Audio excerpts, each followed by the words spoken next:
Mugello, the Red Bull Ring, Paul Ricard, Imola, Portimao, and the Circuit of the Americas, Austin, USA.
Mugello, the Red Bull Ring, Paul Ricard, Imola, Portimao, and the Circuit of the Americas, Austin, USA.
Mugello, the Red Bull Ring, Paul Ricard, Imola, Portimao, and the Circuit of the Americas, Austin, USA.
Mugello, the Red Bull Ring, Paul Ricard, Imola, Portimao, and the Circuit of the Americas, Austin, USA.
Mugello, the Red Bull Ring, Paul Ricard, Imola, Portimao, and the Circuit of the Americas, Austin, USA.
Mugello, the Red Bull Ring, Paul Ricard, Imola, Portimao, and the Circuit of the Americas, Austin, USA.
different classes. The A6 cars in amongst Pro and Am have been accumulated together, and then further back down the grid they're in their various classes with laps between them, because the first 3.5 hours yesterday was fraught and frenetic. We're looking forward to similar action today, and it'll all be brought to you live on RadioLeMans.com.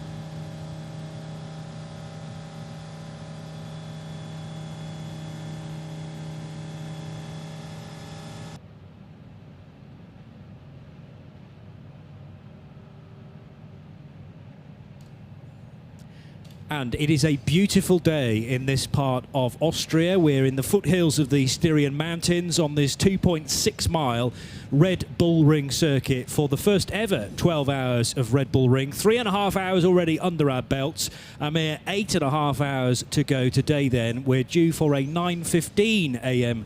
local start, taking us through till 17:45, and then a big podium presentation, which we will be covering at least partially here on RadioLeMans.com. To my right, Graham Goodwin of DailySportsCar.com, tip-tapping away and updating stories even as I speak. Did you sleep well? Fabulously well. And this is the great format that Creventic bring to endurance racing, in that we do a 12-hour race, but we get a dinner and a sleep in the middle of it. It is, I think, the most civilised form of endurance racing on the planet. It's a fabulous morning this morning, bright sunshine, some very high cloud.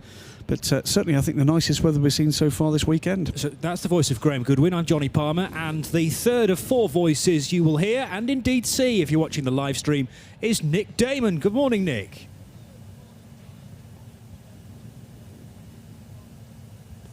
I know we did. And we will bring Nick Damon in just as soon as he's found a local tractor and trailer, because if you were watching our coverage and indeed listening to it yesterday, he got a lift on a local bit of transport where the brass band were introduced to the grid as well. I don't think I can erase those pictures from my head immediately quickly, but I suppose it makes a change from the camels that often Nick is seen on top of in Dubai.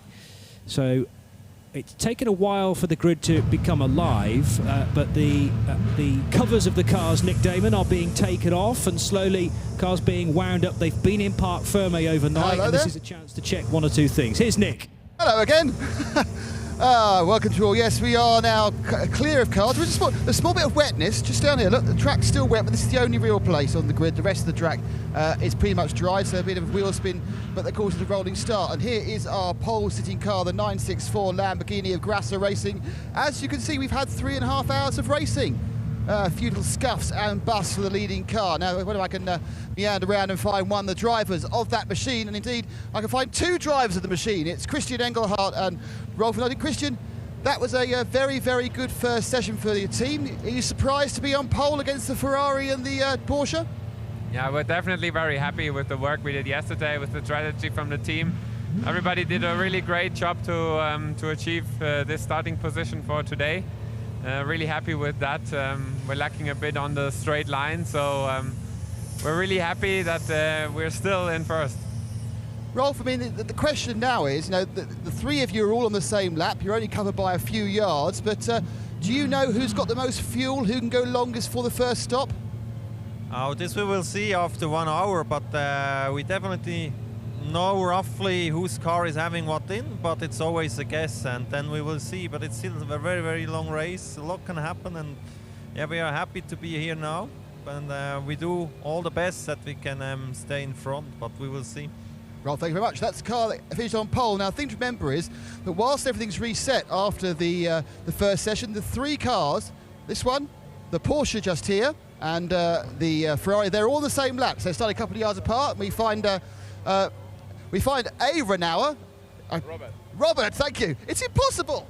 Can you not like have a little badge or something? Or one of you should shave and the other one shouldn't for each race. So the clean shaven is one of you. Robert, you came back from a poor start to get yourself on the lead lap. Are you happy with the first 3.5 hours? Yeah, sure. We're in the first row for the second part of the race, so we can be happy. So yeah, let's see what happens today. Today now it's a little bit wet here at the start-finish line and some corners outside. So yeah, could be some difficult first laps.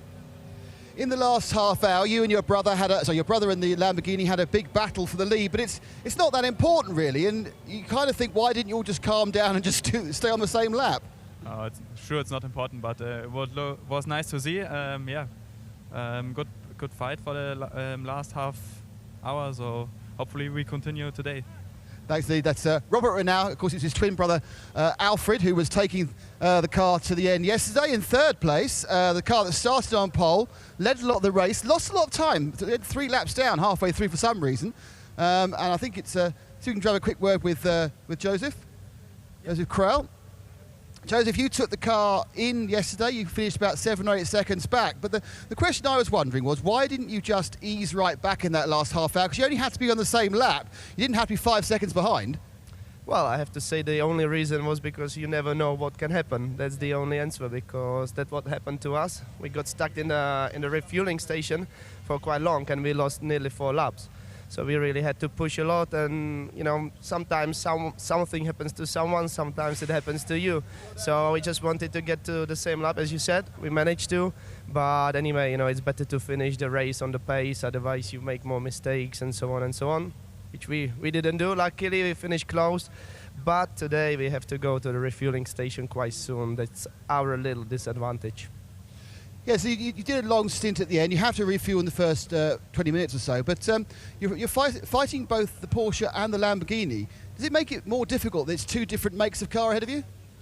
A little bit, yes, because the BOP is a little bit different, so someone has a stronger engine, someone is a little bit better through the corners, so it's kind of so-so, but that's what we are used to. So now we just have to survive in the first bit, but anyway, we will push as hard as we can in the beginning, because we are still a little bit behind, so we need to catch up, and later we will see. Thank you indeed, Joseph. And the good point actually made that they actually were carrying a penalty at the end of the first session, so they had a 10-second penalty. Of course, that meant they were only 18 seconds behind by 10, so that was fine. Now, crossing here, that's the end of for now, of the pro cars, and this is the leader of the amateur car, which you notice is exactly the same colour as the leader of the professional, and it's Milos Pavlovic, one of the drivers of the 963. Milos, you've kind of surprised us all by being the leaders of the amateur class. Well, I don't know why is that. We are hoping to win it, so we are pushing hard, and we surprised ourselves to be in the second row today, but we did everything perfect yesterday. The team did a fantastic job with pit stops, and we're here, so it's good. And you've managed to obtain an entire lap lead, which obviously gives you extra strategy options. Yeah, of course, that's thanks to Christoph. He overtook in the last lap of the race the Hofer car, I think. So yeah, it gives us a little bit of comfort cushion, but it's not much because it's still 8.5 hours left of the race, and we can allow ourselves no distractions, so we must do a perfect job also today. Thanks, Milos. That's the 963, the car leading in AM. Now, coming behind them is the car who is second in AM, and that is the Hofer Racing Machine. A little bit subdued, really, the Hofer Mercedes, and obviously the stalwarts of the Creventic series. Let's have a quick word with young Kenneth. Kenneth, you get to start the car today, then? Yeah, that's true. I will pick up the car and go from 7 overall into the race. Yeah. Now, disappointed to be a lap down in the amateur class? It didn't quite work for you towards the end, did it? Yeah, the last Code 60, we were every time on the start-finish line when the radio said Code 60. So that's part of the game. In Mugello, we have almost the same situation. In the first part of the race, we have a lot of bad luck, and the rest of the race was quite good for us. So I think you have to see it's still a long way to go. You've got 8.5 hours of this session. I mean, is it a case that you need to attack, or can you just take a longer-term view? We have not so many cars like usual in the series, so I think it makes no sense to hope every time for Code 60s or something to refuel on the right situation. It's part of the game to gamble a bit, but for the race we are not allowed to go faster than 32 in the Pro-Am class, so for us it's more to manage not to be quicker, and yeah, at the end in that class the amateurs make the race. The pros itself, everybody is the same fast. We are between normally 5 to 10 seconds. In after a stint, for example, and then the amateurs, like when Michael is driving against, for example, Elmar Grimm or that guys, they have to fight the race out. That's good. Best of luck to the team. Currently second in amateur, the older Mercedes AMG. Down here we have the car that started really well, Robert Luke. Just grab a quick word with Robert. Robert, the 29, the FARC Autotech. Robert, you started very well, but the car kind of faded during the second half of the yesterday session. What were the problems? Yeah, we have to get most of the time the code 60s. We were in the pit one lap before, but the fuel was not there. We had to go in, and yeah, today we will fight. You're a couple of laps back. Is there any way you can make that up by your driving, or do you have to hope for sort of slight bad luck for the guys in front of you? Yeah, for sure. You have to hope for some things. For many code 60s, for sure. Only a good driving is not possible to be more in the front with 2 laps in the back. Yeah, we will see what happened in the beginning. Robert, thank you much. That's right from the 29 FARC Autotech machine. Now, I keep spinning Seb around. This is behind them. It's the very impressive bronzy yellow car of Renault and Jordan Groger. Jordan, are you starting the car again today? Yeah, I'll start. And are you going to burn the rest of the Joker laps like you did yesterday? Maybe 2 or 3. But this time they'll be better than last time. You went out very, very quick yesterday. Was that just because you were enjoying yourself, or did you think that was a tactic that was going to work? No, obviously at any race you want to go out as hard as possible, but look after the car. To do the reference lap time was pretty easy at the start of the race. Obviously there was not much traffic and the track was nice and clean. And we want to pull a gap on the rest of the field. Got a bit unlucky with some of the code 60s, but that's the name of the game, and there's still 8.5 hours left, so let's see what happens. Couple of laps back on the class leader. Is that something you could make up yourself, or are you now already kind of looking to the lap of the gods of a code 60 at the right time? No, I don't think we need the lap of the gods. I think you lose 3 laps on a fuel stop, and depending on when everyone needs to stop, it will play out by hour 6 or 7. That's a bit of a wait, hour 6 or 7 from Jordan. Now, there's a very good point that was made there by Jordan, in that whilst people on the same laps, they all would have finished with different amounts of fuel. So, for example, we know that the Ferrari, starting in third, is going to have to stop up about 20 minutes. We think that the Lamborghini is going to have to stop about 45 to an hour. But the Porsche car in second, the Herberth car, we think has the most fuel of all and may be able to go almost a complete session before it stops. Now, KTM 56. And let's try, sir. It's going very well, isn't it? Ja, wir sind eigentlich sehr zufrieden mit unserer jetzigen Platzierung und schauen nach vorne. Es kann nur nach vorne gehen. Well, my German's no good. I'm sure it's a really good answer. Thank you very much. I'll ask. That was a nice bit of international language there. Obviously, the language of the country, so fair enough, absolutely. If you could translate, are you happy with the way it's going? Yeah, we're pretty happy with how it's going. So P10 after the first day.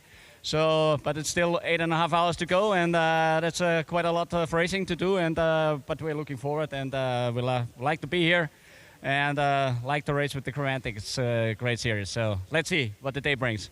It's a very different car compared to the cars around it. It makes its speed and its power in a very different way. Does that mean you find yourself, you're kind of ramming the brakes on to avoid the cars in certain corners and then go, oh, as they sweep past you elsewhere?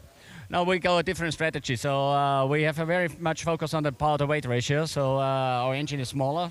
It's a 2-liter turbocharged engine with around about 400 horsepower. But the car is very light. So that's the way we are doing it, and we think it's a concept that's worth to develop it further. Maybe having a little bit more power in the future, because that's always good. But the concept as such yet is different. But I think for the GT sport of the future, it's going to be maybe interesting. You always need more power, and that, of course, was Hubert Trunkenpolz telling us that. And sitting in the car is Ryan Koffler. So the first person we heard from was Klaus Angelhofer, which I can work out, and a very neat carbon fibre enclave. Okay, so we come a bit further down. We're now getting to the knocking to the cars that had a few problems during the A6 class, because they line the grid up. So you have all the A6 cars, both Plo and Am first, and then we move to the other cars. This is the Lafarge 17 machine, the IDEX Sport car that had a puncture early on, hence the reason he's a little bit further down. And let's have a quick word with Pierre Lafarge. Very quick question, Pierre. How much are you enjoying racing at the Red Bull Ring? Repeat. How much are you enjoying racing at the Red Bull Ring? It's my first time to Red Bull Ring, and it's very, very, very beautiful track, and I see the race, but we have make a big error in the first part, and it's difficult to finish the race. That's very, very honest opinion there from Pierre Lafargue. They had problems with the tyre, but he does like the Red Bull Ring. We all like the Red Bull Ring. Let's have a lap round the Red Bull Ring.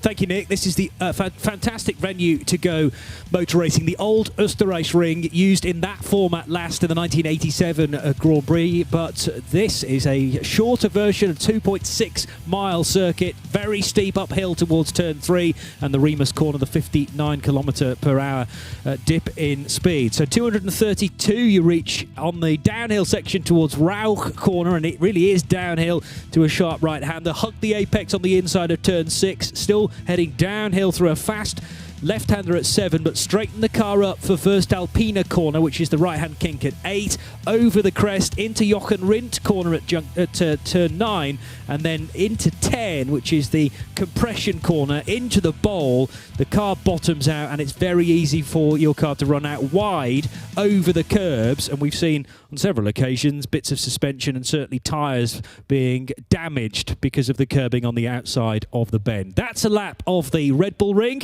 Back to Nick Damon on the grid. With one of the crowd favourite cars, with the Vortex, a driver squeezing himself. We're going to grab a very quick with Lionel. Very quick word with Lionel Amarouche. Lionel, very quick word. Very quick word with the team manager. How is the car? Is it? You had a problem yesterday with the accident in practice. Is it fit? Is it a healthy car? Well, it's fine. We managed to improve quite the performance of the car overnight with some setup work and so on. We crashed, but we had time to fix it properly, so now it's running quite well. So we're just a bit concerned with the brake life, but that's particular to this track, but everything's fine. Drivers are good. How different is the car from the car of Mugello? Are you constantly changing it between every race and developing it, or is it very similar each race meeting? Well, we got an homologation as any GT car, so we're quite fixed on what we can do. There are bits and pieces that we can work on, but not much actually. So it's all about getting it reliable and getting it easy to drive? Yeah, it's most like any other team. Setup work, try to get everything sorted, select the good brake pads and all this kind of stuff. Thank you very much. And your name, sir? Benoit Dameter. Benoit, thank you very much indeed. That's Benoit from the Vortex team. And we'll nip across to the Cool Aviation 24 HCP SBS Mercedes. And one of their drivers, we'll have a go with Mr. Feller. Look, push him forward, I don't want to speak. Morning, gentlemen. It's lovely to know you're so popular, isn't it? Give us the story of your race yesterday. How did it go yesterday for you? We had actually the first stint was just gorgeous, with third place after 2 hours, and then everything was against us. Wrong strategy, code 60 in the wrong time. Our Alex had an awful run with sometimes rain and things like that. So we're a little upset where we are now. We're going to do our best to catch all this up and make our best. And start already in the qualifying that we didn't plan to go on pro. We had planned to stay on amateur. And 300 seconds were left. So that's how it is. But we're happy to be here and looking forward for the next 8.5 hours. I suppose, though, as a racing driver, it's quite fun for you guys. You haven't got to worry about the reference time. So if you get a great lap, you can just do the whole thing. That's exactly what we're intending to do, to see how fast we can go. I mean, that's true. That's a nice challenge now for us, looking at how amateur go against profis. That's a really great race. Thank you. That's Rob Feller from the SBS team, the Cool Racing Machine. And they obviously, as an issue point actually, in qualifying, they wanted to go in A6AM, which is the group which the Hoffa team are with. But the qualifying driver made a bit of a mistake and went 300th a second faster than the reference time, which is 1 minute 32. So he got massively promoted into the senior class. Now I can see my next victim. It's Natasha Mark. Natasha, normally at this point we talk to Gary Williams, the organiser here for Creventic, but you are Gary, and can I say, sorry Gary, she's much better looking than you. Natasha, give us an idea about, how do you feel the event's gone so far for Creventic? Do you mean the 12 hours of Red Bull Ring? That would be the event, yes. Yeah. So far it's quite good. It's the very first event here. and the teams are enjoying it, and we as well. We love the cooperation with the circuit, and yeah, the track is really nice, and the atmosphere as well. What's the biggest challenge for you been so far? What's the hardest thing to have to arrange? The hardest thing in the very beginning, it was the noise limit, which we have here, and that is also why we had to split the race in 2 parts. Well, we love a 2-part race. It means we can see you at dinner and have a chat. Yeah, we do love it, and it seems like the teams enjoy it as well, because they have some rest after the first part, so they can relax. Everyone loves an evening off. Thanks, Natasha. That's Natasha Mark from the Creventic organisation. I think, actually, in my enjoyable conversation with Natasha, they're clearing the grid. So with that, I will pass back up to Graham Goodwin, and first, Johnny Palmer. Thank you, Nick. Stellar work, as always, down on the grid, which is bathed in sunlight from the one direction. It's kind of shining right down the main start-finish straight. We hope the sun stays with us all day. Certainly it's going to be pretty warm with 20 degrees Celsius predicted, which is in stark contrast to yesterday's race, or yesterday's first portion of the race. 8.5 hours to go. That's not the local time. We're at 9:06 a.m. local time, and there are the standings from yesterday, bearing in mind that the result has changed a little bit. For instance, car 32 was given a 20-second penalty after the checkered flag. So that car collection, Motorsport Audi, has dropped to 7th position on the grid. So in pole position, which is to driver's right, we know all about the GRT Grasser Racing Team at Lamborghini. That's the overall leader and the leader in A6 Pro. It has 2 cars behind it that are on the lead lap. The Herbert Motorsport Porsche and the Scuderia Praha Ferrari 488. Scuderia Praha didn't escape penalties either. They had a 10-second penalty, as Nick mentioned, down on the grid. That doesn't affect their grid position, though. Class leading in A6 AM is the 963 GRT Grasser Racing car. That will start from 4th position. And behind it in 5th is another A6 Pro car. But the problem for the Fork Racing powered by Olymp Porsche is that it is 2 laps down from the pole-sitting Lamborghini, so quite a bit of catching up for that car to do. There's just a lap between the 2 AM cars, though, 963 and the number 1 Hoffer Racing machine, so Hoffer definitely not out of this, bearing in mind just a pit stop can lose you 3 laps. We have 8.5 hours of racing still to go. The 4th row, cars 32 and 27, so that's the penalised car collection Motorsport Audi, which is still just 1 lap down from the class leader, but has fallen 2 places on the grid from yesterday's result. Starting alongside the GP Extreme 27 Renault. The 5th row, 34 and 56. 34 is the car collection Audi 5th in class. And in 6th position in the A6 AM division, it's the 56 True Racing KTM. Class leaders to look out for, well, starting 16th and leading the 991 class is the number 85 Pro Sport Performance Porsche. It starts with a lap's advantage over the 81 Fork Racing powered by Olymp 991 second place car. SP2 class leader is the 64 Porsche Lorient Racing Porsche, starting from 21st position. And it has 3 laps as an advantage over the second place car in SP2, the B2F Competition Porsche Cup car, but the French squad running, of course, in the SP2 division. Pole position in SP3, or GT4 by any other name, is the Bezeplast Audi TT, as the green flag is waved now ahead of 2 green flag laps. So car 233, the Bezeplast Audi, starts from 27th position. And would you believe that car has a 9-lap advantage in GT4 over the RTR Project 221 machine, which was shown on the results sheet yesterday as a did not finish. But they have worked overnight on it, taken a further 10-lap penalty. The RTR Project's car will start, but 19 laps off the GT4 leader. And in TCR, we have the Altron Peugeots out front.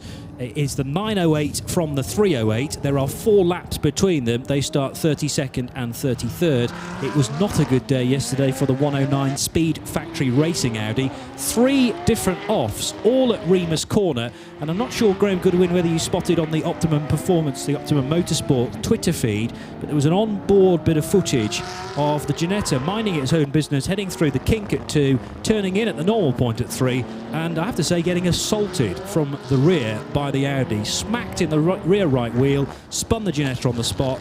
The Audi went straight on, and afterwards, the Dubai Speed Factory car ended up in the gravel trap on 2 further occasions. It did not its finest day, and certainly looks rather less new than it did yesterday. Good morning, everybody. Bright sunshine as the car set off onto the formation lap for this second part. 8.5 hours of racing to come, and by the look of things, and particularly with a little bit of spice in the mix, depending on where people are on their fuel loads this morning, this is going to get very interesting very quickly. And I think we're going to get a bit of a battle again, as we saw in the dying moments of the race, first part of the race yesterday, between the first 2 cars, the Lamborghini, the number 964 car, and the number 911 Porsche, very much in the mix. The Ferrari, we know, has to stop for fuel earlier, but that just means, Johnny, that we're going to be able to see that car fighting back through the field, and we know they can fight. We know they've got real ultimate pace. So this is going to be a bit of a cracker this morning. Let me just give you the other cars that were penalised after the checkered flag yesterday. We sometimes do get penalties at the end of the full race distance as well, because we get into this window of the last half an hour to an hour of the race where penalties aren't served in the in the penalty box. They're actually added to the race time after the checkered flag, and we had that situation with a number of cars late yesterday evening. So the 11 Ferrari was given a 10-second penalty post-race, the 24 Mercedes a 1-minute penalty as the cars come back around for the first time. So that's 1 green flag lap done, 1 more to go. So the 24 Mercedes a 60-second penalty, the 25 Mercedes a 70-second penalty.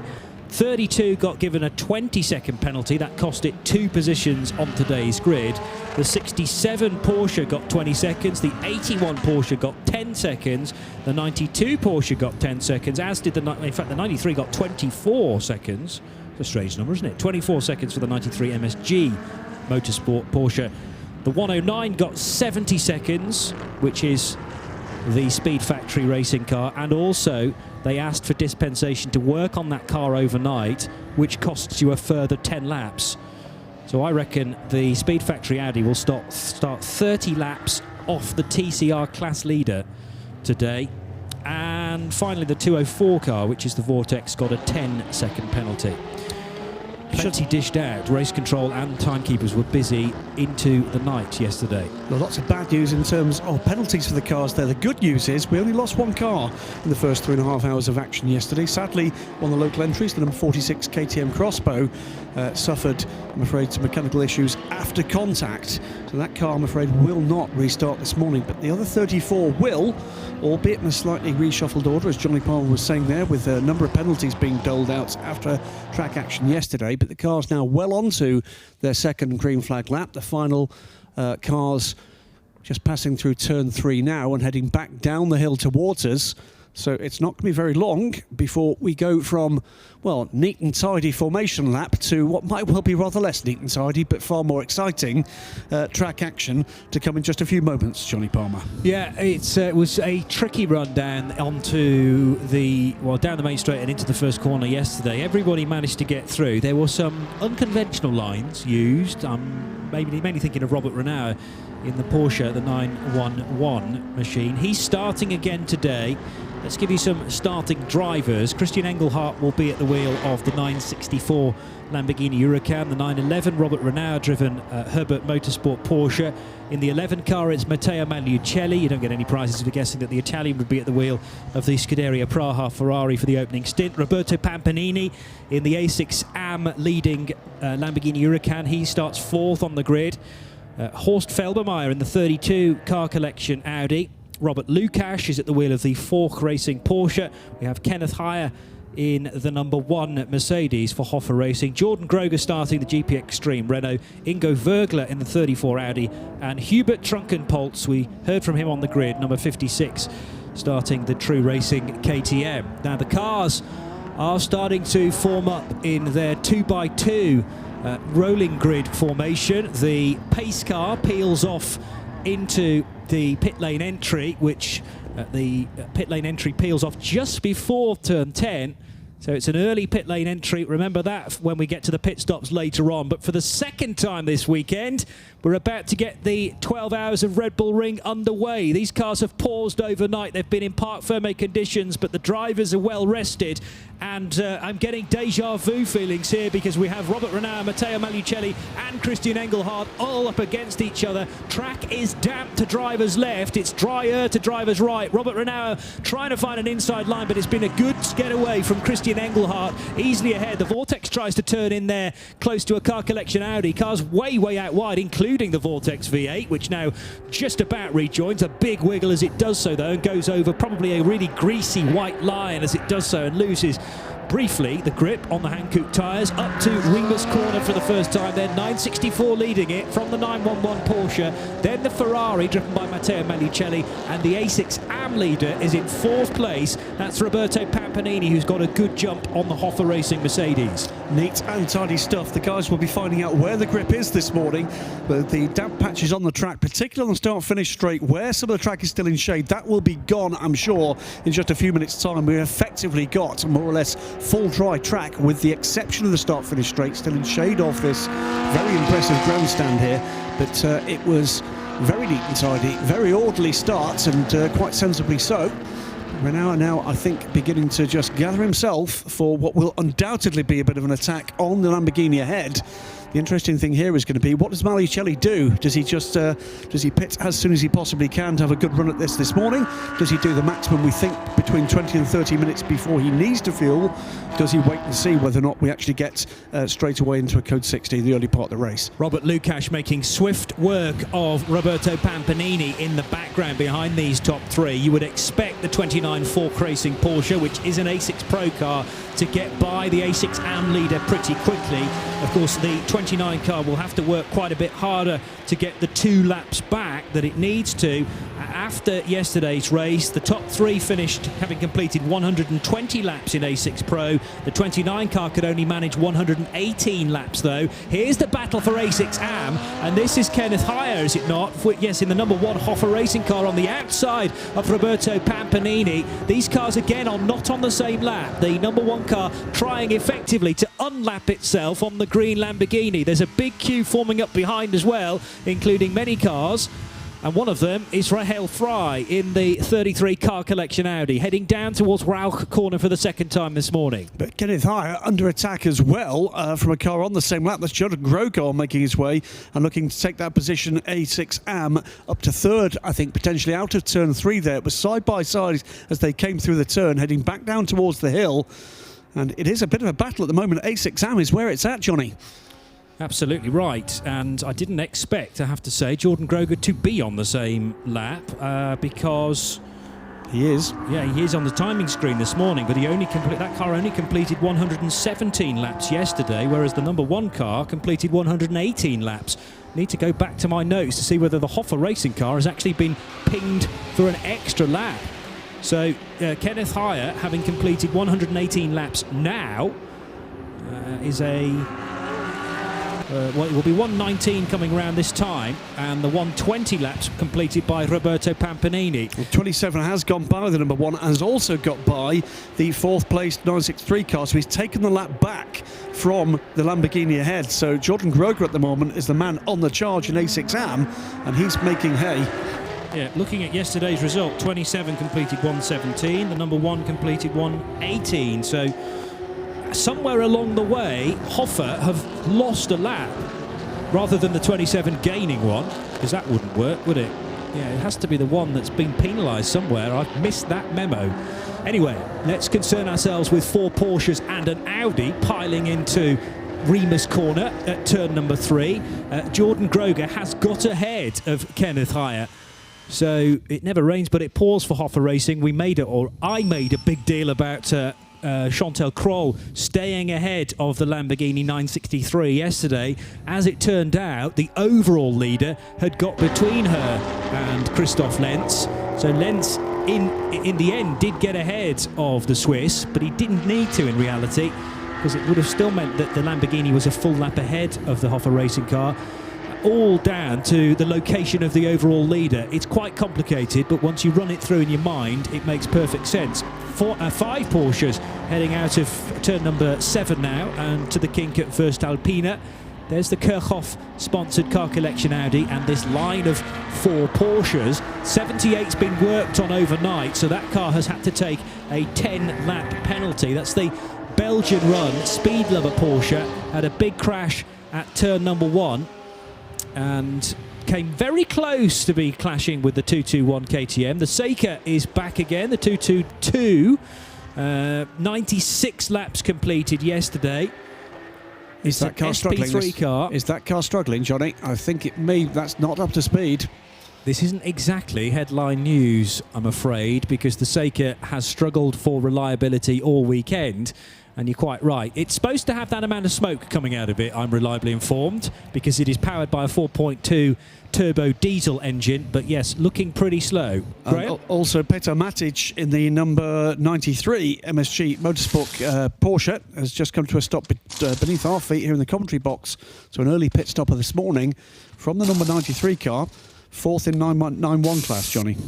The 93 car is right by Nick Damon. I can briefly or just about hear you in the background. So the technical's not great today, I'm afraid. But anyway, here is Nick, where we can hear him perfectly fine when you're properly on air. Go ahead. The 93 is, as you say, the first pit caller, having a trouble getting away in the push. And the Seika, the 222 bronze machine, has the wheel back in again. Now, we had the 11 at Scuderia Praha setting up for a stop at the start, the first couple of laps. They had the tyres ready. Now, whether they were waiting for something to happen, like a touch or a bit of damage, I'm not sure. They've now wheeled it back in again. They all are kind of waiting. Now, I think the ideal time, if they've got the opportunity and there's no code 60, is to actually bring the car in just as they start hitting traffic. Because obviously prior to that, everyone's going much faster than they're going to go, and they get slowed up. But they are sort of waiting. When they come in, I'll yell really loud. That will be really useful, because when Nick talks to me off air, he sounds like he's using a 1940s phone, but he has the type of voice that fits perfectly with that format. But yeah, just shout incredibly loudly and we'll manage to get you on air.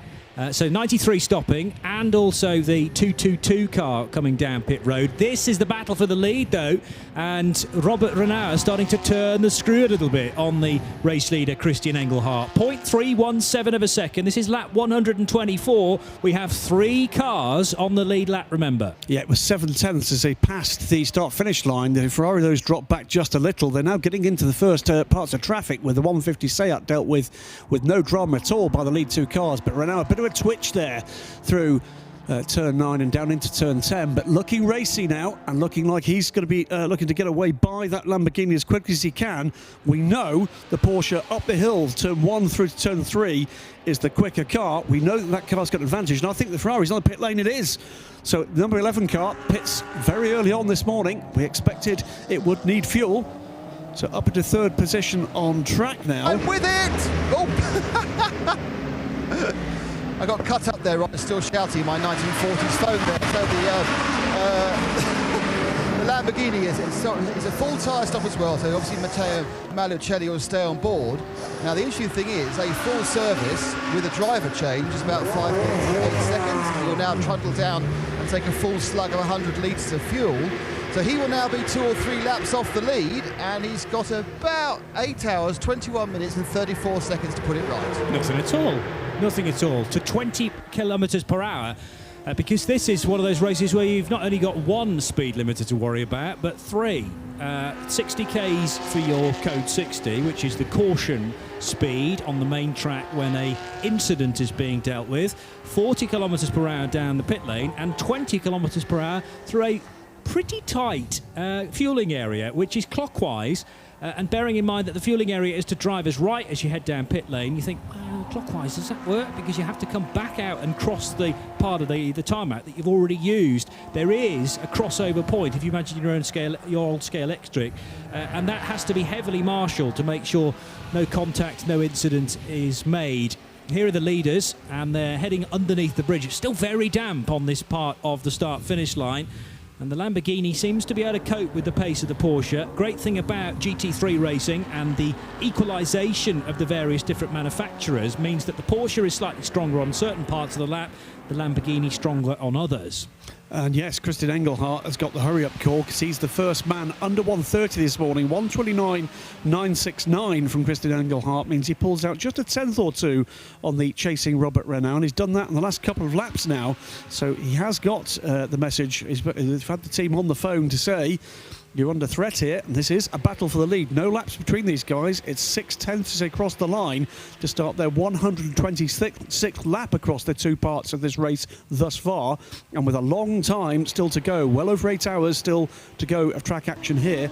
Matteo Malicelli, meanwhile, has already lost that first of those laps while he sits on the fueling point, and we'll keep an eye on just where he's going to actually emerge, because I think he's going to lose another lap, and that's going to put the number 32 Audi, which, by the way, has gone ahead of the 963 Lamborghini, up into 4th position and will soon be up to 3rd. Starting the 85 Pro Sport Performance Porsche this morning, Charles Putman, so American driver with a German car and German team, 14th position for the 85, but leading the 991 class. And that car started with 115 laps under its belt.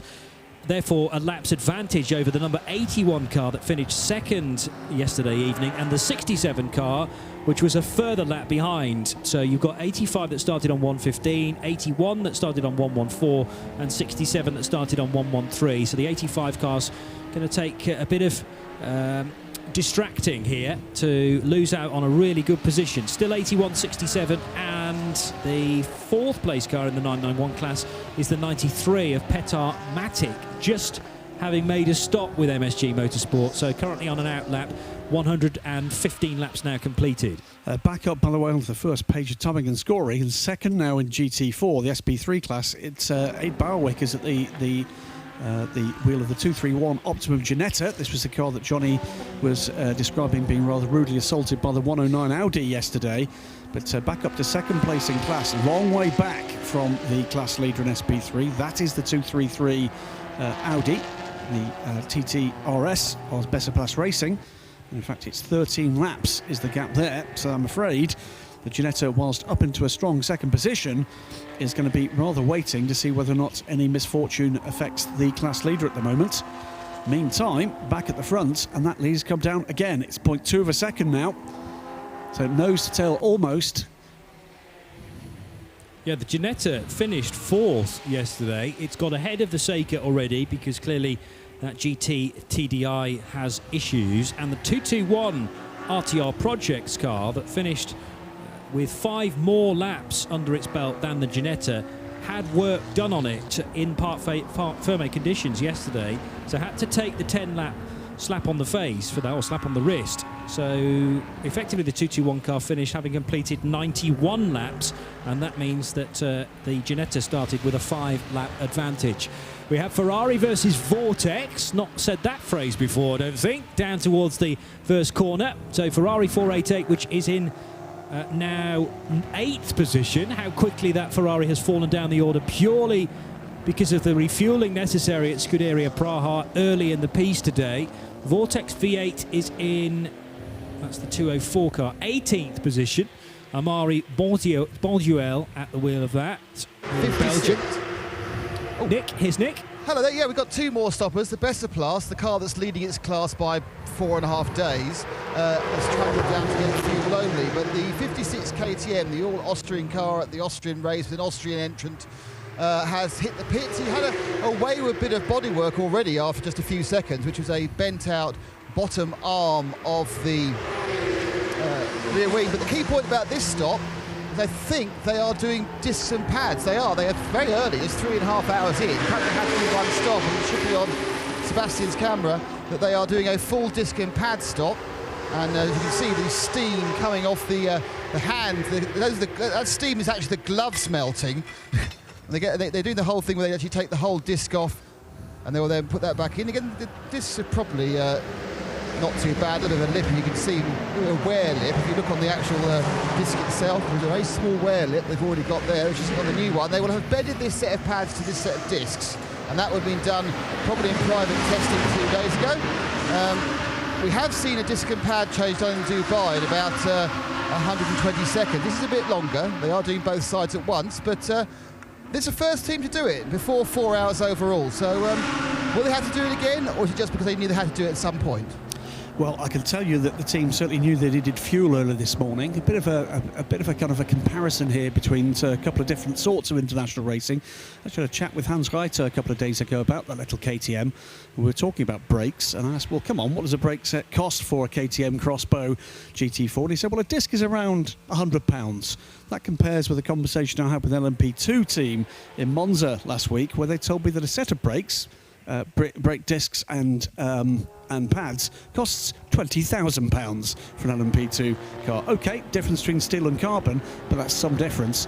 The KTM crew, they will get to it, and I'm sure we'll get down to a good long run with new tyres, new brakes and a full tank of fuel.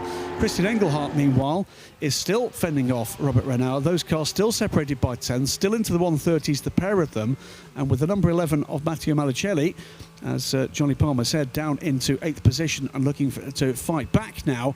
His next target is going to be the number 1 Hofer Racing car, which is around 5 seconds ahead. But of course, the Ferrari is not hobbled by having to keep to a bracket time. And it was so important for the 11 car to make sure it finished on the lead lap. Just think how much it would have cost if they'd done the fuel stop pretty late on and lost that time, and then that would have been carried into today's portion of the race. That's the reason why they tried absolutely everything to get the Ferrari back to 120 laps. They managed it, and were only 8.3 seconds shy of the Lamborghini Huracan at the flag. Subsequently, though, they were given a 10-second penalty, but it didn't really matter because the cars are gridded up with the gaps no longer there. As long as the gap between you and a competitor is seconds rather than numbers of laps, then that evaporates when the grid is effectively reset for part 2 today. 8.5 hours we had at the start. We have already done 15 minutes of that.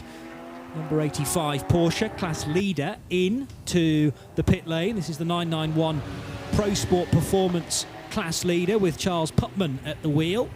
124 laps completed by the American, and remember the 85 Porsche has a laps lead over the number 81 Forch Racing Porsche. Rather oddly, I don't think that 56 car went for fuel, did it, Nick? We'll check on that. So they've done brakes and pads for the KTM. I was so busy looking at the small fires that have been started by the disc brakes lying on the tarmac. It had actually set fire to the tar, but the expansion gaps of the tar have been set fire to. So that's why I was kind of, there's a fire that had to get put out. So it's starting all sorts of mini fires, showing how hot they get. So I didn't even see it went to the fuel station. What an amateur, eh? Nick Damon embracing his inner caveman there. Oh, fire, that's the most important thing going on. In fairness, there's not that much inside, is it?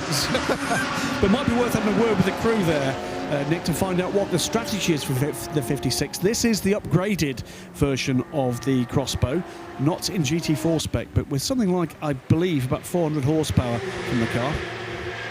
Yeah. Oh. Yeah, we actually spoke to them on the grid, and they said they were having this issue where they might need to change brakes. It didn't seem quite this easy. So they knew they had an issue. The question really is, I did miss that, whether they went to the fuel stop or not. So I'm now going to eagle-eyed look to see if they come out again.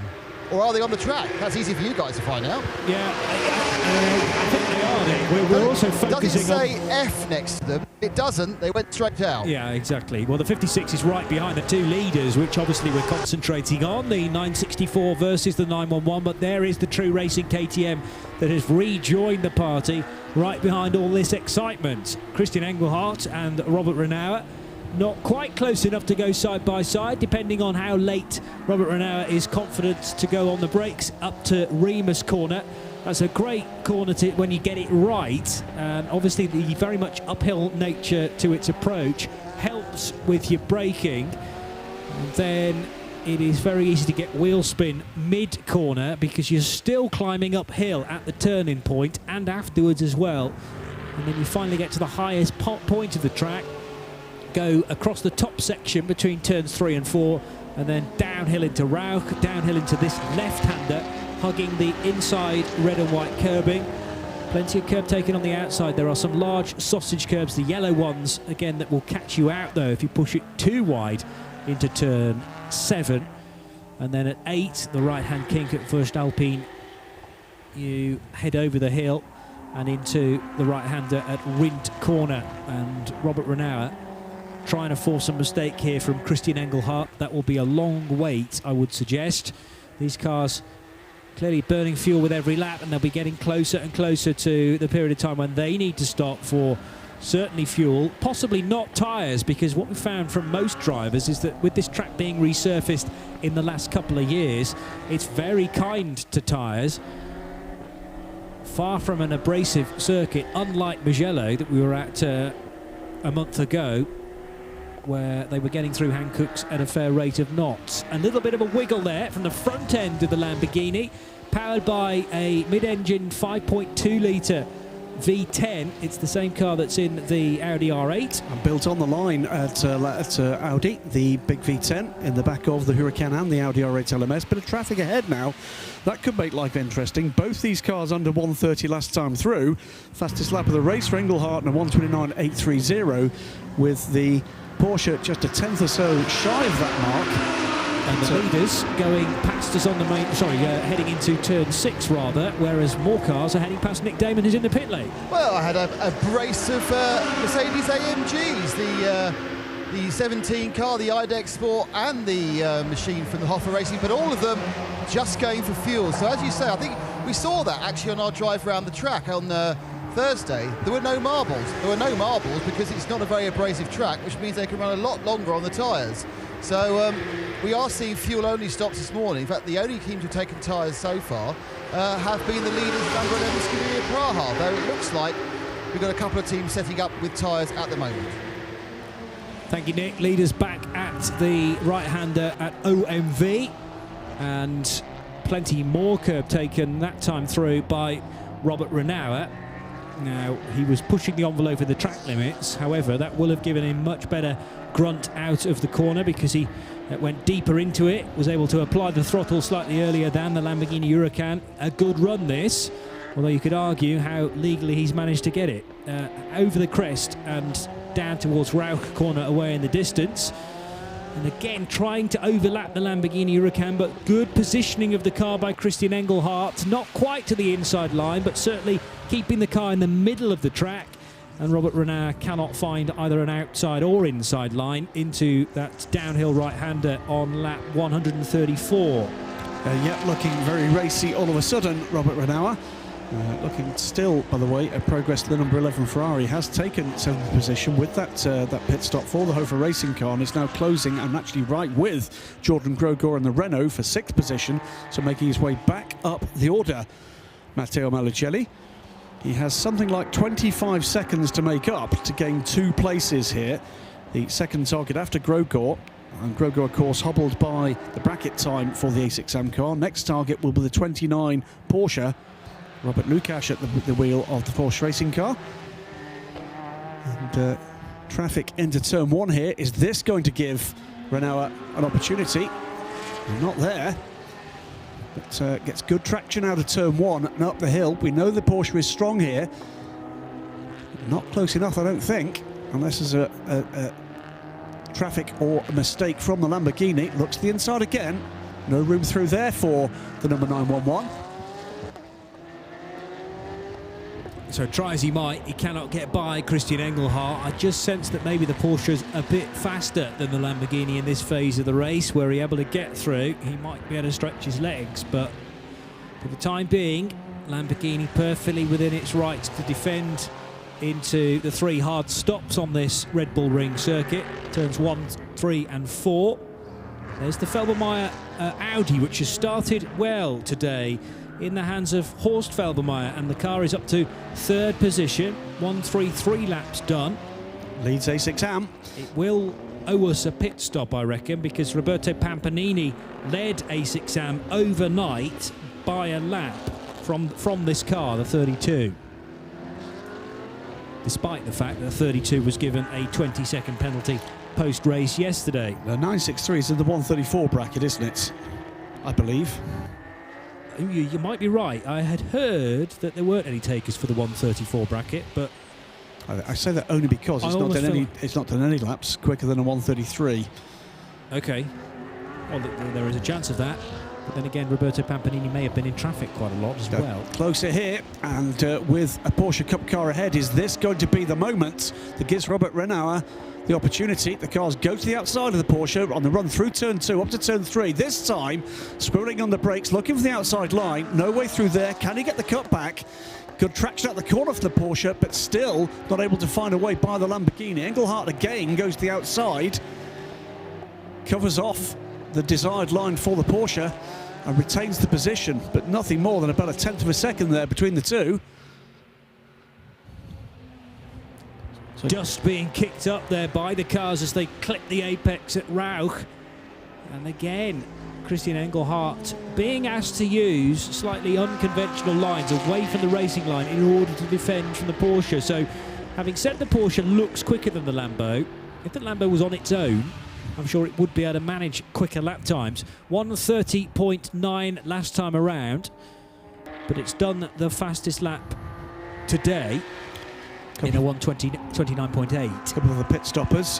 Fabian Schiller is aboard the 25 HTP Mercedes. That car has been in and is now fueling, and also on pit lane is the number 204. That's the Vortex. From 18th position, 7th in A6 Pro. Still, we keep an eye. Still those damp patches on start-finish straight. The sun hasn't come round. In fact, we've got a bit of cloud now. And more news from Nick Damon in the pit lane. Yeah, the 25 HTP Motorsport was a standard full service with tyres with Fabian Schiller over fuel, but unfortunately the 204 is, the Vortex car is going back into the pits. It's on the dolly jacks at the moment. Sebastian and I are walking down, and when we get there we'll give you a full report of what's possibly wrong with it. Yes, there might be quite a number of things. The 204 has struggled this weekend.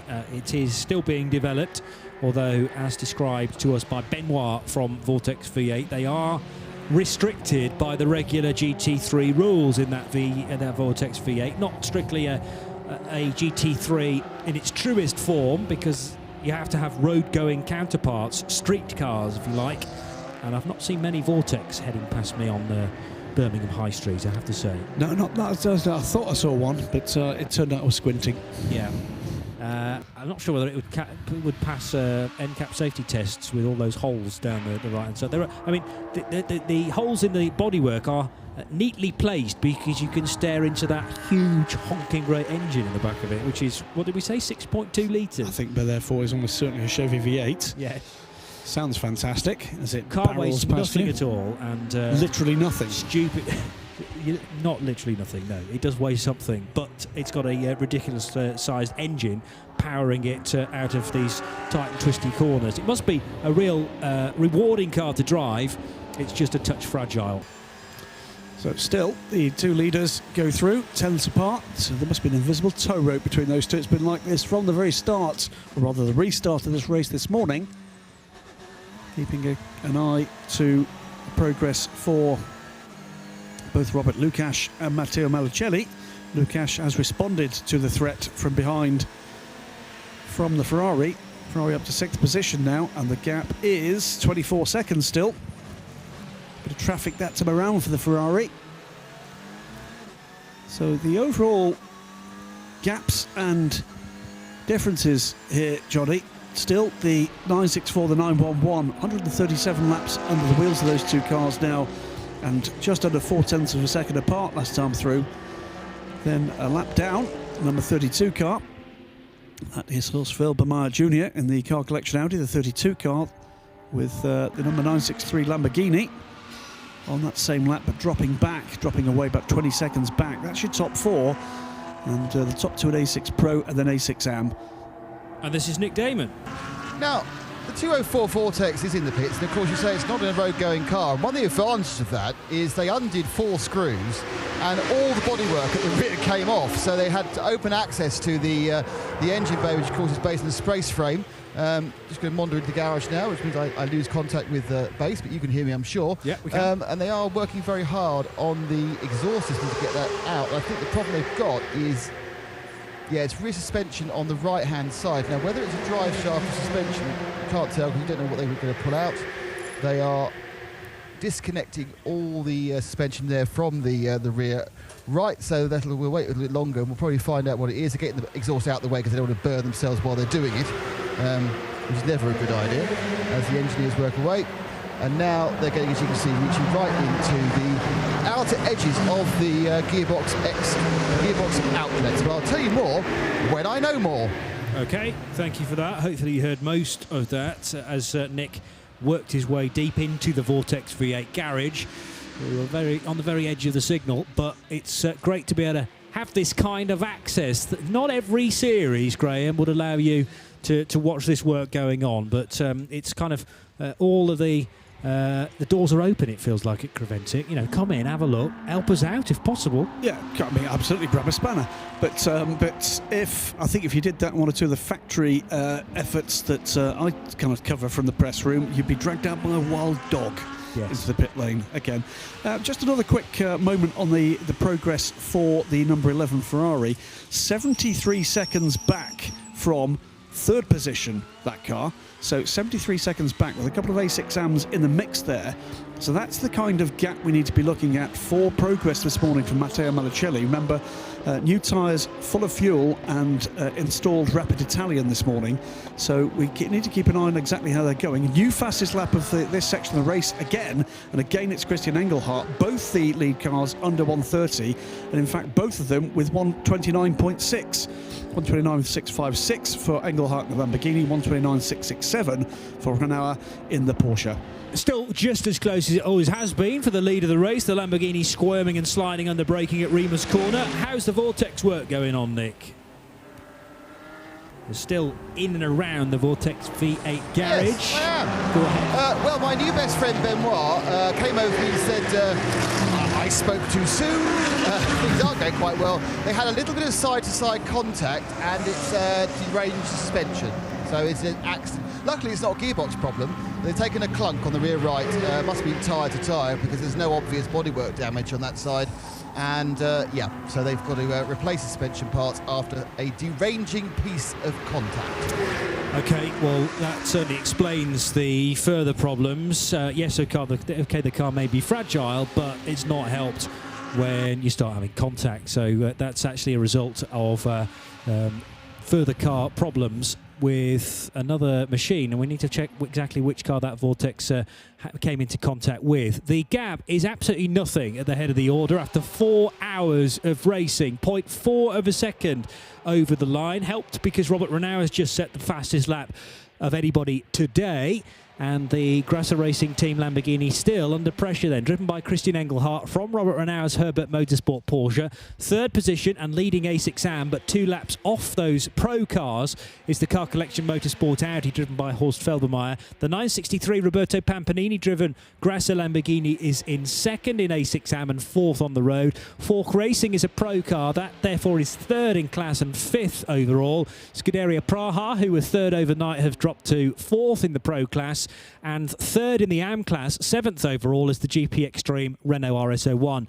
8th place is the 34 Car Collection Audi. 9th, another Audi from Car Collection, the 33 machine. Hoffer Racing, who were 2nd in the AM division overnight, have slipped quite a bit further down the order. They've taken early fuel this morning. They're running in 10th. And we're in class 6th position in A6 AM. The 991 leader is now the 81 Fork Racing powered by Olymp Porsche 991 Cup car. That is slightly misrepresentative because the 85 took early fuel and the 85 was leading by a clear lap over the 81. We have the race leader, by the way, in. Let's just continue with the standings for the moment, though. The Pro Sport Performance car is in 3rd. 4th position in 991 is the MSG Motorsport number 92 car. Leading SP2, still Porsche Lorient Racing for the French squad. The 64 car with the advantage in SP2 from the 35 B2F Competition Porsche of Benoit Fretin, and 3rd in SP2 is Thierry van der Latre de Bosco in the VDS Racing Adventures Mark Focus. That's the 58 machine. and 22nd overall. SP3 stroke GT4 still headed by the Besoplast Racing Audi. That's unlikely to change in the near future, unless, of course, Besoplast have a problem. Optimum Motorsport up to second in class in their Ginetta G55, and third position in SP3 GT4 is the RTR Projects 221 car. TCR headed by both the Team Altran Peugeots, 24th and 25th overall. The 308s are going well. The Audi has had major issues much of yesterday and also took a 10-lap penalty overnight for extra work done, so that's quite a way down the TCR order. And Nick Damon has with him, or probably now gone to the fueling area, the race leader. Yeah, race leader, they had laid tyres out, which I thought, they're going to do a full service, but actually the 964 has gone straight past. But the tyres are for the amateur team. The 963 car is coming out there. You can see they're going to do a driver change as well. In his lovely carbon helmet, so there should be a driver change with the 963. The AM leader comes in, actually the AM second place, comes in, and the pro leader has got fuel. Also, the 29 Fark Autotech team's in, and also looking at the timing, you know the thing we assumed yesterday about cars being invisible would affect the other classes. Yeah, I think that didn't. I think they changed that. You may be right. Because that's how the Lamborghini's not a lap ahead. I think they, when they reset the second part of the results, they then did you laps back to the actual class leader. Oh. That is why the Lamborghini and the guy in second, who I completely forgot, I'm sorry, and that was just by Jordan Roger, could go past him. So are we saying that my manic kind of commentating to go, oh, the Lamborghini needs to get ahead of the Mercedes to be a lap ahead, and then we said, no, that was all fake grid news, as somebody said. I was actually right all along. Completely right. We underestimated. I mean, that's the only thing. That was the only thing that would explain the laps today. Johnny Palmer even better than we all thought he was. Well, we knew he's perfect. I'm just standing here with my arms out, taking this gratitude right now. And there's an applause behind. Just to be clear, Nick, there is a Fark Autotech team. They're not here this weekend. You're talking about the fourth racing car, aren't you? Yeah, fine. Just to be straight in my mind. We all knew what he meant. The 29 car heading into fueling area, and that car is about to rejoin. Who's at the wheel of the 29? It's still Robert Lukash. But that puts Matteo Malicelli up into 5th position overall, and now chasing down the two AM cars ahead, and something less than a minute behind them now. So he's taking vast swathes of time out of the bracket time hampered A6 AMs. Porsche now ahead then of the Lamborghini. This is in the traffic, and no, the race leader already in the fueling area. So that's actually the Porsche overtaking the AM car, isn't it? The Correct. 963. Yeah, it kind of looked like the lead change, lead but because the Lamborghini, the 964, had stopped, it pitted. Yes, so it's got about 3 laps down. Absolutely now. right. But that's because it's such a short lap around here. A stop in front of your team, then into the fueling area, can easily cost you like 4.5, 5 minutes, which is 3 laps around this place. The disappointing news for endurance racing fans, I'm afraid, and around the world there will be sighs over cups of coffee and bacon sandwiches this morning. There's less than 8 hours to go. Might as well start packing up now, Graham. Yeah, I'll start winding up these cables. I mean, it will take me about 8 hours, as the boys well know, to put my laptop in my bag and make sure I've got all the relevant paperwork. There's the 963 car, second in class then. Roberto Pampanini running 4th on the road, but second in AM behind the Horst Felbermayr Car Collection Audi number 32. The other Audi from Car Collection, well, there are 3 in total. That's the 33 on board with the 33 car, the white, orange and green machine. I do like that livery, probably because it involves quite a bit of tangerine. And up towards the left-hand kink we go into the braking area at Remus Corner. And the 963 Lamborghini up ahead. It's Rahel Frey at the wheel of the Audi. And the SPS Automotive Performance car, the 24, driven again by David Iraj Alexander. He's had quite a lot of seat time in this car, and he shares, of course, with Richard Feller and Alexandra Kwani. But Iraj Alexander is now turning in at Remus Corner, taking plenty of curb on the exit of that, and now across the top this part of the circuit still bathed in sunlight. It's taken quite a while for the wet track, because we had overnight rain. It's taken a while for that to burn off on the main straight, but definitely dry around the Rauch right-hander.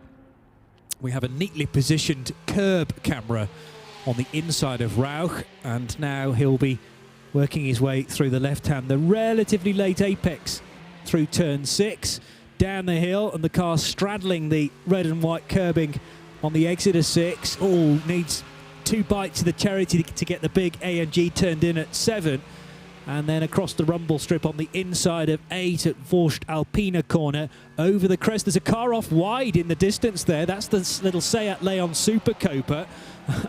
Maybe giving Iraj Alexander a bit of track space there, realising there was a GT3 car coming through. Didn't quite need him to run off all the way almost to the barrier, though, in the Seat.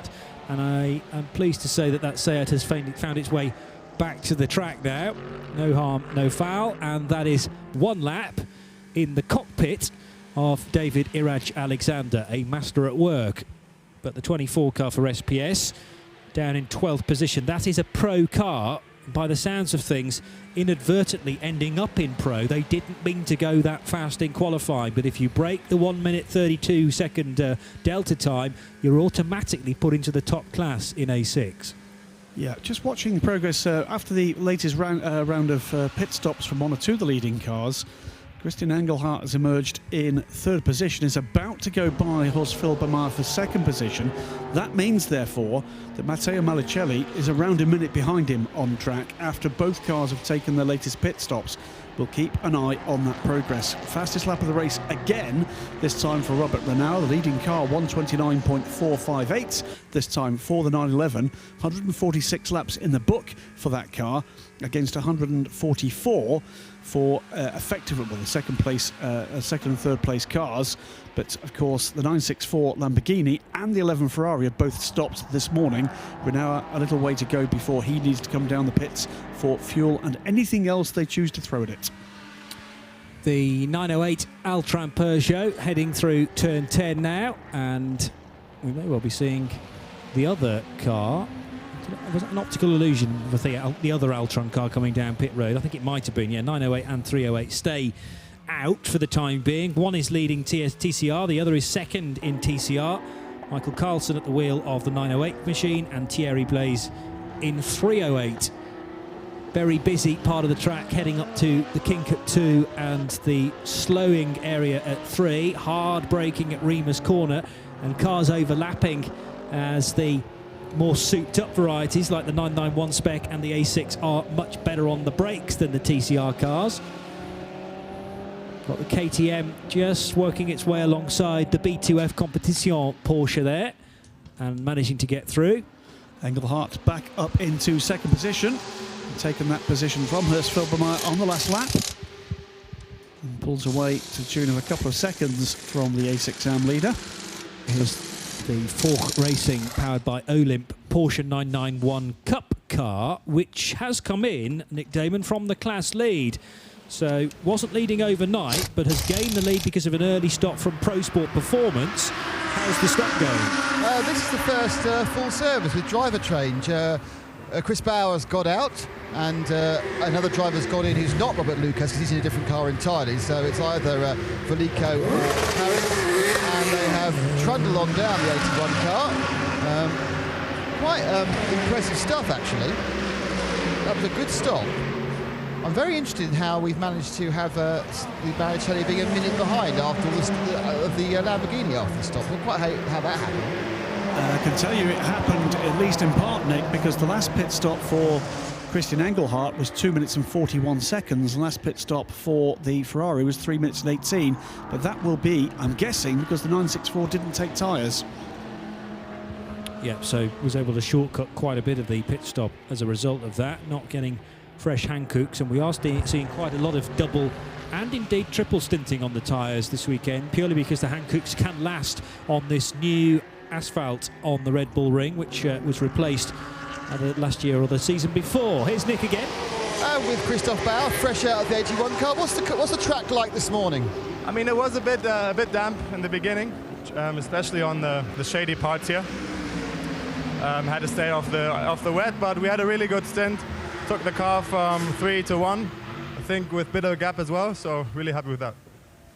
You said it's easy. You're all named in both cars. Are you hopping from car to car? Yeah, we're hopping from car to car. Obviously hoping for a good result for both of them. I think we're running in first and fourth. So yeah, I think we'll get a podium. And did they get in? Do they feel exactly the same, or is one way different from the other now? The cars are 99% the same. Yeah, they're obviously. You think you feel a bit of a difference, but the cars are the same. That's good. Thanks a lot. So that's Christopher Bauer, as Nick says, named in the 81 and the 67 cars. One is labelled as the Fork Racing powered by Olymp machine, the other one being the Olymp Racing by Lukash Motorsport car. Strangely, the one that's by Lukash Motorsport doesn't contain Robert Lukash in the driver combination, but he is up to quite a lot of work this weekend, driving in the 81 and the 29, of course. So straddling classes, Robert. Sometimes in a 991 class car, sometimes in an A6 Pro machine. Watching still that progress in the middle order of the top 10. It's a 964 car into second position, as we said just a lap or so ago, pulling away from Horst Filpermeyer in the 32. Then the 963, the second GRT Grasser Racing Team Lamborghini, their A6AM entry. Then Matteo Magliucelli. Those cars are separated by something like 53 seconds, with Magliucelli catching everybody ahead, albeit catching the second place car more slowly than obviously he's getting time on the A6Ams. But it's not going to be long before we'll see the Ferrari on the rear lid, if you like, of the 963 Lamborghini. It was something like 15 seconds back last time through, but catching in every sector. Magliucelli coming through as I speak to complete his lap 147, and he's just 11 seconds back now from the 963 Lambo. So when is the Porsche 911 car next going to stop? It's currently working its 150th lap and has an advantage of what would appear 2 laps on the screen. It may only be 1 and a bit over Christian Engelhardt in reality. We're waiting for the 964 car to appear out of turn 10. It's somewhere in the final sector now, but so is Robert Renauer. Over the line goes the 64 car, which strikes me as a class leader. No, that's slipped to second in class now, so Benoit Fretin in the B2F Competition car 35 is now out front in SP2. That must mean because the 64 machine has taken a pit stop, 64 being the Porsche Lorient racing car. 964 meanwhile went just so I call the end of that, went way wide out of turn 1. May have attracted the attention of race control in doing so.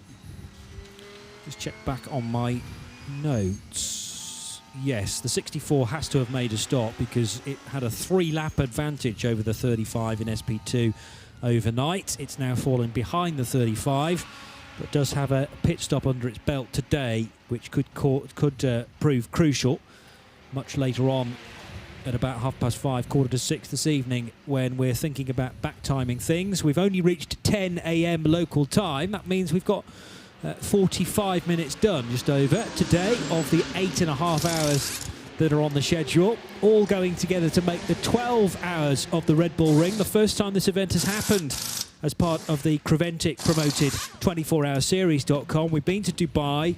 Second round was in Mugello. This is round 3, with races still to come at Paul Ricard in the south of France, Imola in Italy, Portimao in Portugal, and we finished the year in November in Austin, Texas at the COTA circuit. Here's Nick Damon watching another pit stop. Yeah, it was the 33, one of the car collection cars. This is the multiple coloured one, and that was a tyre-only stop. I thought they were going to change drivers. The whole high-fiving thing at the end. Very excited about their stop, and I can see to my right coming in now is the Optimum Motorsport Ginetta. So trying to make up the 11 or 12 laps it lost when it was physically assaulted by the TCR Audi, and in fact that's going just for fuel. So these tyres really are lasting very well. Thank you, Nick. And the number 911 car making great progress through traffic, still maintaining much of its pace. Lost a second or two there, though, Just a bit of freneticism on track. Malicelli closing now to within 4 seconds of 4th place and the number 963 Huracan. So position changes about to happen in the top 4, or 4 indeed, 4th position. Rahel Fry, latest pit stopper, and the number 33 Audi on the fueling point now. Jordan Grogor beginning, by the way, to significantly catch the 2nd place in A6AM Lamborghini.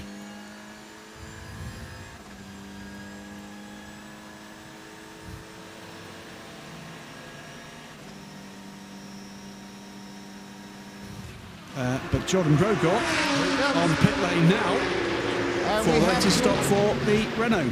And we have the Jordan in that bright, something yellowy bronze, who knows what to call it, sunset baby bottom results possibly. As it comes out, full tyres, Jordan staying on board, a lot of carbon dust flying out as it goes in. We're about to get the 32 car collection car. The car's been running very high up the order as well. Two of the leading cars in A6AM coming at the same time. Horst Feldmeier brings the car just in front of me. That's the 32 blue and yellow Audi. The yellow and black Extreme Racing car now has already completed the tyre stop and is going down for fuel. Again, no problems here with the Feldmeier machine. 32 car collection car. 4th tyre goes on. Didn't seem quite as quick as the 33. And I can see by now all these cars are a little bit of trouble getting that thing away now. They're having a problem engaging a gear, and this is all lost time.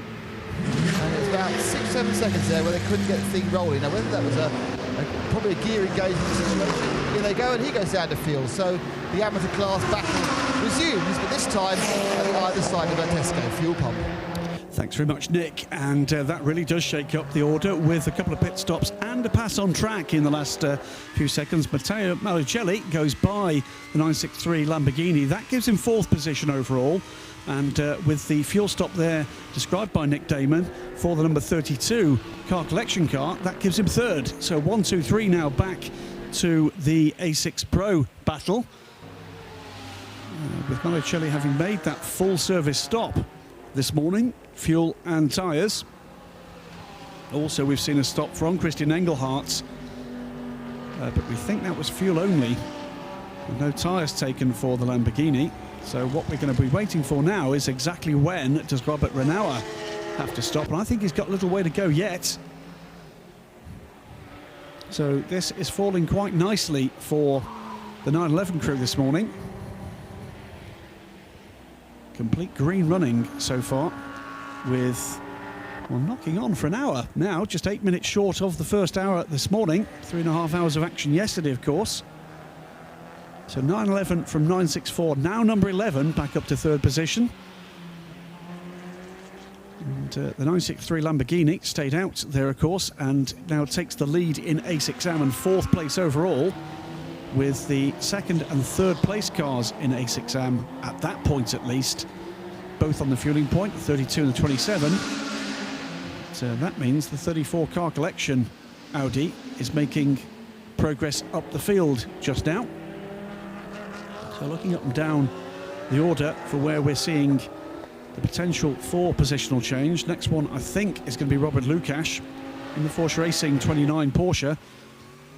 Dropped down into 10th position, but he's about to gain a place from Rahel Fry in the 3rd of the car collection Audis. All 3 of them, by the way, in the top 10 overall.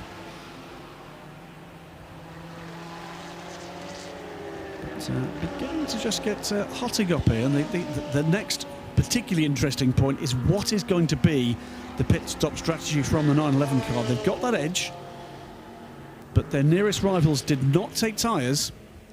Will they take the time in the pit stop hit there? Do they need the brakes yet? They shouldn't, but we know it's heavy on the brakes here. So what will happen, and when will it happen for the number 911 car? 908 gonna pit on this lap. This is Michael Carlson for Team Altron Peugeot, leading the TCR class by 3 laps, and the 908 car then the first to blink in a 3-car class. Team Altron debuting their Peugeot 308 Racing Cup cars this weekend. You may well remember them from last year and previous years, running a couple of A2 class Peugeot 208s, and there is effectively the car that Altron are racing. It's the Speed Factory Racing Audi RS3. Yeah. Left front wheel or tyre smoking. He's going in the pits. He's not coming for a pit stop. He's rolling into the pits as it is. So there is a problem with the 908. This is not a good lap for TCR cars, it would seem. He's missing half a light, but yeah, so he's coming in. Now, they're going straight to the front. I can't believe that a TCR car is going to need a disc pad change, but that does appear to be what they're going for. Driver change being made, Carson getting out, and yeah, there's all the sign they're doing at least going to do a pad change here. So even the TCR cars are only running 4 hours, which means they're going to have to stop twice. So this track is unbelievably hard on brakes, isn't it? And this is indeed, yep, this is a pad change. They're not doing discs, so it's a pad change for the Peugeot. They should take it down quick bit because they charge you £75, and then of course you get new pads for life. This is another moment where Johnny Palmer's taking a huge amount of credit, because I said from the start there's going to be 2 brake changes here. Christian Frankenhout laughed at me. Well, the Hoffa car so far hasn't stopped, in fairness, so maybe the AMG is tremendously good on brakes, but I do know that from high speed, you're stopping to probably 60 Ks to go through turn 1. You then do it moments later at turn 3 and again at turn 4. It's incredibly punishing, this place, on brakes. There is the 221. The RTR Projects machine. The Audi still working its way back to pit lane. We've got another TCR car coming in the pit lane as well, the 308 Peugeot. They won't be doing brakes on that yet because there's not enough room in the garage for both the Altron Peugeots. And we have the Treble 2 Seika GT TDI in the gravel trap as well. It's going to make it back out. Almost looked like it was going to make it out there. It got a little bit of traction. Yeah, and then the rear wheels buried themselves deep into the stones, and that Seika, I get the feeling, is going to bring out one of those purple parts of the race. I mean by that code 60. Here is Nick Damon watching the Altron Peugeot. Yeah, and that was a mistake. Code 60, by the way. The 308 was thinking it was going to stop for its brakes, and then got waved off. And Cyrus Ayari, the team manager, looking very disgruntled. But they have got, I think, taken fuel, and they will get a fuel fill because they came in, of course, before the code 60. But the pit lane has gone crazy. There are people everywhere now. I mean, this 57 minutes in, it's a code 60. If you haven't had fuel, you need to take it. And I can see that one of our stoppers will be our leader, which is the Herberth 911. That will be stopping, and it'll be Daniel Anneman getting in the car. So it's going to be a full-service tyre, fuel and driver change for the 911 when it comes in under this code 60.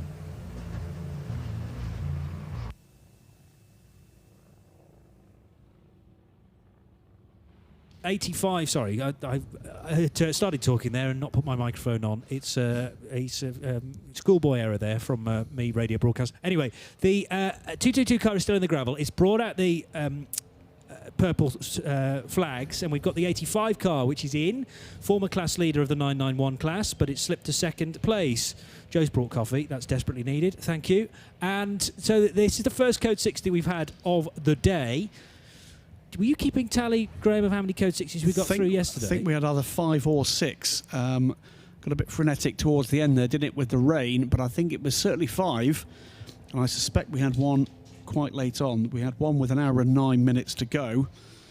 And I think we had one in the last half hour, so I think it was 6. But this is the first this morning, and it comes out just 2 minutes from the first hour of action today. In comes one of the Lamborghinis. It is the 963 car from 4th position as the Seika is under tow. And we wait for Robert Renauer to make his way round to pit lane and will pit, we believe. Nick Damon again. Yep, 963 has gone past me for fuel, the AM Lamborghini, but more importantly, the number 11 car, the Scuderia Paraha car, has taken just fuel. But don't forget, they put new boots on already this morning. We're about to see the Pro Lamborghini, the 964, come in for a full service. Marco Nightshon is suited and boosted and ready to go. And we do know, of course, we are waiting for the Herberth car, and Daniel Allen will get in it. So this is going to spin slightly back into the Praha favour because they're not doing the tyres and driver. So my guess is when they come out with all the nice extra half tank of fuel, they're going to be very, very close indeed. Yeah, well, it's an hour and a half back, but that's a minute and a half back, sorry, for Matteo Malicelli when that when that Code 60 came out. And down pit lane, and Nick Damon is absolutely right, comes the 964. They didn't take tyres last time, may well do it this time. We're still waiting for the 911 to come around. Nick reckons there's tyres waiting. Here comes the 911. Tyres and a driver waiting for the 964, who slaps over his indicator board. Luckily the man was the Huracan GT3 man was not behind him. The tyres are already off, and already Christian Engelhardt is out and Marky Nitron in. Here comes the Herbert Ryan. To my right also I have the #1 Hoffer machine, and that is seeing Kenneth Heyer getting out and Michael Kroll getting in, and a new set of boots. Daniel Alleman opens the door, and he is already hopping in as he pulls Robert Renauer out, and first to get away is going to be the 964, who go for fuel. So that is the Lamborghini now ahead, well, a lap down, but ahead of the Pregat Herbert. The Hoffer car getting a push away and still doing up the belts. Oh, now the Lamborghini has not stopped for fuel. Lamborghini has just done tyres only. Whether that is because the fuel area is full, and neither has the Pregat car.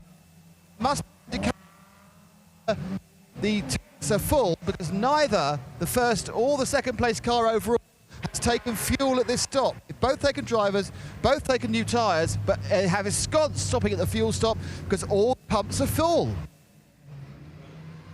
Well. The 964 car has already stopped today. Prior to that stop, though, 964 has, 11 has. Yeah, but 911 hasn't. No, I and know. that's bad news for the 911 car. But the 964 surely fueled the first time around. It did a full fuel stop under green, so Yeah. could have topped up, didn't. The car there that probably suffered from that most is 911. What I this think they plays just back thought. into. I think they just thought we've only got 10 litres to be able to fill it up with. So almost the Lamborghini's just gone, let's Well, not the bother with Lamborghini, fuel. I get that. The 911, I think Porsche's that's a strange one. That's a problem, and I think that almost certainly is exactly what Nick said there. And a brilliant commentary, by the way, there on 4 consecutive pit stops from Nick Damon. Well done. But that, I think, is going to play back into the hands of the number 11 Ferrari when this gets back to green, as it does right now, because the number 11 car, of course, will now be full of fuel. That did stop for fuel at that point, so we'll be as full as it possibly can be. And I think we're going to see, when we finally get the 911 car back in for fuel, and if it needs it now, it's going to have to do it under green flag conditions, albeit it will get the advantage of being able to fill it to the top. That is going to bring the 11, I think, right back into it. We'll wait and see. That will emerge in the next few minutes, I'm sure. We've gone past the first hour of action today. 4.5 hours of action from the 12 done. And interesting moments there with a busy pit lane, and more to the point, a busy fueling area. Could that have been a metaphoric spanner in the works for the 911 crew? Here's Nick again. Lining somebody up to yes, talk I'm to. with Here we go. Hello, I'm with Robert Renauer. Sorry, I just having a problem getting the feedback from you guys there. Robert, that was must be quite a good fun hour for you out there. I had a lot of fun with Christian Engelhardt, fighting 1 hour with him. Then he went to pit and I could make my pace. So yeah, it was a really good stint for us. Now we go second time in pit for refueling. Because it makes no sense. There was a lot of traffic in the refueling area. So we are coming in now and then make full again and attack. Where do you think you all are relatively? Because obviously Matteo Moricelli, he's catching you up fast. Do you think that you have the fastest of the 3 cars? Yeah, sure. It looks like, yeah. Definitely. Thanks, Robert. Cheers. Well, that makes sense of our theory, at least. The Porsche is back in again and straight to fuel, but this will not have been part of their plan. 158 laps completed, so they've pitted at the end of lap 157 and at the end of 158 to now get a full tank of fuel. That is the advantage, I suppose, because on the previous stop they would have only been able to filter 50%. On balance, this has been a disadvantage because it gives them less flexibility. If we did get another Code 60 within the next half hour or so, they could have actually drawn some advantage from this. Yeah. But on balance, it's a disadvantage having not been able to get fuel at that stop. Nick Damon, did they take tyres on the 911? The 911 car, certainly with a driver change. Yes, they did. Right, thank you. A quick one though, before you leave me. The Coroisa 70 Lotus is in the pits, having a very long-winded rear disc and brake change. Like, it should take a few seconds. And normally, of course, It's only the fronts that need changing. They've been changing the rear disc pads for some time, and appear to be that they have a sort of small problem with it. Like it's either causing more consternation than it should do, or it's particularly tricky to do it on a Lotus Elise. Okay, thank you for that. Marginal correction, it's an Exige, but I take the point. Remember, this is the car. It was an Infora. What did I say? Exige. Oh, I'm completely wrong, and so's Nick, and you're right. Again! Come on! Now, you do realise I've reached the maximum quota of 3 times now. So it is downhill, big style, as quick as they're going down that mountain on skis, probably. Absolutely. I'm gonna give up now. Here's Graham Goodwin for the next 7 hours. No, not really. Not really. Mark Eishin then in the 964 car in second place. Matteo Magliucelli in third position, but Inaikin will probably take the lead in a moment or two with the Daniel Alleman driven 911 car now in the fueling area. Well, watching that car on the fueling area and certainly watching the time ticking over, 2.5 minutes for this pit stop. Through comes Magliucelli. That will put it back on the 911 car at this point. So that puts him onto the same 157 laps. Alleman has completed 158. And in just a few seconds' time, the 964 car is going to be coming through to complete its 158th lap. But Daniel Alleman is on his out lap, so Alleman will retain the lead here. Right, so this is a close run thing, but here comes the Lamborghini. Yeah, out of the final corner. Over the line, lapping a Peugeot Team Altran 308. In fact, the Altran cars have found each other, in effect. They're heading into and out of turn 1. The 308 and the 908, there are a lap between them. So at the moment, the 908 leads the TCR class. I think Altran will be pretty pleased with the pace that they're able to pump out from those 308 Racing Cup cars, and the fact that they haven't got too far apart on the timing screen. Yes, okay, there's a full lap between them, but the lap around this place is pretty swift in a TCR car. You can do it in about 1 minute 41 seconds. Nick Damon's here again from the pit lane. Unscheduled stop for the 32. One of the leading car collection Audi, and the car that's doing best within their team, and also did well in A6 Am. As you can see, the diffuser on the rear right is loose. So they've actually lost the mounting for the rear right diffuser, even though they are fiddling about with changing tyres. The problem is the back of the car, the rear right diffuser bouncing up and down. That's going to cost them ground clearance. You can see it bottoms out there, and that's going to be a major reduction in rear downforce, because that's not where it should be. Actually, it might be a major increase in downforce. It's closer, but they'll get caught for that, because that shouldn't be doing that, and that is dragging on the track. That drops the 32 car back a little, but ahead of it on track for a battle for 5th position is also the battle for 2nd in A6 Am, because we talked a while ago, before that flurry of pit stops on the Code 60, that Jordan Krogor was catching cars ahead of him. Well, he's almost caught Ingo Vogler in the number 34 car collection Audi. That is now the lead Audi of the group, but Nick's right. We'd had the 32 car up to 3rd overall for a while. Meantime, for the lead of the race, the 911 car, and that's now Daniel Alleman, leads Mark Eishin by just 15 seconds, with the Ferrari back onto the lead lap, albeit some little way back. So once that's all wound out, it did cost the 911 some time having to do that second pit stop, but not too awfully badly. Retains the lead, now is fully fueled with new tyres and a new driver, and with Mark Eishin in a not dissimilar position for the 964. Matteo Magliucelli, meanwhile, has got, I think, something like half a lap to catch up on those two. Not for the first time, the Seat Leon Super Copa of Vista Racing running wide at Remus Corner. That was again to allow faster 991 Cup cars and the GT3 spec machines through. When you are being several cars bearing down on you in your rear view mirrors, you can see about 3 or 4 faster cars. It's best just to drive off the track for a corner and allow them all safely by. The 911 car heading down that short hill towards the bowl effect at turn 10. The Porsche looks well planted though, having been prepared by Herbert Motorsport. Over the line, Robert Renauer is in no doubt that they have the fastest car today. Just the fact that they've now got to edge out an advantage. Here comes the 32, Graham Goodwin, down the pit lane. Horst Felbermeyer, presumably to get out. No, that's again. He's just gone out and come back in again. Yellow flag at turn 1, meanwhile. And we're going code 60 again, Nick. The 32 car heading for you. Yeah, the 32 car, they when he came in, I think he must have been reporting odd handling. So they looked at the tyres, and of course, when they actually got the car in the pits, they could see the problem was the diffuser was falling off, which would cause odd handling.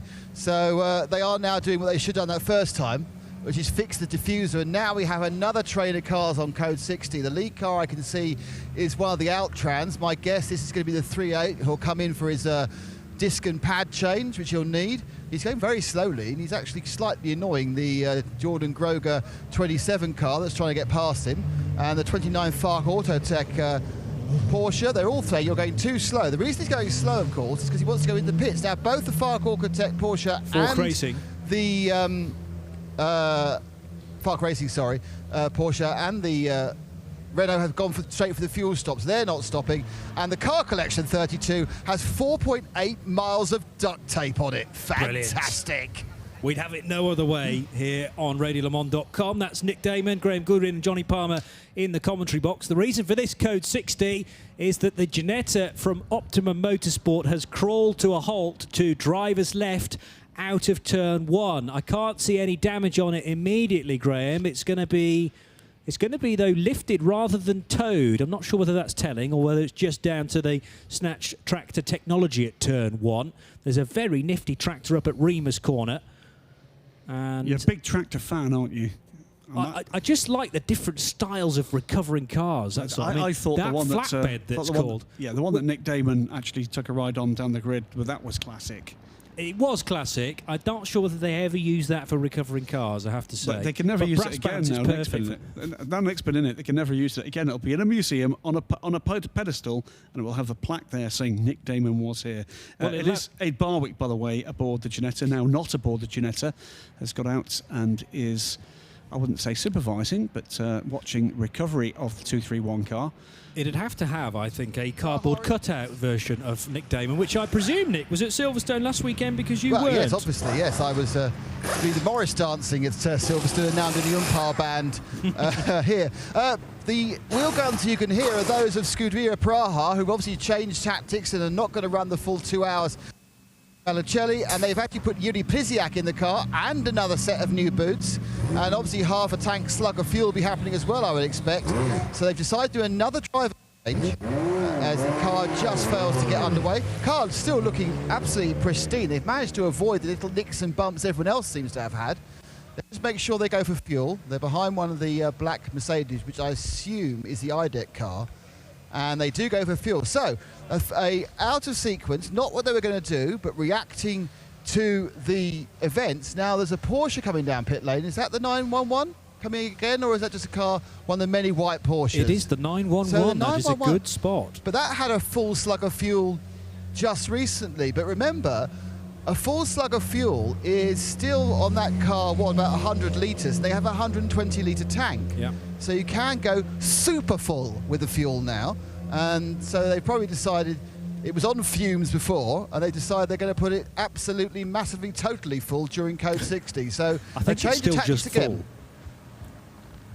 So you're looking at the Ginetta now being recovered, and that is damaged. I suggested it wasn't. And we're going to go back to green within a minute, but it was contact by the look of it with the 222 car. Now that is the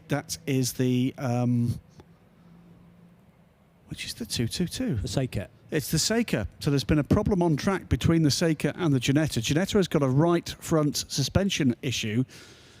Is now in a place of safety with the track workers getting back to places of safety themselves. Yeah, that Ginetta's been recovered. Back to Nick in the pits. Down with Matteo Malicelli. Matteo, when that was a busy hour, were you happy with the net result, where the team is after the first hour of today?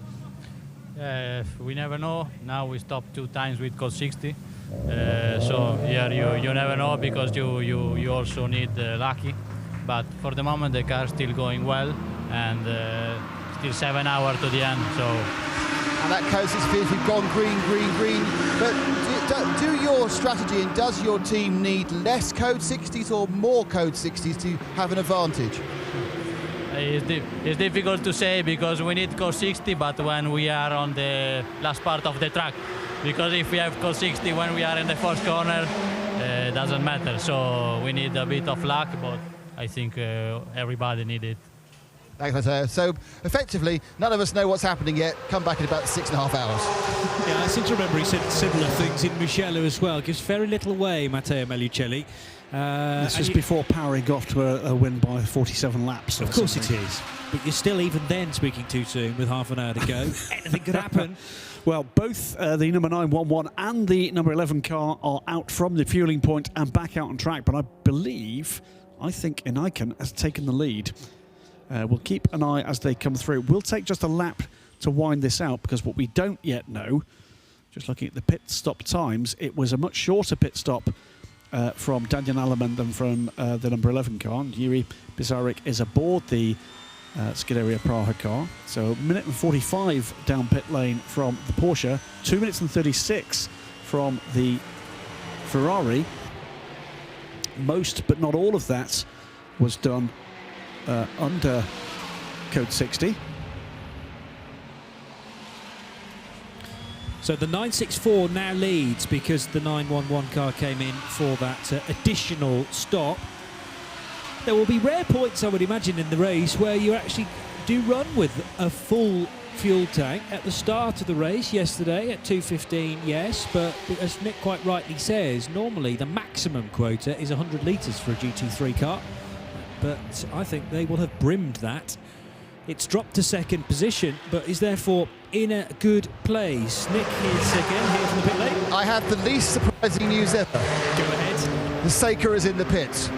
But with a driveline problem, again not very surprising, but perhaps positively it looks like it might come out again, but that is what, the fifth time it's come in? Well, we've got a hit in it because it doesn't look damaged. There's no damage on the bodywork. We had the message on the screen that said that the Seika had clashed with the Ginetta. Ah, that means it must have clashed rear left, which they were looking at. Well, front right damage on the Ginetta. Yep, rear left, front right, that works. So that would say the Ginetta hit the Seika, wouldn't it? It's effectively hit a massive engine on wheels, Yes. hasn't it? It's sat there, and that extra couple of pounds of force has been too much for the gearbox. But it's already dealing with 800 million newton meters of torque. It can't have a little clunk as well. But it is going to come out again. So actually, no, this is the shorter one that stops. The Seika will be rejoining and single-handedly ruining the Alpine Air. Thank you for that. It might have been a situation where the Ginetta turned in and then got clonked front left by the Seika. Possible. So we might hear from the Optima Motorsport team a little later. We do know they've got an in-car camera, of course, with that car.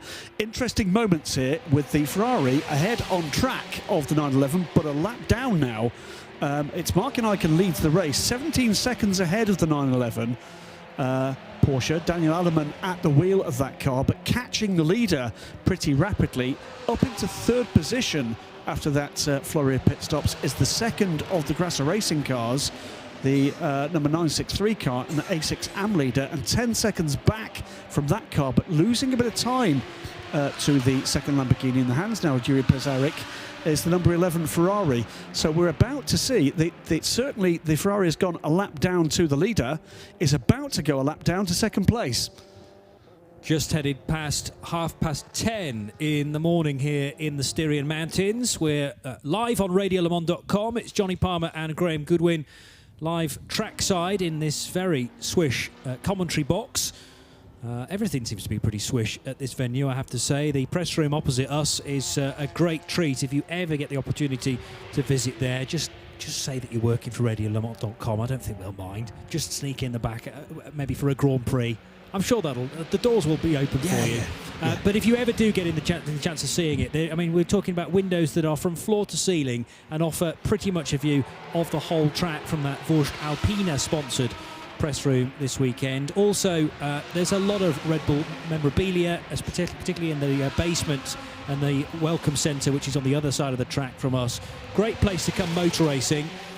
You could say it's not quite as fully committed as the old Österreichring. We've been watching old YouTube videos this weekend of the last days of the Austrian Grand Prix in the mid to late 80s. it was very, very fast in those days. Yeah, to give British fans a perspective, if you're familiar with Snetterton, it's exactly the opposite to that. Very good. Yeah, great analogy. I've heard it compared to Donington Park and Cadwell Park this weekend. Cadwell slightly more because of its hilly nature. Has better Wiener Schnitzel in the cafe. I'd agree with that as well. So, a great place to come motor racing. As you can tell from the 35 car field that entered yesterday, we only lost one from yesterday into today. That was the 46 True Racing KTM. But we hope that you're enjoying this event as much as we are. We are now an hour and 20 minutes into today's portion of the race. Slightly unconventional split of 3.5 plus 8.5 hours, all down to curfew times here in Austria and here at the Red Bull Ring, whereby we have to cut all engine noise by 6 p.m. So we're on for a 5:45 finish to the race, followed by the podium presentations. That feels a very long way off right now. Although, in another 1 hour and 10 minutes, we will have reached half distance. Good grief. Right, buckle in just to explain where we are at the moment with the top four, because it's getting interesting. It's getting quite exciting, actually. Daniel Allemann is in second position in the number 911 Porsche. He is catching Martin Eichen, now aboard the number 964 GRT Grasser Racing car. Leading the race. He's now just 8 seconds back and is taking a chunk of time every lap out of the leader. In third position and a lap down on both the leading cars is the number 963 Lamborghini. Catching that car in fourth position and catching the A6AM leading Lamborghini for third is Jiri Pizarnik, who's now 7 seconds back from the 963 car in the Scuderia Praha Ferrari. But Pizarnik has the second place car on his boot lid. It is about to go a lap down to not just the Lamborghini, but also to the Porsche. So critical moments here in this race, I feel, with just 7 hours and 9 minutes remaining of the 12 hours of the Red Bull Ring. And it's again a second race in consecutive race in the series, Johnny, where the varying ways in which the teams deal with the need for fuel, the need for tyres, the need to change drivers, and particularly how they respond to the Code 60 periods, the almost inevitable Code 60 periods. Really interesting this time. Far less confusing, I have to say, this time than we actually got to in Mugello, where it did seem that the 80 squillion teams had 80 squillion different strategies around this. Here, it's a far more, well-ordered set of strategy. Leader goes through now. 963 car tucked in behind. Here comes the 911. He has passed the Ferrari on track, so puts the Ferrari a lap down, and is about to put the 963 car a lap down as well in, I would have thought, a couple of laps' time. So we're going to have two cars pretty close together for the overall lead. 7 seconds between them now in a battle for the lead. We're then going to get another pair of cars almost exactly a full lap down, 5 seconds between them for third position. Great dice in 991 class as well. A moment ago I checked the screen in the first and second and third place positions in 991. They're all on the same lap. I think they are all negotiating lap 1.5, or they will be all negotiating 1.59 in a second. Pro Sport Performance out front with Joe Foster at the wheel. That's the number 85 car. We've got Piotr Paris in the Fork Racing 81 car, second in class, and then Igor Valilko in the Olip Racing car, number 67, third in class. So it's very tight indeed in that Porsche Cup class, effectively. SP2 headed still by B2F Competition, having taken the lead from their French compatriots, Porsche Lorient Racing, but that is far from decided as well. They're battling over 17th and 18th in the overall standings. It's much closer within the class, though. 14.7 seconds separating B2F from Porsche Lorient. And MSG, who are running two 991 class Porsches this weekend, the local guys from Karlsdorf, not very far away from Graz in Austria, but MSG are currently 4th and 5th in the 991 class. They will be disappointed with their positioning at the moment. Christopher Zirkling certainly troubled the top three in 991 yesterday. Plenty of battles just outside the top three right now. Yeah, there are plenty of battles up and down this field, Johnny. And watching the progress again from that 56 car, the interesting upgraded KTM Crossbow that is about, I think, to take that position back. After a little delay earlier, we saw 56 on pit lane, but we've got a KTM that is going to be coming down the pit lane and will be getting a penalty by the look of things. Now, I believe that will be the 56 car. So, Reinhard Koerfler about to take 7th position, but will likely not get that opportunity because I think he's got to stop and will be stopping in the penalty box. There is a KTM mechanic with a True Racing set of overalls on, standing by the penalty box. Down the pit lane comes the GT4 leading Audi, the TTRS. 22nd position, of course, not now under immediate threat from behind with the problem for the Ginetta. That, by the way, has put the other KTM, the other surviving KTM, the 221 car, the RTO Projects car, back up into 2nd position in class, albeit that is, 16 laps down on the GT4 leader. So problems for just about everybody else have left the Audi sitting pretty. Here's Nick with the Bezeplast Audi. How can you tell when a team is 10 laps ahead when they have the world's most relaxed pit stop? They even put the air jacking very precisely, very slowly. They obviously, all they need to do is keep this thing on the island for the next 7 hours and they'll be fine. So this is very much a reserve stop. They've done tyres, they're doing a driver change. It's, and the Kovac is getting in, I think. And they had a quick check at the top up. The depth's back, actually. Sorry, it's Thomas Pekar who's getting in. And they are really taking this incredibly slowly because they've got a lot of time to worry about it. And there they... And... Oh, shall I start it? Yeah, I might do. No, I won't. I'll wait. And they get away. But they have no stress. They are so far ahead. No, you're right. That car's completed 152 laps. Its nearest rival, 137. So it's more like a 15-lap lead for the Audi from Bezeplast, and they're fighting with the RTR Projects KTM. That RTR Projects car took a 10-lap penalty overnight because it needed to be worked on outside of the Parc Fermé conditions, and it was already, what did I put it down as, 221 to 233, a difference of 9 laps. That became 19 laps overnight.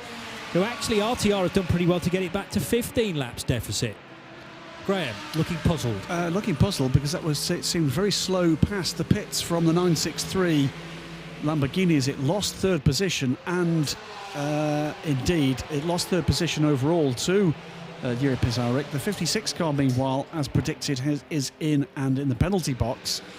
That is just before the car took 7th position, but it's just been passed by Robert Lukáš, making progress up the field. And Lukáš, by the way, will be with Michael Kroll very soon indeed for 7th position.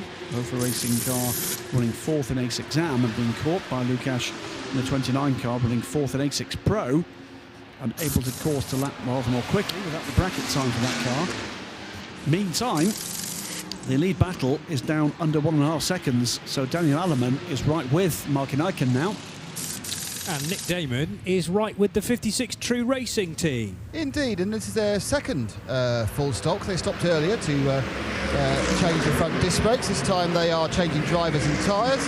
And getting into the car is Hubert Trunkenpolz. And getting out of the car is it's Reinhard Koerfler. And they have a number 9 on the wing because they are 9th overall. And that was a very standard stop, obviously lengthened by their trip to the penalty box earlier. Yeah, thank you, Nick. And whilst that pit stop was happening, Daniel Aleman able to make a move on Martin Eichen. This is how it happened. The 911 car exiting turn 1 ahead of the Lamborghini, but further back on the previous lap. Lamborghini looking a touch slow, maybe. Or did it just not get a very good run through the kink at Wurst Alpine, and then it saw the Porsche coming through? That looked like a problem to me, Graham, for the 964 car. It's being driven by Martin Eichen, who is certainly not one of the slowest drivers in that combination. It's had no real proper leading pace since the last pit stop. It's been losing time very steadily to Daniel Aleman. Yeah. And has not looked able to respond. And rather oddly, the 963 car, as it came through last time, albeit ceding a place to Yuri Pisarik, and may just have lifted off a little. Seemed pretty close, slow past the pits as well. So we'll keep an eye on the form of the number 964 car. Might be worth, Nick, just asking whether or not the car is carrying a minor problem. But if it is, it's got a long way to go until it needs to come and pit on schedule again. It had that issue late in the first part of the race yesterday with the bodywork that normally sits around the wheel arch, and somehow that had folded back and was pointing vertically from the car. We were wondering what on earth that bit of bodywork was and where it had come from. But thanks to a number of people pointing it out on the collective and eventually Graham's deductive skills, we worked out that it should be pointing downward and just behind the rear bodywork. A lot of these GT3 cars carry extra turning vanes and extra splitters as well, just to suck them down onto the ground yet further. The Speed Factory Racing Audi is back into the garage. That car has been through the mill so far this race, still not yet onto the top page of timing, so that means it's outside of the top 28. Principally, it's trying to catch the two Team Altran Peugeots, but they're looking very strong indeed right now. The 908's completed 151 laps, the 308 149 laps, and still maybe not having broken the 100 lap marker, that Audi RS3. There's been a spin for the B2F Competition Porsche. Now that was class leading in SP2, still is, but it will be put under pressure now with Michel Mitias at the wheel. Frederic Liliev will be catching in the 64 car, I would suggest. Cost him about 16 seconds, and that, rather oddly, is now exactly what the gap is in class. Meantime, the next thing to watch in the leading group is going to be the number 11 Ferrari, because we can't see any further pace out of that Lamborghini, and it doesn't look as if we can at the moment. Pisarik is going to be back onto, it's going to take a lap back from the Lamborghini, and we've got a slow Porsche on the start-finish straight as well. The number 67 car, very slow and smoking from the rear. Igor Valilko is the driver of that car. For Olymp Racing, they are third in class. But an issue for Igor, and this is the worst possible place on the circuit for it to happen, because Igor's just past the pit lane, but I'm not sure the crew running the Olymp Racing by Lukash Motorsport car will be able to fix that. That looks very much like a flat 4 going bang in the back of a Porsche. Hopefully a flat 6. 4 if litre. It's a flat 4, is in real trouble. It may be a flat 4 now. I think it might be now. Yes. A very flat 4. So I think the guys in the truck have the moment, the TV truck, have the moment that this engine went bang. Well, it's already gone, we reckon, yes, and smouldering gently. He pulled through turn 10 very slowly, spotting that at the corner of my eye, and then pulled towards the pit lane, away from the racing line, and then we started to see the smoke, and then a lot of smoke pulling out of turn 1. So not great news, I'm afraid, for anybody following the 67 car's progress, the Olymp Racing car. And that is not, it's not taken, has it, the cut through? It's going to take the whole lap. Yeah, that was an option to Igor Valilko, it has to be said, taking the shortened version of the Red Bull Ring, turning right before the kink at 2, and that feeds you back into just before turn 7, but he's deciding to do the full lap. Hopefully there's no oil being laid down from this engine failure. Can't see any slippery surface flags being waved, but certainly white flags to warn everybody of this slow-moving car. Yeah, meantime, Yuri Pisarik is right on the tail now of the 964 car. This is not for position, it is for the Ferrari to get back onto the same lap as the Lamborghini. So it will stay in third position. We'll get onto not the lead lap, because the 911 car is still further up the road, but we'll take a lap back from the second place car. Meantime, the 67 car smokes its way around the remainder of the circuit. Will be back in the pits very soon. The car that's most likely to profit from its misfortune is the number 93 MSG Porsche. Petar Macic in the at the wheel of that car, 19th position overall. That is in the pits at the moment and undergoing what looks like a relatively standard stop, although there does seem to be a little bit of delay in getting a new driver aboard the car. 67 almost back to the pits, but this looks very difficult to fix, I would say. Not going to be terminal quite yet, because clearly under its own steam the Porsche can make its way back, but it's at severely decreased speed, and the guys might just look at this and go, do you know what, we might call it a day there. The thing is, they've got plenty of other cars in the race, have Fork Racing and Olymp Motorsport to turn their attentions to. He's going to spin it straight into the garage. He's going to go nose in there, and the guys are going to push it the remainder of the distance. I sense we're not going to see that car for quite some time, if at all, again in this race. So Daniel Alleman pulling away from the Lamborghini in second position. Lap times have dropped right off at the moment, 33s, 34s. I do wonder whether or not there might be a little bit of all down somewhere after that Porsche's woes.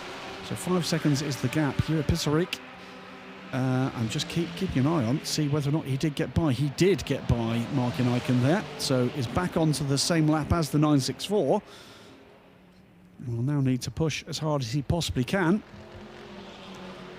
Is not, in fact, better than match the time of the leader that time. So we'll keep an eye now on Pisarik against Alleman.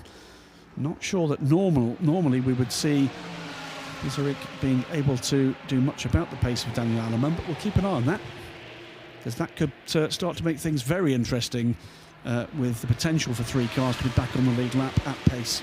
Still a good mixture of A6 Pro and A6 AM cars in the top 10. There are 6 AMs and 4 Pros, with the 911, 964 and 11 cars out front.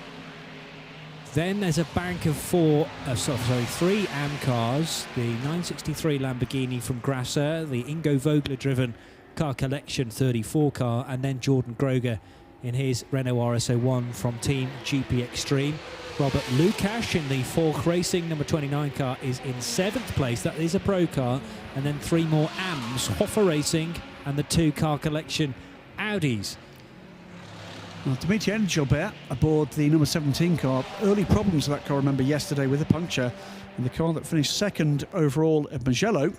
And that car, albeit not the last time around, is on terms with the 24 SPS performance car. Only one of their 2 cars here after the major and completely faultless accident, it has to be said, for the sister car last time around. We've got a Lamborghini back on pit road. This is the 963 A6 AM leader, and it's just coming through to complete lap 174. So leading by certainly a lap. It's a lap and a half there or thereabouts. There's been a change in the pit lane as far as our personnel is concerned. Nick Damon stepping away, Joe Bradley taking over, and the 963 Roberto Pampanini driven Lamborghini heading down towards you, Joe.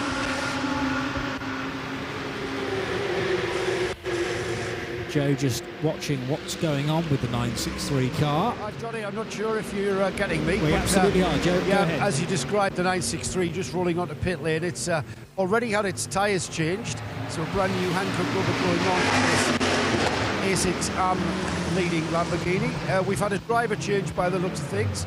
That looks like a freshly inserted driver just getting into the car. Just the driver net being placed and the car coming off its jacks now. Showing 4th place overall on the illuminated position board, and it leaves the pit apron from outside of its garage, and it will go into the fueling area for fueling. So the 963, very steady work there by the GRT Grasser team. Yeah, the team based at Nittelfelt, just down the road from here, 5 minutes drive at the very most. So this is very much their backyard.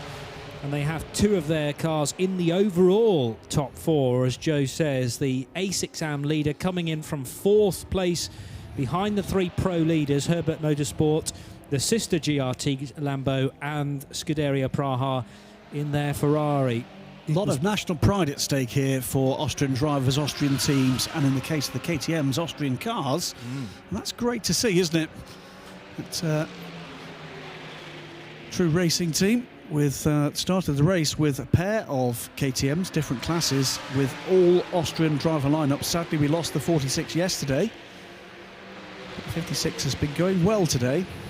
It's had at least one minor issue. It's dropped out of the top 10 with the latest stop we saw for the car, but it is back up to speed again. Daniel Alleman, meanwhile, is pulling away from the 964. I'm just keeping an eye on that pace, because Jure Pisarik is catching Daniel Alleman on track.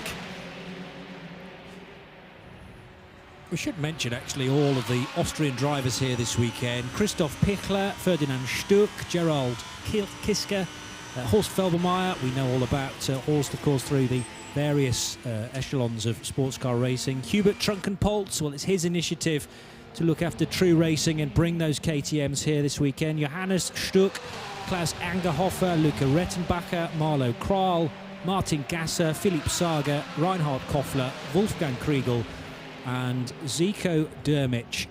All 14 Austrian drivers in action this weekend. They are the third most popular nationality after 19 French drivers and 17 Germans. It's always been a fabulous nation for motorsport. A quick word, by the way, for Gerald Kiska, who was due to share that 46 car with the brothers Stuck and did not get his opportunity. This was a thank you from KTM for his efforts. Kiska and his design consultancy responsible for the design of not just the Crossbow, but all of the KTM bikes, which have made, numerical terms, certainly KTM the biggest motorcycle manufacturer in Europe now. But the orange colour scheme, the iconic logo for KTM and the styling look for all those bikes and the cars is down to Gerald Kiska and his design consultancy. Very happy to say, it was confirmed to me yesterday that Kiska will get another opportunity to race the Crossbow GT4 at some point this year, and we look forward to that. Pisarik, meanwhile, is closing on, albeit slowly, closing on Daniel Allemann, and I think they can see the opportunity here that there might be the possibility of, let's face it, the less quick of the trio. Car 34 being one of the 3 car collection Audis up against the 27 GP Extreme Renault. This is for 5th position then, and this is for position with both cars on the same lap. 0.230 of a second as they cross the line. And that is Jordan Groger going up the inside of the Audi, and Jordan has been plugging away at this since the very start this morning. Through the pit stop cycle, has stayed with the programme.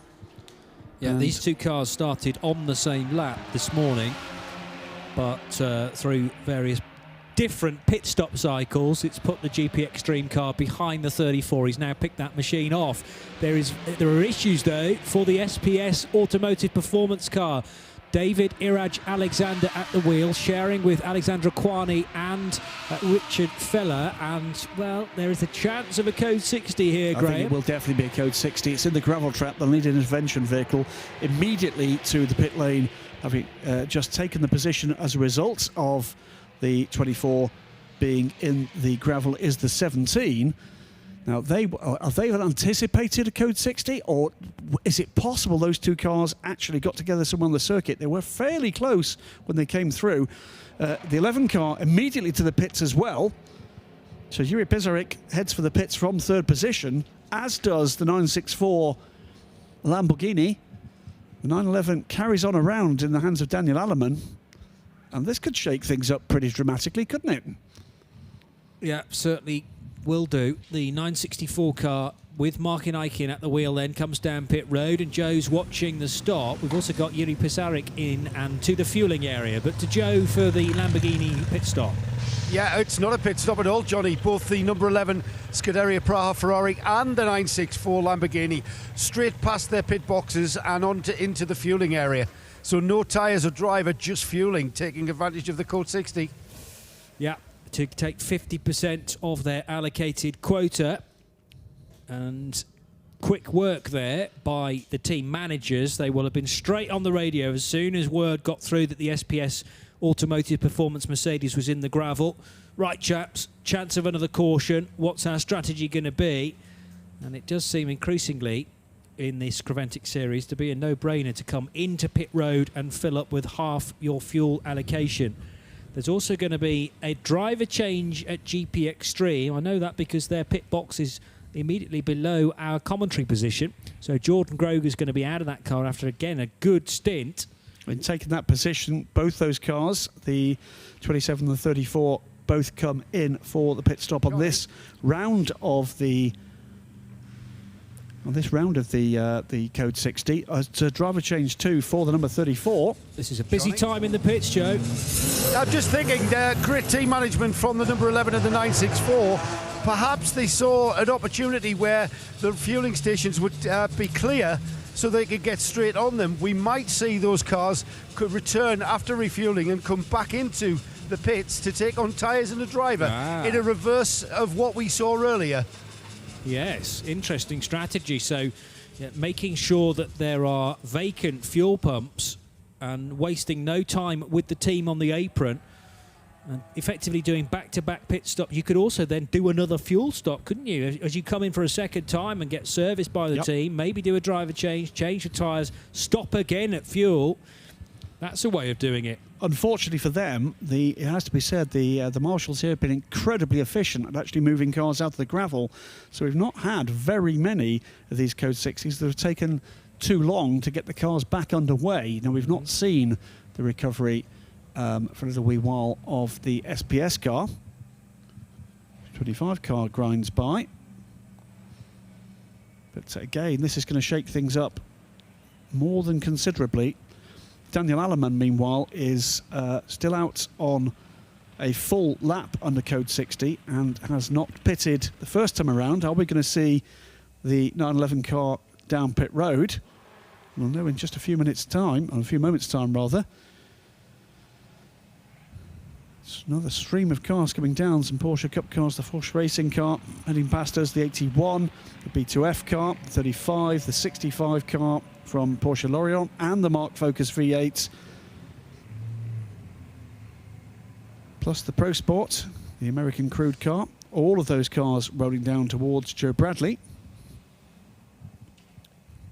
Yeah, and many cars now on their out lap, although not back up to racing speed because the caution period continues. But the 964 Lambo heading back out onto track, as is the 11 Ferrari, the 27 Renault. Leader is in the pits. So leader heading down towards Joe Bradley. Now this, I would guess, is going to be fuel only. Yeah, you may well be right there. Thank you, Graham. So the Porsche working its way down to the fueling area, and we're going to go back to green now. That's bad timing, I'm afraid, for the 911. Guys has gone straight through. The 911 has come into the pit lane, rolled down pit lane on the pit lane speed limiter, and as he was doing so, heading towards the fuel station, no doubt, he saw a green flag being waved by the flag marshal at pit exit. So he's taken the decision to not take fuel. He's gone straight back out. I think that's completely the correct decision. Absolutely spot on. They've done this before, though, haven't they? Yeah, they have, haven't they? Have they raced here before? I'm not sure whether they've raced here before. They've certainly raced in this championship before. They're very well versed in the. It has to be said, very different rule set here. It's again going to take us about a couple of minutes for all of this to wind out, so we can actually see where these guys are on track. It will have cost a little bit of time for Daniel Alleman, but not a lot. So where is that going to leave us with the three leading cars? We did have Jiri Pesarik, who stayed aboard, by the way, the number 11 car. It was closing, not Daniel Alleman. The 911 car, having come down pit road and done nothing, just gone straight back out again. I'm not sure whether they're planning on fueling it this time around. It wouldn't make sense. It's too early. It's too early. They were in not that long ago. Well, we talked about the car and its tank being brimmed, didn't we? We did. One of those rare opportunities where they got the maximum quota in on a regular stop, then came in again. Correct. With not the last Code 60, but the one before it came in and put the additional 20 litres in. They came in twice, didn't they? They came in and then they came in again. So they should be pretty good on fuel for the moment, and that was just an opportunity again to do the same, is my guess, but took the strategic decision to duck out of that pit stop at the last moment. So rolled down pit lane, as Joe Bradley ideally absolutely explained, decided to duck out and came through. So Daniel Alleman has come through in the lead of the race. Martin Eichen comes through now in second place, 32 seconds behind, but with Jiri Pesarik between the two. So Pisarik is still on track ahead of the second place car, so he's on the same lap as the 964, albeit almost a lap behind. And Joe is watching a stop for the number 58 Mark Carr's Focus from VDS. Yeah, we've got a bit of a pad change going on here. They're already on with the left front, and I just caught a glimpse of the pad that came off, and it really is. It looks like the sort of pad wear rate that you would see on your road car after maybe 20,000 miles. But as we know, race cars are different, and also pad material is different. A lot softer, so the retardation from the brake pad onto the disc is a lot greater. So we mentioned just how harsh the Red Bull Ring is on brakes. It's all about long straights and very, very hard braking into tight, symmetrical corners, and it does take its toll on the brakes. It remains to be seen, with coming up to 6.5 hours remaining, whether we'll need to see additional brake pads and disc changes, meaning 2 pad and disc changes. Normally in a 12-hour race we usually see 1, so it doesn't really matter where in that 12 hours you change. If you are just needing 1, it's whether you need 2 or not. That's going to be the question mark over everyone. Yeah, and some of the KTMs doing their brake and pad changes, the disc and pads so early, it can only suggest they're planning 2, because they did one at the 4-hour mark, you do one at the 8-hour mark, and that would see you through to the 12 hours of the Red Bull Ring for 2017. You're listening to RadioLeMans.com, our first time with this series at this race. Graham and I have covered a couple of European Le Mans Series races in the past here. Great place to come racing. The weather slightly that more unpredictable when you come here in the middle of April, though. Yep, and in amongst that flurry of pit stops under the last code 60, what we have seen is a bit of a mix-up in A6AM. Back into the lead of A6AM goes the 34 car collection Audi. That happened on track just a lap ago. Gustav Edelhoff taking Fred Fatien, who's now aboard the number 27 GP Extreme Renault. So the 34 Audi heads the GP Extreme Renault, and the 963 Lamborghini, which had, of course, been up to 3rd position overall in the hands of Christoph Lenz, is now down in 6th position overall, 3rd in A6AM, but is catching both those cars ahead. It's something around 25 seconds back as they will come through this time, but that's a battle to watch. That's the 1, 2, 3 in A6AM, 34 from 27 and 963, separated by under 30 seconds between the 3 of them, with Fred Fatien beginning to drop back a little, and a battle developing with the 963 looking to make up a little bit of time lost in that last stop. 991 class still headed by the 81 Fork Racing car. Pietra Paris at the wheel of that machine. Joe Foster and the Pro Sport Performance car in 2nd position. And Joe's been at the wheel now for 47 minutes. Felt like a bit longer than that, but it was Charles Espenlaub, I think, that started that car this morning. So handing over to his teammate Joe. 3 American drivers as part of this Pro Sport Performance lineup. Their base, Pro Sport Performance, are based not too far away from the Red Bull Ring in Germany, but the distance to travel is not. Oh, that's a huge issue for the Ferrari. The number 11 Ferrari has had big impact there. Now trying to work out where that is. That's at the top of the hill at Rimas, I reckon. And the car's gone straight on. It's clearly collected something on the way through. I'm hoping it hasn't had a contact from the rear, but I reckon the Ferrari's off there on the far left, isn't it? So this is another code 60, the 11 car, Jiri Pisarik at the wheel of the Ferrari, couldn't get it stopped at the top of the hill at turn 3. It went off on its own, and Jiri tried to turn the car in. It's gone straight through the gravel slowed it a touch, but it's then smacked into the barrier the other side of the gravel trap. Something looked a little wrong. It may just have been the path through the gravel with the front right-hand side of that car. There was a lot of suspension play as that car came through the gravel trap, and I'm wondering whether or not he actually something broke as he got under braking. But that's a big impact for Jiri Pisarik. The car steaming away at the rear, and that could be game over for the number 11 car. Well, drama. Daniel Alleman, meanwhile, pits instantly in the 911 car. He'll take every opportunity now to take advantage. He's certainly got a pace advantage at the moment over the Lamborghini. Pisarik is out the car. That's important to know as well, and is clearly perfectly fine, but will be. Well, he'll be shaken, I would he imagine. will be. That was some impact, and it didn't. Worryingly, it didn't seem as if the gravel did much of a job of slowing that car, did it? No, I mean it was going at a Skated fair across. lick. Yes, and that was the problem with the rain overnight. You would imagine that those stones have compressed quite a bit, and the Ferrari right over the top of the stones. It will have just trimmed away the very top end of the speed, but I mean the tyres look about 3 or 4 tyres deep there. The tyre wall has done its job, but it's significantly damaged the front right corner of that Ferrari. This is a mid-engine car, remember, so the front Take a look here, Johnny, at the front right corner of the car as it comes through the gravel trap, if we get a chance to see that. It wasn't on the racing line because it had ducked up the inside of the Optimum Ginetta G55. It was looking to lap that car.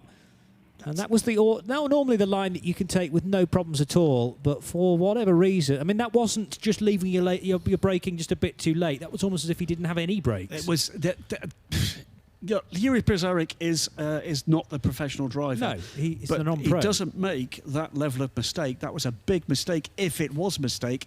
And I'm guessing when we see Juri back in the pits with Joe Bradley, that he's going to be telling a tale that something went a little awry there for the number 11 car. It's sad to see. We don't like to see race cars damaged, and certainly not race cars that are running as competitively as the number 11 car was. And that did look as if there was the potential to get that car back onto the lead lap, and that's a real shame.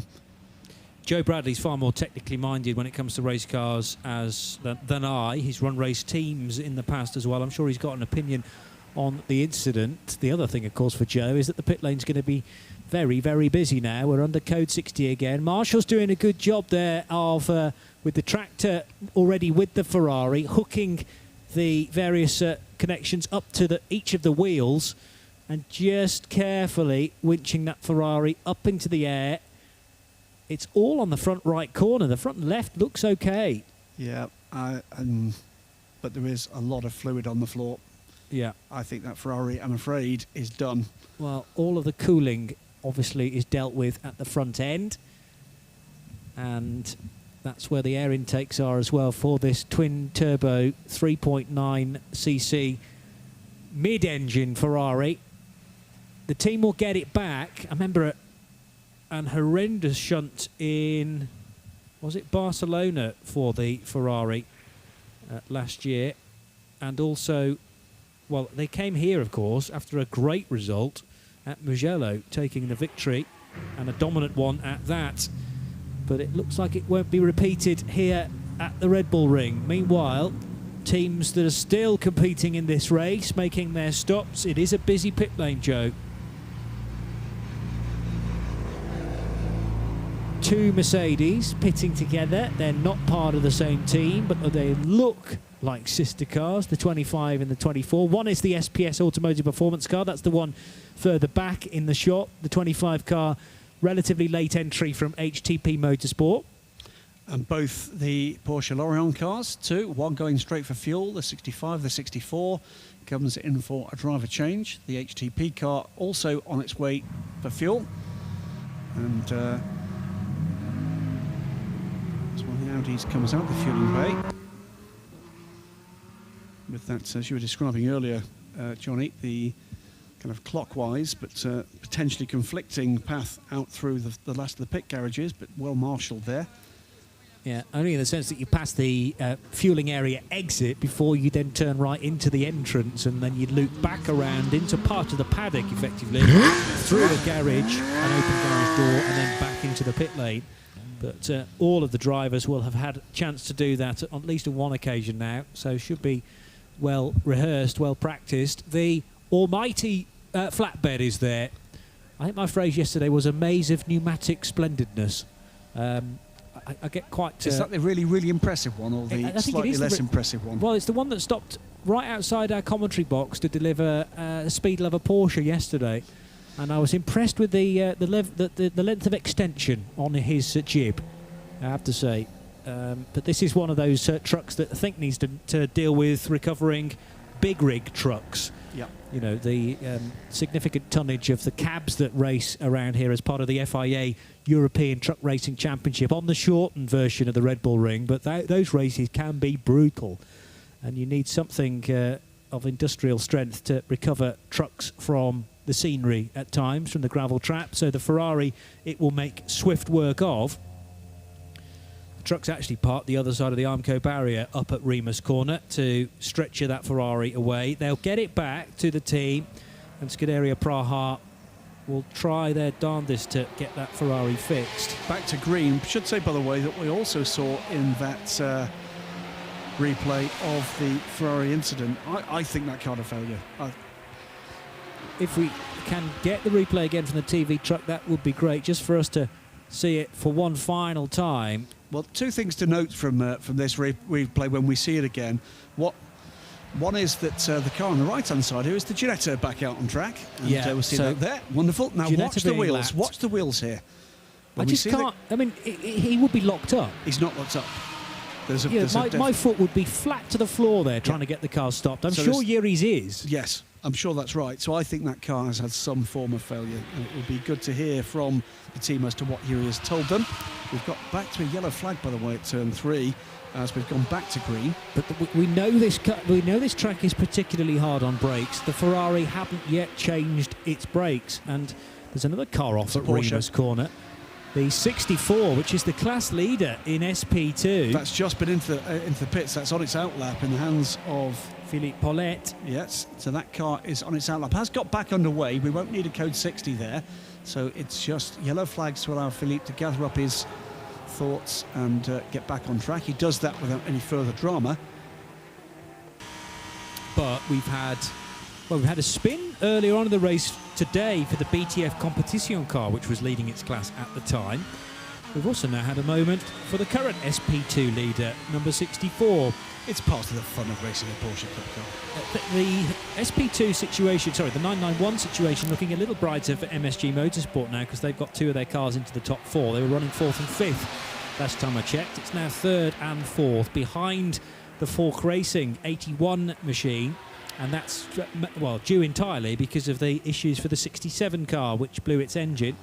So 81, 85, 92 and 93 are the top 4 in 991. And SP2 now headed by B2F. So they have managed to take the lead after that moment for Philippe Paulette. Yes, he's back in the race, but it has delayed him sufficiently to allow Michel Mitios back through for BTF Competition. Right, what that's all done, and at best, that number 11 car is out of contention, and my guess is out of the race. 911 still leads 964. That's by 29 seconds now as they came through to complete 186 laps. Interestingly, they're working on the 67 car, though, so clearly a bust engine is not going to be enough to make them pack up and go home. They're working hard to replace that flat 6. Yeah, up, though, into 3rd position overall is the A6 AM leader, and with a few pit stops under that code 60, it's back to the Renault. So Fred Fatien is back up into 3rd position overall and into the A6 AM lead, but is being caught pretty quickly by the 963 Lamborghini. 15 seconds back, but a big difference in lap time last time around between the Lamborghini and the Renault. We've then got the 34 Audi, Gustav Edelhoff in the 34 car collection Audi. That's also on the same lap, so 30 seconds between the 3 of them. Then after that comes Michael Kroll in the Hofer Racing car. So the next 4 cars in the order are all A6 AMs. So A6 Pro 1-2, then the first 4 A6 AMs. And here is Michael Kroll trying to get onto the lead lap in class with the number 27 Renault, and is about to do that. So the number 1 Hofer Racing car, the Mercedes AMG, the black, white and red car in the background on the live stream, about to drag by the black and yellow Renault. The crumpled Ferrari making its way back to the scrutineering bay, where the team will be able to collect the remains. And here is Joe Bradley in the pit lane. Yeah, just about to tell you guys that the engine is literally just about to fall out. The 67 Porsche, it's they are changing it. Obviously this race is lost for them for any kind of successful the end of the 12 hours, but that hasn't deterred them, and as I can see, the engine is on a cradle and is being dropped out of the back of the car, and it is basically almost out the car, so they're going to have the new motor ready to just, in the same way as that they're taking this one out, they can then offer the new one once they've changed over all the ancillaries and took off what they need to put onto the new motor. We'll see this car back out in this race, I think. I can't see why they would want to prepare anything for the next race. I think it's for this one, get back out on track. Yeah, well, I mean, you've got still potentially 6 hours to race around the Red Bull Ring. Why would you turn that down if you've got a spare engine? If you've got all the bits, let's crack on. I only wish my high street garage could work like that around so quickly. Normally I've got to book in about 2 weeks in advance before they even start. Those guys are working for just Doritos and beer. There you go, bargain. Maybe that's where I'm going wrong. Trying to pay in cash. Maybe that's what you should do, is enter your car in a race, tell the mechanics, we need the engine change. And then straight away, first lap. And then retire the car. And drive home again. Brilliant. The 911 car is there heading out of turn 6. This is the Herbert Motorsport race leader, and it is Daniel Alleman doing a good job at the wheel of this car. Daniel, very, very quick. I think compared to the pace of Alfred and Robert Renauer, he's not quite as good, but nevertheless you're trying to put up against some good markers there. I mean, Robert Renauer seems to be racing virtually every weekend, and often in that car. It's the law. He's got to be out in every race. It's a bit like AF Corsa and Ferraris. Yeah, absolutely right. Regulars in the ADAC GT Championship, the German-based series, but he also has raced in, done some stuff in the IMSA Championship as well, hasn't he, in the big events. Now, are we getting the video footage through from earlier on today of the Ginetta? Yes, it looks like we are. Onboard stuff. Check at Optimum M Sport on Twitter. If I was working for Optimum Motorsport, I would feel a little hard done to as far as my treatment by other cars this weekend. That was pretty clearly not the Ginetta's fault, was it? The Ginetta got walloped yesterday by the Audi RS3 in the TCR class, and this time allowed the Seika by out of turn 1, and then it was almost as if the Seika kind of turned left on it. Well, the Ginetta went way wide there, so I think if that happened on a Sunderland street, Constable Bradley would have been accompanying the driver of the Seika to the station. That was what I would call a rude assault. And that is when the Ginetta brought out the Code 60. It crawled to a halt out of turn 1, didn't it, on the grass. And I said, oh, it doesn't look too damaged. And then we saw the front. It got lifted up, side. And the front right wheel was waggling away, hanging by a thread. Watching the developing fight, by the way, in A6 Am, and we're not long away from seeing that Lamborghini, the 963 car, on the tail of Fred Fattier. It's spotted yet whether or not Michael Kroll has made his way by the Renault. It looked very likely as if he would.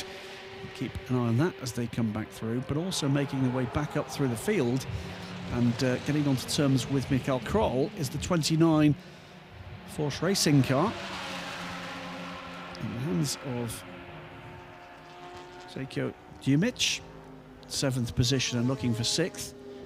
So another A6 Pro car looking to get in the mix. We've got a Porsche going way wide. Oh, and pulling back on the track, right in front of the EDEC Sport Mercedes, and almost being collected. It's the 65 car, and smoke from the rear of that car now. Right, but that's the Porsche Lorient car that isn't in with a chance of winning SP2. I think we know why, because the 56 KTM is off the track at the same place. I think those two have come together in the final turn. We didn't see what happened there. There's the 65 off again at turn 1. So I think the two have been involved in an incident at turn 10. 56 is still stationary on the outside, looking to get back. Another of the cars goes wide. The MSG car goes way wide in avoidance of the 56. Code 60 flags coming out as well, just to calm this situation down. Let's hope everyone has seen those flags and stops at a similar rate. So we've got cars at different speeds leaving that area, including the 85. So 56 has made it back to the inside of the track. Is not going to be able to get to the pit lane from there. This is turn 10, last corner on the circuit. Is there oil down? Because there were 2-3 cars wide there. I wonder whether or not... Let's have a look and see what happened here. So, car 65 off the track, and the Crossbow, did they make contact? It looks like they did, although actually they just drop away down into the dip at 10. Didn't get a clear view of that. And there was almost further contact there as the 56 Crossbow went back again. The guys in the TV truck reckon there was contact between the 56 and the 65 at turn 10. It pitched the 56 into a spin. 65 had to go way wide, as Graham described, and then the 65 went off again at turn 1, which suggests it's carrying damage. Let's have a look again into... Yes. Yeah, so in fairness, I think the KTM had lost it before there was contact. The KTM was already lost the rear end of that car by the look of things before the contact occurred. It was tight. It's a pretty hefty shove, though. It was then a pretty hefty shove. Go. There was then smoke from the rear of the 65 car as it passed us. And presumably a bit of damage on the front left corner as well. Some scarring, which might be telltale Dayglow orange and black. Some great avoidance driving, I have to say, from the driver of the 35, Michel Mitius. B2F Competition came very close to also being involved in that incident. Had to go wide and then rejoin. 56 has rejoined, by the way. 56 has rejoined and has cleared Sector 1. But as the cars came back on, they nearly cleaned out the EDEC Sport Mercedes, as it was described. The 65 car came across the track, right across the bows of the 17 car coming through at speed. And we then got one of the MSG cars going way wide, presumably distracted by what was emerging in front of him. Yeah. So we're going to be going back to green very soon with the 65 car being recovered to that place of safety. But further dramas. I'm pleased the 17 car wasn't affected by that, because actually EDEC Sport have got back into the top 10 now, helped in part by the issues for the number 11 Ferrari. And if you've stepped away from our coverage here on RadioLeMans.com briefly, you may not know that the Ferrari could be out of the race. It's certainly not running at the moment after a big impact up at Remus Corner. Looked like brake failure or some kind of breakage on the 488 from Scuderia Praha. Yuri Prasaric was at the wheel, and the car's come back to the pit lane on the flatbed. Joe Bradley in the pit lane. Yeah, we've got the 964 Lamborghini showing some signs of battle scarring on the left-hand side. Wheel marks, circular wheel marks on that 964 Lamborghini as it has had its tyres. And it's had I think, a change of driver. Yes, indeed it has. And it's gone straight past fueling. It's used 2 Code 60s now, if I can remember correctly, for refueling purposes. And it hasn't taken on tyres during those Code 60 stops. It now doesn't need any fuel because it's gone straight back out on track. And also with us, just next door virtually, is the number 1 Hofer Racing Mercedes. The battle for the A6 AM class is certainly hotting up into quite a competition. And every second is counting. Michael Kroll has just stepped from the car, and I believe that's Roland Eggeman getting in. Yes, it is. That would be. Yes, it is. It's got the giveaway, of course, is the word Roland on the side of his helmet. That's the beautiful sound of that AMG GT Mercedes making its way off the pit apron. The Hofer Mercedes, though, taking fuel. It's just turning left to go into the fuel station. Sorry, turning right. Yes, if you're turning left, you'll be hard into the pit wall, I suppose. But there are certain tracks where you need to turn left into the fueling area. Not here in Austria, though. Let me also remind you that the fueling area is after the main pits. In Mugello, you do fueling first and then come down to see your team and get a fresh set of Hancooks and potentially a new driver. Daniel Alleman in the 911 car for Herbert Motorsport leading the way. Rolf Ineikin back out then from its pit stop. 191 laps completed for the Lamborghini, 192 for the Porsche. Frédéric Fatiat now up to 3rd position in the GP Extreme Renault, and 4th place is the 963 Christoph Lenz driven GRT Lamborghini Huracan, but there's only 0.6 of a second between the Renault and the second of the Grasser cars. Here's a bit more from Joe. Yeah, the Ferrari's just arrived in the back of the garage, so we're going to pull our cables as tight as we can and see if we can go out back and see it. Seb's already heading there with the camera. Cool. Also, we'll see if we can get an inside view from Yuri Pizarnik, who was the driver at the wheel of the car when we saw the Ferrari going off. I'll see if we can get back to you. Okay, we'll leave you to chase the news on the 488. And we have got that change for third position overall and the A6M lead as the 963 car goes by Fred Fatien. He's got no answer to the pace of the Lamborghini there. So it's 911 from 964 and now 963. Second time, I think, in this race we've seen both the GRT cars in the top three, but it was the 964 leading last time. And Fred Fatien carries on. Here is that change again. I told you they were right together, and Lentz versus Fatien. It's Fred in the Renault. Here comes Christoph Lentz then from quite a way back, and this is how you should be braking for Rima's corner. Sadly, this wasn't the case for the Ferrari, number 11, a little while ago. We'll get to the bottom with Jiri Pisarik of exactly what happened as far as he was concerned there.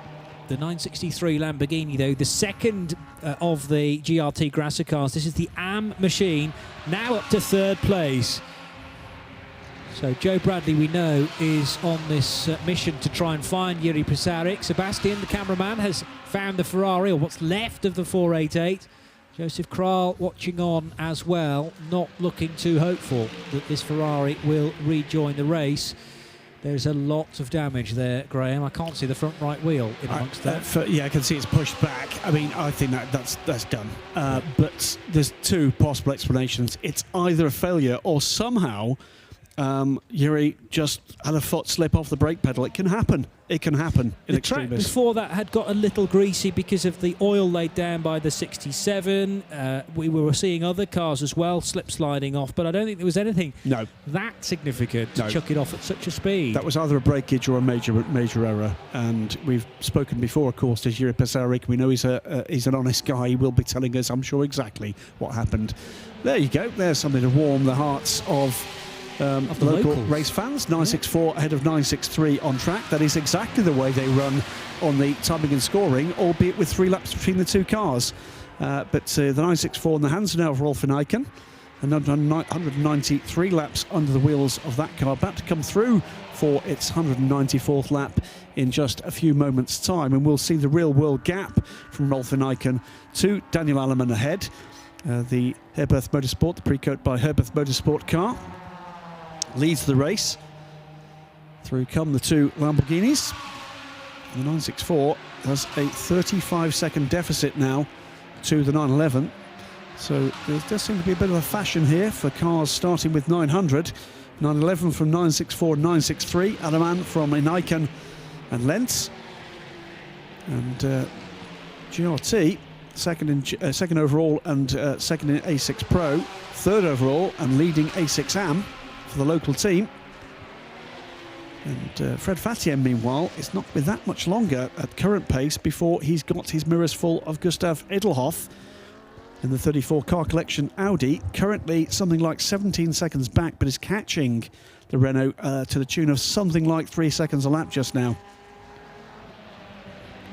Been quite a significant shuffle of the order in SP2, and that was mainly down to a spin for Philippe Paulette, followed by a pit stop, which took the car 2 minutes and 50 seconds. Paulette stayed on board, but it now means that the B2F Competition car has completed 181 laps, and Philippe currently working lap 180.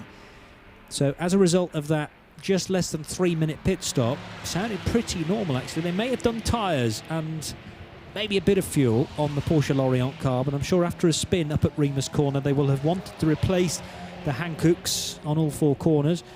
And Philippe Paulette can now get his head down once again. He's only 15 minutes into his stint, so there is an opportunity now to push on. It's a 2-hour driver limit here this weekend, and indeed through most of the Creventic races for the 24-hour series. RadioLeMans.com bringing you live coverage. We're live trackside at the Red Bull Ring.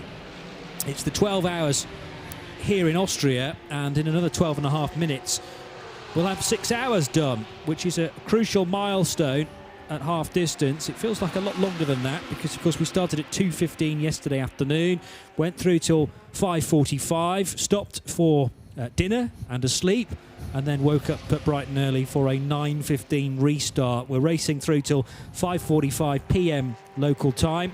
This forms round 3 of the championship. In the early part of May, we'll be in the south of France for the 24 hours of Circuit Paul Ricard, and then back to Italy. Already been there, Mugello, of course, but it's the Imola circuit at the end of June, start of July for a 12-hour, the 24 hours of Portimao late August, and the 24 hours of Cota in November. Joe Bradley still trying to find news about the Ferrari. We've seen the state of the car, Joe. Have you managed to catch up with Jiri yet? Yes and no. The great news is that Yuri's fine. The Ferrari has held up quite well in what looks like a pretty substantial impact. As you probably saw from the pictures on the stream, and for those listening on radio, I can describe to you that the right-hand chassis leg has completely folded outwards and the right-hand front wheel has been pushed back towards the bulkhead of the car. The car is finished for this race, but certainly repairable. It's that chassis leg I've described on many occasions is pretty much even more so on the mid-engine Ferrari. It's just there to hang the suspension off and hang the bumper and stuff off. So the Ferrari, I'm quite sure, we'll see next time out. But the biggest news is the fact that Jiri Pizarnik is completely fine. Not quite sure what happened out there. They were unwilling to kind of comment purely because they haven't checked the data to see what throttle or brake applications were going on at the time. So in fairness, we'll reserve that judgment until we've actually looked at that. Yeah, that's fair comment, Joe, but thank you for the investigative work so far. You would never guess he used to be a detective. No, would you? no. Sniffing around that 488, but he's also prepared a number of race cars in his time. Not sure about these long lingering shots of kind of Joe Bradley eye candy in the pit lane either.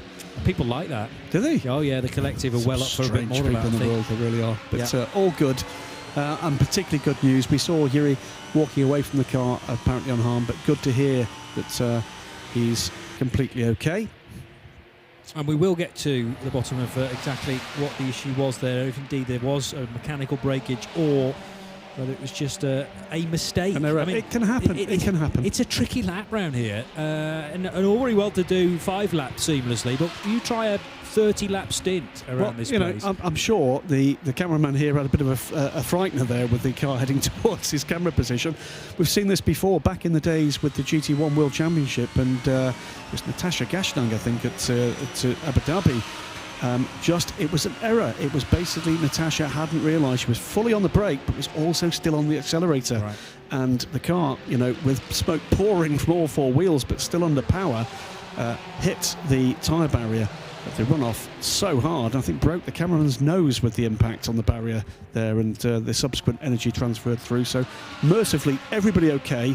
Ferrari very considerably not, but as Joe Bradley there beautifully described, and you don't hear the word beautiful and Joe Bradley in the same sentence that often, is that the car is repairable, we believe. Yeah, not written off entirely, and we hope that car will be therefore back in action for the 24 hours of Paul Ricard, which is about a month away now, 5th, 6th and 7th of May, round 4 of the 24H series from Creventic. And that will be, again, receiving the full RadioLeMans.com coverage. So the 911 car did take fuel at Code 60, is topped up again. Is that car ever empty? The number 911, and is, lolloping off at the moment into the distance. We'll keep an eye on the gap. It was something over 30 seconds the last time I spotted it, and is 37 seconds, so is drawing out more and more of an advantage, albeit slowly drawing away from the 964, but 37 seconds to the good now. Fred Fatien is dropping ever closer into the clutches of the 34 Audi in a battle for 4th position and 2nd in A6 Am, and also keeping an eye on the progress of the number 29 car. It is the Force Racing car, and that car 6th position, quicker than the cars ahead, but is about a minute and a half away from that battle between Fred Fatien and Gustav Edelhoff. We'll keep an eye on that. Meanwhile, we have a flatbed on pit lane. It's the... Let's not say it's the less impressive of the 2 flatbeds. No less impressive. I shouldn't diss the flatbed, really, should I? You're right, it is. It's the 65 car. I'd still be a proud owner of that. Oh, absolutely. It's very shiny. But the other one the bigger brother is spectacular. Is more impressive. That was the one that picked up the Ferrari. So clearly the slightly bigger flatbed has been busy making sure that the 11 car can be brought back to Scuderia Praha. 65 Porsche has never really been on a par with its sister, the 64, which is in with a chance of winning SP2. That's precisely why Porsche Lorient bring 2 Porsches with them pretty much every time they race, because there's always a chance that something's going to go awry with one of them. So all eggs in one basket as far as the 64 is concerned. It's running second in class, with Philippe Paulette now getting his eye in, 22 minutes into his stint, and trying to chase down Michel Mitius for the B2F Competition squad. 186 laps completed for B2F at the head of SP2. We have Forch Racing out front now, number 81 for the 991 class. SP3 stroke GT4, unlikely to change in the near future, with the Bezeplast Audi neatly placed. Nearly 180 laps completed now for Bezeplast, making the move to GT4 from the A2 class last year. They ran the venerable Mini Cooper, you may well remember, from Bezeplast. Thomas Pekar is at the wheel of the 233, so a significant step up in class for that squad, and they are bossing that division by 13 laps now, with its nearest rival, the 221 RTR Projects KTM. 65 arriving back with Porsche Lorient. Not in the way they would have liked. No, indeed not. Way to tell the 2 cars apart, by the way, is the 65 runs with red door mirrors, the 64 with blue. Or alternatively, the 65 is the one on the end of a crane, and the 64 isn't. You beat me to it. Sorry for the guys in the 65. We're not laughing at you. We're not. I promise. There's the 963. Christoph Lenz in the 196, nearly 197 laps completed. This is great for GRT Grasser. I'm sure they'd love to be leading the race, but nevertheless they've got 2 of their cars in the top 3 overall, and therefore guaranteed at the moment to have a couple of cars on the podium. There's a long way to go, though. We're not yet at half distance, so let's not speak too early. 6 hours and 5 minutes to go, and over the line goes the 963. So Renauer of the Alfred variety, Rolf Ineichen. Bear in mind, Mark Ineichen is doing double duty this weekend, sometimes to be found in the 964, sometimes in the 963. Rolf solely concentrated on the A6 Pro car, and is now adrift from the leader by 40 seconds. And Herbert Motorsport complete lap 201. And about to put another lap on the number 27 Renault, which has now got his mirrors completely full of the number 34 car collection Audi, just over 2 seconds behind now. Bit of traffic that time around for Gustav Edelhoff, but he's getting onto terms with Fred Fatien. And both losing time to the 29 car, which is on the same lap as those 2 A6M cars in its fight back. And watching too, bit of a fight back too for the number 92 MSG Motorsport Porsche. That car had a minor delay earlier this morning, but is looking its next target, the second place car in SP2, which is the less delayed of the 2 Porsche Lorient SP2 cars. 5 seconds to the good, head of the 92, 17th position overall. And a fight back, as I say, for the 92 MSG Porsche, another locally based team, of course. Richard Feller working his way into turn 10. Up ahead is the 29 Porsche of Zico Dermich. And Zico from Austria, about to come under a little pressure actually from the Swiss, it looks like. Or is the 29 opening up a gap? What's the time? 29 is opening up a gap from 24 and is catching the 2 cars ahead.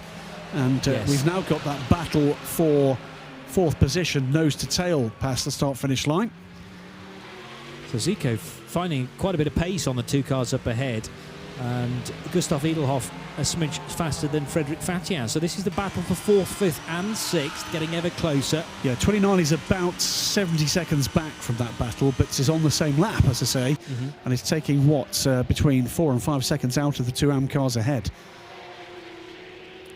And there's only 27.5 seconds between Christophe Lenz and Fred Fatien, but it's Lenz lapping far quicker than the man from the Ivory Coast. Yep. Yeah, indeed. 27 GP Extreme car driven tremendously well by Jordan Groger. Fatien taking it over. and now we'll be keeping an eagle eye on the rear view mirrors, because Gustav Edelhoff isn't very far away now. We're also not very far away from recapping the positions. In fact, Edelhoff is through, isn't he? There is the 34 Audi in front now of the GP Extreme car.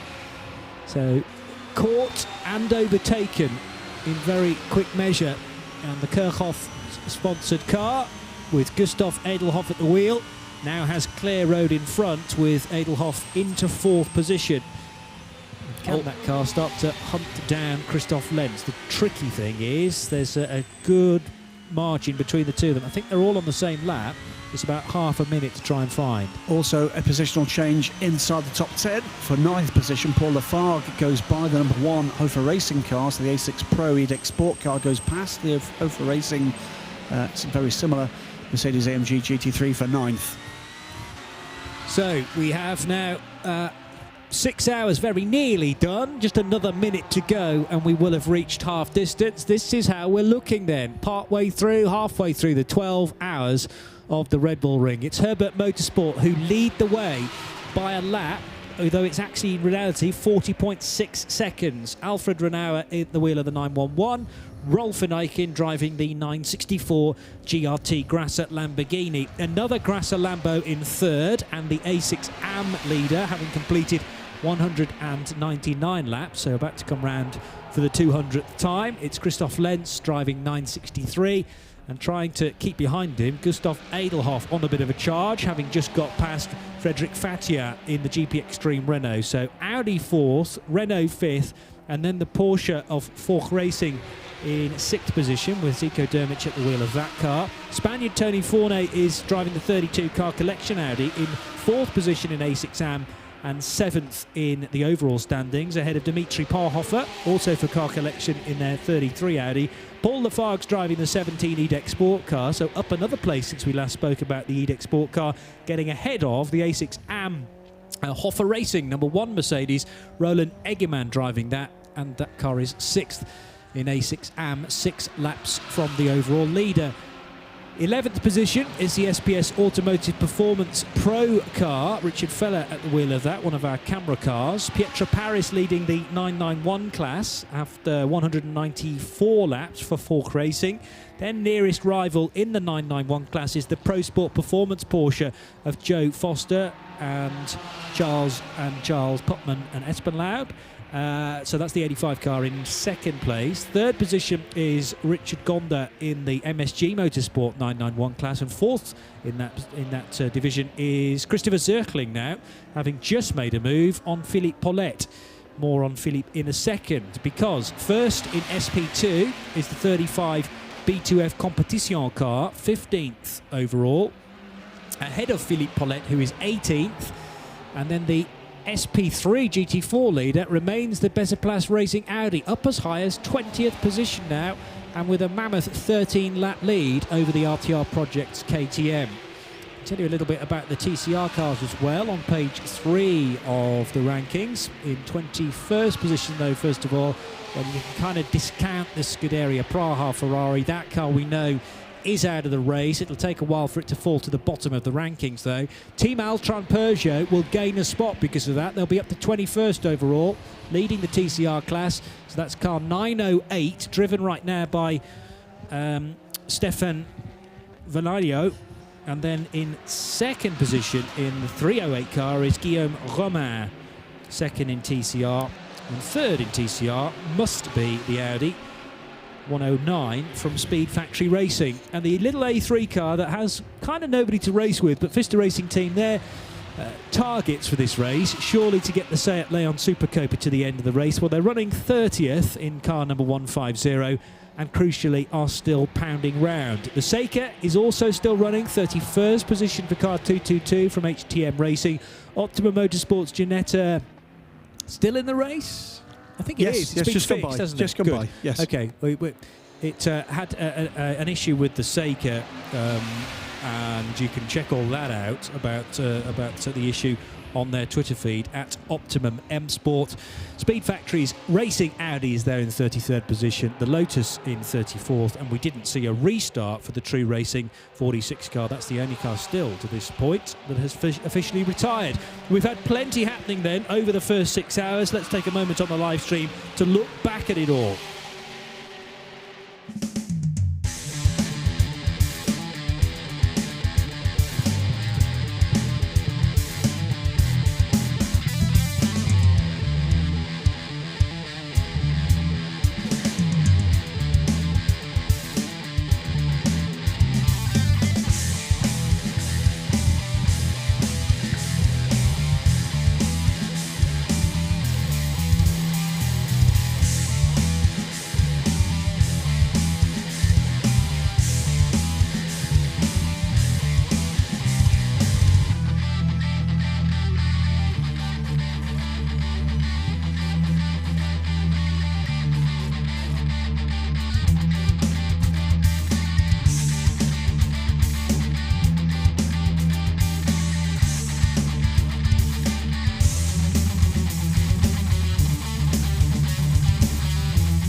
It's the 2017 12 Hours of Red Bull Ring, joining Johnny Palmer, Graham Goodwin and Joe Bradley here on RadioLeMans.com. And I hope that you are enjoying our coverage to this point. We are now over half distance with 5 hours and 55 minutes still to go.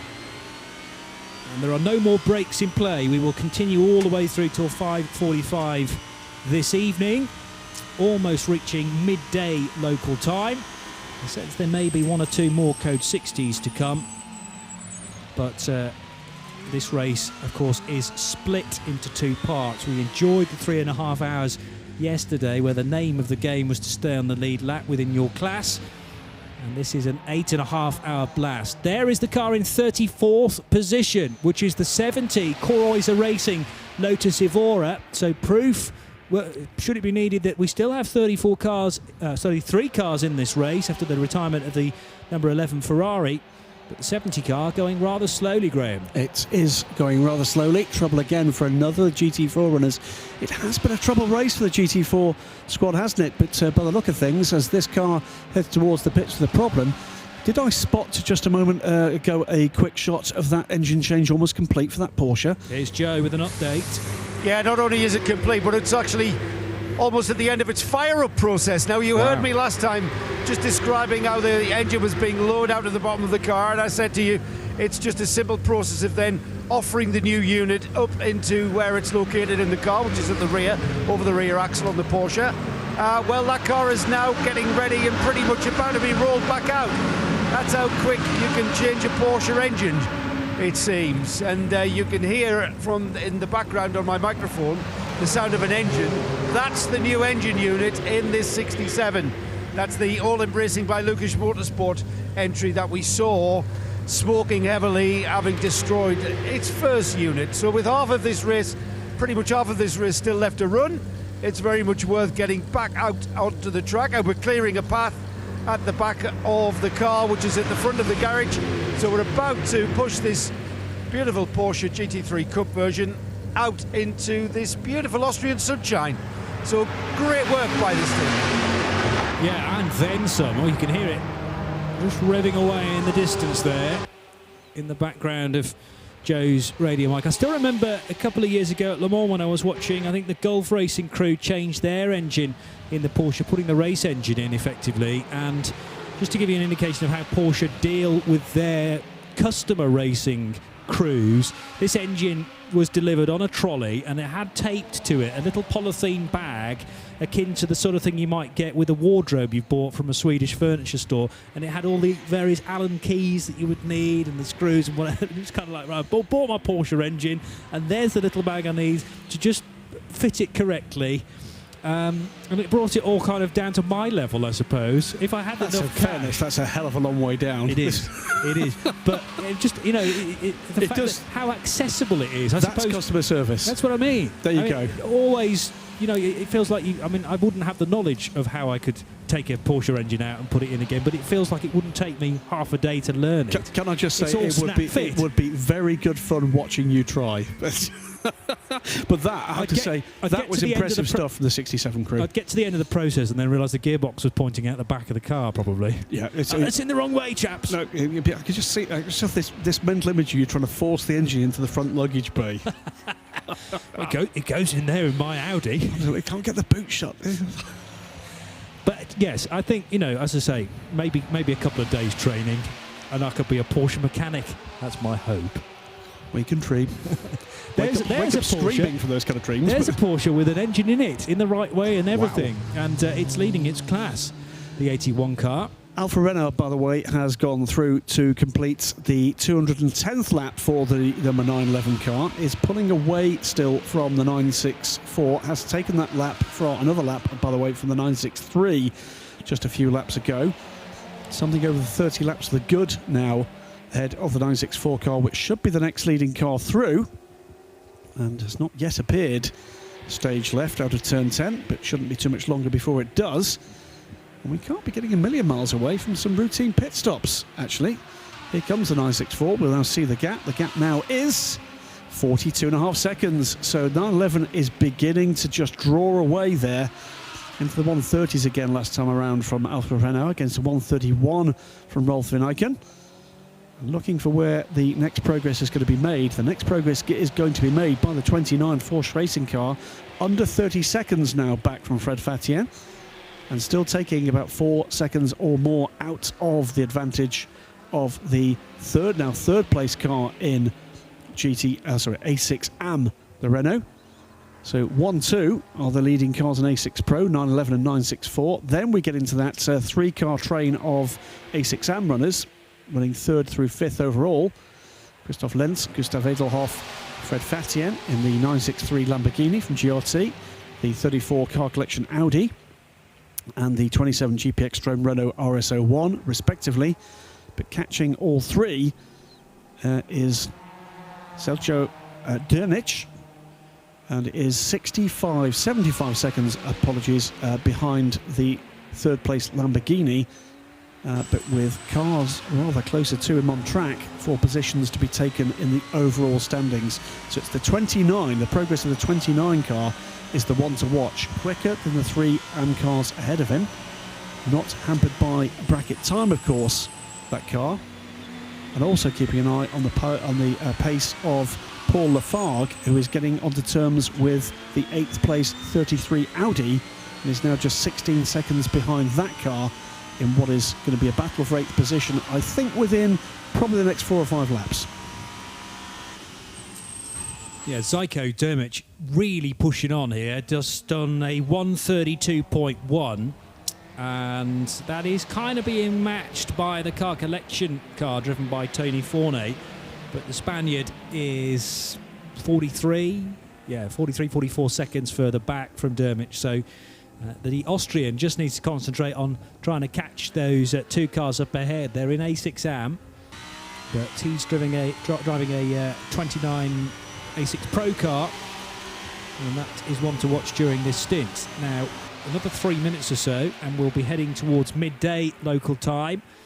And also, for a lot of the front runners, an hour into their stint, the drivers of the 911 and the 964 have actually only just ticked over half an hour in their cars. It was a very quick stop indeed for Rolf Van Eycken last time through. That will have been fuel only with a time of 58 seconds.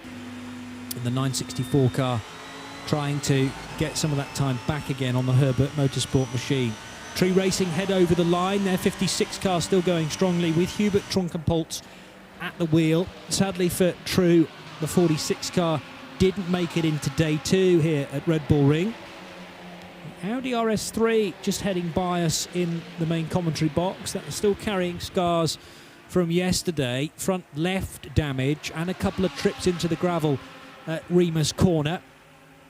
991 class still in the hands of the 81 Fork Racing crew. Pietro Paris doing a good job, doing consistently 136s and 137s. The car has been as quick as 134 today, and they're on lap 203 now, with Pro Sport Performance having broken the 200 lap marker. So that's another little milestone that they can tick off. And Joe Foster is trying to catch, first of all, the Trunkenpolz driven Tree Racing KTM, but more importantly, trying to chase down the Fork Racing Porsche. It was the 85 Pro Sport machine that led overnight. That's now fallen a lap off the 991 class lead. Bezeplast Audi in the pit lane from 20th position. The 233 Thomas Pekar driven TTRS making its stop. Straight up to fuel it goes. But it did stop with the team, I believe. Negative, Johnny. Negative, go ahead. Yeah, Yep. I was just about to jump in and say to you that Bezeplast Audi TT has just come into the pits for a pit stop, gone straight past its box and onto refueling. Now, is that a sign just how unabrasive this track surface is at the Red Bull Ring? Because we don't usually see that. We usually see tyres being taken on at every available opportunity, which is pretty much every pit stop. And as we speak, as you're down here in the pit lane with me, the number 81 Porsche in the this is their entry in the 991 class, is in for a pit stop, this time taking on driver and tyres in difference to that Audi, which has just gone for fuel. Now, under great conditions, I can't see that Audi coming back in straight away for tyres. It's chosen to just take on fuel and continue on that new set. Well, you remember that I think it was Nick was describing the last major pit stop for that Audi being a very relaxed affair. Was it yourself, Joe? But it was Nick. But yeah, I think you're right. This is not an abrasive surface, is it? We're not seeing anything like the kind of tyre degradation we saw at Mugello last time out. You've got plenty of battles developing nicely here, you know, up and down this field. Paul Lafargue is getting onto terms with that number 33 car collection, 33 Audi for 8th position overall. Will not be a positional change in A6 Pro. Will be working his way back up the top 10 order. That car been on a race-long fight back after an early puncture. And meantime, the number 29 car, Porsche Racing car, is getting closer and closer to Fred Fattier, under 16 seconds back now, and took another near 5 seconds out of the Renault. And it would seem to be on course to out of its box. Get up as hard as 4th. Sorry, Joe? The number 70 Lotus had just come out of its box to resume, got into fueling. So that's had some work. That's had some work done. The Core Oiz Lotus Evora. So that car's back out in the race. That's been a bit of a battle of everything for that team. Now we had, I think you the description earlier of rear brake issues for that car, and also a change of steering rack yesterday for the little Lotus Evora, the Core Oiz Racing car. Great to see it, great looking little car, but it's not been a simple matter for the Dutch-based team. Just two drivers line-up in that car, of course. We've still got 5 hours and 43 minutes of running to go. And at the moment, just a moment of calm down the pit straight before the chaos emerges. The next two by are going to be a pair of A6 cars, the 24 Mercedes and the 963, third placed overall Lamborghini. Chris Lentz now with a handy advantage in A6AM, ahead of Gustav Edelhoff. Not able at the moment to do very much about the pace of the car ahead. And watching really now as to just how quickly the number 29 Porsche can get onto terms with the AM cars ahead of him and get in amongst effectively the A6 Pro battle, if not on the same lap, then certainly in line astern on timing and scoring. Alfa Romeo, meanwhile, continues to, well, I wouldn't say edge away. He's beginning to open that gap up. It's now 51.5 seconds, the gap from the 911 to the 964. As Renault comes through again, it was 130.2 last time around. A little traffic this time, but it's not made much of a difference. 130.5. And heading towards a minute gap now. There's the Porsche racing car, now 7 seconds back from the 5th place Renault. And on current pace, that means 2 laps, and he could well be up into 5th position. So still some shuffling in the order to be expected before the next pit stops. 19 seconds the difference between Fred Fatian now and Gustav Edelhoff, but Edelhoff stretching his legs out front.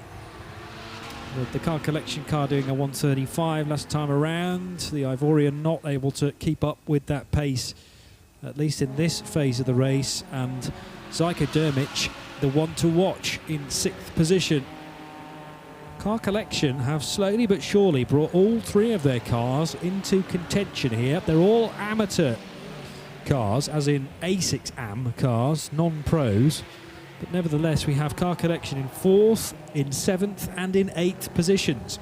Rather bizarrely, on that lap, 2 of them actually burning a joker. One under the 132, one under the 134. Yes. And still Paul Lafargue begins to reel in, continues to reel in the 33 car. So there's plenty of movement up and down the order. That is confirmation, isn't it, that the 33 car is working to 134s. Yep. I think the majority of the other AM cars are on the 132 delta time. We have A6 AM standard and A6 AM advantage, is it called? I think it's advantage. Yeah, which means that the amount of fuel that you're available per stop is slightly different, but you can go quicker through the race. Tony Fournet doing the 132s, but that time around did a 131.9. If you're going to burn a joker, you maybe want to trim a bit more than just a 1/10 of a second off it.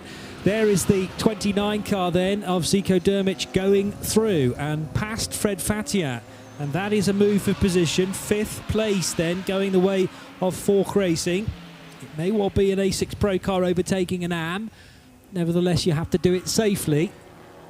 And he's now going to have about 20 seconds to make up to get the next position up the road, Johnny, the 34 Car Collection car.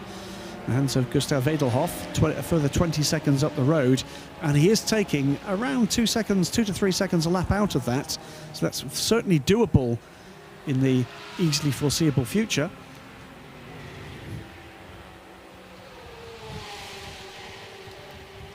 over the rise then goes Fred Fatiat in the little Renault.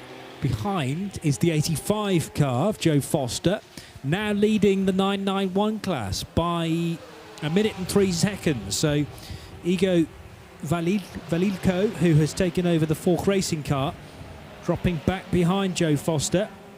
And Foster's been in that car for quite a while now, 1 hour and 47 minutes. So Pro Sport Performance will be thinking about a pit stop relatively soon. As will the SP2 leading 35 B2F squad. Another one, 1 hour and 46 minutes. Remember, the catch here for anybody watching on the excellent timing and scoring is, whilst you've got a 2-hour limit on driver time, that the stint time does not take into account the pit stop time. Of course, we've had a bit of Code 60 action this morning, or in action in the case of some of the teams, and that isn't taken into account. So they will go longer than 2 hours, very many of these drivers, on timing and scoring, but will be, we hope, very well aware of what time they need to take out of that to account for the pit stops, which don't count towards that stint time. So pit in to pit out does not count towards it. Yeah, so there is a little bit of additional time that they will can play with. don't be fearful that the time goes over the 2-hour mark. I sense that's going to happen with the Pro Sport Performance guys. But it seemed like Pro Sport Performance were definitely working towards the 3.5-hour mark and being in a good position towards the end of the Friday part of the race, because they actually led by a clear lap, but they had to come in reasonably early in today's part of the race to get the car serviced and fueled. So on the balance of play, I think the 81 car leads 991. That's only now 5 minutes into its stint, with Igor Valilko at the wheel of that Falk Racing car, and very shortly the 85 will have to come in and cede the lead. In comes the Renault in the hands of Frédéric Fattier. From 6th position, having just been overtaken by Zeko Dermich, and Joe Bradley's down there. Yeah, it looks like Bassam Cronfley is the driver that's taking over that 27 Renault RS01. Great looking car, been brought into line with a kind of GT3-esque specification. The different rear wing sort of makes the car different from when we saw this car in the One Make Series, which it's arrived from. And a very efficient pit stop. Remember, this car at the front of the A6 AM class and battling for a very good podium position, if not the top step. Still early and still a way to go, coming up to 5.5 hours of distance left. And that's the Renault already down and into the fuel lane to turn right to the gate into the fuel stop. So Fred Fattier gets through that stint steadily and without incident, which is the job in hand. Remember, when Fred got in the car, that car was actually 3rd overall, comes in from 6th, 3rd in A6 AM. So has lost some time to some of the quicker drivers aboard some of the other A6 AM cars, but has brought the car back in good order. Bassam Cronfley now, I'm sure, will set about the task of picking places back up as we get into the next round of pit stops. A6 AM at the moment looks very like going to the wire. It's a very easy thing to line to throw away with over 5.5 hours still to go, but the signs are good that we've got a good race to come here in A6 AM. Signs are good also that could involve potentially one of those cars at least being on the overall podium. Although the number 29 squad, Force Racing, will have something to say about that. They're currently now just 12 seconds back from 4th position overall. The 34 car collection Audi, and continuing to take rather large chunks of time out of the advantage of the Audi ahead. So that will be the next major positional change likely to take place on track if we all stay out on track and out of trouble. Through comes the leader again to complete 221 laps now for the 911 break up by Heathmouth Motorsport car. It's another more than steady lap, 130.8 from Alfred Renard last time around, dealing with some traffic on the start-finish straight. And over 50 minutes to the good now. 50 seconds rather to the good now. Through two goes the number 29 car, still in pursuit of Gustav Edelhoff, and now with a 10-second gap to 4th. And up and down those scoring screens, with the 908 Peugeot on pit road, that's going to put the Bezeplast Audi up a further position. And knocking on the door, and I think we'll get into the top 20 this time around. The little Audi comes through now. And indeed does go into 20th position with the HTP, the delayed HTP AMG on the fueling points, and the 908 Peugeot in the pits.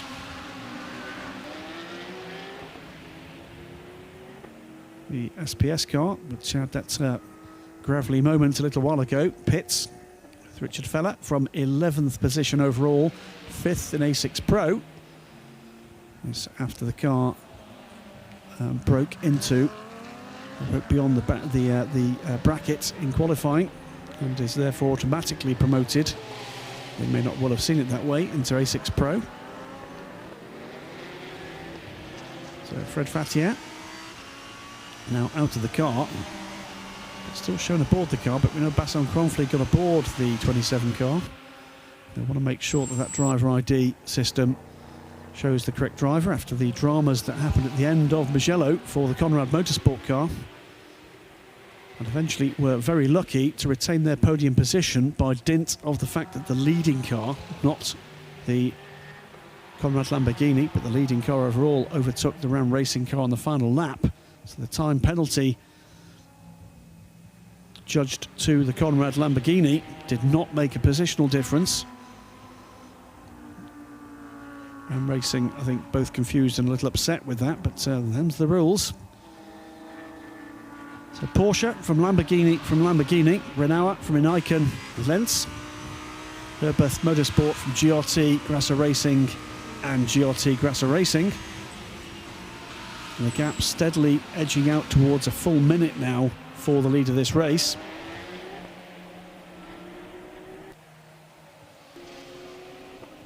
It's an all A6 top 12 now, with then getting into the lead cars in both 991 and SP2. Take us down to almost the entire top 20, with that SP3 GT4 leading Audi TT, rounding out the top 20 at the moment. Plenty of variety in terms of the cars and in terms of the subclasses in A6, up and down that top 10. A6 Pros 1-2, then a pair of A6 AM cars, but with Dermich rapidly catching the car collection Audi now to put the Force Racing car, which has been at the sharp end of this race earlier, yesterday certainly, back up into 4th position. That will happen, by the look of things, either on the current lap or on the following lap. Nearly 4 seconds the gap, and around 4 seconds the difference in lap time last time around between those two.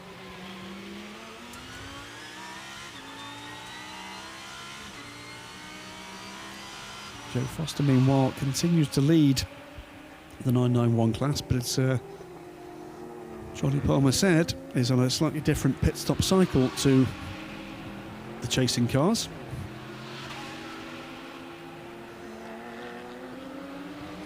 And what about the progress of Paul Lafargue? Well, he goes through and takes 7th position now as they cross the line from the number 33 Audi. So a further step up the order. Takes the position from Dimitri Parva in the 33 car. So Lafargue on a bit of a charge here. And we say that, I said a little earlier, that car in early trouble with a puncture for the 17 car. Lead Export team on the back of a fine 2nd position overall in Mugello last time out. And a busy time for that team. They'll be in action again next weekend in a very different race in a very different car with their new Ligier LMP2 car at Silverstone in the European Le Mans Series. Ahead of a full season in the LMS and at Le Mans for the 600 horsepower Gibson engined prototype. Well, this isn't far away from 600 horsepower in the Mercedes-Benz engined Mercedes-Benz. Dermich, meanwhile, has gone through as well. So 2 car collection Audis losing positions in the top 10 on that lap. 85. And trouble for one of the MSG Porsches with a rear left puncture on what is that? That is the 92 car. Joe Bradley, you down there? Graham, it's been a very quiet pit lane, hardly any activity, and I've positioned myself for the 85 Porsche pit stop. That's the Pro Sport Porsche being brought in by Joe Foster, now handing the car to Charles Espenlaub. And it's all action down here because further up towards pit in is the MSG Porsche. That has come in with a left rear puncture on that car. So after a relatively sedate pit lane here at the Red Bull Ring, everyone's burst into action. I'm going to dive across to the Pro Sport pit and get a word with Joe Foster, because that car, the 85 car, is indeed leading the 991 class. Joe still with his helmet on, and he's in conversation with his teammate Charlie Putman, as the other Charlie, Charles Espenlaub, has taken the car over, and no doubt that conversation is regarding how the tyres are towards the end of the stint, the handling, what's to look out for. Of course, the track evolves as a race continues. More rubber goes down, things get moved, marker boards, etc. So that's the kind of detail that Joe will be swapping with and informing Charles and the rest of the team on. But these guys have won their class many times in the Creventic 24-hour series. So these guys know what they're doing. When Joe gets his helmet off, we'll get a word with him. I'll give you a shout when he's sorted. Thanks, Joe. We got a quick shot, by the way, of the 85 car coming into the pit lane behind that rather hobbled 92 with the puncture, and at pit in, that 85 car overtook the 92, which took to the grass to get out of the way. Meantime, onto pit lane and heading down towards Joe Bradley is the number 964 Lamborghini. Yes, it is. In from second position, Joe. Yes, it is, and it's looking like they weren't expecting it because, as you mentioned, that Graham, the Grasset GRT Grasset team came bursting out of their pit, and always a bad sign. The car's going up on its jacks, and it's now on the dollies. The car now resting on the dollies, being swiveled round, and what looks like it's going to be wheeled into the garage. This is not a scheduled stop. Problems, I would say, for the 964 Lamborghini. Out of second place. I'll keep you informed. There's a look of resignation on the crew's faces. In fact, the swipe across the neck of one of the mechanics at the back of the car, sort of giving me the negative indication that it's quite a serious issue that this Lamborghini is in with. But we'll keep that update coming as we find out. The engine covers come off. We've got a tension in the engine bay. In fact, they've fired it up. That engine's gone, I'd say. That's firing on about 5.5 cylinders. Oh dear, Not good. oh dear. So the mechanic knew straight away when the car was being wheeled back in. He knew exactly what he was looking at, and he was saying, no, this car's finished. Again, the swipe across the throat indicating that this car is done. What a disappointment. Early leader, currently just come out and popped out of second place. So disappointment all around of the GRT team. Well, major drama therefore for the overall lead and for the A6 Pro lead, of course, and the local team. That does sound, Joe Bradley, as if that's the end of the race. Certainly for any kind of competitive run for the 964 car in an unscheduled stop from second position overall. And as Joe says, the team finding that firing up the engine, not all the cylinders are present. Also down pit lane now is the number 29 car from fourth position at the moment, but by the look of it, will inherit third position in a few minutes' time if that car can continue without dramas. It will immediately, by the way, lose fourth position to the number 34 car collection Audi. But dramas up and down the pit lane at the moment for a number of leading runners, but not least, of course, the 964 car. We've lost the 11 Ferrari to that incident up at turn 3, and now with apparent engine woes for the Lamborghini, and we don't see that very often. The 964 car is into the pit garage and seemingly in potentially terminal trouble. Now, very bad news indeed for the Grasser Racing team. They will, by the way, inherit second position with the other car in a couple of laps' time. As Christopher Lenz actually rather cheaply burns another of his jokers. That's definitely another car that's in the 134 bracket. As 133.984 shows up as red on our timing screens, which indicates a joker lap burned. Graham, it may not quite be over for the 964 Lamborghini. We've plugged the laptop in. That's always a good sign. Another good sign is the driver has stayed put. The driver has stayed belted into the car. He has not gotten out. It's still sat in the garage on its jacks, and there's still very little attention or activity on the car other than that laptop downloading data. Well, fingers crossed. Saying that, it looks like the mechanic may have seen something the data acquisition engineer has not seen, because he's still saying no. Well, stick with that one, Joe. Let's see what the team can actually tell us as they diagnose the problem. It's clearly at the very least a delay for that car. The 34 car, meanwhile, having just taken fourth position with the pit stop for the 29, also pops down pit road. So Dermich at the moment on the fueling point and looks likely to retake fourth overall. So we're going to see a shake-up in the top 5. A big problem as well, 33, and that's another car in trouble with smoke coming from the back of the 33 car. So what did I say about that V10 engine? So what happened here? And that looked as if it was a failure that put the car into a spin. Was that fluid onto the rear tyres of the Audi? Yes, it was. Tipped the car into the gravel. That, by the way, is an identical engine with to Code 60 immediately, because that will be fluid down on the track as well at that point. So two, it seems, V10 engines in trouble within moments. We don't see this often, but we're seeing it now, and that's another car that looks extremely smoky. So the 33 car was another top 10 car, let's not forget. That was in 8th position overall and was running 5th in A6AM. And all of a sudden, pit stops galore. Yeah, Second, Graham, third, the fourth, Hofer sixth team and have seventh. really looked in there. They were all ready to come in, and well, we had Chantel Kroll already suited and booted and ready to take over the #1 Hofer Mercedes. That Code 60 came out right on cue for this car to come into the pit. So they're going to soak up a change under Code 60 conditions. Of course, the only disadvantage is being able to take on just half a fuel allocation. But I think it's still better to lose less time under Code 60 for the tyre stop and the driver change.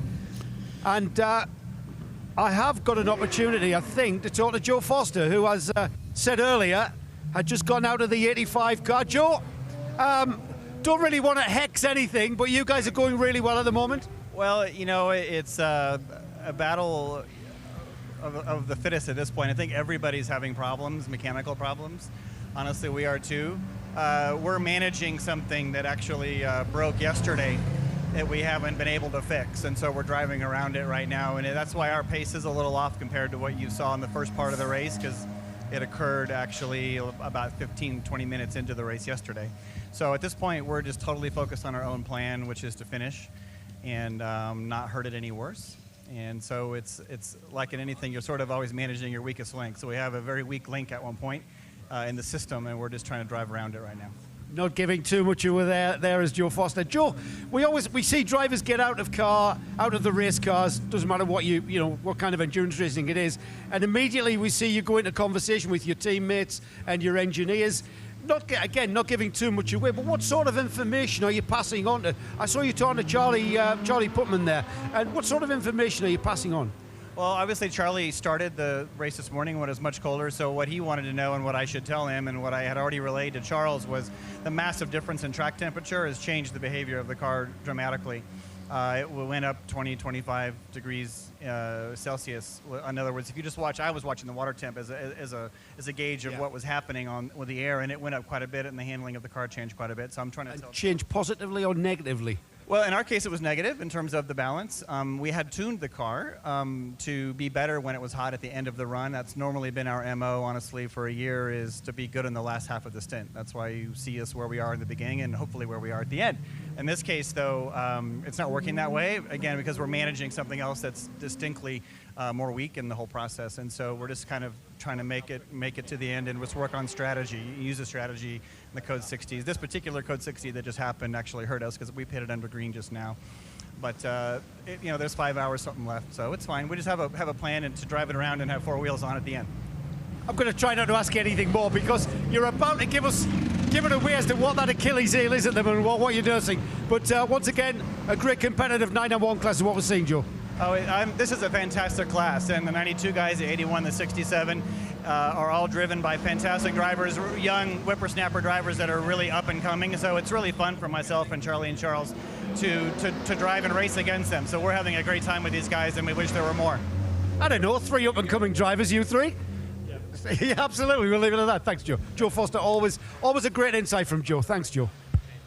That's Joe and Joe down on the pit wall, and a great fun listen is to speak to Joe Foster, looking remarkably fresh, I have to say, after a 2-hour stint, very nearly. Martin Eichen on his way out, Alfred Renauer coming in from the lead of the race, and Rolf Eichen is also, we know about the 964 and that car no longer we think, going to take part. But Martin Eichen back out again to take the, no, not quite take the lead of the race, 6 laps down or so on Alfred Renauer, but the Herbert Motorsport Porsche is making a stop. 5 hours and 17 minutes to go, and we're under another code 60 with plenty of takers in this opportunity to take a pit stop. We have also the number 85 car coming back in, so that's interesting. Charles Espenlaub now at the wheel of the Pro Sport Performance car, the car that Joe Foster was just talking about, and that machine coming in to make use of fueling. Only 50% permitted, remember, of your fuel allocation under code 60.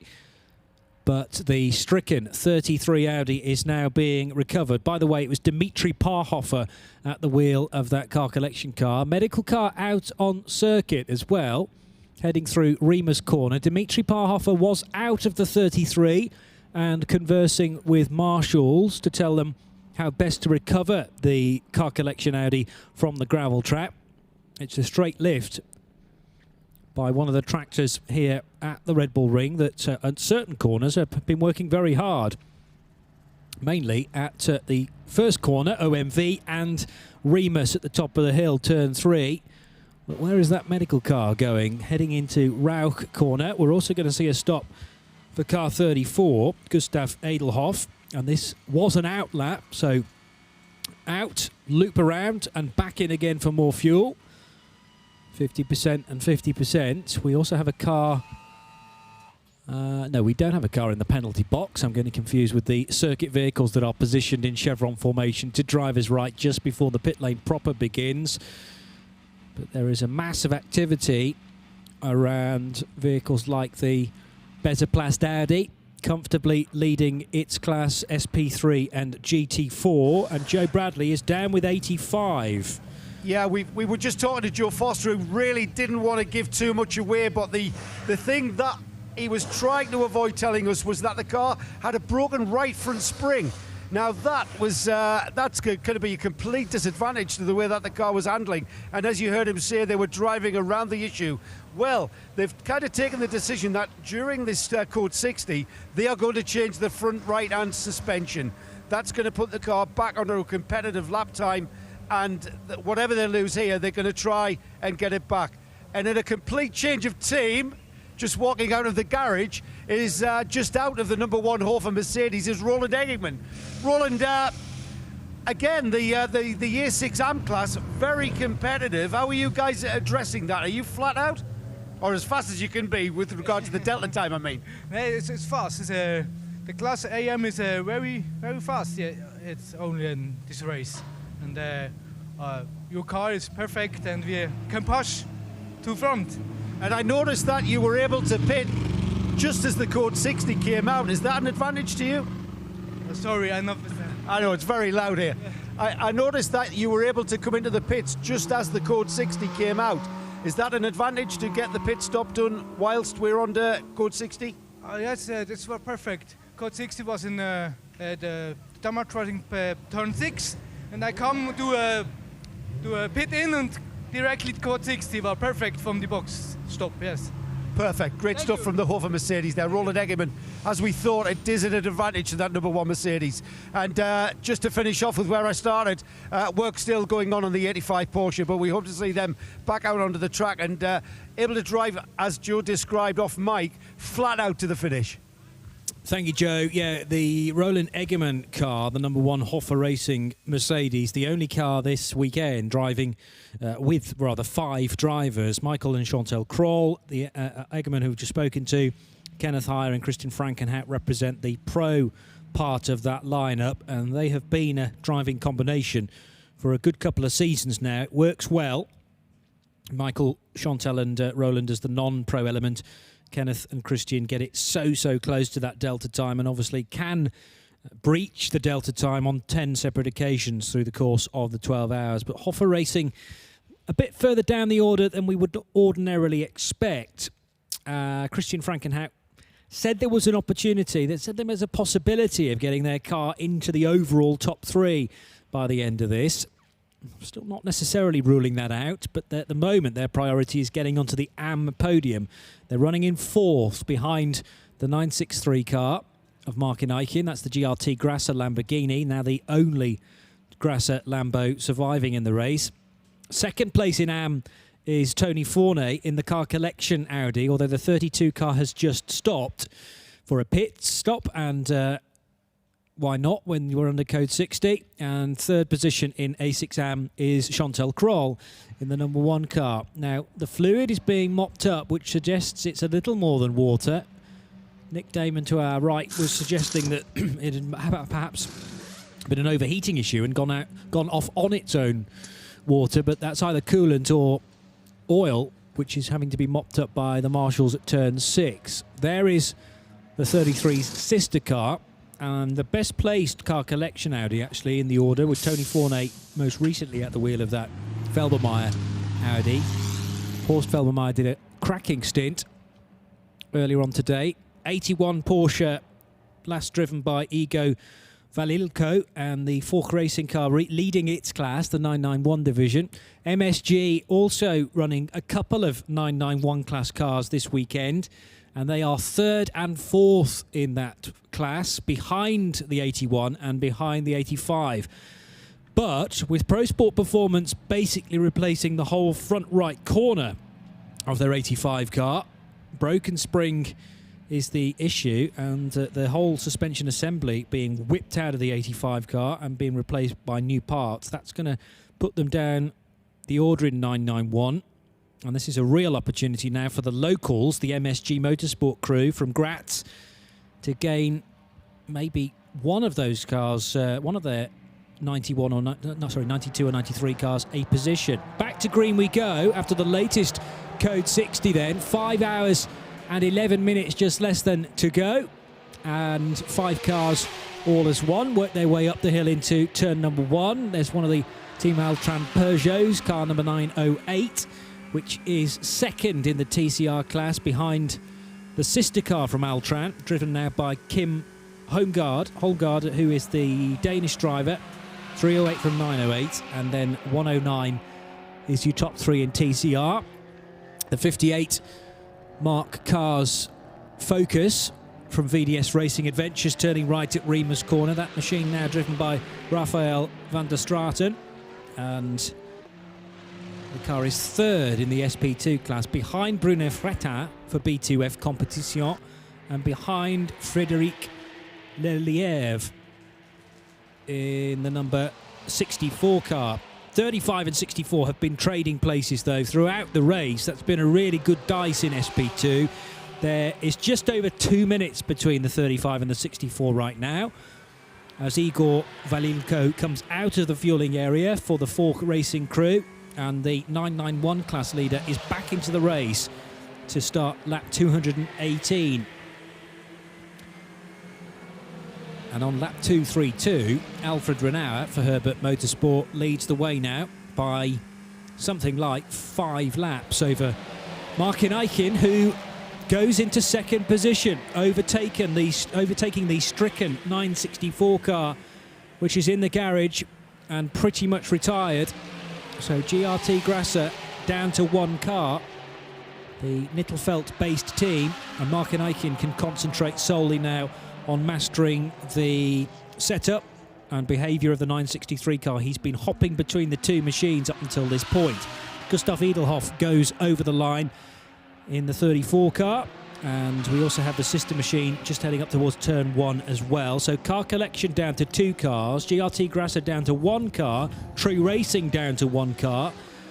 The attrition of this race, Graham Goodwin, is starting to hit with a vengeance. It just happened all of a sudden, didn't it, really? But the battle for the A6 AM lead not over. It's about 1.5 minutes, I think, between the 963 and the 34. As well as Tummingen scoring at the moment shows that as a lap. It isn't. It's not far off it. I think the 34 is just ahead of the 963 on track, as it all settles down after those last pit stops.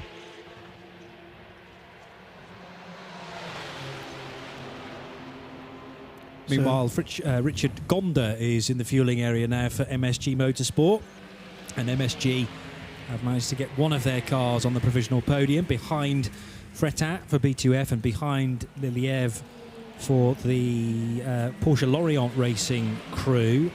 Got another update from the pits. Yeah, the 85 Pro Sport Porsche, job done. Front suspension repaired, fixed, replaced, and it's back out on track. Cracking job. Wow, that is phenomenal kind of turnaround time for Pro Sport Performance. I thought it was going to be in for at least another 5 minutes or so. So the front right suspension unit basically whipped out of that car, replaced by new bits, and I'm sure that will improve the handling no end. Charles Espenlaub will feel like he's driving a brand new car now and can start to set his sights on Igor Veliko for the Fork Racing crew. The problem is there's about 2.5 laps between now the second place car in 991 and the class leader 81. But does retain second position, so that's cracking work from the crew. It just goes to show, doesn't it, with modern GT race cars. We saw it with the Ginetta crew more than once this weekend so far, that what looked like the kind of damage that you would normally expect to win the weekend, all of a sudden the car plots back up on track. Yeah, great work by Pro Sport Performance. I'm sure that whole scenario is well rehearsed, knowing how that crew work. And of course the 3 American drivers have moved to Pro Sport Performance in the relative recent history. They used to be with MRS GT Racing, but have now turned their attentions to the cars being prepped by the German outfit, Pro Sport. Martin Gasser in the MSG Motorsport Porsche is in 3rd position in 991, and then Christopher Zirkling in 4th place. That class, I think, officially now is down to 4 cars with... Oh, mind you, no, we saw the 67. Have we seen the 67 rejoin? We have, haven't we? That was just as I stepped away for a little while. But the engine's been replaced in the 67. It was getting its firing system and the cycle being done as Joe Bradley described it a little earlier on. I reckon the 67's back out again. So we are up to the full quota of 5 991 cars. 67 now driven by Piotr Wojciech for Olymp Racing, and yeah, that car, having done 181 laps, is last in the 991 class, 29th overall, but with a brand new engine, looking like it will hopefully do the distance, which is now just 5 hours and 5 minutes away. We're at 12:40 p.m. live trackside here on RadioLeMans.com. Johnny Palmer, Graham Goodwin, Nick Damon and Joe Bradley bringing you coverage of the 3rd round of the 24H series, presented and promoted by Creventic of the Netherlands. And this is Creventic's first visit to Austria, to this great venue at the Red Bull Ring, providing a slightly different test as far as brake issues because of the hard stops at turns 1, 3 and 4. Not so much the Hankook tyres. They are coping well and easily able to do double stints, at times triple stints, because this tarmac was relayed in the last couple of years. But a new challenge being presented to these runners and riders. Robert Renauer over the line to complete 235 laps, so has a 5-lap advantage now over the second place car, which is an A6AM machine. And it's a lot of A6Ams now that infiltrate the top 10. We've got 5 in total. 2nd, 3rd, 4th, 6th and 7th are all A6Ams. There are battles still underway, though. The first of those is actually 2 Edelhofs, Gustav and Max, both in the top 4 and both in car collection Audis. 13 seconds apart between the two, and lapping at broadly similar speed.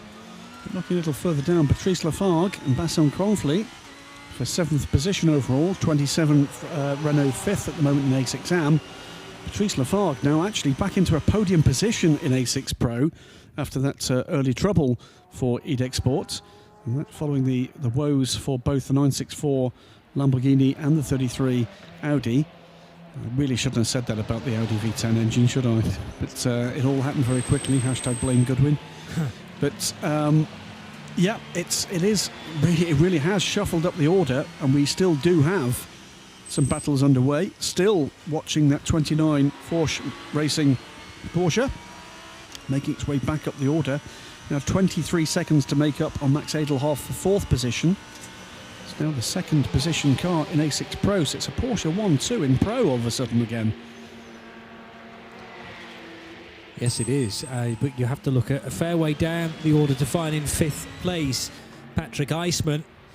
But there is an example, should it be needed, that part of endurance racing is just pounding round, keeping out of trouble, minding your own business and allowing the race to come to you. If you keep it trouble-free, then you never know where you may finish.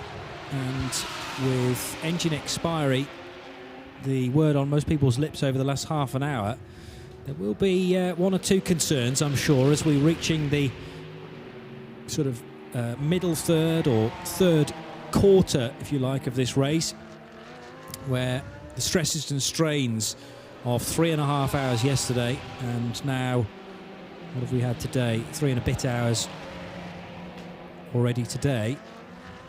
Then we're in for another entertaining finish, I would say. 5 hours and 2 minutes to go.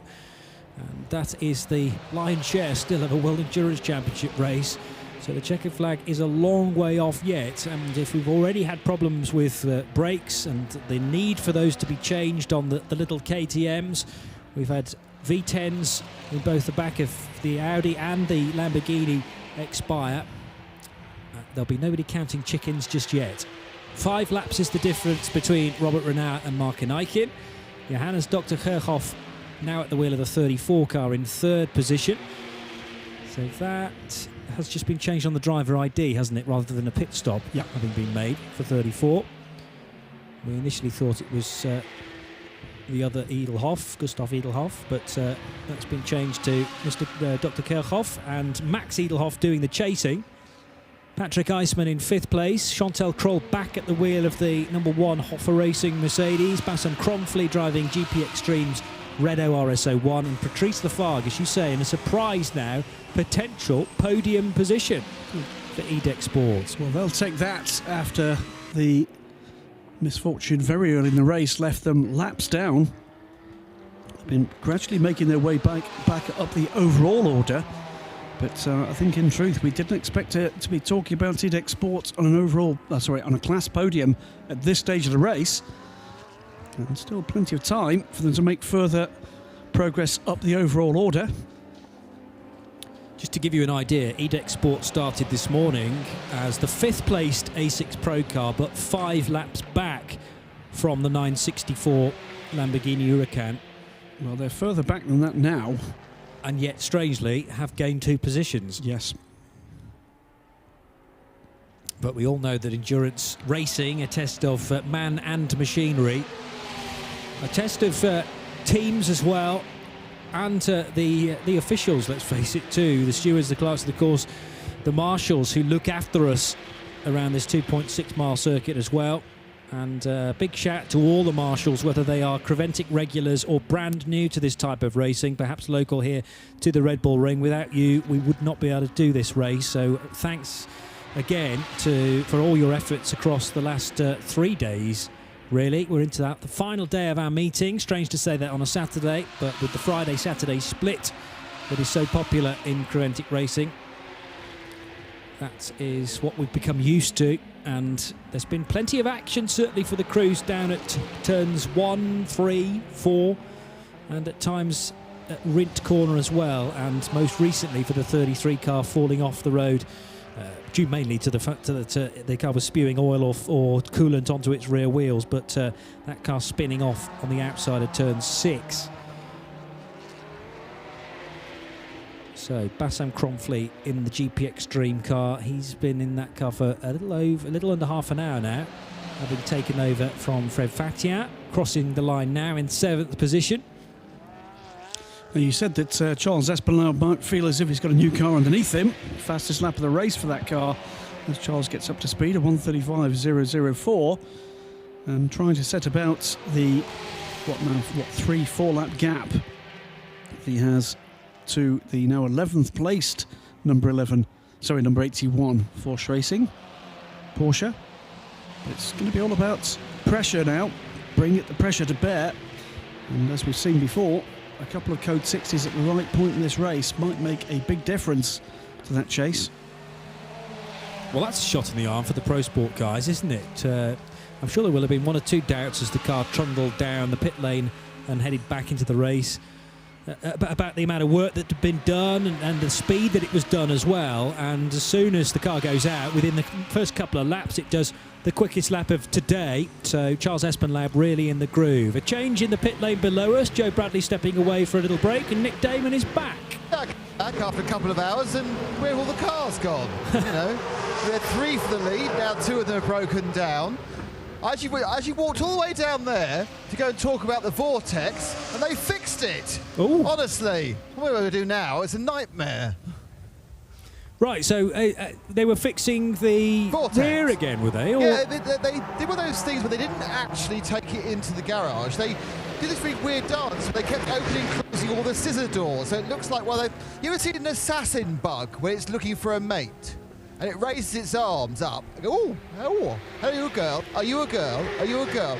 Well, if you imagine the Vortex from behind, raising and lowering all its scissors doors, it looks like it was looking for either a male or a female Vortex to go with. I see. I assume it must be some sort of either trying to get some closure, literally, on the doors, or they were having an issue with the electrics within it. But yes, that's the excitement, and the rest of the pit lane tray empty, apart from the cars that have broken down. Well, the little Vortex V8 will be looking for a long time to find a mate, I have to say. There's only one in the race, and they are rare beasts at the best of times. We do sometimes have the other the Vortex, which is the renamed GC Automobile, car number 203. It's a V6 version, isn't it, with the car as well? But it is a car that on occasion has had a long-term relationship with its pit crew. But not so much here. They've turned the car around pretty efficiently. It made its way back up the grid, you'll remember, in a fine run to the front order through the early part of the race yesterday, after troubles in free practice. Getting up towards the top 10 overall briefly before problems intervened. 964 continues to tumble down the order, as sadly it will do until it reaches not quite the bottom but close to it, and joins all of the other retirements, and it has worked its way down the screen to 10th now. So the next car to benefit will be Igor Valilko's Fork Racing Porsche, and as I speak, Igor goes through and gains that spot. So 226 laps now completed by the 991 class leader, number 81. But bear in mind that the 85 car has got a new lease of life now, having had a significant amount of work done on it. Charles Espenlaub, though, finding good pace in the second-placed 991 car. That's number 85. Klaus Angerhofer is between those two cars on the screen as the 6th-placed A6 AM car. Then it's 85. Then another class leader up to, well, shortly it will be 13th position for Bruno Fretin as part of the B2F Competition organisation. And I just actually realised, and apologies for anyone on the collective that may have spotted this already, I've always wondered what B2F stands for. Well, Bruno Fretin and Benoit Fretin suddenly strike me as a reason why that team is called BF, and presumably because there are 2 of them, is it? B2F? B2F. Bruno and Benoit Fretin? You know what, you're a genius. Oh, I don't know whether that's true, but it's a good reason for the team to be called that. Johnny Palmer, ladies and gentlemen, he's here all weekend. Applying logic to team names, which isn't always what you should be doing, let's face it. I think GRT's fairly obvious. Yes, thank you. But Bruno Fretin about to gain another spot as soon as Rolf Eichen's 964 car drops below, or indeed Bruno Fretin catches up the number of laps that Lamborghini managed before its retirement. And Bruno in a really good position to be leading SP2 from Frédéric Lelièvre in the Porsche Lorient racing car. So next one to watch is for 3rd overall, 2nd in A6 AM, as those 2 car collection Audis together on track with Max Edelhoff catching Dr. Johannes Kirchhoff, and they will be by us any moment now, and indeed are here and more or less together on track, with the 34 car now having the 32. It looks like a second or so apart. It's 1.2 seconds, a little bit of traffic as they complete the lap, and Max Edelhoff getting onto terms now with the team car. 29 Force Racing car, meanwhile, is catching both of them reasonably quickly, just 13 seconds away from the third place car. So third through fifth separated by just 13 seconds, but third to fourth is about a single second. So watching on track that progress. It's the Feldmeier liveried 32 car. Clears the last bit of traffic, has a bit of clear air now, and is edging closer to the 34 through turn 3. And it's well under a second now. A little bit more traffic ahead for the third place car. Makes its way by the 109 Audi RS3, something not everybody's managed this weekend so far. And the Feldmeier liveried car then goes up the inside. They tumble down the hill. So are we going to see by the end of this lap? I don't think quite by the end of this lap the 32 car through, but it's going to be right with 34 as they come by us. 1.138 seconds last time through. A little closer again here as they come through turn 10 and are, well, in splendid isolation from the rest of the field, looking for the inside. In fact, Kirchhoff lifts off and he's going to let Edelhoff go through to take that position. So retain the position across the line. But will we see those cars? Indeed, the position change has now happened. So 32 up to third position overall, second in A6 AM, but rapidly closing is the 29 Porsche on both of those, and I suspect that's why Kirchhoff lets the blue Audi go. Tucks in behind, and they're lapping in team formation now. Very different colours, of course, for the two remaining, surviving car collection cars. And there is the 29 car on the live stream. Very matte black at the back, very fluorescent yellow at the rear. And we could see in the next couple of laps a further change for fourth and indeed third position. And this time it'll be an A6 Pro car. So 11.5 seconds as they across the line. Those three cars, 34 from 32 and 29 is across the line. It's now 32 from 34 with 29 closing. And overall podiums and both class podiums involved here. Igor Valilenko being warned of stretching the track limits a little too much there. Just told to respect them a bit more. Try and keep at least a couple of wheels the right side of the white line. But Igor well placed for Fork Racing, leading the 991 class from 10th place now. And we're in a position at this point of the race where all 7 class leaders are on the first page of timing and scoring.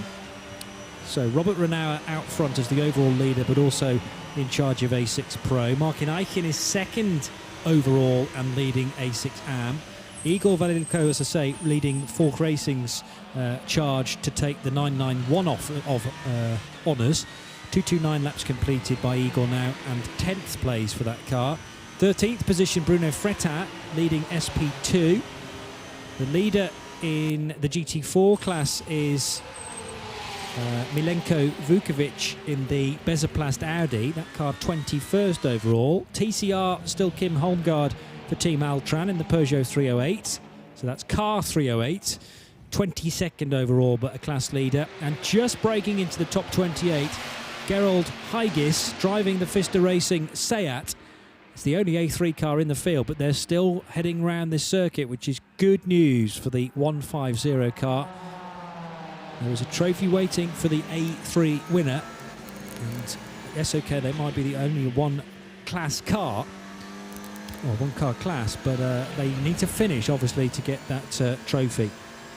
As we've said many, many times before in endurance racing, for very many teams and very many drivers within those teams, merely getting to the end of these races is their victory. And that's exactly, I'm sure, what it'll feel like for the 150 crew. And to be encouraged to come back and hopefully with more competition in their class in future races. Normally A3 is well subscribed, and we've had A3T run regularly in Dubai as well, the turbocharged part of Class A3. That Seat will have a turbo on board, I would imagine, although it's petrol engine, but the Seat Super Copers tended to be I think they were turbo petrol. But of course, we are here in Austria just a week after the 24 Hours of Silverstone, where a number of the regular touring car competitors will have been taking part in their own series last weekend. Joe Bradley prowling the pit lane all weekend there. Just keeping an eye on progress in that developing battle for fourth. 29 car just finding a bit of traffic as he tries to just edge closer to the two Audis ahead. Still 11.5 seconds was the gap to the third place car. He's not catching that car very quickly at all at the moment, but he is catching the fourth place 34 car. I would say maybe 2 laps and we're going to see that as a real world visual battle. As Max Edelhoff continues to stretch his legs ahead of Johannes Dr. Kirchhoff, but we're hearing now about the 32 with an issue. So Max Edelhoff's been charging hard, as we know, and the Felbermayr Audi making it, he's dropped place. Looking like it's going to be a pit stop for Max, and he's dropped 2 places because Patrick Eisman has got through as well. Well, further drama maybe. So the 32 car is making its way down pit lane, down towards Nick Damon.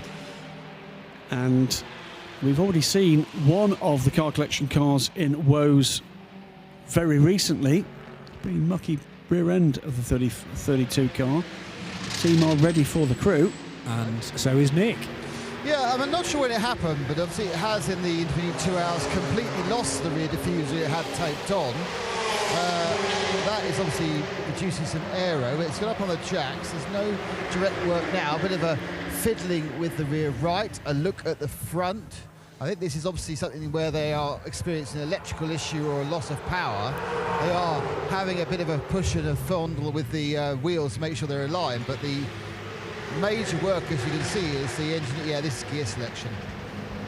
Whether it's clutch or gear, they're running through the cycle with the paddles.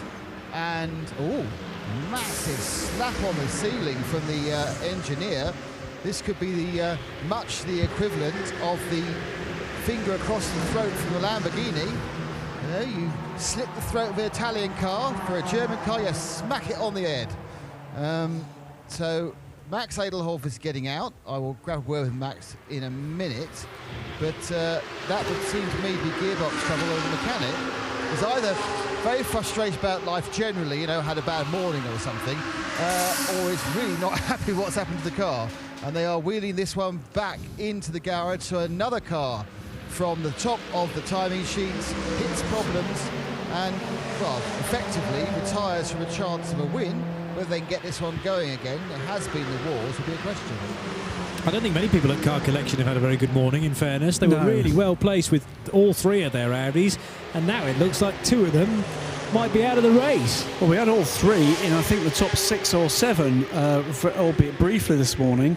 Certainly they've been in the top 10 all morning, and we've lost, by the look of it, in competitive terms, at the very least, at least 2 of them in about the last 20 minutes. Yeah. 33 ending up in the gravel, going off on its own oil. It turns 6 and straight into retirement. And the 32 car with a gear selection problem or a clutch issue. Max Edelhoff bringing that car in and actually being consoled by a couple of the team members there, which suggests it's going to be a real struggle to get that car back into the race and certainly back into contention. Well, it's just taken 3rd place overall in that car. Chantal Kroll, meanwhile, is now back into a podium position for Hofer Racing. What were we saying not that long ago? As we wait for the 3rd and 4th place battle to come by, and that has gone the way now of Porsche Racing. So the 29 car takes the position from 34. So 34, having just got 3rd place back with that rather unplanned pit stop for the 32, has then lost it again on the following lap to the charging number 29 car. So we now got completely different. It's 911 from 963, 29 and 34, then the 1 now, the top 5. And here is Joe Bradley in the pits. It's Nick Damon in the pits. Max Edelhoff. Max, you just bought the car and the mechanic seemed very upset. What's wrong with it? In my last round, we lost the gearbox and I can't shift anymore. And the sound of the car wasn't good, so I stopped it here. That's desperate bad luck. You'd had a really good run and just got yourself past your teammate, hadn't you? Yes, I did. And we had a very good race at the beginning, and then we had some little problems, so we have to stop the lot. And so we get like from the 2nd place to the 9th place, and now the gearbox broke. It's not our weekend. Very bad luck, thanks Thomas Max. And just to carry that on, there's not a huge amount of activity going around. If Seb just comes and Seb, you can see there is a conference and not any repair going on. So they are obviously pretty convinced that whatever the gearbox issue is, it ain't fixable in a short period of time, and obviously they have to take off the gearbox, or even if it's the hydraulic actuators, that's going to take too long for any sort of even chance to pick up the bottom reaches of the A6 AM class. Did we get to the bottom, Graham, of what the issue was for the 33? Clearly a big blow-up, but do we know what caused that yet? We don't. All we do know is that there was a lot of fluid down on the track. Well, with Nick in the area of car collection, maybe, Nick, you can ask a couple of questions to find out what the 33's problem was as well. See whether or not they, like Twitter, is now blaming me for it. It's highly likely. Oh, I can't see a problem with these V10s at all. They run seamlessly. Boom. For years. Oh, the two of them have gone on the same lap. It tends to happen like that. It's called the commentator's curse, Graham. Yeah, I'm sorry. Should be well used to that by now. Anyway, 9/11, back into 2016 form, it would seem, after a nightmare Mugello 12 hours. Admittedly, there are still 4 hours and 41 minutes to go, but remember that string of great results that the Precoat Herbert Motorsport crew had last year. This could be the start of another good run from those guys. Remember, they won in Dubai this year, so this would potentially be their 2nd win of 2017. But Martin Eichen, yes, 6 laps back, but he and the 963 car in the box seat should a problem strike for the 911 car. It's not beyond the bounds of possibility that we have an A6 AM car win this race. No, well, it's only one bullet left in the gun at the moment, although the 29 car, I should say, is making great progress here. 3rd position overall, back into 2nd in A6 Pro some while ago. It is 1 minute and 23 seconds back from the 963 car and is lapping consistently quicker. Here comes the 963 through to complete its latest lap. It is, well, so it's on the same, the 963 and the 29 are on the same lap, as indeed, by the way, is the 34 car of Dr. Kirchhoff, Johannes Kirchhoff. So 3 cars on the same lap, 2nd, 3rd and 4th, albeit that the number 29 car is almost a full lap down, but is lapping rather quicker than the AM-class Lamborghini. So chances are that if they can continue this pace, we might get back to an A6 Pro 1-2 here before the end of this race. That's also a possibility as well. So the order in the top 10 is Pro Am, then a couple more Ams, Hoffa Racing and GP Extreme. EDEX Sport loitering around that podium position for A6 Pro. They're in 3rd right now, but 7th on the road. Then another AM car, but it's falling down the order as the 32 machine and out of the race, sadly. So that will be replaced eventually by the 24 SPS Automotive Performance car. A surprise A6 Pro entered machine after it went a bit too quick in qualifying yesterday. We will then have a 991 class car up as high as 9th in the not too distant future, and another A6 AM car breaking into the top 10 in the form of Klaas Angerhoffer's True Racing KTM. Well, we know that car, albeit in slightly more tweaked version, lasted about 10.5 hours before the cooling system and that upgraded KTM cried enough. So we'll keep an eye on that. Into the pits, meanwhile, comes the number 34. Yeah. Dr. Kirchhoff into the pit lane. He's going to soak up a penalty. I'm hoping this is routine, because this is the only car collection Audi left in the race, effectively. And it's stopped in the pit box to our left from our commentary position. Nick Damon looking down pit lane at the 34. The last remaining car collection car, when I left the pits a couple of hours ago, they were doing marvellously. I don't know what Joe did to them. Now down to just 1. This car looks quite clean, quite fresh. It's soaking up a reasonable penalty. He's upset someone quite a bit. Already been stationary for, I would guess, at least 20 seconds. In fact, he's now been stationary for about 35 seconds. I stopped my start watch to quote Murray Walker for him. And this is the equivalent of automotive watching paint dry, isn't it? Counting the seconds of the penalty. It's still going. This is a major transgression. This wasn't why I got into motorsport commentary, I have to say. Was it not? No, talking about cars sitting stationary in the pit lane. One of the Porsches, which is the 92 or the 93, I think it's 92, just screamed into the pit, only just made the 40 off the street with it, and then goes straight to the penalty box. It was say, yeah, I know I was too fast. And there's now a queue in the penalty box as the power comes back on for the 34, but he's not going anywhere still. And he's been stationary for an hour. It feels like an hour. A minute and 25 now.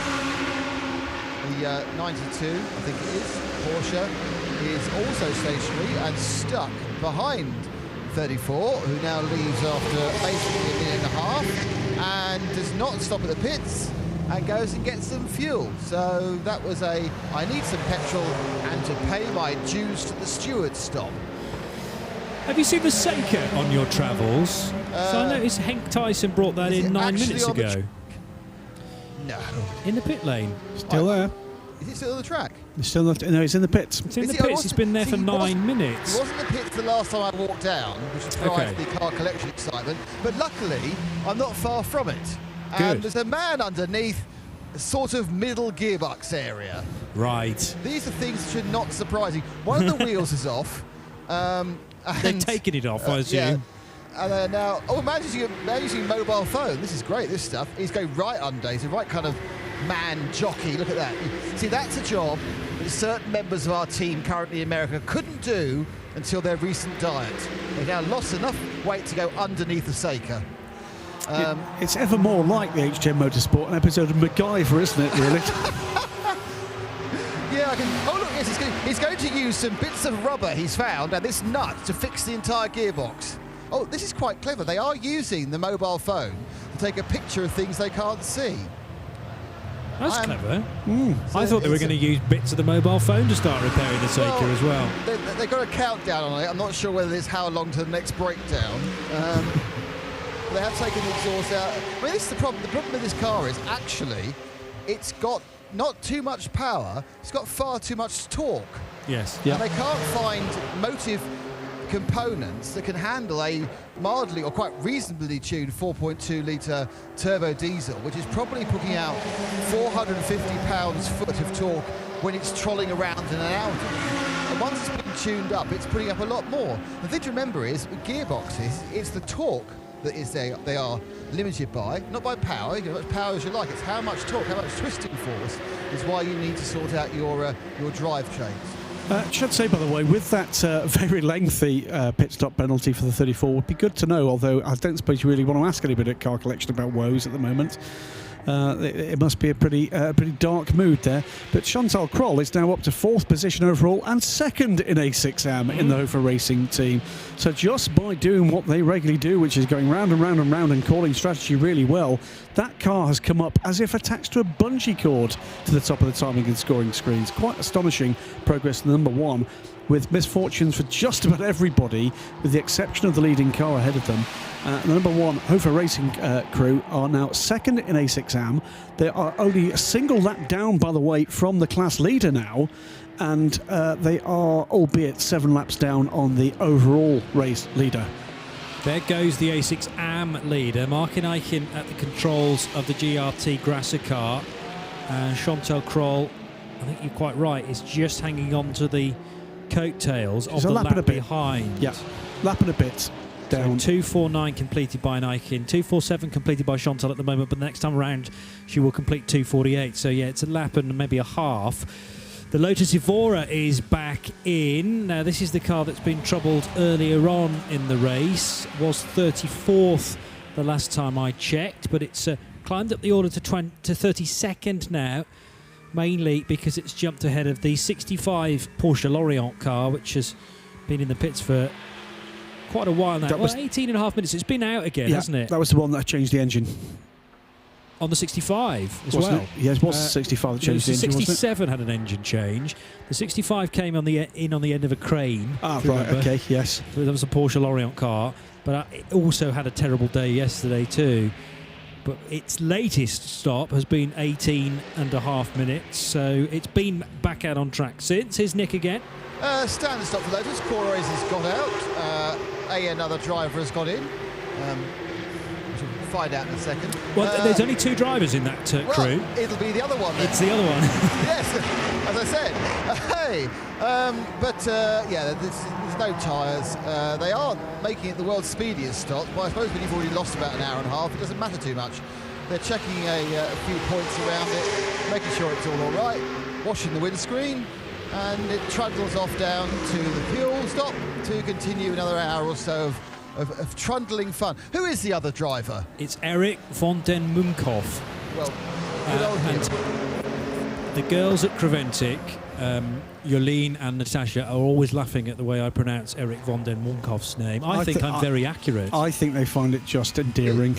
Is that Natasha? A British person. Or Natasha? A British person trying to pronounce Dutch names, and we have struggled apparently all weekend with how to say Natasha, because in the Netherlands you say Natasha, and in the UK you say Natasha. There is a difference apparently. I can hear the laughter in race control from here. Yeah, and me they're too. 3 floors away. There's nothing wrong with in-jokes as long as you inform everybody about what the joke is. Leading the way, and let me change the screen back again, it's bound to be the 911 car, and that's a nifty track map as well, which I know we've had on the other screen to our right in the commentary booth. Robert Renau is still at the wheel of the 911 machine. 256 laps completed. Martin Eichen at the wheel of the 963 car, leading A6 Am, but you just get the sense that Hoffa Racing now will have the bit between their teeth. They've come from way down on timing and scoring to be in 2nd position and 4th overall. And of course we've got stints still to come from people like Kenneth Heyer and Christian Frankenhout. They have the skills to be able to chase down the 963 car in the remaining 4.5 hours. So still quite a large chunk of the race to go. Here's Nick again. And down with Corois. So Corois, it's not been the easiest run so far for the Evora, has it? No, it's not. We had an accident yesterday with a Seat that put us 30 laps down. This morning we had a throttle body go, so that gives us another 5 laps down. So we're fighting, but everybody's still driving. So there is not much to gain. We all do the same lap time, so the laps behind, we stay behind, till something happens to somebody else. I came down earlier today and you were doing a lot of work on the rear brakes. Was that a problem or just a routine change? We had a cracked disc after the night. We don't know why. We just changed it in the Code 60 to make sure that it's not going to explode. But are you enjoying it? Of course. Driving is enjoying. It's my life. So it's a wonderful track. And the competition is good. Everybody stay on the track. So nice day. Cool. Thank you very much. Some of the cars have stayed on the track. Some of the cars, that is the great. I think we can say the great Coroisa. He's been an absolute, stalwart of endurance racing for as long as I can remember. I remember standing on the banks at Donington Park watching that multicoloured Marcos. The Mantara, the big one? Yeah. The one that basically looks like a proper Marcos that's been squashed to the floor. Yes. I want to say Marcos Mantis. No, he did have a Marcos Mantis with the same colour scheme, but before that there was the Mantara as well, and the right. LM600. In the British GT Championship, around about 2000 probably? That would be the Mantara. That's had an engine about as large as a kind of bulk freighter aboard it, and was just a magnificent beast. Won the championship with... Callum Lockie drove it, I think, think, as well. Callum and Cora bought that car, and some glory pre-GT300 days when all that mattered was some plastic bodywork and a massive V8. I'm pleased to see some of the teams have not lost that theory. Trouble for the KTM. Ooh, that's the sole surviving True Racing car, number 56, touring out of the final corner and right in front of us. In 10th position overall, and is rolling to a stop by the pit wall. So Nick Damon may be able to leap up onto the steps in front of the pit wall and give us a running commentary of Klaus Angerhofer trying to find some forward locomotion. Again, we're in a situation, though, where a car is limping right past us, having unfortunately missed the pit lane entry by mere feet, probably, and now have to do not quite a full lap because there is a cut through, but we're going to go code 60. The purple flag's being waved now from the starting gantry, and Nick Damon peering over the pit wall, I reckon.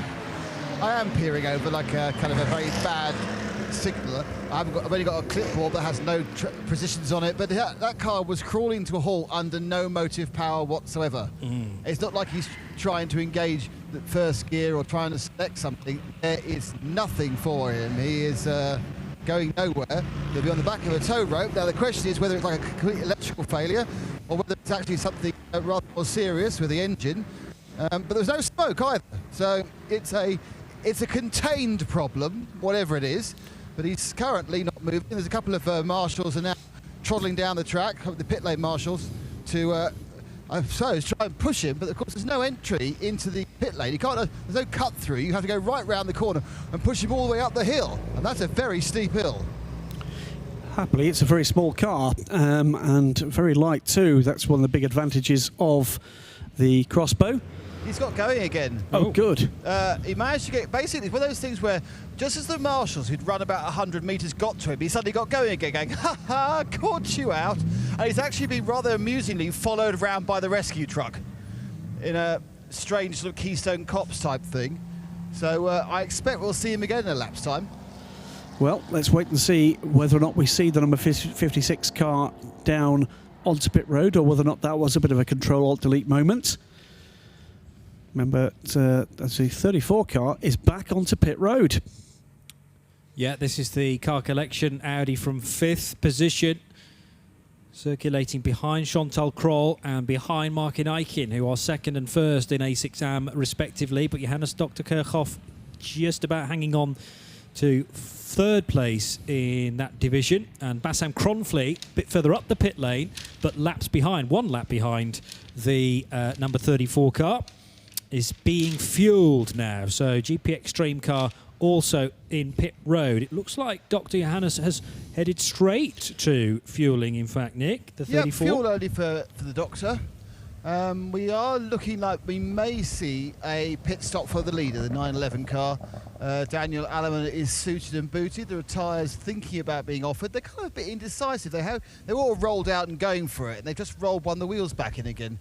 So I assume the conversation is full service versus a quick top-up. How long has Albert been? Robert is at the wheel, and that has been a nearly 50-minute stint. Yeah, you probably think you'd take a bit of a half tank and carry on going, wouldn't you? Yeah, because you can do another hour and 10 easily. We're going back to green, by the way, and you can probably tell that by the background noise from Nick's microphone. So Renauer staying out. Here's the 29 Porsche, though, making a stop, and this might be a little bit of bad timing from Fork Racing.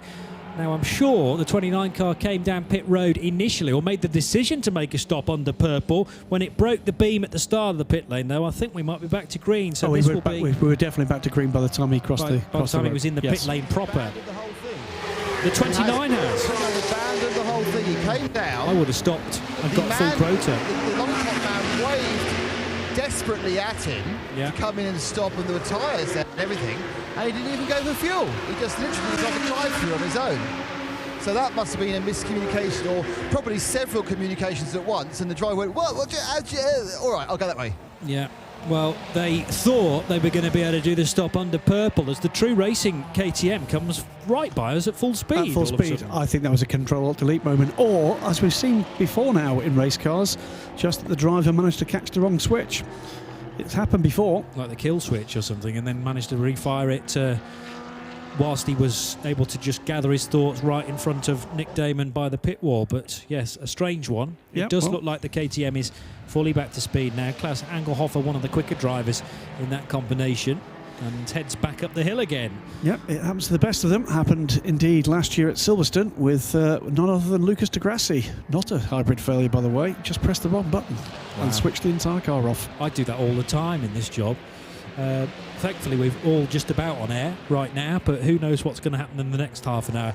4 hours and 23 minutes to go, 20 past 1 in the afternoon, and it is a beautiful afternoon here in the Styrian mountain area of Austria on the 2.6-mile Red Bull Ring. The first time we've run a 12-hour race here as part of the Creventic series. It's round 3 of the 24hourseries.com, and we are live trackside with RadioLeMans.com's coverage. Graham Goodwin, Johnny Palmer and Nick Damon in this phase of the race. Robert Renauer, nearly an hour into his stint at the wheel of the Herbert Motorsport Porsche. They didn't think about stopping. Obviously had figured it was going to be a short Code 60. 29 though, and the Fork Racing crew, a little bit of a blip on the radar as far as their decision making was concerned. That's put them back by about 30 seconds. Here's the 56 car, so maybe the problem isn't fully cured.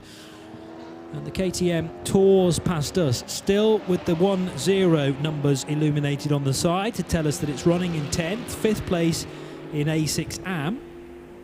No dollies apparent for that car. Nick's down with the KTM. Excellent. And they're doing the second brake change. So this is the second set of brakes they've gone through. Luckily, as Graham pointed out 4 hours ago, or a couple of hours ago, they're not $20,000. They are just about $300 or $400 to a new set of brakes. But the rest of it, they're not very bothered with it. No one's looking at anything else. So I think somebody hit the wrong switch might be an excellent piece of CSI Red Bull Ring, because they are not bothered about anything apart from changing the brake discs again. Now, the question is, will they set fire to the pit earlier? So these things are much hotter than before. And they are... Oh, that's taking a long time. Yes, they're going to take a while. This is not super speedy. I think it's because it's unbelievably hot, as one mechanic flicks a smouldering piece of rubber into the leg of another mechanic. Also, up the other end of the pit, the 78 Speed Lover Porsche is getting a 4-wheel brake change. That's been going on for the last 3 or 4 minutes. Okay, thank you for that. Bruno Fretat goes across the line at speed in the B2F Competition Porsche, leading SP2.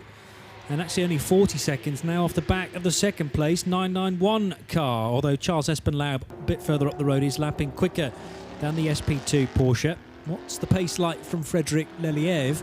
It's about 2 seconds off last time around, depending on what sort of traffic they're catching per lap. But I think Bruno, on the balance of play, is quicker than Fred, and that gap between first and second in SP2 is growing. 242 laps completed by car 35, 241 by car 64, and then it's MSG Motorsport who are third and fourth in the 991 class a bit further down. So they're trying to chase, where possible, Charles Espenlaub and Christopher Bauer now back at the wheel of the Fork Racing crew. I'm sure the guys at MSG were hoping that suspension change for the number 85 car was going to take quite a bit longer, which would have brought them nicely back into contention at their home race. But it is Martin Gasser and Luca Rettenbacher now at the wheel of the 93 and 92 cars respectively. They show a great deal of pace in the main part. Rettenbacher a little quicker, and they're trying to get both their cars on the podium. One is there at the moment, so it's going to be tricky to get the other one into third.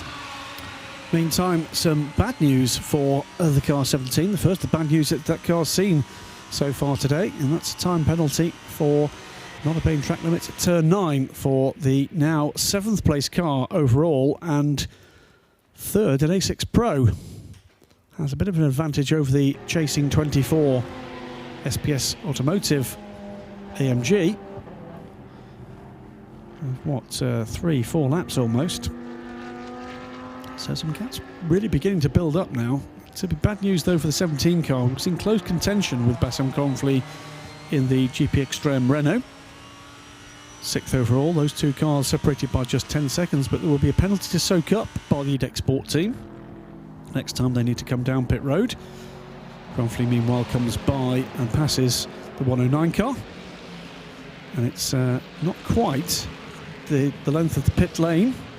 Pit straight rather, before we see the EDEC Sport car through. Let's keep you up to date with the movement of drivers in the 109 car. We're back to Miguel Abello in the Speed Factory racing machine. Sadly for Miguel, a day to forget yesterday with the car ending up in the gravel at Rima's Corner. Here comes the race leader, Robert Renauer, deciding to pit on lap 264, and Nick Damon's going to watch what he does. Yeah, he obviously decided they wanted to go fuel slurper fuel. Daniel pulls in, he grabs open the door and helps remove Renauer from the 911, the Precoat Herber Porsche. Two of the tyres, well, second of the tyre is going on now as we speak. Drivers are going out, the Lollipop Man. Again, there doesn't need to be much panic about this because they are many, many laps ahead since the demise of the Grasser Lamborghini. And Robert just fiddling with the top level of the belts there of Dave Alleman. Alleman now has the car, fires it up, and will obviously go to the fuel stop. And, well, unless there's a problem, that car's going to win its second race of the season. Oh, there's a long way to go yet, Nick. Don't say that, he tells me in my ears. 4 hours and 17 minutes to go, which is over a European Le Mans Series race still to elapse. And if you're regular listeners to RadioLeMans.com, you will know there's an awful lot that can happen in one of those races. But we do know that on its day, the Herbert Motorsport car, in terms of reliability, is unstoppable. We got the number 1 car coming down pit road as well. I do like the fact that Hoffa Racing always run with the track map on the roof of their car, and the Red Bull Ring fits neatly on the black portion of that roof. So Chantal Kroll nearing the end of her stint, I would suggest. The car has peeled off towards the team, so this isn't fuel only. And Nick Damon will be watching the number 1 car. It's a full service, and I think it's Christian Frankenhoek getting in, and they have pretty much so far today just run through the gentlemen drivers. So they gave about 45 minutes of Kenneth High at the start of the day. They've got a lot of pro driver time now, the Hoffa team, which they can use. They've run through the minimum drive time. I certainly think for Roland and certainly for Chantal, Michael Kroll might need a few more minutes. And they are doing the full service. They're not doing the brakes, so they probably at this point therefore either think they can go the whole way or waiting for the next code 60 for brake change. And Christian Frankenhoek takes the car into the fuel station. So this could be very exciting to watch Frankenhout's stint now for the next 2 hours, because he'll be looking to try and catch the GRT Grasser car, Martin Eichen. Yes, the car has to stick to the 1 minute 32 delta time. There'll be a couple of jokers still to burn, though, in the remaining 4 hours. And Frankenhout always close to the line as far as the 132s are concerned. Arguably closer than Martin Eichen is taking his lap times in the number 963 Lamborghini Huracan. For instance, in Eichen's last lap was a 135.4. Here's more news from Nick. I can give you some news. Go on. But that wasn't me. You misheard me then. I do beg your apologise. pardon. I left my microphone on. What I will say is it's very quiet at the moment. Right. Normally you can throw some news out of the ether at me, but clearly there is absolutely nobody in the pit lane right now. My apologies, Nick. We'll come back to you as soon as we get more action. Graham, have you got something to say? No, Nick Damon in very quiet shock. I know. That's got to be a first. Literally never happened. The other KTM on its way down, though, to see Nick. Obviously, the teams have got the message that Nick was a little lonely down pit lane, so one of them has decided to come in and make friends. It's the 221 RTR KTM, second in GT4. Here is Nick. And it's fuel only for the 221. They couldn't even be bothered to give us a proper pit stop. Just a bit of fuel, please. All right, then. All right. Fair enough. That seems to be the very fashionable thing to do at this race. It is. I mean, it's the interesting thing, and I know it'd be a bit funny about this, but it is remarkable how this different track surface is so less abrasive on the Hankook tyres. They are, I would say, they are easily lasting twice as long as they were at Mugello. I think you're absolutely right, Nick, and borderline for some of them 3 times as long. It is, as you say, completely remarkable, the difference. There will be no difference in the rubber that Hankook are providing for this race, but the difference in the mileage the teams are able to get out of that rubber on this track surface is completely different. Got the 29 Porsche now coming down. Now that is a car that will soak up a penalty this time. So Nick, that's going to disappear out of our view underneath the podium, but perhaps you can get the start watch on it. This is Patrick Iceman at the wheel of the Fork Racing Have car. indeed started the stopwatch. Good. Stop the stopwatch. They will now do the proper service they kind of failed to do. That's a very short stop. That was about 10 seconds. And they are now going to do a full service. I think it's Robert Lucas getting in. He's certainly a tool man. Gets like when they are slow exit by the driver. They managed to get a little bit of damage on the front of the car. They've kind of broken the glass by one of the, I suppose, where the fog lights would be on a road car. And the car, again, spewing out carbon dust from the brakes, but not actually. Again, no brake change on this car. So it doesn't seem like there's a kind of a cohesive decision about when these Porsches need brake changes and not. I suppose, contrary to myself, the A6 Porsches, what we have seen are the 991 class ones, changing wheels and tyres. I might try and grab a word with young Mr. Edelman, mainly because I want to know what happened during the last pit stop. Always take your towel. He's the victim. I can see him now. Hang on. So whilst Nick goes chasing... Oh, you've got him already. Go on then. Peter, first of all, what happened with the pit stop under code 60? You kind of came in, sort of waved in, didn't come in and drove through. Yeah, we drove in, but then we saw that the code 60 is over, and so we had to fill up the half of our fuel. And it makes no sense when it's green outside, so we decided to go out again. The car's coming back well now, isn't it? You've had a couple of your rivals have broken down, but you're now really challenging for second place overall. Yeah, we was very quick outside, and we have lucky with the pit stop window. And yeah, we're trying everything to the podium. Thanks very much. That's it's Peter, isn't it? That's Patrick. Patrick Iceman. It's like Peter, but with different letters. Yes. You always tend to get the first letter right, and then it goes just straight Do you know after what that. that is? Because his race suit says P. P. Iceman, yeah. Well, it's a full house this time because it's neither Peter nor Edelman. It's Patrick and it's Iceman. So well done, Nick. Well, the Edelman bit comes with Edelweiss, doesn't it? I'm not allowed to do any more puns. Basically, shall we just say, you know the last note of the memo? Well, I failed that one miserably, haven't I? Oh, dear. Peter Edelweiss sounds like a great driver, though. I think he's my new favourite one. I think he was going to be the fifth driver aboard one of those car collection Audis. We won't see him now this weekend, Sadly unfortunately. not, no. But with all of that all done and the 29 fueling right now, that means that, unsurprisingly, the 911 car, after that latest pit stop with Alfa Renauer at the wheel, 911 still leads this race now by 4 laps from the 963.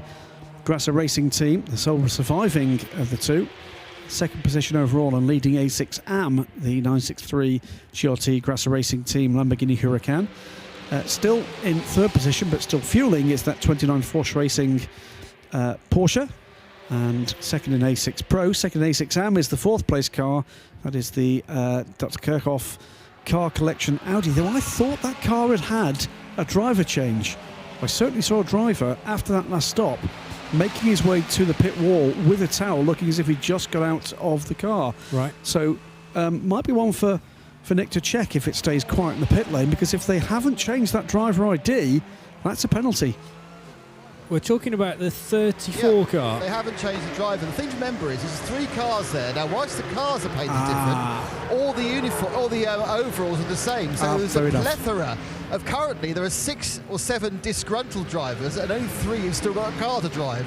So the others are wandering around going, it's not fair, my car's broken. So looking a little like a racing professionally clad group of people hanging out outside an off licence. Exactly. So basically, they're hopping over the pit wall to look important and going, look at me, I'm hopping on the pit wall. Hurrah! I haven't got a car though. No, he drove right through just a few. Fair enough. 27 is in 5th position. That is the GP Extreme Renault. It's still in the hands of Basson Cronfleet. That is 3rd in A6 AM. And then the final one of the current A6 podium, provisional podium sitters, is Patrice Lafargue, up to 6th position now in the EDEC Sports Mercedes-Benz. With the latest pit stop for the Hofler Racing Team, just dropping Christian Fragenhout for the moment at least out of a provisional podium position. 7th overall, 4th in A6 AM, and 8th overall is the A6 Pro 24 SPS Automotive car. So we've got the top 4 in each of the A6 classes in the top 8 overall.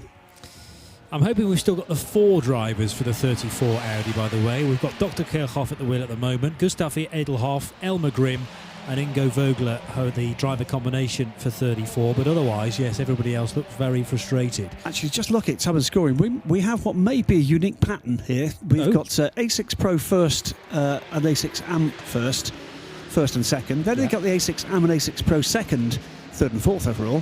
Then we've got the A6 Am and Pro third overall, fifth and sixth. And then we've got the A6 Am and Pro fourth overall, seventh and eighth.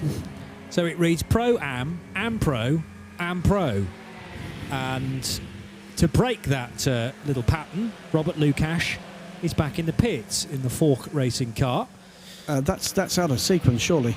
Car 29's only just been in, hasn't he, Nick? And they are using what's commonly known as a big screwdriver to tighten the steering wheel onto the steering boss. And this is actually someone's... I'll just pick that up, it's not hot. It's someone's at the end of someone's screwdriver. Oh, they use the expensive star... They use the star handle to tighten things up. So they obviously like a BMW and Porsche thing. They're very expensive, those things. They've got the star end to them. And that was what Robert Lukash threw out of the car because they had to tighten the steering wheel because it was falling off. He's now giving it back to the team because it's not mine. Anyway. Thank you for that. I shall pass it to Patrick. That's yours. There you go, Patrick. See, I know it is now. On board on the live stream we go with the 908 car with the Peugeot logo emblazoned in the middle of the dash there, as it is on the front of the car as well. And again, the Team Altron Peugeots are circulating right together. They seem to have this habit of finding each other on what is admittedly quite a short lap here. Thierry Boyer at the wheel of the 908, just allowing the Dex Sport Mercedes through there at turn 7.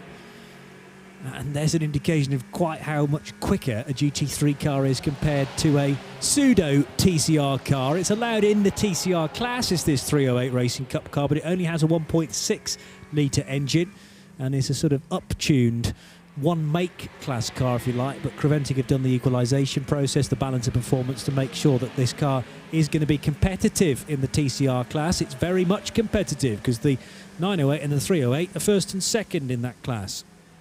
Quick little car, that Peugeot, though, because the fastest lap times for both of the Peugeot 308s in the 140. Is it 140 points? It is 140.8 for one of them, 140.5 for the other. Yeah. That compares to, lap times for these A6 Pro Am cars in the 131 to 133 bracket. Not a billion miles away, is it? It's 6, 7, 8, 9 seconds. So they're barely holding up the A6 Pro and A6 Am cars at speed. By the way, we've got Danish driver. No, I'm wrong there. Danish driver Kim Hodegaard at the wheel of one of those cars, the 308. And in fact, Kim bringing the 308 car down pit road, and Thierry Boyer, as I've mentioned, driving the 908, which is the car carrying one of our onboard cameras. There are more cars, Nick Damon, in the pits. Well, just the 308, isn't it? I'm getting confused because of the retirements being shown as pit lane visitors. Go ahead. It's had basically front tyres only. Kim Holdard's got out. Mr. Blaze has got in. I think we're going to see the 29 back in again, by the way. So it looks like the Fark Racing team, who were going so well and looking for second overall, are going to be coming back in again. So it wasn't a loose steering wheel. But it's possible because they're running 2 cars there. That might actually be for their sister car, the 67. So I may be frightening fans of Porsche number 29 too early. It could be the sister car that's coming in, but they are waiting for a car at that garage. Okay, thank you for that. Yes, up and down the order, we've got quite a number of Fork Racing cars. The 81, the 67, and the 29. So it could be any one of those cars.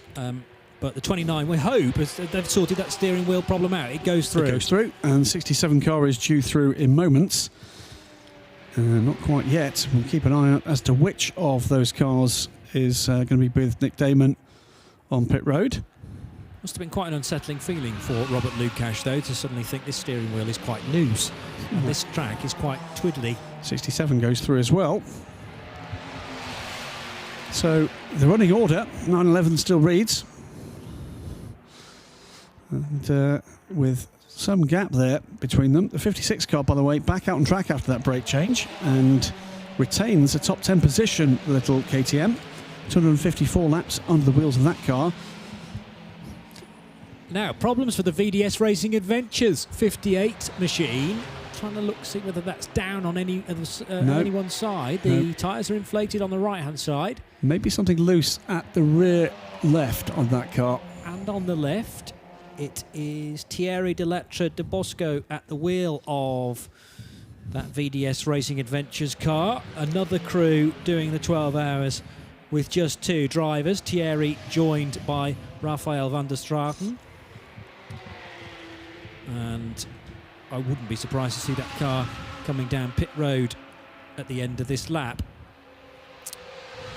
So, another issue for the 58, which feels like it's run relatively well over the last couple of hours. It's in 3rd position in the SP2 class, quite a way off the 2 Porsches that lead the way though. B2F leading the class from Porsche Lorient Racing. Has had a couple of brushes on track, that car, early doors in the race with side-to-side contact. And was that one of the cars that had an incident with Ginetta early in the race? It certainly had another side-to-side contact with another car. Just trying to recall many hours ago which one that was. It certainly had a couple of on-track contacts, and that car is going into the garage. Okay, so... And I think we'll get a penalty for that, because I think he drove straight in. And you need to stop just outside the garage and allow your team members to push you in to make sure that it's a safer entry into the garage. So it never rains but it pours for car 58. Might be back in again in the near future, Nick. But what does the issue appear to be on this visit to the pits? Just stopped temporarily. The 67, which is one of the teams, or the garage mate 29, has come in for a full service and driver change. And I shall meander up in a second. In fact, I'll meander up now. To see what's going on. The obvious thing is, obviously the Smurfs car has been hobbled by Gargamel. Yes, I actually know the name of the baddie. How sad I am. So, and then of course he has his evil cat as well, who helps him in his schemes. Looking at the front right appears to be the issue, and they are wangling to get it off. They're quite stuck. Off, so whatever the problem was, release it down again. So I'm wondering whether that problem's been temporarily saved.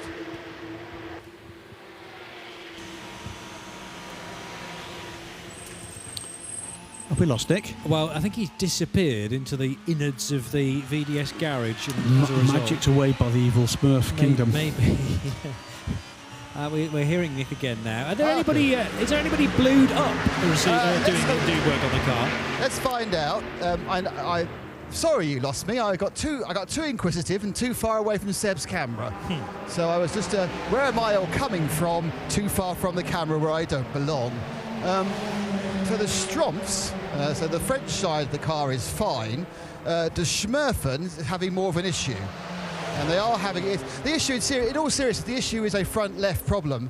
They appear to be having a problem getting the wheel off, so I'm wondering whether they've got a hub issue as they're taking it off and refitting that front right, as much as they can. That's the 3rd time it's gone on, trying to get it to fit properly. As you can hear them letting it down on the air jacks. So the tyre that comes off appears to be showing no real damage. So it's almost like it unseated itself, but there doesn't be any particular reason why that would happen several laps during a stint. Very strange. Yes, indeed it is. Thank you for that. Thanks for updating us with the issue for VDS Racing Adventures. Less of the Lost Village and more of the Lost Damon, briefly there. We are now at a point where there's only 4 hours to go. Only 4 hours to go. 2/3 distance, and this is how the cars are in the standings after 8 hours of the 12 hours of the Red Bull Ring. It's Herbert Motorsport out front, leading the A6 Pro Division as well. 274 laps done then for Alfred Renauer, Robert Renauer and Daniel Allemann. Then we got 4 laps further back, Martin Eichen leading the A6 AM Division in the GRT Grasser Lamborghini Huracan. And then 2 more AM cars, so the majority of the top 4 actually A6 AMs, and that adds further fuel to the fact that it's not beyond the bounds of possibility that an A6 AM car wins this outright, but we'd have to have major drama for Herbert Motorsport, and I'm not wishing that on anybody by any means. Johannes Dr. Kirchhoff driving the 34 car though in 3rd position and 2nd in AM, from Bassam Kromfli in the GP Extreme Renault. originally designed, of course, to be a sprint car, but the Renault RS01 adapting nicely to these longer distance races.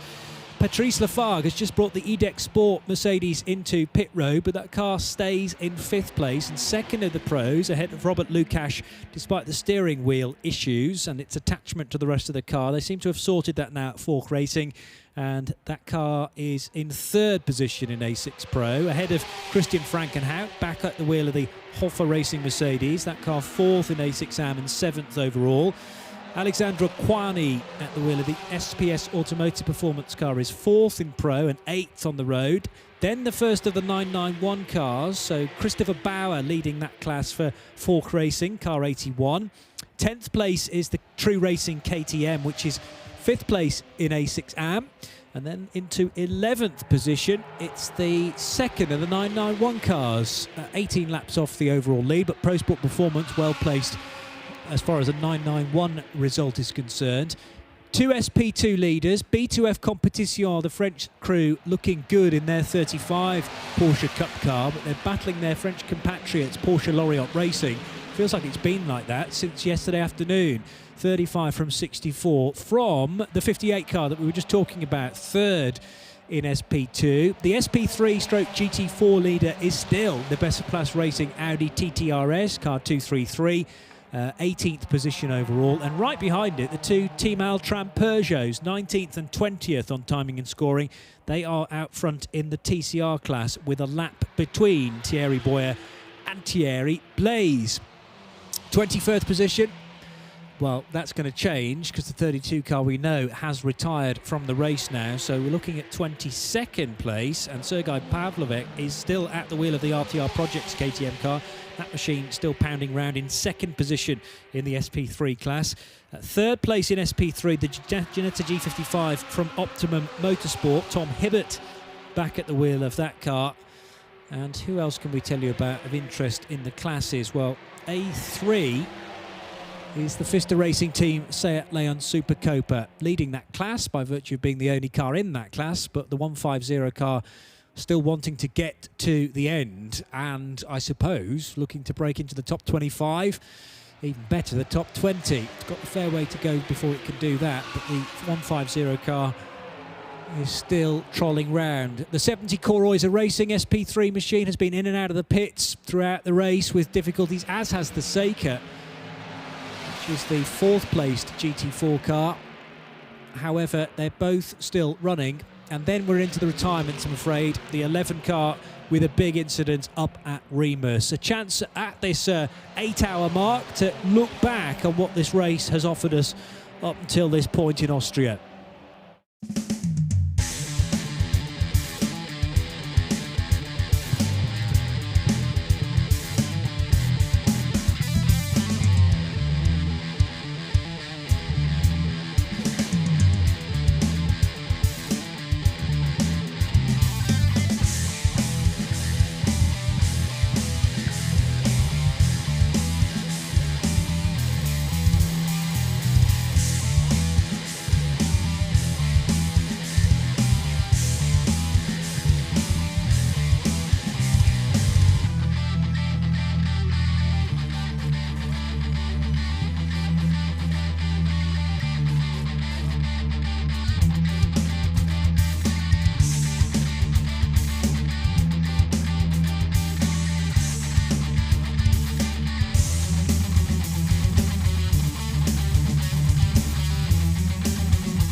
We have 3 hours and 54 minutes to go then of the first ever 12 hours of Red Bull Ring. and there's still plenty of action to come, including penalties for the Team Altran Peugeot. One of the team members is down there. It looks like with a great ream of paper, almost as if they've been accumulating these penalties for the last couple of hours. Not penalty for long. served. No, yep. It was quite a short one in the end, wasn't it? But, that's TCR leading 908 car, and coming down for what looks to be an otherwise routine stop, Thierry Boyer. And here comes one of the MSG cars following it into the pit box. The penalty box. This is the 93 Porsche. And Nick, we are going to get a little update from Nick Damon very shortly, because he's about to be joined by the Bezoplast Audi TT-RS2, and this is the car that is dominating the SP3 class, although by any other form GT4. I reckon, Nick, this is going to be a genteel stop, as it has been for the last few hours. Indeed. First of all, we've had 3 different Porsches, the 93, the B2F and the Faster of the Porsche Lorient cars have been serving penalties just there. All quite short ones, no major transgressions, and they've all then come down and carried on for a pit stop. So it's been the Porsche penalty power section. And the Bezoplast Racing, which has a lead now of approximately 2 races from the next car. Oh, the bonnet's up, how exciting. But they are doing that again. They top up the fluids every single time. Just past the MSG car, you can see the 233 Bezoplast car. It's basically, you don't need to put it in slow motion, because they're doing the whole thing in slow motion themselves. There's walking. The driver right now is kind of looking in, having a bit of a chat. You know, rather than going, go, go, go, they're going, so should we go to that restaurant at the top of the hill for dinner, or should we stay in the paddock? Well, I don't know, what should we do? Well, let's take a tyre pressure really slowly. And there's a man now looking to make sure the wing is still wing-shaped. And they've opened the door, and they're changing the radio station. Seriously, they are being very sensible. There's no point hurrying. Check everything and let the Bezoplast go out.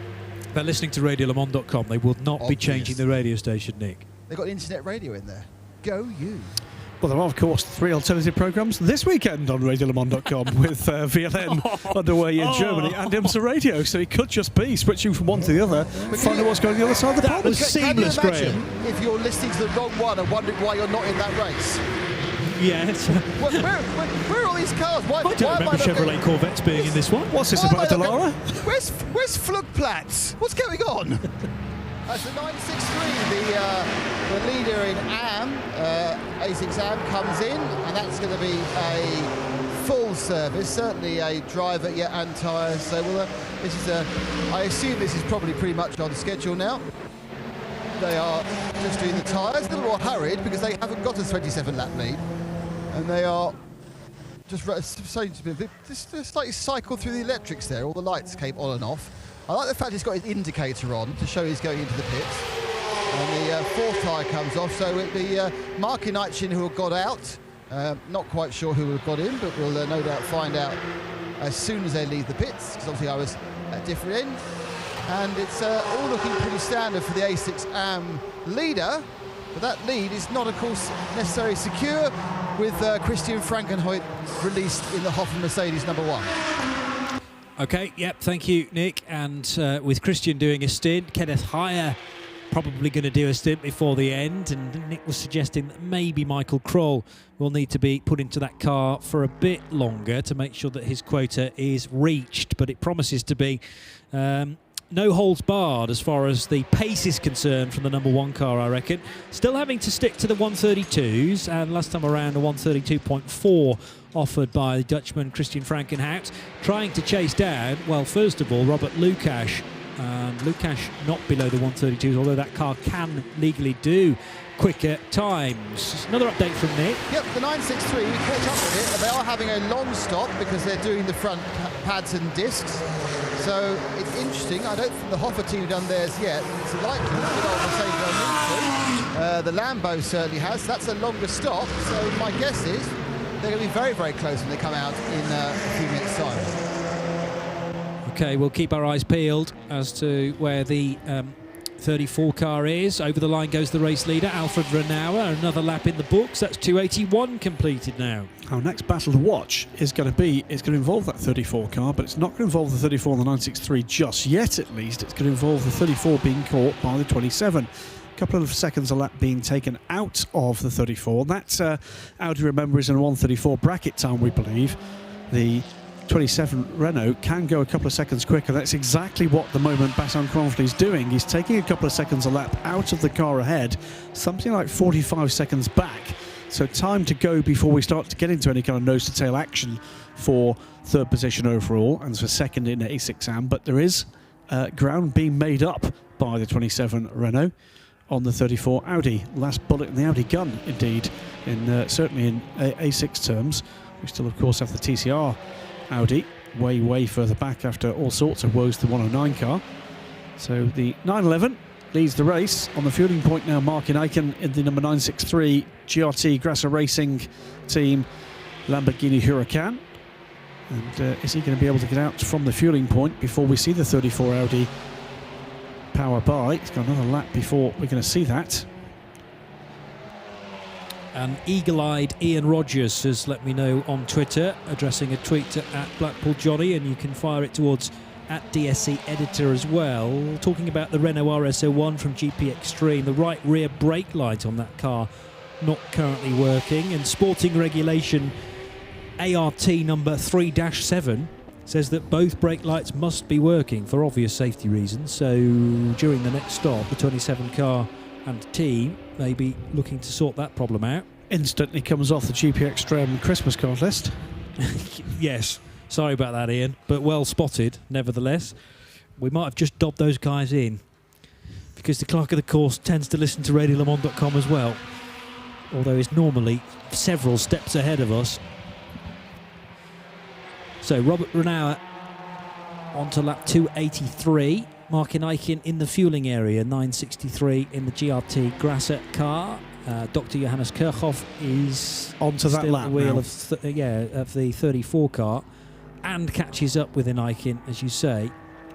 So is closing in on the same lap now as the 963, but is being closed down himself by Bassan Cronfley, who will come through in, what have we got, something, just a few seconds time. In fact, here comes the Renault. It was 46 seconds was the gap last time through. This time through, it is 43. So another 3 seconds taken out of the advantage of the 34 since last time I looked. Robert Lukash, meanwhile, will be the next man through in terms of timing and scoring. And will put himself onto the same lap as the two cars ahead when he completes Sector 3. Here he comes. So third, fourth and fifth separated by a minute and 15 seconds or thereabouts. So all on that same lap. Milos Pavlovic, meanwhile, has rejoined the track in the 963 car, will retain therefore second position, but with a much reduced advantage, as through comes the 34 now. And that gap will be, or we'll see the gap, of course, when we see the 34 car back through next time. So 34 over the line. Milos Pavlovic has taken over the 963 Lamborghini. My apologies, sorry, 34 has gone through to take that position. And we're waiting now to see how far back Pavlovic is in the A6AM car. It's almost a full so lap. It's gone from pretty much a full lap in the advantage of the 963 car to now a full lap disadvantage. Almost 2 laps advantage to the 963 car, and now almost a full lap disadvantage. 30.6 seconds, says the timing screen, as Pavlovic goes through. Well, that's a bit odd. So we wondered whether Dr. Johannes Kirchhoff had found its way to the same lap as the 963, almost as the Lamborghini Huracan rejoined the race. Okay. And we now have Bassan Cronfley just a mere 11 seconds back from Pavlovic. So 3 cars all on the same lap, second, third and fourth. It's 4 cars on the same lap. 4 cars on the same lap. Because here comes Lukash. And that is a pro car, but the top 3 in AM are all on the same lap and separated by 40-odd seconds. Yep, with Lukash a further 20 seconds back. So it's a minute and 12 seconds separate 4 cars now from second through to fifth, including, as Johnny quite rightly says, all 3 cars in the podium battle for A6AM. Through comes the 34 car again. That's a 134.6 for the number 34 car.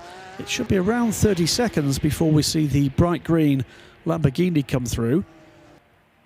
And we think that's another car that is probably in the 134 bracket, because its fastest lap has been a 133.6. Thierry Blaise over the line in the lead of the TCR class. 250 laps up now for the first of the Team Altran Peugeots. And there's just over a lap between the 308 and the 908. There seems to be no other competition for the Altran cars at this stage in TCR. There's only ever going to be one other car fighting with them. The Spanish entered Audi RS3, the booted version of the TCR car, front wheel drive. The car falling off the track a couple of times yesterday at Remus Corner.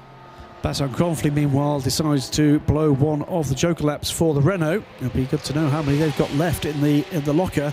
131.8 closes the gap to the GRT Lamborghini to around 8 seconds. Robert Lukash, meanwhile, comes through. He's not constrained in terms of his lap time, but doesn't match the time of the Renault that time around with traffic. But the gap between the four now down to 1 minute and 10 seconds. 70 seconds separates four of those cars. But more importantly, in terms of class, 38 seconds separates the top three in A6 AM. Second, third and fourth, the 34, the 963 and the 27. Johannes Kirchhoff, Milos Pavlovic, Bassan Cronfley, Car Collection Audi, GRT Lamborghini, GP Extreme Renault.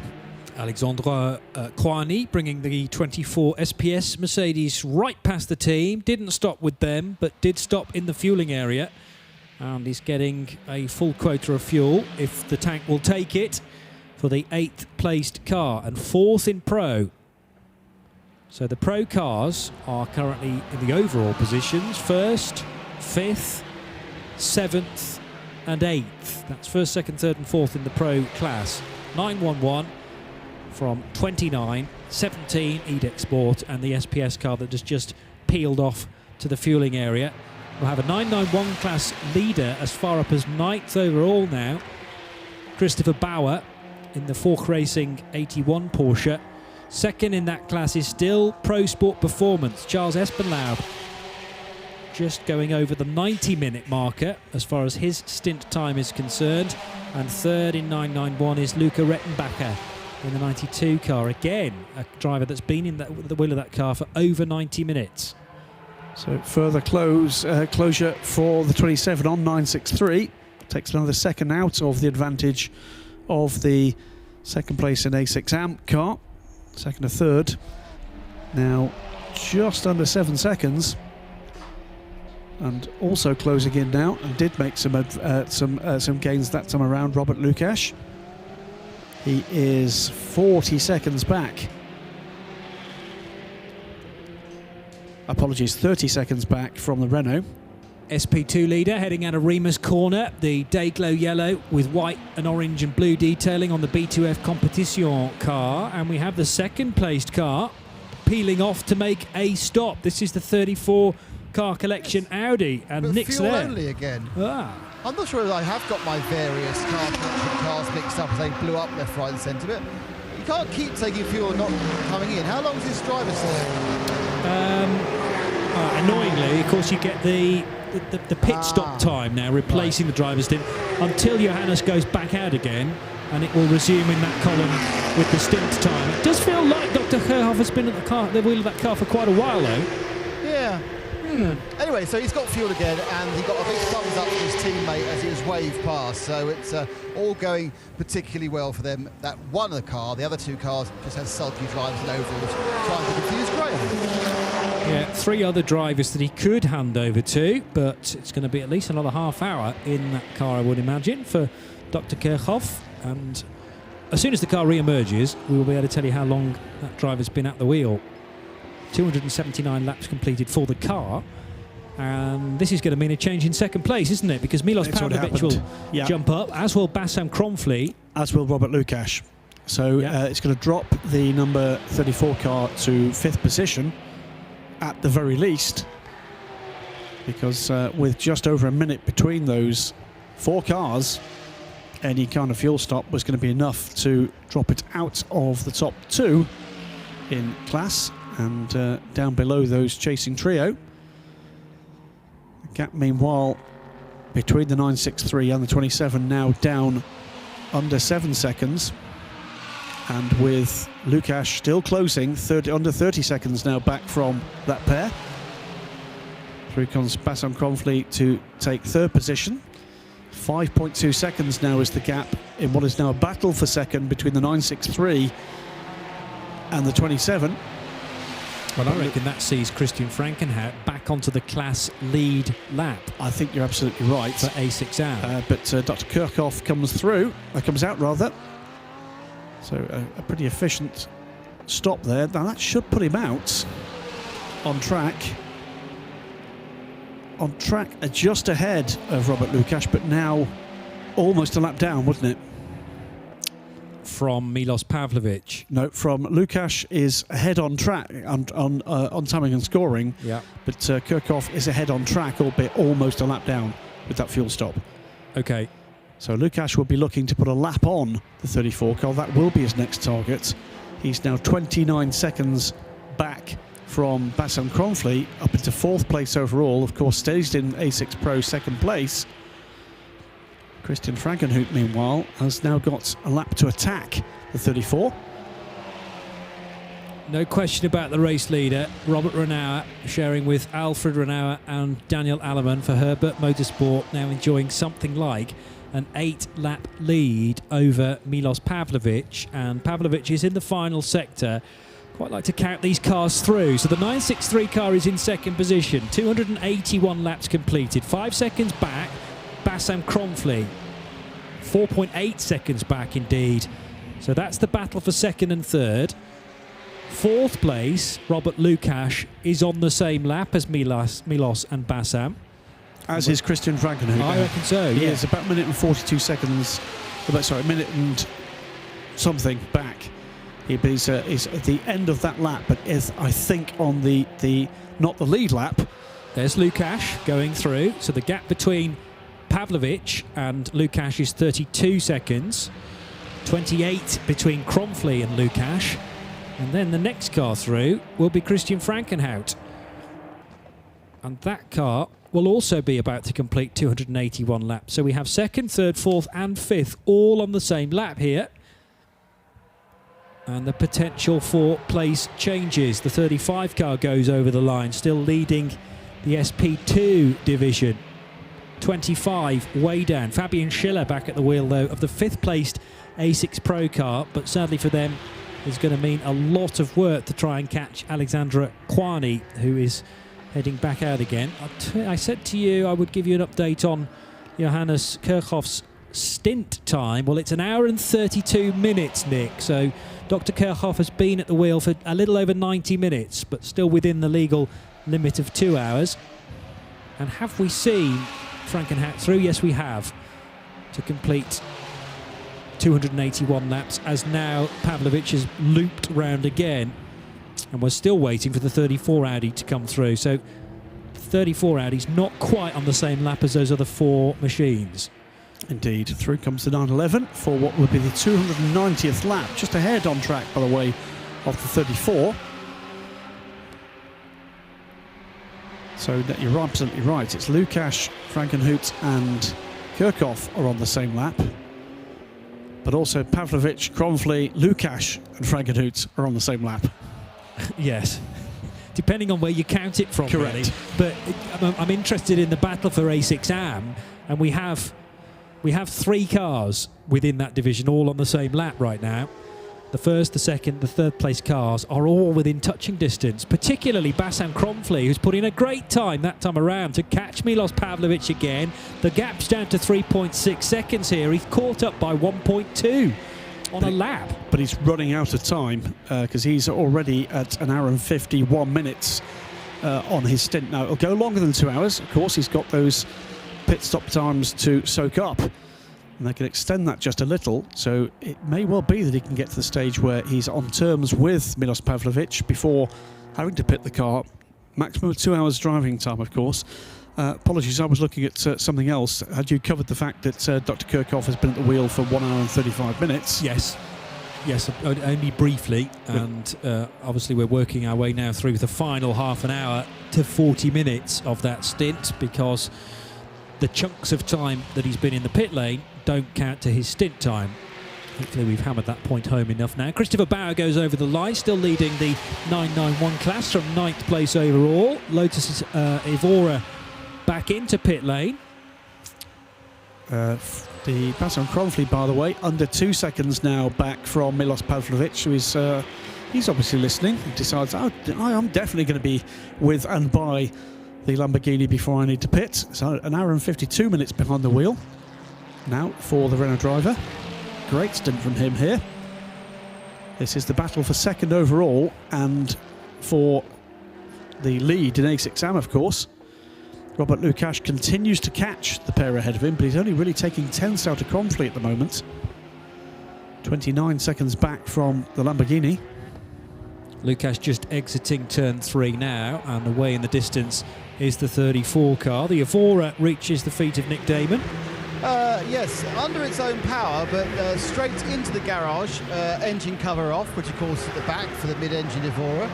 And they're having a bit of a grope around to see what the problem was. Just saw the Optimum Motorsport, the 231 Ginetta. That was having a standard stop. I think it was Tim Hibber who got out, but they couldn't get the thing to start again because it got stuck in gear. And they do that thing they used to do with old Austrian Legros, is rocking them to try to get them to get out of gear, and therefore they could get it moving and start the engine. But they did eventually get it going, a bit of rocking and pushing, and they went down to the fuel stop.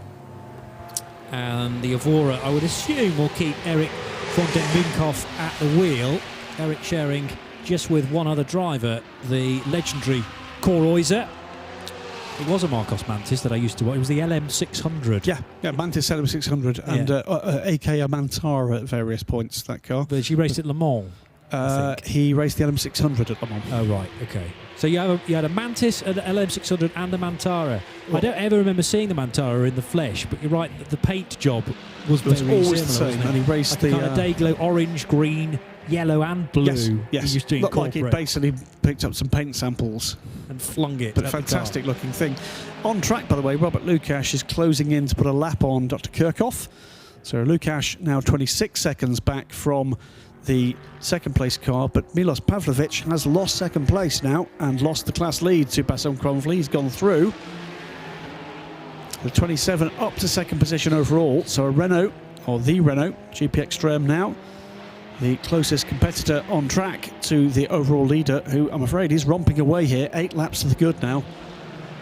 Car 911, and more specifically Daniel Alleman, being told to respect the track limits at turn 9, which is the Rindt corner, penultimate corner on this track. And there's been a change for second position. That happened a little while ago, but Bassam Cronfley stretching his legs now ahead of Milos Pavlovic. 2.3 seconds is the gap.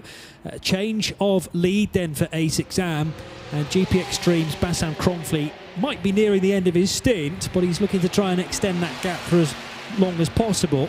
Next up is the 4th place car. Comes by is now Robert Lukash. He's gone by on track Dr. Kirchhoff in 6th, but he's gotten up at a further lap on the 34 car. Robert Lukash now 26 seconds back from the 2nd place car, but closing in on Milos Pavlovic. 24 seconds is the gap that he needs to make up for an overall provisional podium spot right now. So lots going on in the middle order of the top 10. It's a pretty dominant run with the problems for a number of the cars in the middle part of the morning. In the lead order, the elimination from proceedings of both the number 11 Ferrari, we're still not sure what caused that, but it did look as if there was a problem, whether or not it was a mistake by the driver or some kind of failure for the number 11 up at turn 3, heavily into the barriers. And then what looks like engine trouble has eliminated the 964 Grasser Racing Team Lamborghini. When running in a strong second position. Christian Fragenhoop, by the way, blows one of his joker laps of the 130.784, fastest lap of the race, I think, for that car. It is in 5th position. In comes the Renault, and it's going to soak up a penalty. Is it? Yes, no, it's not. No, it's not. It was heading towards the penalty box, but it was just a less than acute angle to its pit box. Christian Frankenhout burning the Joker, which I think you've just mentioned, to Nick Damon then, to the GP Extreme pit stop. Who was already called out, and getting in is Jordan Groger, so they're exchanging a fast driver for a fast driver. Full stop, it's 4 tyres, plenty of carbon dust, but no sign of a brake discharge. The goal pops down. Jordan engages first gear, and that was a very good copybook stop and an arrest. I got most of that, I think, but it didn't sound like it was a particular problem for the 27 car. In and out very swiftly indeed, but not swiftly enough to stop it from losing a couple of places on track. 963 instantly back into second position. Robert Lukash followed through about 20 seconds later. So Lukash now up into the top 3 overall. Milos Pavlovic back into the A6 Am lead. After what it was a sparkling stint, I thought, from Bassam Kronfli. Yeah, very impressive indeed. And Bassam and Jordan Groger are particular talents at the wheel of the GP Extreme crew, and Fred Fatia, an able assistant as well. GP Extreme must be very happy with their run so far in A6 Am. Certainly became within touching distance of, well, they did take the lead for a couple of laps, but it was always only going to be for a few laps because of Bassam nearing the end of his stint. So Milos Pavlovic back in front in the 963. We've had a change as well with the 29 car heading up towards Christian Frankenhout. Bassam Kronfli, fresh from the GP Extreme Renault, to Nick Damon. Bassam, that was a great run. Talk us through your stint. Yesterday we had a lot of bad luck with the timing of the Code 60s that put us back, so we were a bit on the back foot today. Jordan had a great first stint, and then in this half of the race we got the timing right. We managed to get our brakes changed during the Code 60. Our timing was right on the fuel, and the car is pretty easy to run at the pace of the AM lap time, so it was just a matter of being consistent and bringing it home for Jordan, and I'm sure he'll do a great job with it now. It's very, very tight now amongst the Chief Am drivers. There's 5 cars covered by a lap. Do you get the sense that it's tight when you're in the car, or are you just concentrating on the next machine in front of you? Frankly, I'm just focusing on my driving. I can't hear a lot of what the pit's telling me because it's really loud in the car. So I just put my head down and do what I can do. I just found out where we were when I got out of the car right now, so I'm pleased to see we're in P3 and leading AM. So 3.5 hours to go. Is that what you've done, or are you back in again before the end? I reckon I'll be back in the car because Jordan will do his maximum 2 hours, and then I reckon I'll be in the car to bring it home, hopefully. Best of luck. Thanks a lot. So a strong final few hours for GP Extreme is predicted there, and the car has slipped to at least 5th. But that is the nature of a standard pit stop. The car's still yet to rejoin the race, by the way, being definitely fueled. 6th. It will be 6th, yes, with Patrice Lafargue not able to leapfrog that car because he's just a bit too far off, I would assume. We'll see. Meantime, Robert Lukash is catching and rapidly catching Milos Pavlovic. It's under 20 seconds last time through, and that would be for second overall, remember, and would put us back to an A6 Pro 1-2 if we're not expecting Lukash back down pit lane anytime soon. Managing to take a couple of seconds at least out of the 963. Have to say, though, all is not right with the pace from that 29. I would agree with that. He is certainly not able to bust the kind of times that we were seeing earlier in the race, the 130s. I'm not seeing anything close to a 130 for a little wee while from that car. 132.1 is about as quick, or a high 131s is about as quick as we've seen. Yeah. And we did see that car with a problem with the steering wheel, or at least that was what we presumed was the problem. So it seemed to be carrying something of a minor problem, the 29. 132 not shabby, but neither is it what we know that Robert Lukash is capable of in that car. Jordan Groger's about to break the beam at the end of Sector 1 on lap 287, by the way, and Patrice Lafargue has only just completed lap 286. So Groger is in 6th. Patrice Lafargue not able to catch the Renault. So So the Edict Sport Mercedes stays in 7th, car 17. Alexandra Kwani in the SPS Automotive Performance Mercedes is in 8th. Chris Bauer for Fork Racing leading the 991 class is 9th. And then Klaus Angerhofer in the True Racing KTM is in 10th. SP2 leader still Benoit Fretin, having taken over from Bruno in the last stop, but B2F Competition looking well placed here. The Frederick Ansel-driven Porsche Lorient car is on the same lap, and those guys separated by about 40 seconds. 35 from 64. Here's Nick Damon again. The 221 KTM has come in from his positioning class, and he is straight into the penalty box for one of those little short ones. Little 10, 15 seconds, little slapette on the wrist.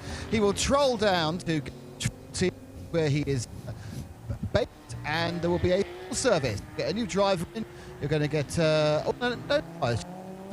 and some.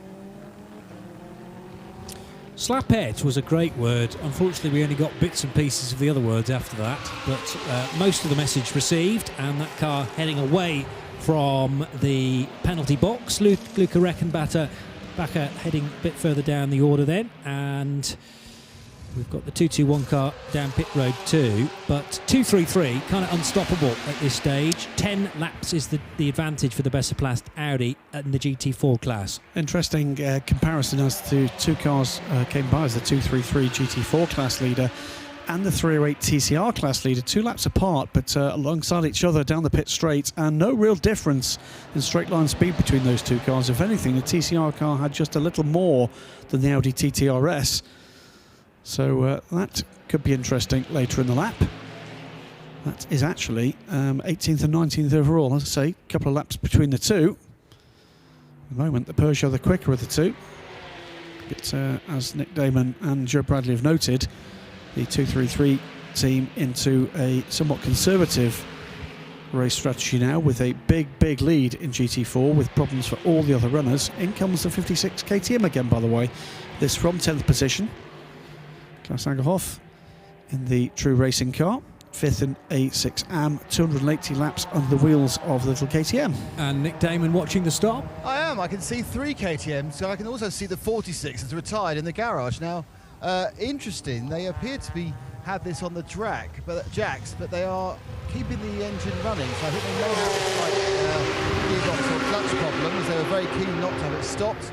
The 221's gone, the 46 carries on. This is also a full service for the 56. This comes down now. We see how easily it gets away. This car obviously running absolutely like clockwork, apart from the constant requirement for changing brake discs. And off it goes, and it'll be nothing but KTMs at the petrol station as well.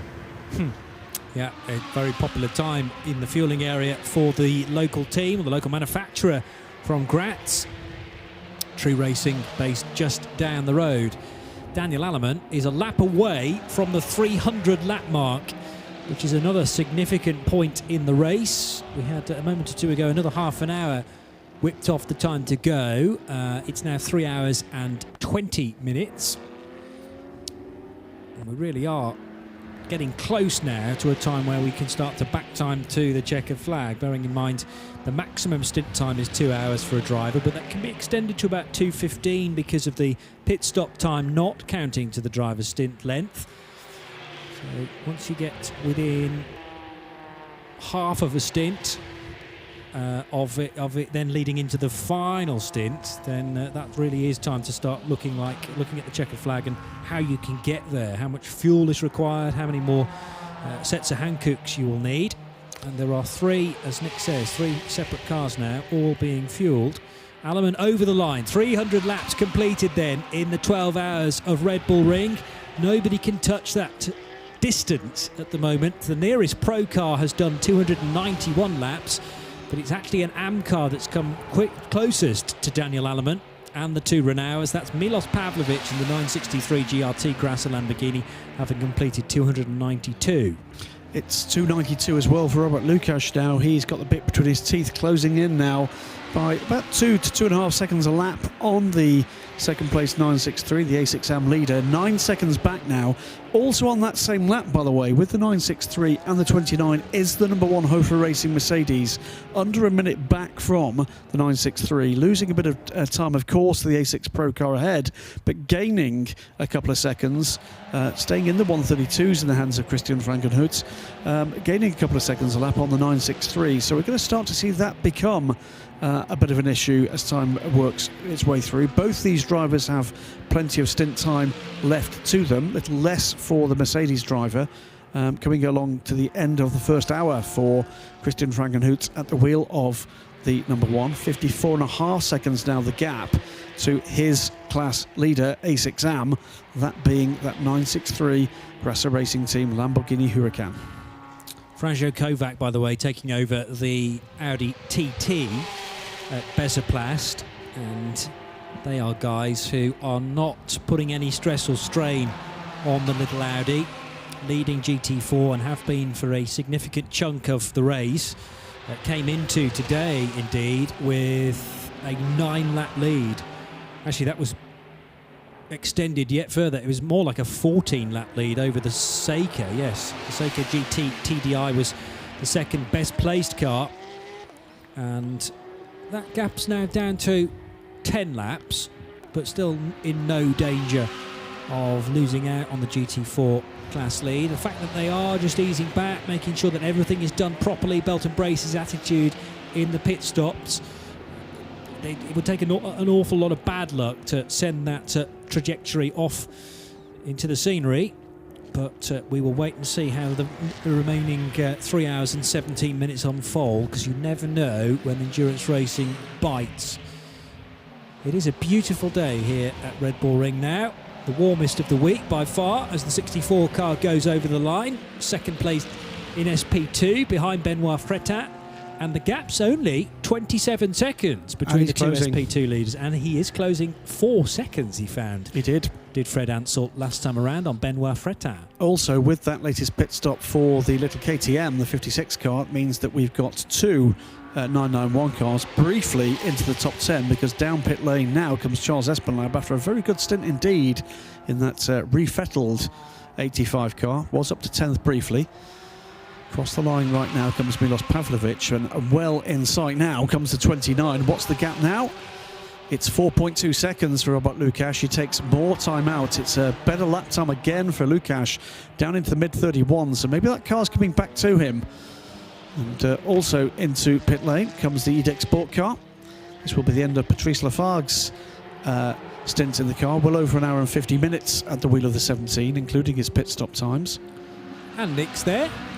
Yes, so suddenly we're in this bottom third of the pit's the place to be. The 17 SNS Patrice Lafargue goes past me. The Vortex is coming past me as well. I think that could be to go to the pits, I'm afraid. The Vortex looks like it's about to have another problem with 204. But closest to me is the 85, the Porsche of the American trio, and that is having a longer stop. It's having the front brakes, pads and disc change. So that's... they've lasted almost 9 hours, but they're obviously changing late there. So interesting, they didn't choose to change at the same time as they did the suspension. You would have thought it would have bits off at the same time. You'd have done them both, but perhaps it was fluid that was required. What I'm going to try and do is grab a quick word with Charles Espenlaub, who's actually on the pit wall now, so I can just grab a word with Charles whilst this is going on.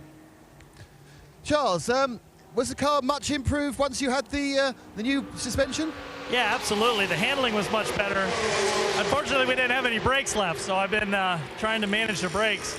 Looks like I didn't quite make it. We went into the metal, but we'll get that changed out and head back out. Was that an error, then, not changing the brakes at the same time as the suspension?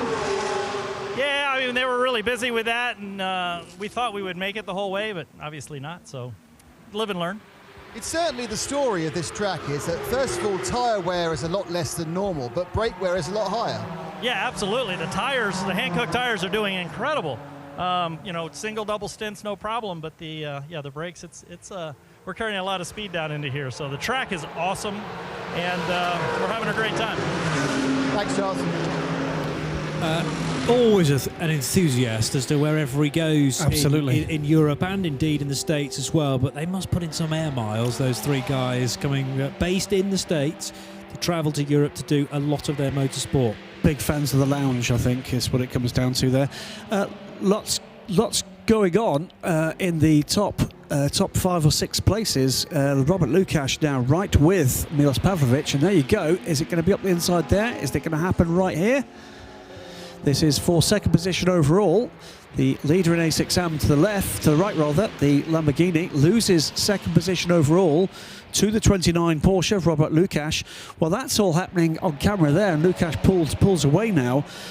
Next up, fourth position is the number 1 Hofer Racing Mercedes-Benz, and last time through, or penultimate time through, Christian coming through in a 1:30.374, a joker lap, but a joker lap in some style, almost 2 seconds quicker than his bracket time. And also on that lap, I think Jordan Grosjean may well have actually got back onto the same lap as the 34 car. He was right on the tail of the 34 car last time through, and I think is now on the same lap as the 34 in a fight back after their last pit stop. So that's something to look out for. Also, the gap continues to come down for the SP2 lead. It's down to 20.3 seconds, and Frankenhout, you're quite right, is catching Milos Pavlovic. And I'm assuming that the 963 Lamborghini Huracan is attempting to work to 1 minute 32 second delta times. Can't get close to those, whereas Frankenhout is getting it very close indeed, isn't he? So I think Pavlovic is working to a 34. Frankenhout is working to a 32.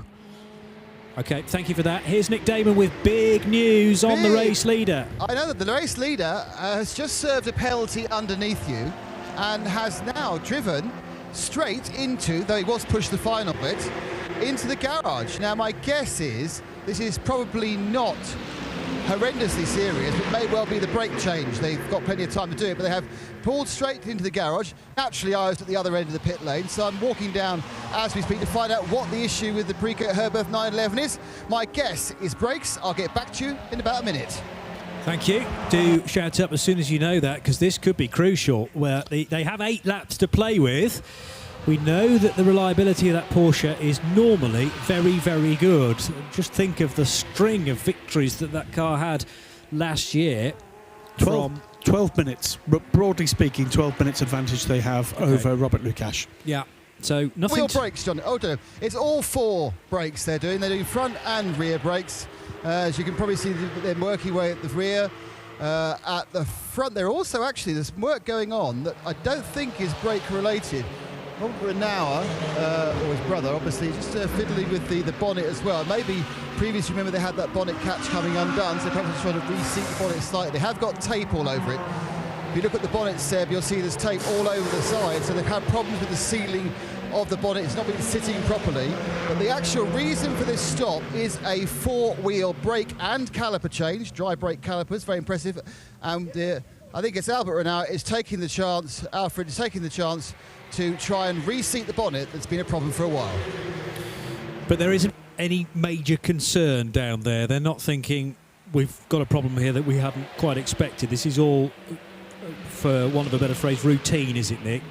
They expected to do a brake change at some point, I'm sure, and we're well over half distance. All of this is standard, apart from the remounting of the bonnet, which was obviously, we know, was a problem since yesterday. It has been taped down, and they are just trying to get it to sit better, because, of course, they weren't allowed to touch the car overnight, so it stayed as it is. And this is the first time they've had a chance to put a mechanic or 2 mechanics on fixing it when it's not costing them any actual time, because the time for this stop is the 4-wheel brake and rotor change. Okay, thank you for that. The number 34 car has just broken at the delta time for that car, which is a 1:34. So 1 joker burnt by Dr. Johannes Kirchhoff. And I noticed that Johannes is running pretty close to the drive time limit now, 1 hour and 58 minutes. I was just going to remind everybody of the record that Precoat Herbert Motorsport had last year, having won the Zandvoort 12 hours. They then went on to win the 24 hours of Paul Ricard, the 24 hours of Barcelona, and effectively winning the 12 hours of Brno, although that turned into the 24 hours of Brno. And the Renauer brothers, together with their co-drivers Ralph Bohn and Daniel Alleman, won the 12 hours and then parked it, knowing full well that they'd done enough to win the championship as far as A6 was concerned. So the Mugello curse hit again in 2017, but things are going very nicely here at Red Bull Ring. Well, having won the Dubai 24 Hours and having a mighty lead here, also onto pit lane, by the way, for its latest stop. You said that Dr. Kirchhoff was running close to his driver stint maximum. He's down onto pit road now. I'm sure that will be a driver change. Indeed, I can see one underway as we speak. Here's the 34 car in the pit lane with Nick. And it's Elmar Grimm, the tallest driver in the history of racing, getting in. And getting out is Dr. Johannes Kerper. He's not that much shorter, actually, if I'm honest. So two very tall men in the 34 car. 4 tyres as well. Not the fastest stop in the history of the world, but not the slowest either. The car trundles past me. I have to move slightly because they're getting ready to wheel out the 911 Precourt Herberth car that's about to go, and the gas you heard then was the car coming down off its air jacks. It's being pushed back. I don't know how much tape they've used on the bonnet, and the answer is absolutely loads of tape. So it's duct tape to the max, new brakes, new driver, one of the Renaults, not sure which, and off they go, still probably at least 6 laps in the lead. Daniel Alleman bringing the car in. Just as soon as we know which of the Renault twins has taken over, we'll let you know. But Robert Lukash has got a bit closer to the race leader, courtesy of that stop. Milos Pavlovic slipping to third. We covered that. But there's now only 40 seconds between Pavlovic and Christian Frankenhout. Again, Frankenhout able to get closer to the Delta time than Pavlovic. Taking a couple of seconds, steadily a couple of seconds a lap out of the Lamborghini. And that will, in no small part, I'm sure, be down to the Delta time that is allowed for the Lamborghini versus the Mercedes-Benz. But it's been a good stint, this, from Christian Frankenhout. He's been very close to the 132s, their Delta time on lap after lap. And on the one time that he busted it mightily and took a further 1.7 seconds, in addition to the 2, out of his target car. By the way, 10 seconds is now the margin in SP2, whereas we have the 81 car in and the 29 penalty box, and that's the car that leads the 991 class. But the 29, as Graham says, is also in, and Nick's watching the stop for Lukash. And Robert has got out. So Robert Lukash has got out after a relatively short run, an effective one, got him up the field, but he's come out after that in third overall. It's Mr. Drick who's got in. And car showing 3 on the side, so that's where it's got to. They're looking and checking to see if the rear brakes need doing. They seem to think they probably don't. But yes, that's a short run. But he has made progress, and they obviously need to have their drivers alternating correctly to make sure they don't go over the driver time to affect their strategy of who's going to drive when. Still waiting for the rear wheel. They've made a late decision to change the rear pads. That wasn't a planned rear pad change. They've made a very late decision to do it, and they've asked the driver to turn the engine off, and it's certainly the rear left that needs a tyre change. And Robert walks out, so I'll see if I can test him as he looks at all the brakes and tyres. Robert, that was a very effective hour's driving, but you had a problem straight away. You came back in again. What was the problem? Yeah, refueling. We have to refuel. We have no fuel now, and yeah, how you see, we have to change the brake pads in the rear. We have some issues this weekend with the brake pads. We were expecting much more from them, and yeah, we are changing now the rear. This will be the end of the brake pads, and yeah, we will see where we come. After about a lap of your stint, you came in to seem to have the steering wheel tightened up. Is that right? Yeah, that's true. Yeah, this is the steering wheel what we used for Robert Kubica, and we were doing a lot with the steering wheel, and yeah, maybe this is the reason, but yeah, we fixed it during 10 seconds, nothing big. So the steering wheel had been adapted for Robert to use with his limited use of one of his hands? Yeah, that's true. This is, Robert Kubica can go in this car every moment. Yeah, we take the steering wheel. We will see what happens in the future. Fantastic. Thanks very much. Cheers, man. Good to get confirmation on the pronunciation of Kubica as well, because from a poll you would expect that to be right. Indeedy doody, you would. Up into third overall, meanwhile, with the longer stop than they'd initially planned for the 29, comes from Christian Frankenhout. So the Hofer Racing team keep their A6 AM at second position through this little transition period, but move up to third overall now, and still catching 36.8 seconds now back from the 963 car of Milos Pavlovic. It's an hour and 8 minutes at the wheel now of the Mercedes for Frankenhout. It is 42 minutes at the wheel of the Lamborghini from Pavlovich. That is going to come down to a battle before the end of the driver's stints on this occasion. Lukasz, meanwhile, will lose a further position, or rather, apologies, the 29 car will lose a further position to Jordan Grogor in about 20 seconds' time. So Christopher Bauer in the 81 class-leading Fork Racing 991 class car had just served a penalty. It's now in the fueling area. I'd assume it spent a bit of time with the team as well, depending on whether they needed to do tyres or not, actually. But that car looking pretty dominant in the 991 class, enjoying, prior to this stop, a 4-lap lead. That will bring Charles Putman, though, much closer in the Pro Sport Performance car. And it's down to 1.8 seconds now, the gap between Benoit Fretin and Frederic Ansel. That's the lead for SP2, by the way. So keep your eyes peeled for car 35 versus 64. B2F Competition versus Porsche Lorient Racing. The 963 Lamborghini Huracan being told to respect the track limits, mainly at turn OMV, which is the first corner here. And Christian Frankenhout, meanwhile, is just about to put a lap on the 34 car again. So it was right on the tail of Elmar Grimm as they came through. Also, as they came through, the number 27 car in the hands of Jordan Grogor, having his mirrors full of Fabian Schiller. Some laps down in the 25 HTP Mercedes-Benz, down in 14th position. But looking as that is an A6 Pro car, isn't it? Looking for a way by. There goes the 64. Ahead of the 35. There you go. And that is a lead change in SP2. Frederic Ansel making swift work of Benoit Fretin. So that is the position 12th overall, but more crucially, a switch in SP2. The third placed SP2 car remains Thierry Delattre de Bosco in the VDS Racing Adventures Mark Focus. That car quite a way down on those two battling Porsches.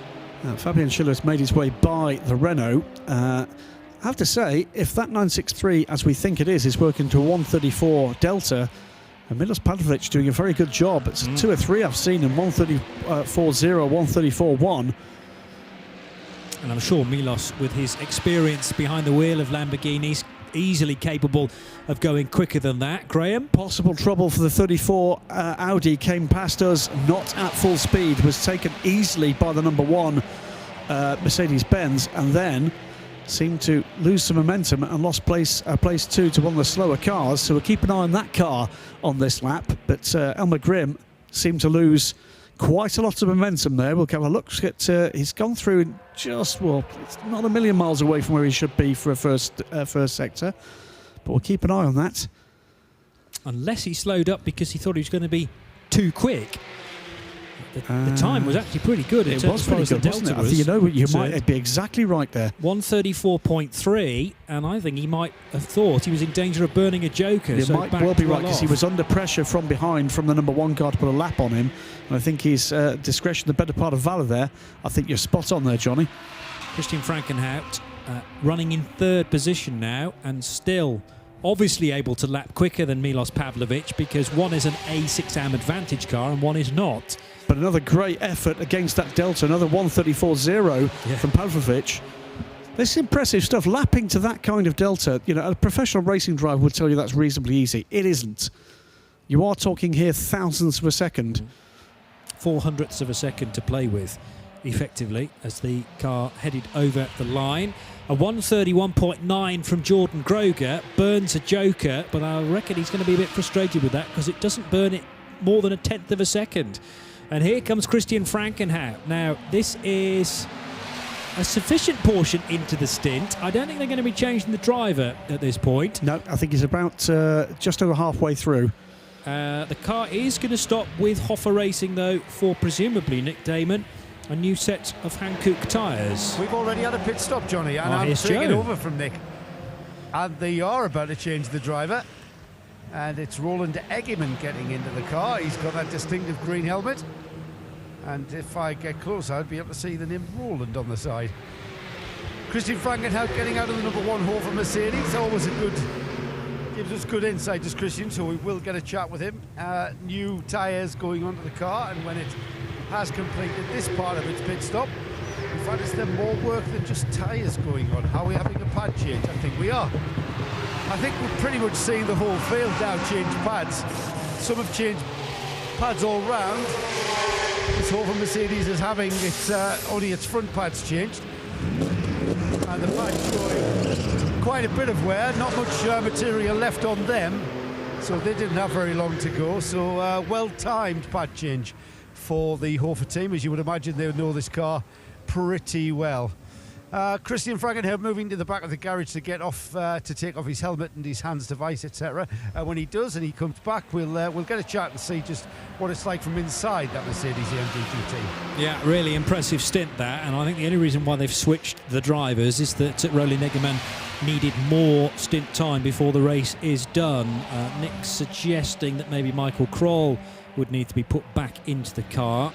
I think it doesn't really matter who you put back in as long as you get your non-pro quota of hours in to the 12 hours effectively. Kenneth Hyatt and Christian Frankenherd are the pros in that 5-driver combination. Michael Kroll, Chantal Kroll, Michael's daughter, and Roland Egeman are the non-pros. And there is a split that you have to do between the AM and the pro driving time. Back to Joe, who is with Christian now. Yeah, Christian brought the Hofer Mercedes in one more time. It's quite a race in the A6 AM class, I think. Yeah, it's almost more exciting than the A6 Pro. So yeah, it's really exciting, really close. I think with 4-5 cars, I think we're fighting for the podium, and it's not sure who's going to win or who's going to be third or fifth, or so it can go all the way. I noticed there a pad change as well. I take it that's a team decision, not from anything you could feel in the car. No, at the moment the brakes were still okay. They said to me, okay, try to brake more, set the brakes more to the rear, so I did. But the wear is too much, and still for the hours we need to go, yeah, a pad change is better, you know. Then it's also a little bit fast, and the guys do it so fast here that yeah, we don't lose any time almost. Yeah, you almost didn't. It's also apparent that the tyre wear isn't as great as where we've seen elsewhere. Is that clear, or from a driver's perspective, is the track less grippy? Because here, the track itself is really smooth, but the asphalt is also really smooth, so you don't have almost no tyre wear. Like if you have the fuel tank more empty, that gains more time than you lose with the tyre wear. So at the end of the stint, it's easier to do your times, and you can go faster every lap. So, but that's it, because also the first corner, but also sure before the second corner, it goes uphill, and with like 100 kilos more fuel, you notice it immediately. And is your job done, or will you get back in the car? No, our job is done. Only Kenneth is still left, because we have a Pro-Am mix in the car. It's not allowed that the pro drivers do more than 50%. So, but the M drivers are all doing a good job. They're doing also a lap time 32, 33 all the time. And now we're gaining ground on the Lamborghini, because he's only doing 34, like the maximum time he can do. So it's still hard, but I think we can catch him. Great job, Chris, as ever. Thank you. Thanks. So Joe Bradley there with Christian Frankenherd down in pit lane after a fine stint from the number 1 driver. That car comes back out on track now. So back up in the second position overall for the 963 GRT Lamborghini. Milos Pavlovic plugging away another lap in the 1:34.0s from Pavlovic, doing all he can within the constraints of his bracket time. 1:34.0 down the pit lane again meanwhile, and this seems very early for the number 34 of Elmar Grimm. That is very early indeed, and Elmar Grimm has not been in that car for very long at all. That is going to be fuel only by the look of things. I don't understand that. I don't understand why he's coming for fuel, unless the fueling point was full when he left last time. So we'll keep an eye on that one, and maybe one for Joe Bradley to catch up with. So Elmar Grimm, after a short stint, taking over the car from Dr. Johannes Kirchhoff, comes back down pit lane and heads straight for the fueling point. He'd just taken 4th position, by the way, from the number 1 car in its latest pit stop. So 9:11 from 963.27. It will be the number 1 car back up into 4th position and 3rd in A6 AM. And then 6th position is the Force Racing 29. We'll wait and find out whether or not there's a story behind that. Well, you can't really say as a fuel stop, it's unscheduled, but it's certainly out of sequence after a pretty rapid turnaround for Elmar Grimm. Lead gap, by the way, is now 3 laps after that reasonably lengthy brake pad change and attention to the bonnet, the front luggage cover for the 911 car. So they had time to do that, but nonetheless I've lost a little bit of ground. Advantage now, so something around the 4.5 to 5 minutes mark for the 911 over the 963. Seiko Dermich going through for Fork Racing, and that's the second placed A6 Pro car, down in 6th place overall, and effectively trying to chase down the Herbert Motorsport machine. The problem for Fork Racing, after various dramas through the last 9 and a bit hours, the net result is that car trails the race leader by 7 laps now. And the bigger concern is the advances of the Edex Sport Mercedes, now driven by Dimitri Engelbert, car 17. That's been up and down the order through the course of the race, but they're on course at the moment for a 3rd place finish in A6 Pro. SPS Automotive Performance loitering just outside the top 3 in A6 Pro, with Alexandre Kwani still at the wheel of that car. Piotr Paris now back inside the 81 Porsche, car 9, the 991 class car, 9th place, and this fabulous battle in SP2 between the 35 and the 64 promises to rage on, because Frederick Ansell's just brought that 64 car in for a fuel stop. It's completed 290 laps. That's allowed Benoit Fretin a bit of breathing space out front, although Frederick Ansell is quicker than Benoit in the main part. Further progress back up the order from a charging Fabian Schiller at the moment, up to 13th overall. Takes a further position and was taking another position on track with a pretty spirited run at the moment from the 19-year-old German driver in the HTP Mercedes. He also drives this team in the Blancpain GT series, and he's taking time out of all the cars ahead of him at the moment, at least the next 3 or 4 cars ahead of him.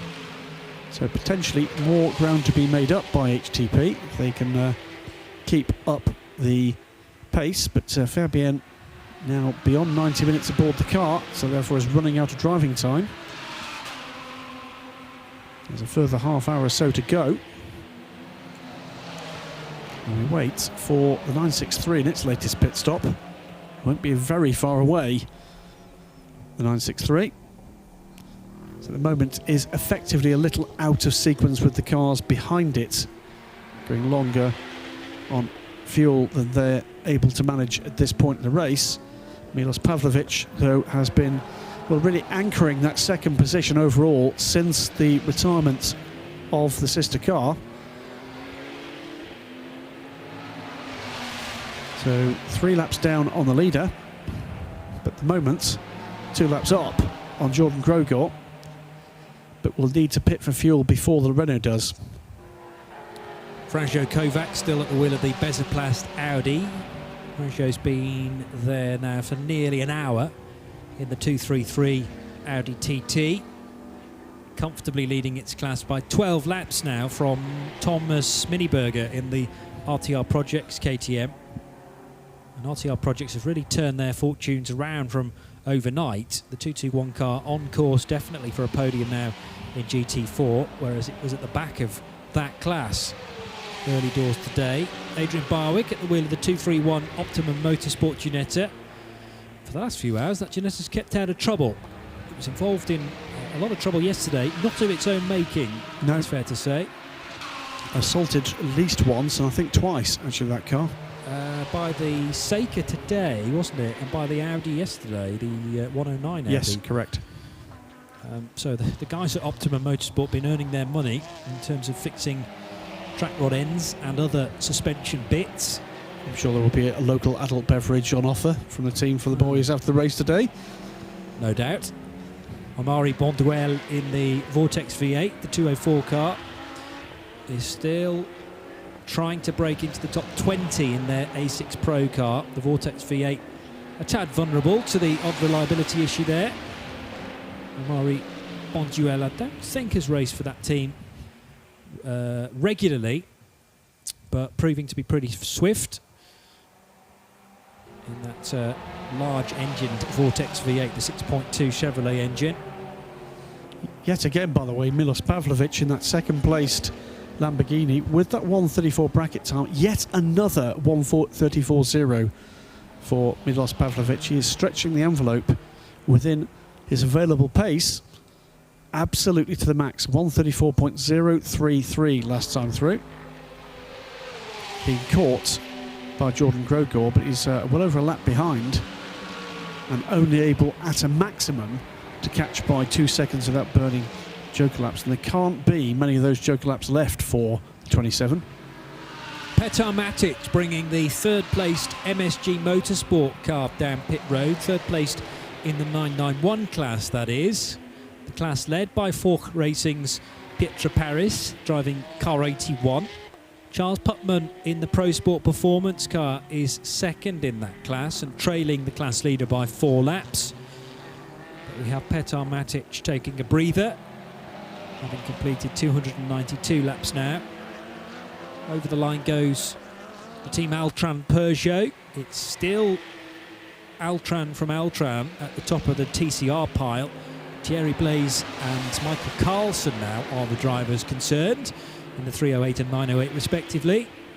And we have Mirko van Oostrum representing Speed Factory Racing back into the top page of the timing. 27th position for that Spanish Audi. GT4 leader on pit road.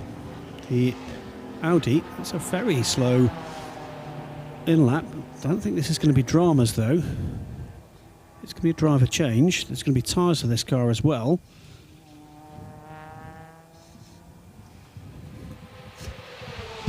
Still 4 AM cars, A6 AM cars in the overall top 5.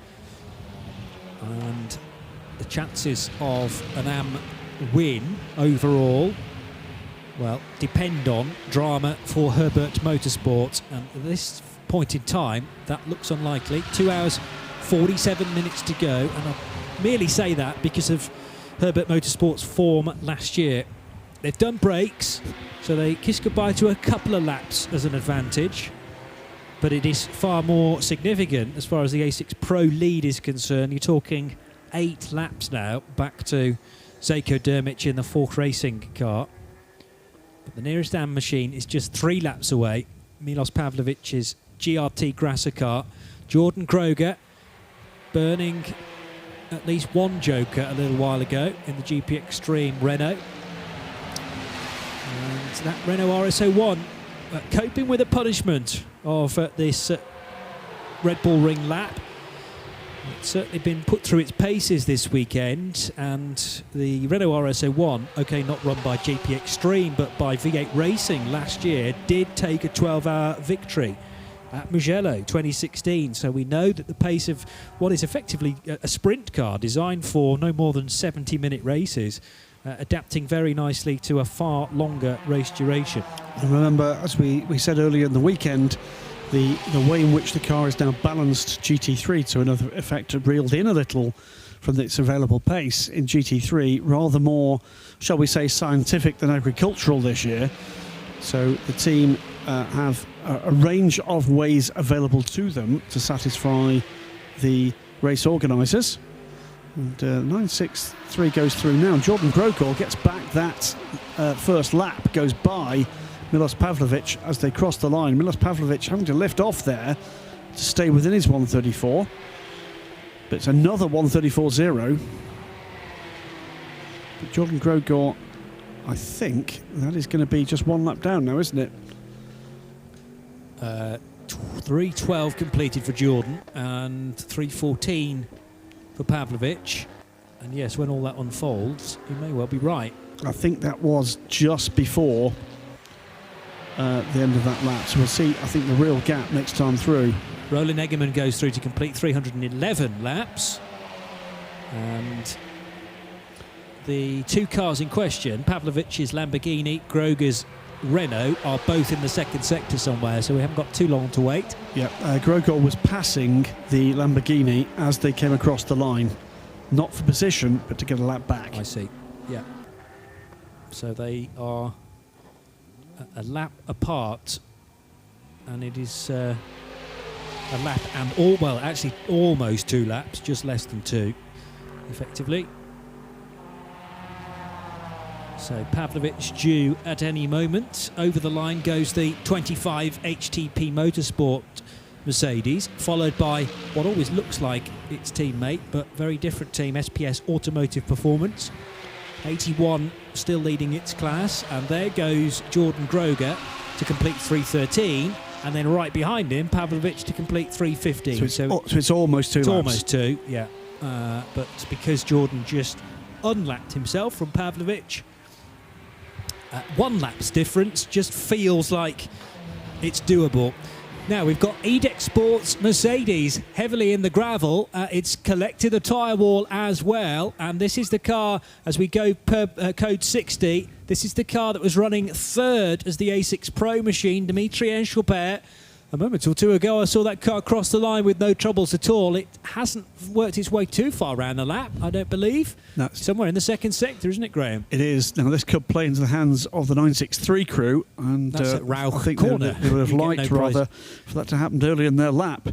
Just by the way, just before we went to code 60, the Milos Pavlovic, another 134.0, 134.027, but in a showboating of anything you can do, I can do 2 seconds quicker. Exactly to the 1,000th 2 seconds quicker was Jordan Groger, 132.047. He's working to a 132 delta. Pavlovic to a 134. Straight away into the pits again because comes the number 1 Hova Racing team. And also in is the B2F car. Now that's the SP2 leader. The True Racing KTM is another car on pit road as soon as that option was available. Let's go straight to Joe Bradley in the pit lane watching these stops. Yeah, car that looked into the code 60, just coming out there for that car off, was the number 308 Altron Peugeot that looked like it was just going to have a regular pit stop, came into the pits just before we went to purple. However, problems for the 308.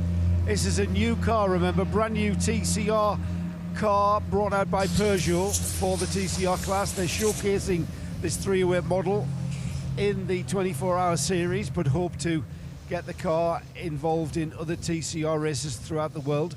And a car that was being prepared, or the crew were being readied to receive, was the number 56 Expo. The KTM was due in for a pad change, and the team looked already on the pit apron, looked towards turn 1 to see their car overshoot the corner and go off into the escape road.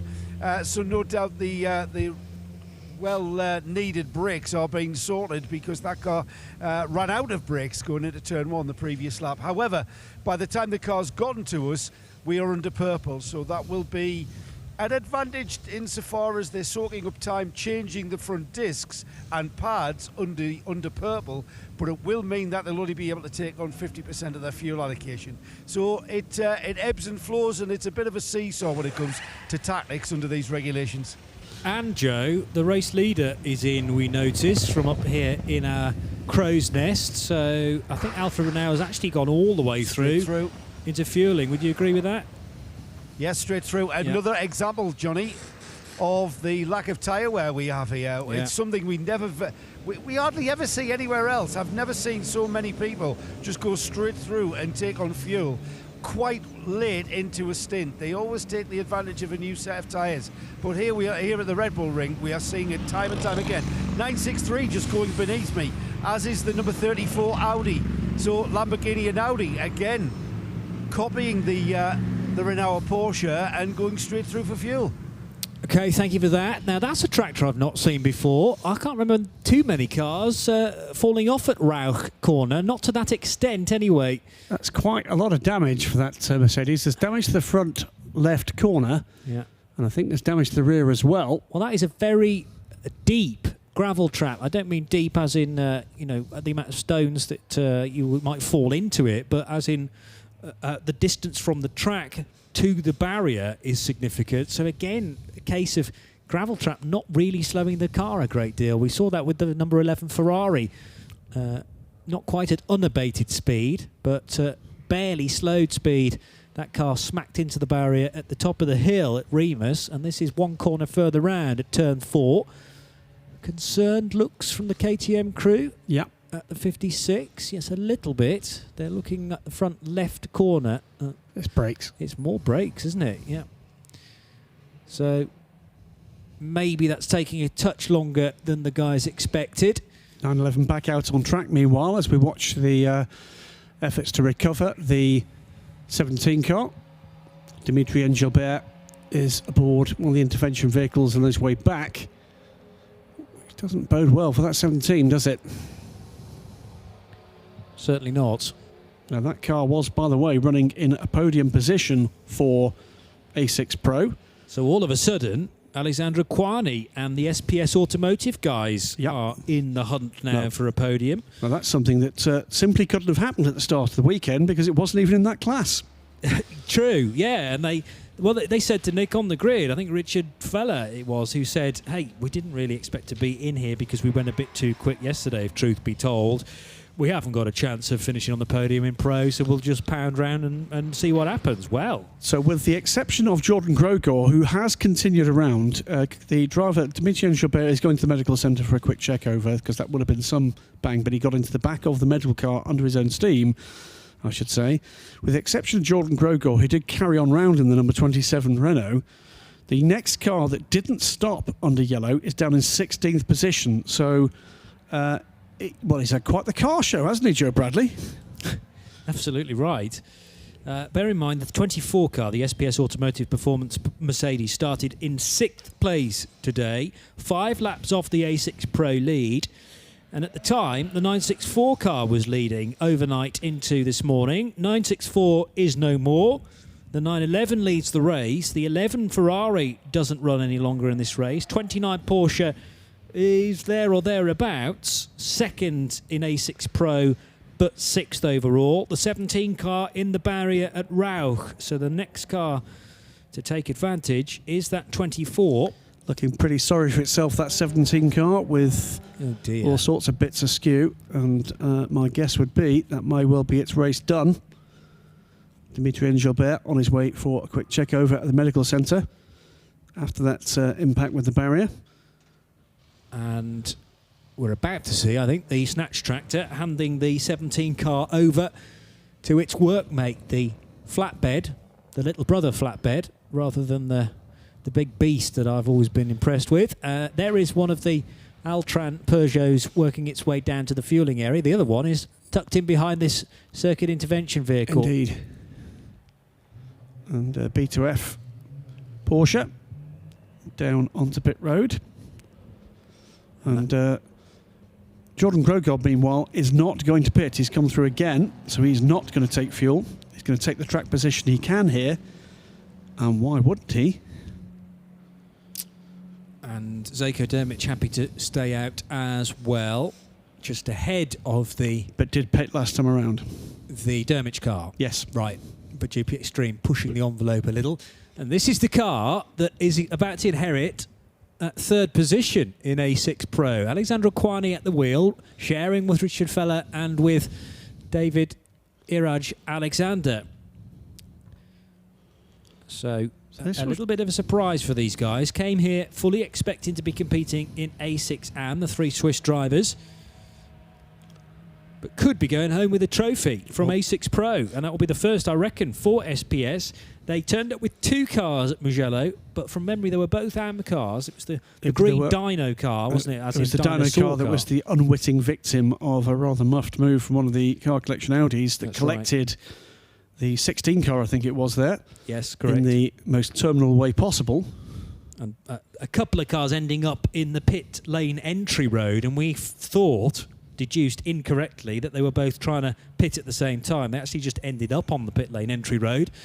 And needed recovery, and that might be the reason why the 16's not here this weekend, of course, if they struggle to repair that chassis. You're certain of it? Okay. I would be amazed if the chassis of that car was repairable. It was a big, big hit on the front end of that Mercedes-Benz. Did exactly what it needed to do to protect the driver, but I think may well have been order combat. The Vortex is the latest car to pit and will take up a penalty this time. It's the 963 Milos Pavlovic will come through at 60 kilometres an hour to complete its lap 317.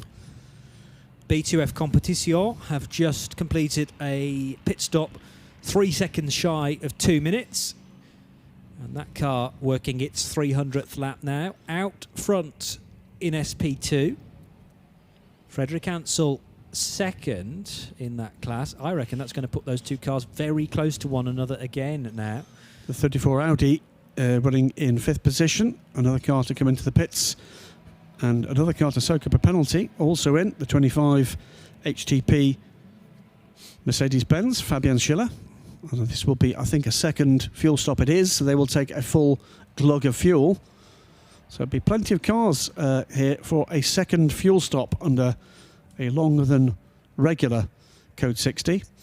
We're going to be back to green flag racing within 1 minute. This will be for a little bit of barrier repair, remember, because it was a substantial clunk from the number 17 Mercedes-Benz into the barrier. Yeah, although the tyre wall there is probably about 3 or 4 tyres deep, so they'll have to do a bit of shoving tyres back into position. Hopefully it's not damaged the arm curb barrier behind. I don't think so. No. So it's rebuilding of tyre wall rather than having to insert struts or anything like that. That rather helps, by the way, the number 56 car, didn't it? Because that brake change for the number 56 car now completes and retains its 10th position. Still stays 5th in A6AM.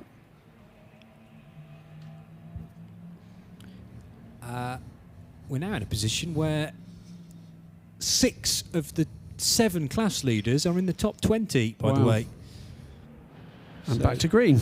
And indeed we are, away from the latest Code 60. But yes, class leaders in A6 Pro, AM, 991, SP2, GT4, stroke SP3 and TCR, all represented in the top 19 positions, in fact. As again, the attrition rate pretty high here at the Red Bull Ring. Staggeringly so after the one car we lost yesterday. Yes. And it has been a pretty much a catalogue of disaster from some very significant cars in this race. The number 11 Ferrari lost to, well, breakage or error. We're still not sure which. Then the 964 Lamborghini. The 17 IDEX Sport car just moments ago.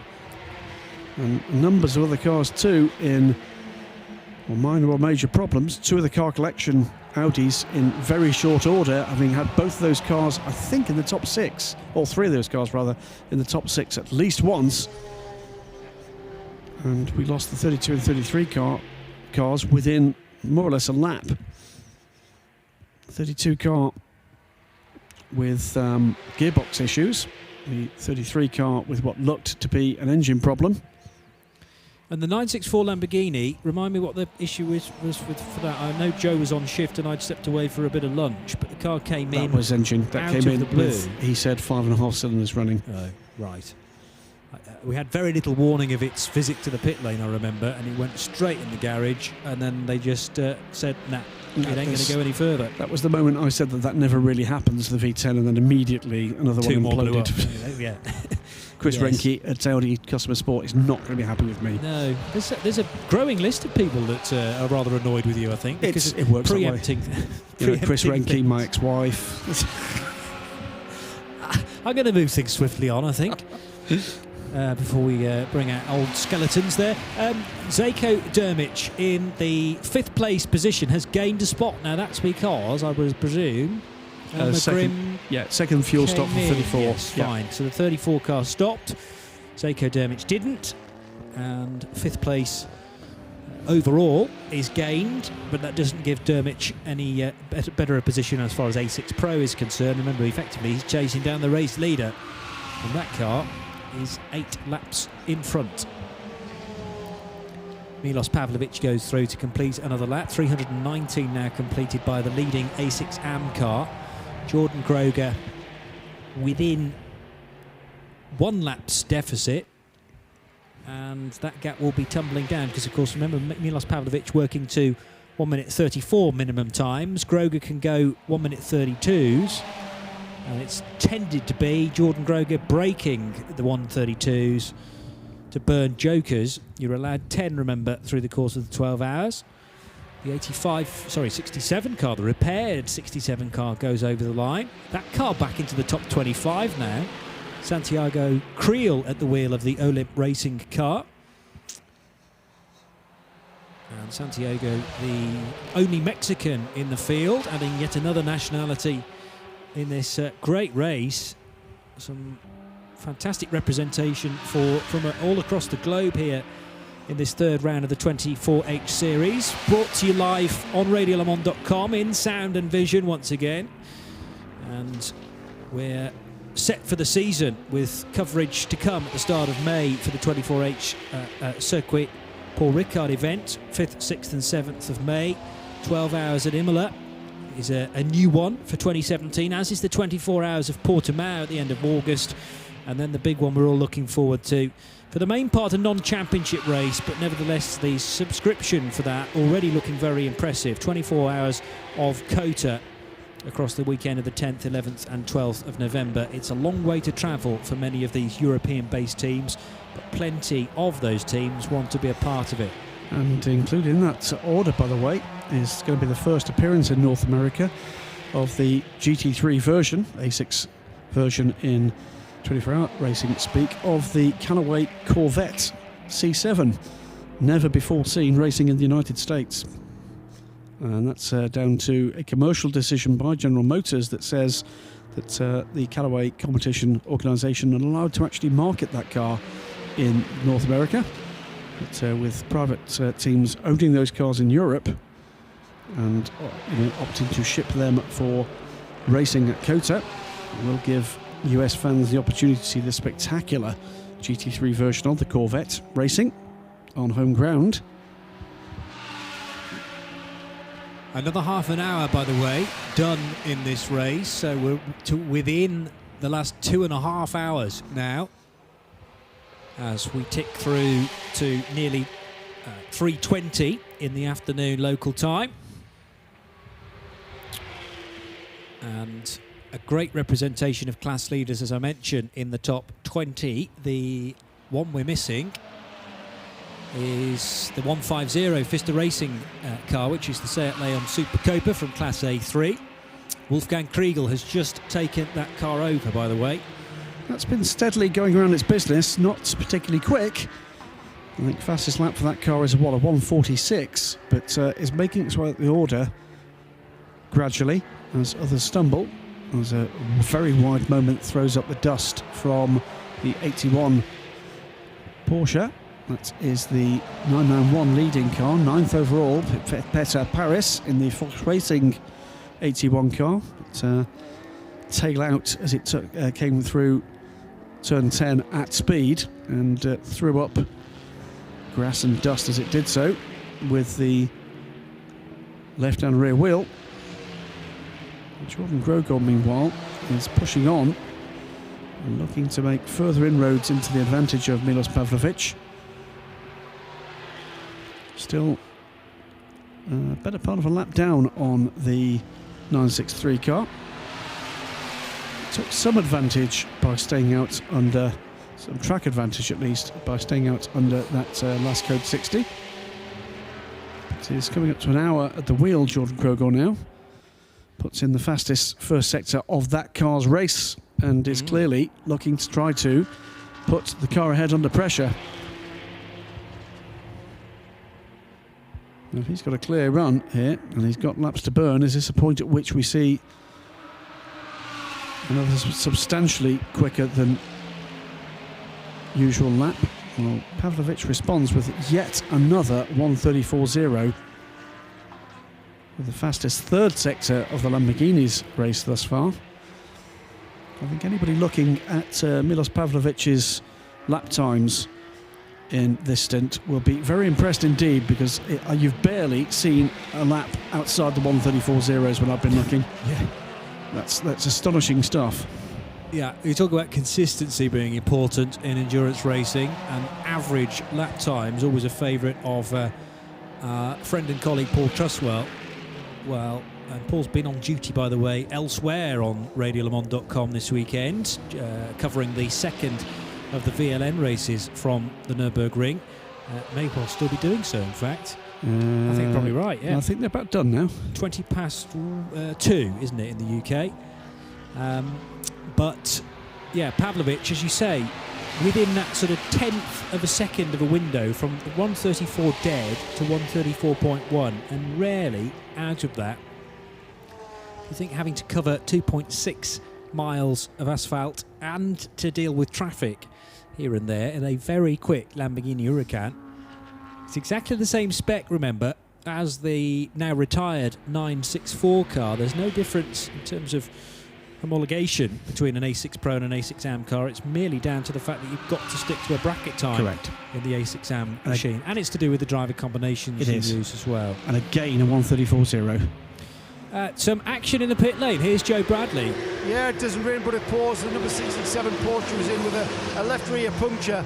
Must have just happened because the car, the tyre I should say, hasn't had a chance to delaminate much. It's left rear, but remember, this is the 67 Porsche that is on its second engine in this 12-hour race. 23rd overall, so not a bad recovery drive, and it still continues to recover. But right now it's being stifled somewhat. Indeed so. Thank you, Joe. The 17 car continues to tumble down the order. Former A6 Pro podium sitter, if you like, potential for a podium, but sadly that's now gone out of the window. And the car to benefit is car 24, up to 7th position now, 3rd in A6 Pro, behind the 29 of Zeljko Dermic, behind the race leader Alfred Renauer, but set as we stand to join those crews on the A6 Pro podium. A6 AM, and we're talking about, for the overall position, 2nd, 3rd and 4th. Yes, the block of A6 AM cars still infiltrating the top 5 overall. And the 963 car driven by Milos Pavlovich, another 134.098 on this occasion from Jordan Groger, doing a 132.7, and Roland Egerman back at the wheel of the number 1 Mercedes. And thanks again to Right Turn Lover updating us from the rules and regs from the 24-hour series. Pretty sure that Kenneth Heyer and Christian Frankenhout restricted to just 4 hours of the 12 between them, that is. So you have to do the lion's share of the 12 hours with your non-pro lineup, effectively. Michael Kroll, Chantal Kroll, Roland Egerman have to be at the wheel for a total of 8 hours, and you fill in the rest with Ken Heyer and with Christian Frankenhout. I reckon Kenneth Heyer may be kept back for the final stint. They might put Frankenhout back in again, depending on who's up for it, but I don't think Kenneth Heyer's been at the wheel at all. Kenneth Heyer's not driven yet, and Christian told, I think it was Joe, that he would not be back at the wheel. Oh, right. Okay, yeah. So it'll be Christian maybe to take it to the finish. Yeah. Right, you are. Elmer Grimm has recently done a stop that was 2 minutes on the nose, and Elmer's been at the wheel now for 40 and a bit minutes. We're down to 2 hours and 21 minutes of this, the first ever 12 hours of Red Bull Ring. Over the line goes the Speed Lover Porsche, still circulating, 22nd overall and 4th in SP2, so looking for dramas up ahead of it to try and get onto the podium. And it's fair to say the Belgian entered Porsche had its own dramas late on in yesterday's first portion of the race, so much so that it had to be worked on overnight and took a 10-second penalty, sorry, 10-lap penalty rather, because of that work done. Pavlovich goes through for his lap 325 after dropping out of the 134.0s to a terribly disappointing 134.1 last time. He comes back round in a 134.025 this time. I think this has been one of the most impressive stints of the race, I'll be honest with you. Under pressure at times in that stint, as we have both the remaining KTMs side by side down the pit straight. 56 going by, I think that's the development, 56 going by the standard GT4 221. And at the moment, 221 in a podium position in GT4. 285 laps under the wheels of the RTR Projects car. And now 9 laps back from the Besseplast Audi.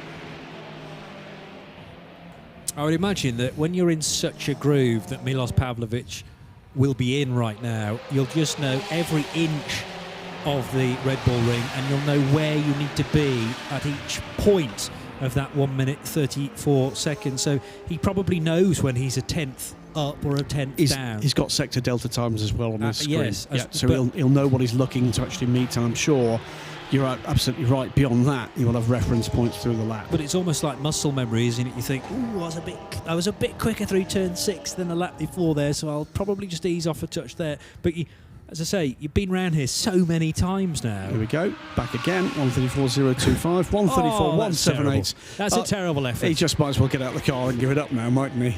0.178. A whole tenth of a second. That's nearly 2/10, Milos. You've lost a great deal of time there. See, I was building him up. He'll be being screamed at from the pit wall for that one. He probably caught some traffic, in fairness. I don't often say this. Yes. I want to see his lap times. I want to see that list after this race, because I think that is mightily impressive. And he has, through doing that, effectively fended off the opposition at this point in the race. And over the last, what is it now, nearly an hour and a half at the wheel, he's barely missed a beat. It's been pretty impressive stuff. It will, I'm sure, for a driver of his quality, be reasonably frustrating not to be able to go quicker. But, this is the challenge they've set themselves. Boy, is he risen to it. Bear in mind, he's up against cars that are doing 132s as Correct. well, although, of course, they can't take on as much fuel as Milos's car, because you pay as far as the lap time delta is concerned, but you gain because you can take more fuel on during the stop, vice versa for the 132s.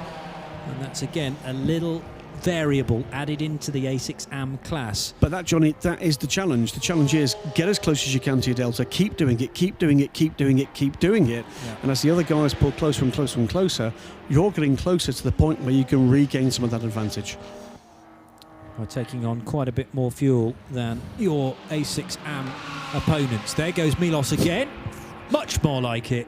134.031 now. So he had 0.03 of a second to play with on that lap. Jordan Groger, not very far away. He will come through in a moment or two to complete lap 326, whereas Pavlovic already onto lap 328. And the lead margin for Herbert Motorsport is still only 3 laps. Yep. Obviously, the guys at Herbert want an overall win, but principally they want to take the points for the A6 Pro victory, and it's much more comfortable within class because the leading margin is 8 laps now back to Zeko Dermich. Elmer Grimm is in the 34 car still, but on for a podium as we stand, as we've mentioned, is David Iraj Alexander together with Richard Feller and Alexandra Kwani, who did a good stint last time for SPS. Their number 24 car then running third in A6 Pro. Pietro Paris in the Fork Racing class leading number 81 car remains 8th. Charles Putman is in the second place 991 car, 4 laps between those two guys. And Benoit Fretat just out front from, now what's happened to 64? Frederick Ansel looking to try and catch some of that ground back to Benoit Fretat. Benoit's done 309 laps. Philippe Ansel's done 308 laps. And we're waiting for the 64 car to come through to get a true judgment of the gap between those two. It's been thrown out, isn't it? The 17 car making its way down the order. And that's what's confusing matters a little bit. Yeah, back in the paddock after that shunt forward to Etienne Gilbert. And also, Wim de Pundert now at the wheel of the HTP Motorsport machine is getting that back into contention. Up to 12th place now, 4th in the A6 Pro class, and 1 minute and 10 behind Benoit Fretat. And catching him. He should be able to, well, yeah, A6 Pro versus SP2 should be no contest at all for Wim de Pundert. So don't be surprised to see the 25 car back in the top 10 getting within close to it. Within the next half an hour. Yeah, and meantime, Milos Metronome Pavlovic comes through, 134.4018 this time around. And he was, damn it, 134 flat again. Jordan Groger is closing in, but only by a second and a half or so a lap. Not able to quite stretch the envelope as regularly to 132, the very, very low 132s as Pavlovic is the low 134s. And if you're tuning in late and wondering what on earth we're talking about here, the A6AM class, you are able to opt for effectively a bracket time, a time you should not beat through the race. You have 10 opportunities to do so before time penalties are assessed. But you can choose a bracket time of 134 for an A6AM car or 132. And depending on what you choose, there is an advantage to a 134 bracket time with more fuel at every fuel stop. Jordan Grogor, though, is trying to push here. He'd dearly like to get back onto that same lap. He's not a very, very long way away from doing that. It's something, I'm guessing, he's something like 30 to 40 seconds back. We'll have a look at that as Pavlovic comes through. Another 134.0.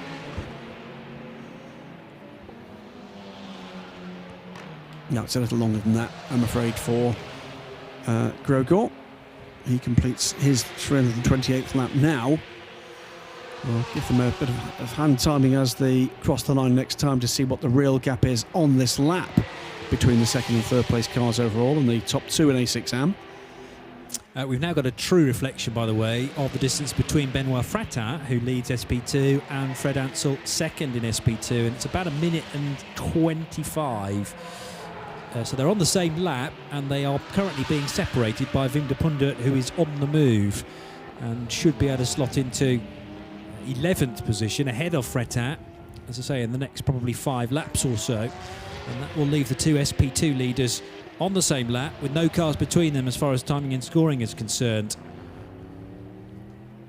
MSG Motorsport, the local guys from down the road in Graz, running 3rd and 4th in the 991 class. Philippe Sager now at the wheel of the 92. Richard Gonda, who was a very late entry to the official entry list in car number 93, running 16th and just off the 991 podium. But it's a class led by Forch Racing, and the 81 car up as high as 8th now overall, and trailing David Iraj Alexander by 5 laps. Reinhard Koffler is on the same lap as Pietro Paris and lapping quicker. So True Racing's sole surviving KTM could be able to get up into the top 8. So looking at positional changes which have got potential here, the number 29 A6 Pro car, second in A6 Pro, 5th overall, is catching the number 1 Hofer Racing Team car, 3rd in A6AM and 4th overall. About 80 seconds the gap between those two. Jordan Grogor, meanwhile, has got 30 seconds to make up on Milos Pavlovic to get back onto that lap, to the lead lap in class. So he's almost exactly 30 seconds back. He's picking up the better part of 2 seconds per lap. So should, before he gets to the end of this stint, be able to retake that position. What we should say, though, is Jordan Grogor has got less fuel on board, we believe, than the 963 has. So may have to pit before that happens.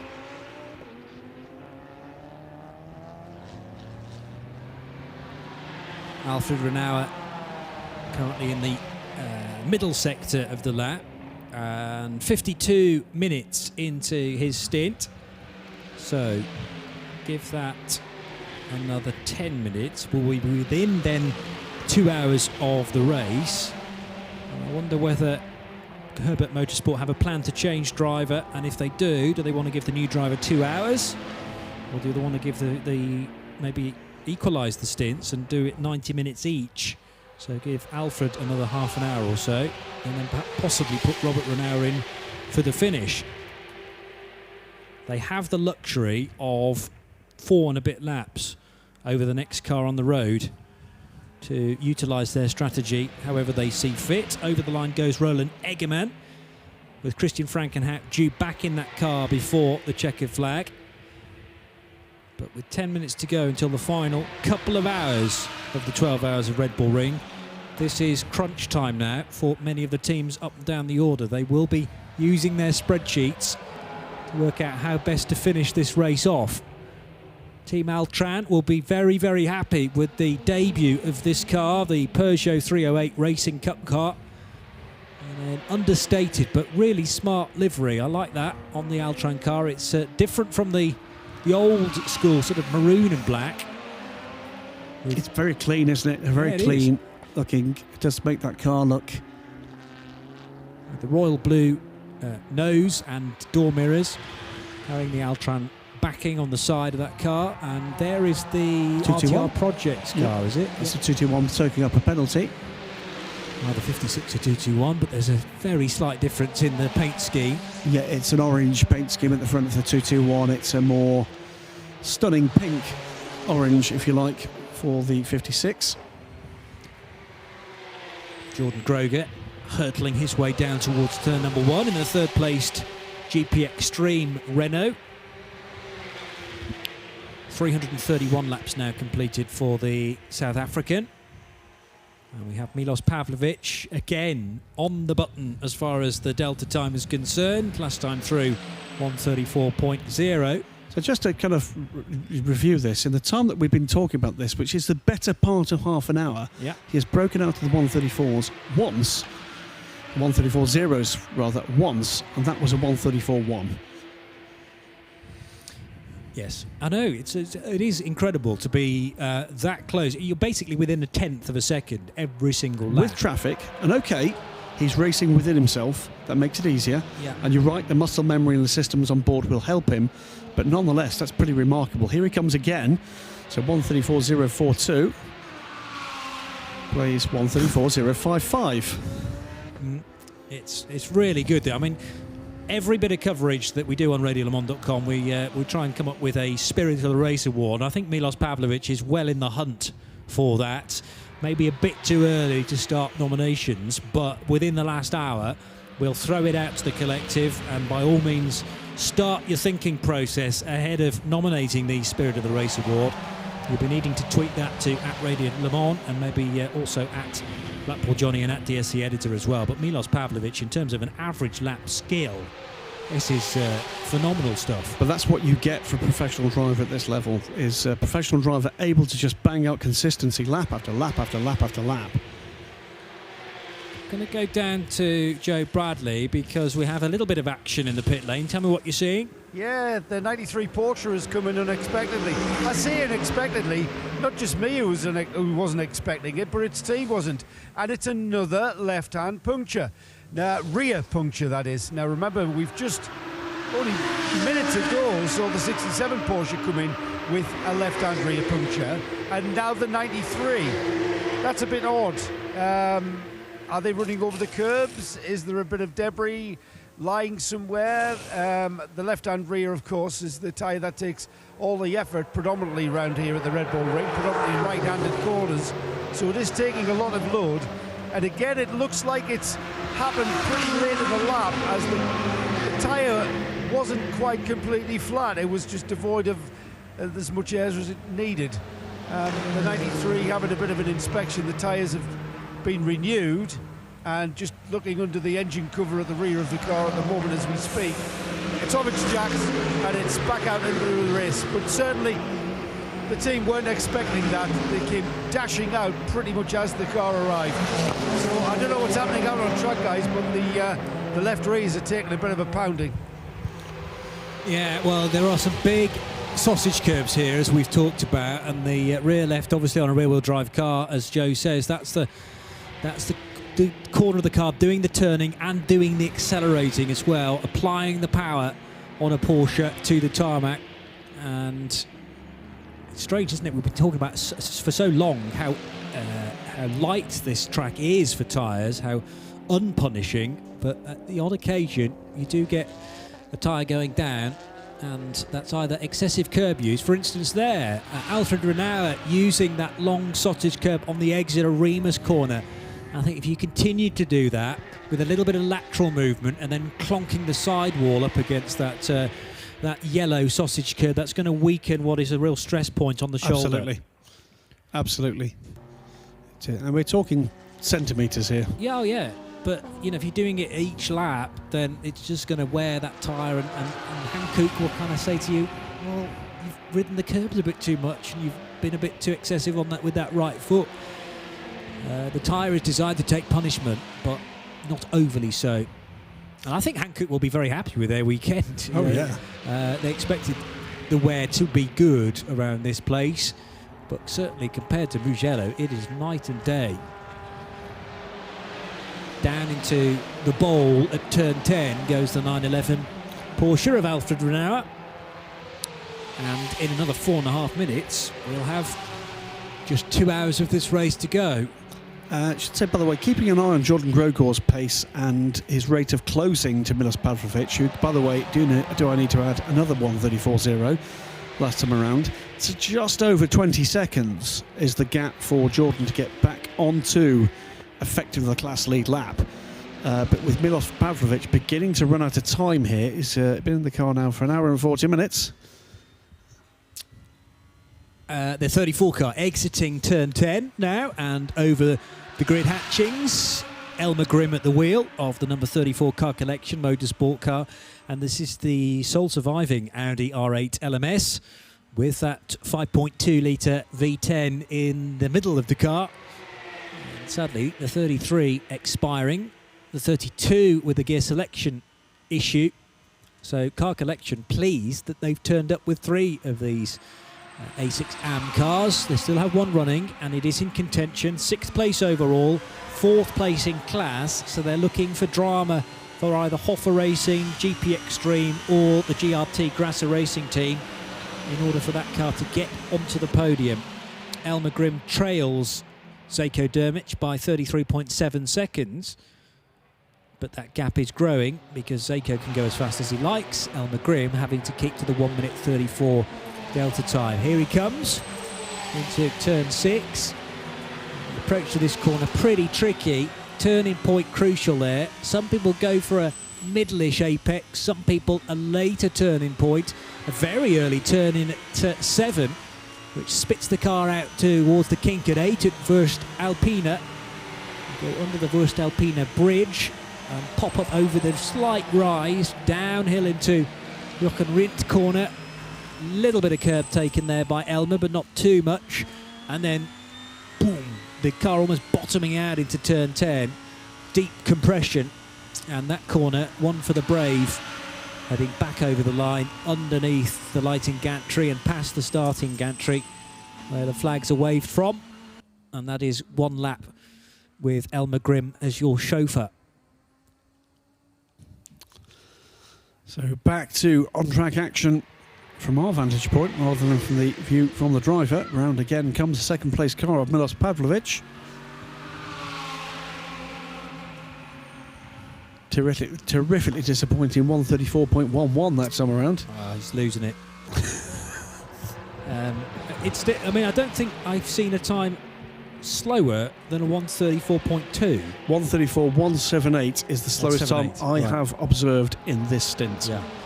So to be within 34.0 and 34.2, and for the main part doing 34 zeros of some description, still phenomenally impressive. He's nearing the end of his stint, sadly. Yeah. The game here for him is very simple. It is just to keep the Renault a lap down until he can get into his fuel window.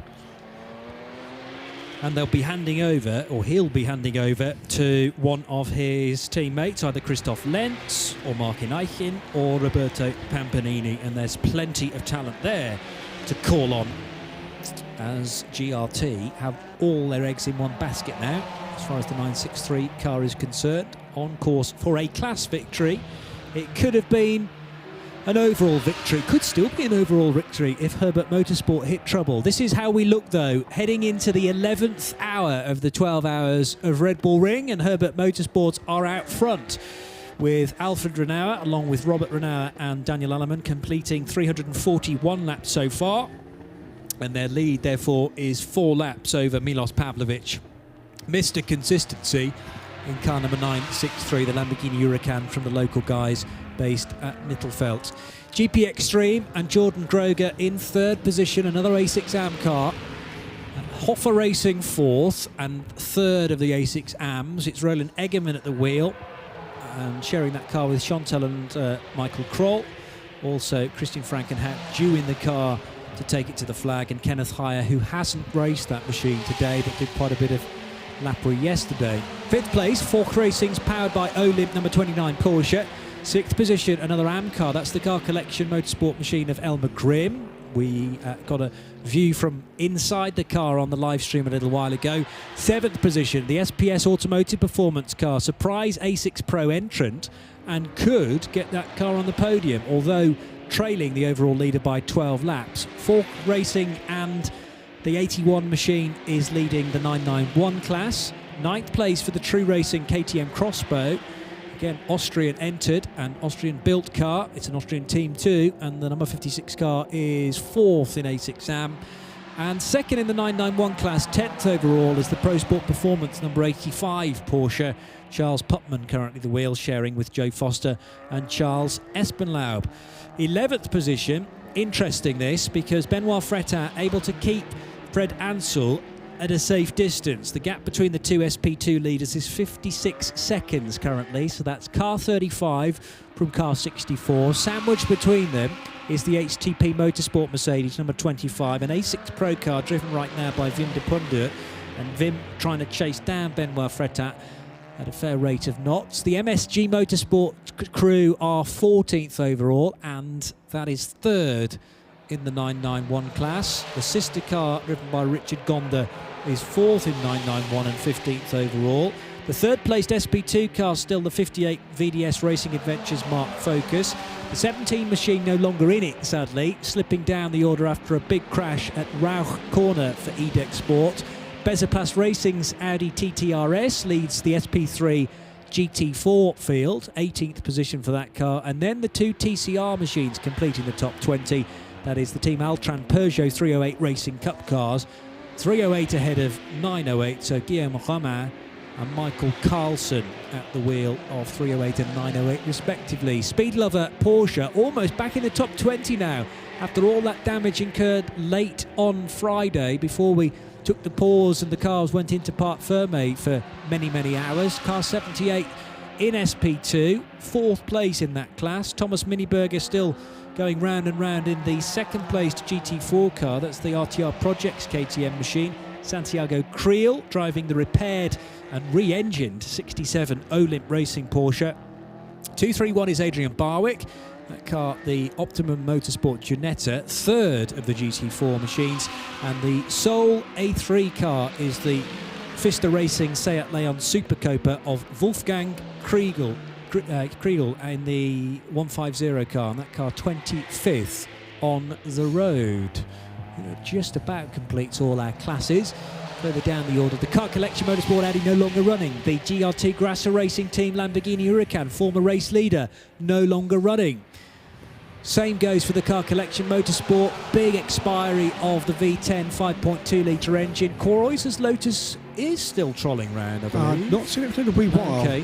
So maybe concern for the 70 car. He had some issues with the rear brakes, remember, and they were looking into the engine compartment the last time we had either Joe or Nick with it. And let's just make sure you're up to speed with the other cars. Yes, so we have the 204 Vortex is in.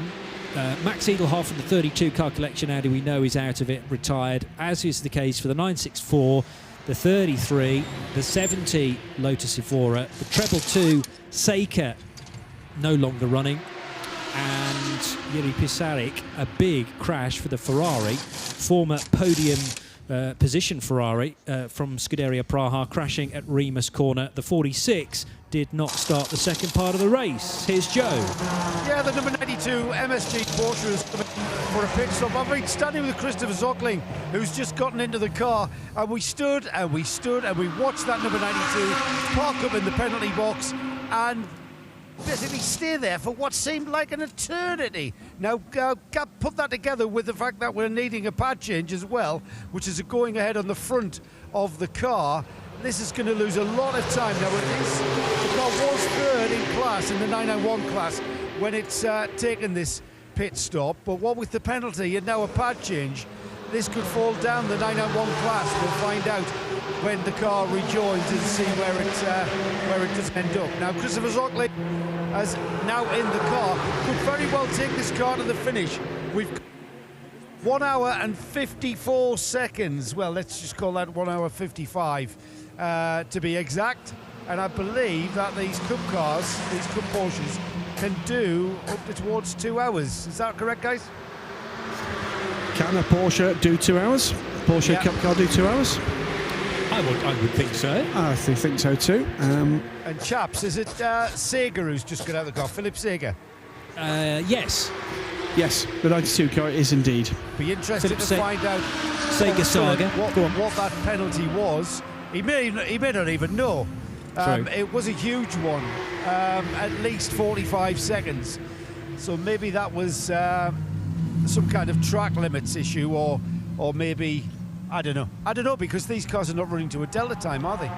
So it's not like he's been accruing them. Let's see if we can find him and drag him out. So Joe venturing deep inside the MSG Motorsport garage. Shout up Philip. Philip? You're after Philip, and I'm talking to Joe. That's right. Hello, Philip. Have you got him? Yes, we have. Go ahead. Hello, Philip. You took a huge penalty, it seemed, there. What do you know what that was for? Really no idea. They're giving penalties for everything here. It's a nightmare. We're really angry. We don't think we'll ever come again for Creventic because it's so ridiculous what they do here. It's so ridiculous. I mean, this is racing. This is not baby driving, and we're getting penalties for everything. No, I don't want to talk to you again, really. I mean, we are pissed off. Well, there's no words for that, is there?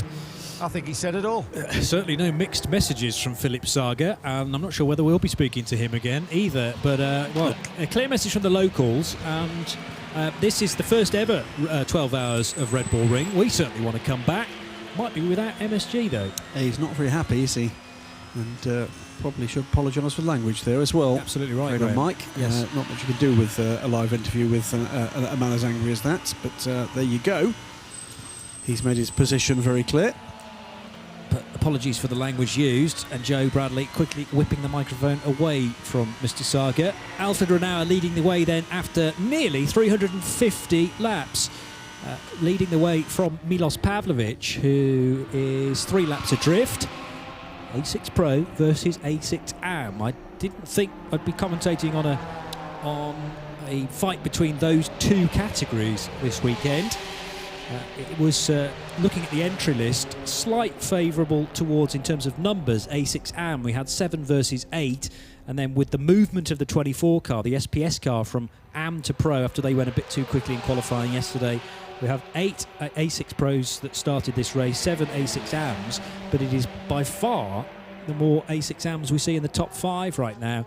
Pavlovic, Groger, Egeman enjoying themselves out front in 2nd, 3rd and 4th of the A6 AM category. 5th place car is Zeko Dermich for Fork Racing, and then Elmer Grimm in 6th position. David Iraj Alexander in the fueling area in car 24, the one I mentioned. In fact, David handing over to his teammate Richard Feller, fellow Swiss. Reinhard Koffler at the wheel of the 56 True Racing KTM. And then we have right behind that car, right in front of that car, in fact, the 991 leader is in from Fork Racing. So the car I've just mentioned, Pietro Paris, coming down pit road. Also pitting on this lap, Thomas Pekar in the Beserplast GT4 leader. And Metronomic from Beserplast so far. Okay, they've not really been pressurised a great deal because their nearest rival in GT4 is 10 laps adrift. But the little Audi has run brilliantly well. It came to grief a few times at Mugello, but Joe Bradley's down in the pits watching the pit stop. Yeah, Johnny, you described the 991 class leader, car 81. That's the Ullrich Racing by Lucas Motorsport entry. Car 81 came down, tried to get into its pit, but could not. There was another car there. It was a car from their other car, the 67 car. The team were not expecting the 81 car. They came dashing out, tried to wave him in just in front of the 67. Complete misunderstanding, and the 81 has continued didn't go into the fuel station, as has continued straight out and got back out on track. So whatever he's come in the pits for has not been addressed whatsoever. And while I've been telling you that, the 963 Lamborghini has just rolled by, and I believe that's the AM class leader. That's right, Joe. 963 in the hands of Milos Pavlovic after what can only be described as a miraculously consistent stint from the Lamborghini driver. Rolls down pit road. And Jordan Grogor was closing in to get back onto that lead lap. He's now obviously onto that lead lap. And making his way through to take the class lead for now at least. He has another 20 minutes or more of his stint time to burn. Pavlovic, meanwhile, on the fueling point. We're expecting Jordan Grogor through any moment now. Just rolled the tyres out. Sorry, Joe, go ahead. Yeah, sorry, guys. They've just rolled the tyres out for the 27 Renault Saro 01. And it actually appears on the pit entrance there, just as we speak. Beautiful looking car. That car does really look the part. It looks like a racing car, doesn't it? It is a racing car, and it certainly does what it says on the tin. John Grogor leaps out.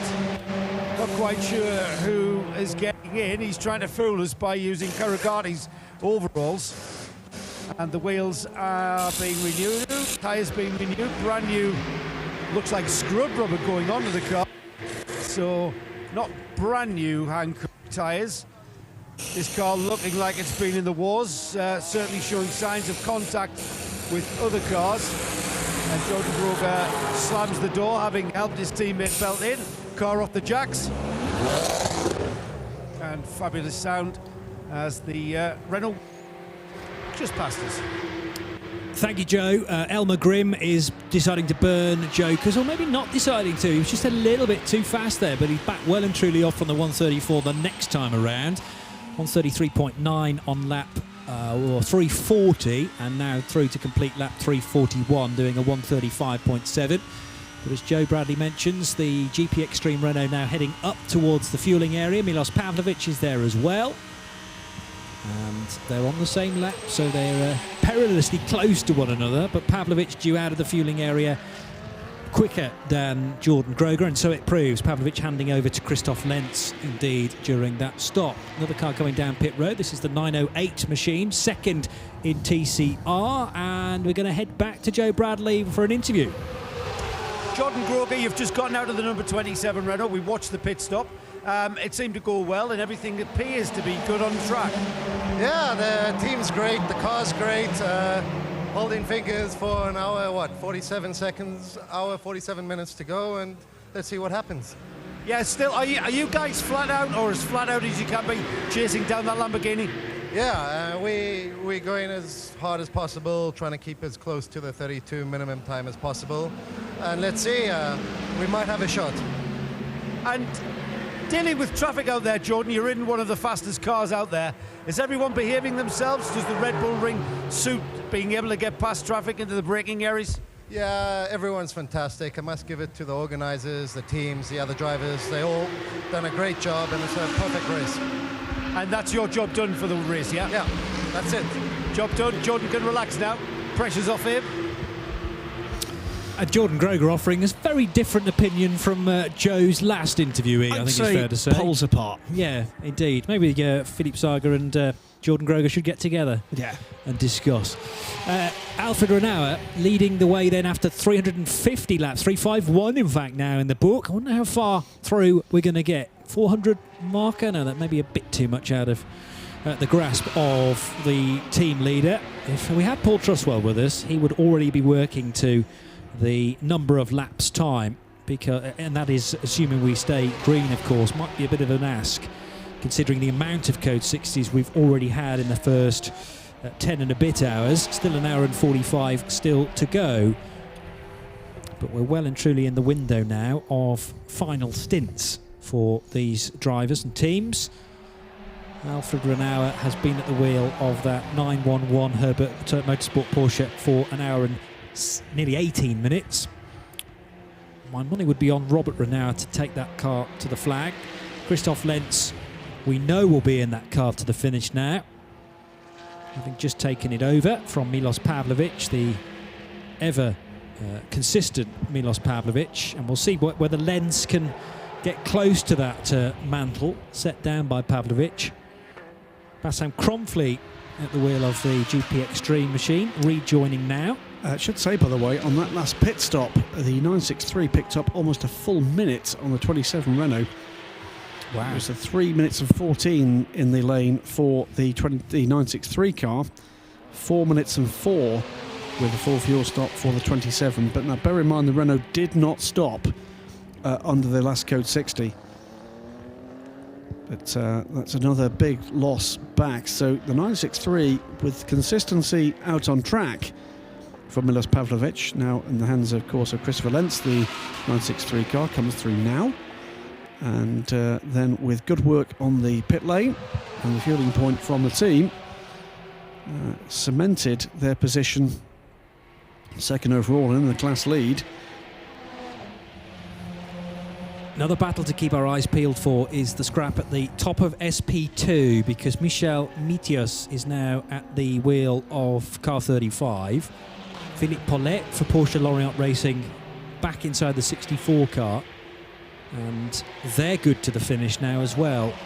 Well, there'll be one more stop probably required for either tyres or fuel, but as far as drivers are concerned, they'll be fine to do the remaining hour and 40 minutes. And it really depends on which is the quicker driver there, Michel or Philippe. And the distance is yin and yanging a little bit depending on which traffic they catch on what lap, but the gap is about 30 seconds. So we'll watch that with interest. It's the two French squads fighting over SP2 honours. VDS Racing Adventures looking like they'll be on the podium, but they're nowhere near those two Porsches in SP2. Raphael van der Straten now back at the wheel, well, has been for a good 50 minutes actually, so he will need to hand over to his co-driver Thierry Delattre de Bosco before the end. There's been a change in the 908 car, I notice, as well, so Stéphane Ventiat taking over from Michael Carlson. Meantime, after that fuel stop and that last stop from the number 27 car, up into third overall, second in A6M again, comes the Hofer Racing Mercedes-Benz. Roland Neginger aboard the car. 15 seconds the gap to the number 27 car, but just over a minute back from the number 1 car is number 29, the Porsche Racing car.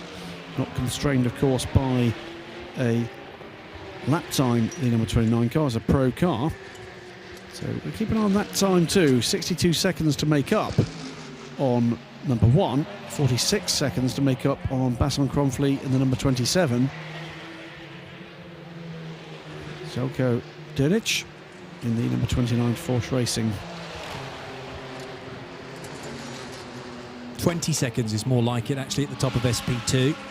So Mitius is a little under pressure here from Philippe Paulette, who seems to be able to lap more consistently and more quickly than the car up ahead in the B2F Competition car, down to 18.9 seconds now in the battle for SP2 as we go down to the pit lane and Joe Bradley once again.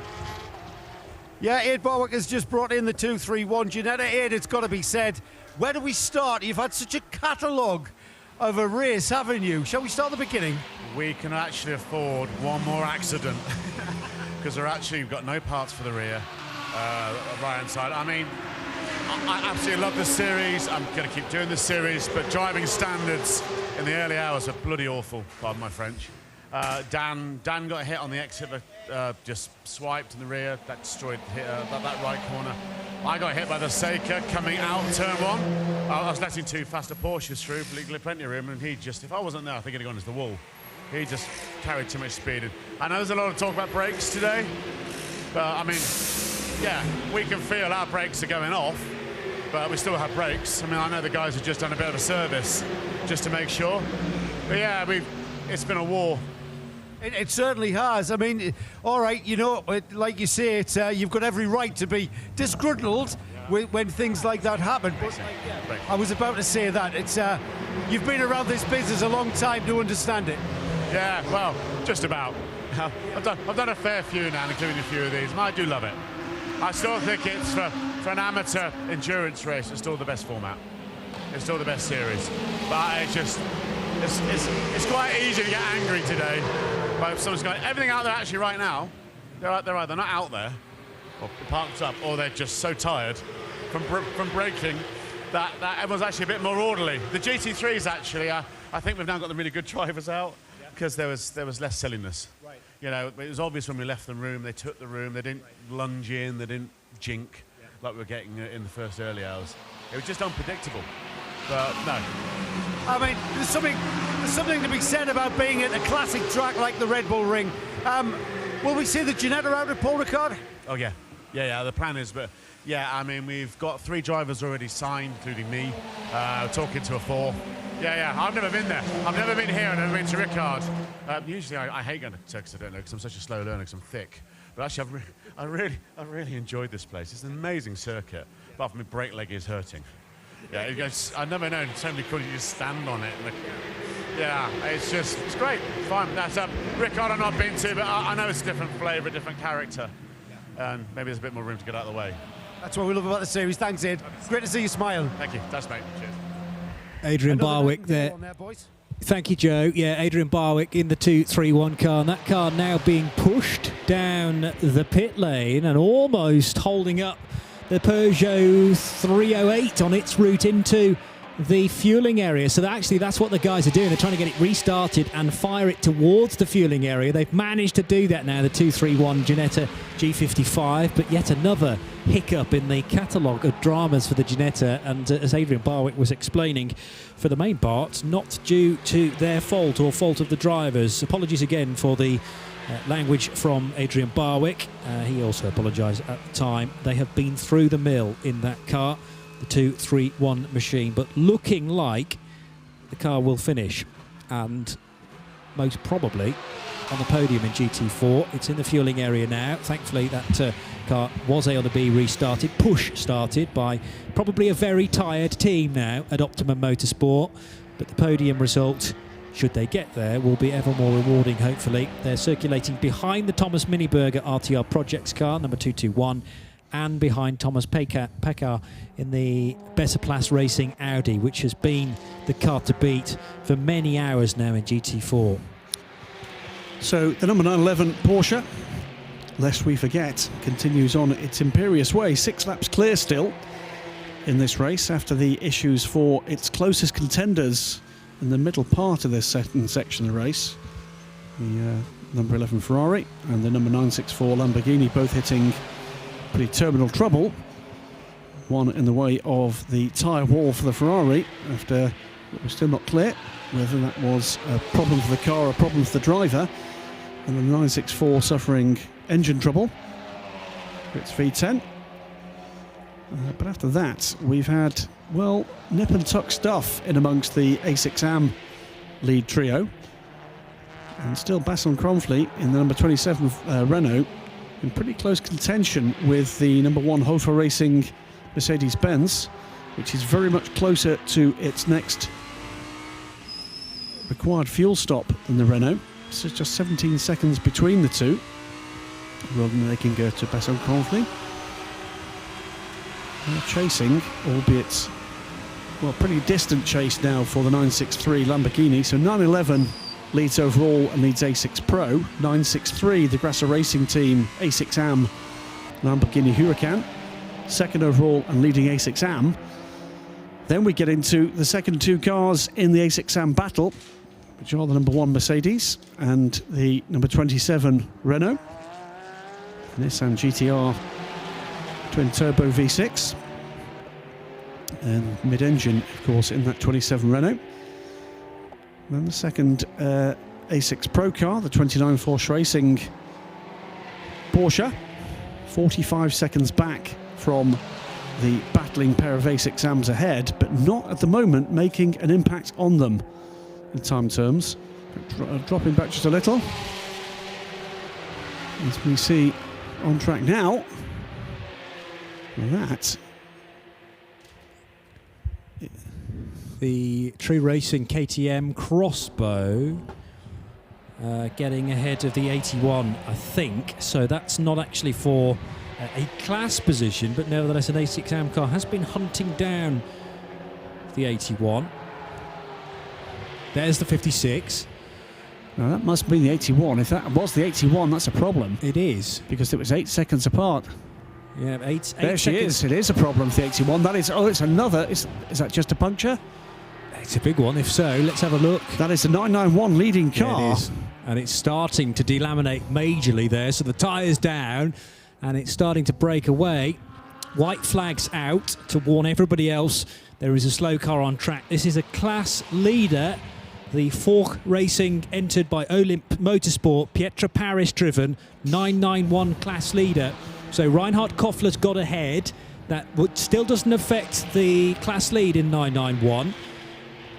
And actually, Fork Racing have a lead of about 2.5 laps over Pro Sport Performance. But all of a sudden, the three Americans driving the Pro Sport Performance car think we might have a chance of a class win here. Well, the Force Racer, the True Racing car has pitted as well. Soaked up a small penalty there. He's coming in for a pit stop, but of course the 81 car's got to pit as well.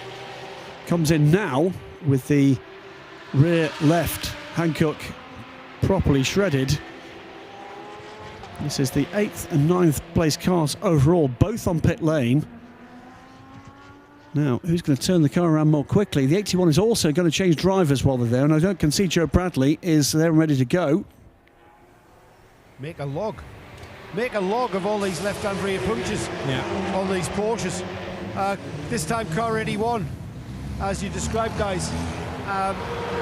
Exactly the same corner, left-hand rear. Now, as we've said, that is arguably on this particular car, it's doing a lot of work. It's changing direction and it's putting all that power down on a predominantly right-handed corner. And you heard how Hayden Bardwick described it. You blast along the straight and you stand on the brakes. So it's all about point and squirt. And it's obviously showing up at this stage of the race. The pit stop's going ahead as scheduled. The car got back pretty well intact. A bit of an inspection job going on as the tyre delaminated or began to delaminate. We may see some elements of the wheel lining. The wheel arch lining is just dropped from what I can see. Let's Seb and I are going to head over there, get a better view of just what the problem is. They're still working on the left rear corner of this 81 Porsche. Okay. This is the Forks Porsche, and as I get closer, I can see that they pulled the liner out, have they? Let's just get my head in there. So the tyre has delaminated perhaps more than we thought. It's exactly the same as what we've seen on the other cars coming in with left-hand rear punctures. Exactly the same, but that tyre has caused a few more problems as it's basically disintegrated into shreds of rubber which have been retrieved from inside the wheel arch. We're picking up strips of rubber now off the pit apron. So 2 minutes lost there. So you know what, this 991 class is going to go down to the finish, isn't it? Absolutely right, because the 85 car actually caught in its own bit of traffic there, just crossing the line, allowing the 29 Fork Racing GT3 Porsche through. And there was also Rafael van der Straten to be negotiated as well. That car still in third position in SP2, but it's enabling the Pro Sport Performance Porsche, car number 85, to gather some of that time back again. It's 338 laps completed, whereas the 81 car that is now being fueled, by the way, has completed 340 laps. So it's a single lap because, of course, he's only just crossed the timing beam and is still fueling. So isn't working lap 341 yet. Correct, yes. So although 340 laps completed, Charles Putman is on to lap 339 and currently negotiating that, whereas the 81 Porsche is stationary in the fueling area. Charlie Putnam, though, is getting close to the point where we should be started to talk about their latest regular pit stop, though unlikely to lose the 2 minutes or so that was burned on the pit apron with both driver change. Of course, that attention to the rear of the 85, 81 rather, apologies. The 85 had its problems earlier. The 81 there with dramas. Still sits on the fueling point. The 85 will be through and completes a lap now and is now on to lap 340. 7 hours of racing completed today, by the way, and a further 90 minutes to do in the 12 hours in total.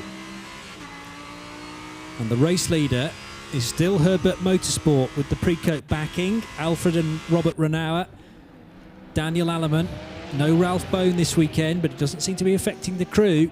Down to a 3-driver lineup, and they're still looking very strong with a 5-lap advantage now over the nearest car, which is an A6 AM car, unlike the Herbert machine, which is a pro-entered car. And Christoph Lenz in the 963 GRT Grasser Lamborghini, adhering to the 134s, but nothing like to the skill of Milos Pavlovic, because last time through, Lenz doing a 135. Now the 81 car is on an outlap, but that's happening just, I think, as Charlie Putnam gets close to Sector 2 on that's effectively the same lap. Right. Waiting for him to clear that sector, maybe about 10 seconds off that, plus the end of the lap. So I would reckon he's about 40 seconds back from the 81 car now, having been 2 laps back, nearly 3 laps back, in fact, before that pit stop and before that puncture for the 81. So Igor Volilko has taken over the 81 car and is now on lap 341. Charles Putman is on lap 340. But about to complete it now. Comes through now and is now on lap 341. And the gap will be...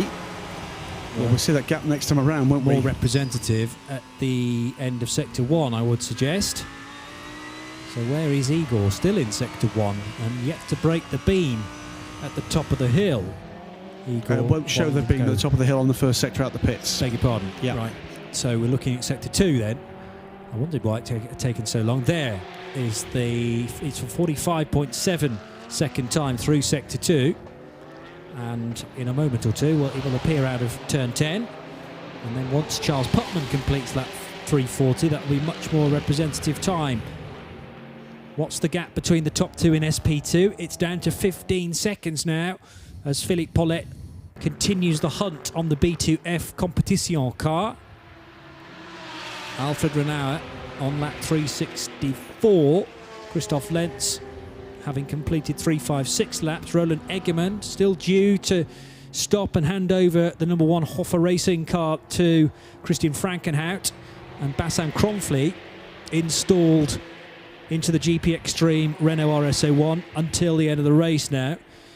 It's about 44 seconds, the lead gap in the 991 class. We'll see a more accurate representation of that in a few moments' time when Charles Putnam finishes his current lap. Dan O'Brien at the wheel of the Optimum Motorsport Ginetta, by the way, just going through. 3rd place in GT4 for Dan. Wolfgang Kriegel has brought the Seat Leon Super Copa down pit lane.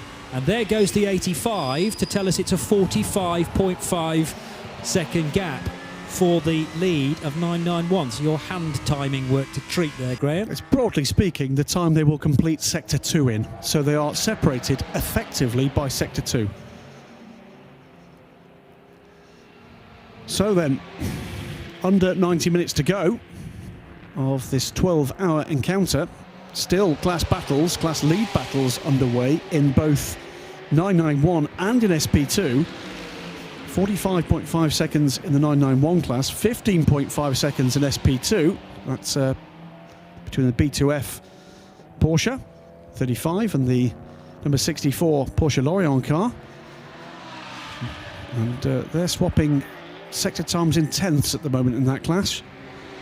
Through goes Volilko. He's back up to speed. 138.1 now with all the wheels on his wagon.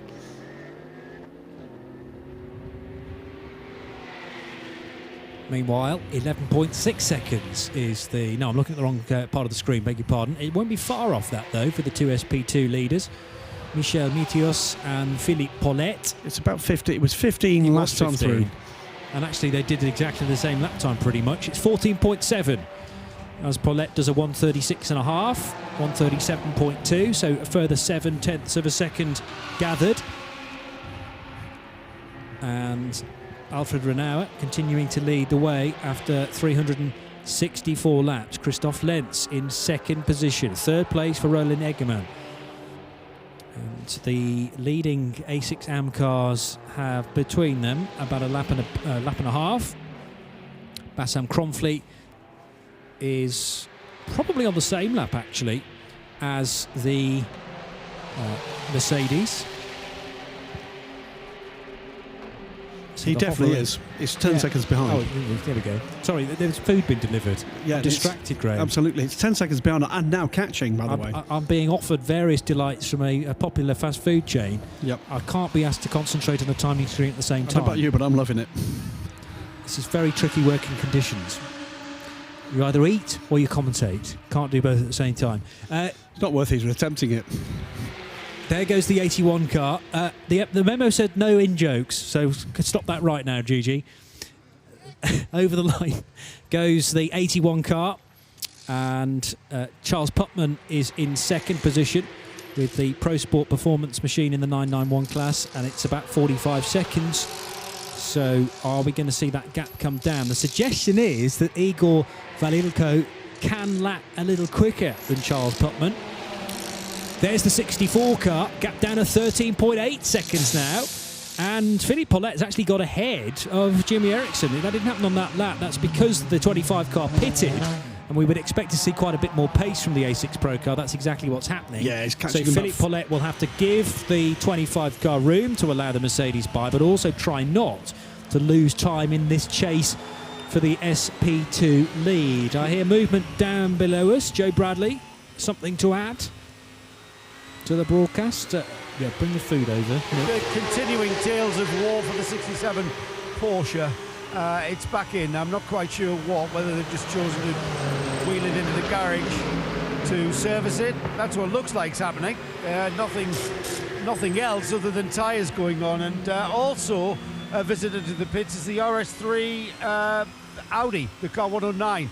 I believe currently third in the TCR class, chasing down those Peugeots. That car's been in for a driver change, and it's back out. But the 67 Porsche, that's why they brought in the garage. Some teams decide to bring their cars into the garage off the pit apron to replace the brake pads and discs. This is one of them. That's what I got all excited for there. I'm thinking, oh no, not more problems. Remember, just to remind everybody, this 67 Porsche onto its second engine. This car has already had an engine change. And thanks, Joe. And for whatever reason, a much lower lap last time around from Bassam Kronfleet in fourth position, 1:38. So perhaps a moment for the Renault driver. Igor Valilko, meantime, is warned for track limits as he tries to fend off the attentions of Charlie Putnam. 9th overall. A fine overall position for the 81 car after that drama with a puncture. Charlie Putnam holding that gap to 46.5 seconds. We've got, I think, yes, the number 1 and the number 911 coming down pit lane. The number 1, though, is being directed towards the penalty box. 911 will be with Joe Bradley first. So the lead car and the third place car, that will definitely allow Bassam Kronfleet up into third position overall, second in the A6 AM. He powers through to do that almost instantly, and on his way down to the loving arms of the pit crew goes Roland Egginger. Eggiman. Yeah, Eggiman. I know what you meant. That's fine. You tuck into that burger. Alfred Renauer then in the pits, Roland Eggiman in the pits. Christoph Lenz left to play on his own, but he's got about 6 laps to try and find on Renauer. We are expecting one more pit stop for the Herbert Motorsport crew. They took 4 impressive victories last year at places like Zandvoort and Barcelona, and that win in Brno. They also won the 24 Hours at Ricard as well, and that's the next race on the calendar. They'll be going there if they stay in their position currently with 2 race victories from 3 races, having one in Dubai, a disaster in Mugello, I think it's fair to say, but well back on form in Austria. There is no German round of the 24-hour series, so this is their closest race, if you like, in nearby Austria, and they are taking advantage in the points standings. Hoffa Racing taking a little while to come to the boil, and it's looking like at the moment no better than a second place finish in A6am, but that is still good for points as Roland Egerman just falls briefly behind Bassam Cronfleet in the GP Extreme car. So it is going to be a jostle for position to the flag between the GP Extreme Renault and the Hoffa Racing Johnny, Mercedes. And Joe can get Alfred very swiftly indeed. So the car is going down towards, or is in the fueling area now. Joe, do we know who the car's been handed over to? And then we'll hear from Alfred. Well, call me a detective, but I've got Daniel Alleman standing in front of me. Alfred there you Renault is talking to him, so that means Robert is in the car. Alfred, you are Alfred. You're not playing a trick on me, are you?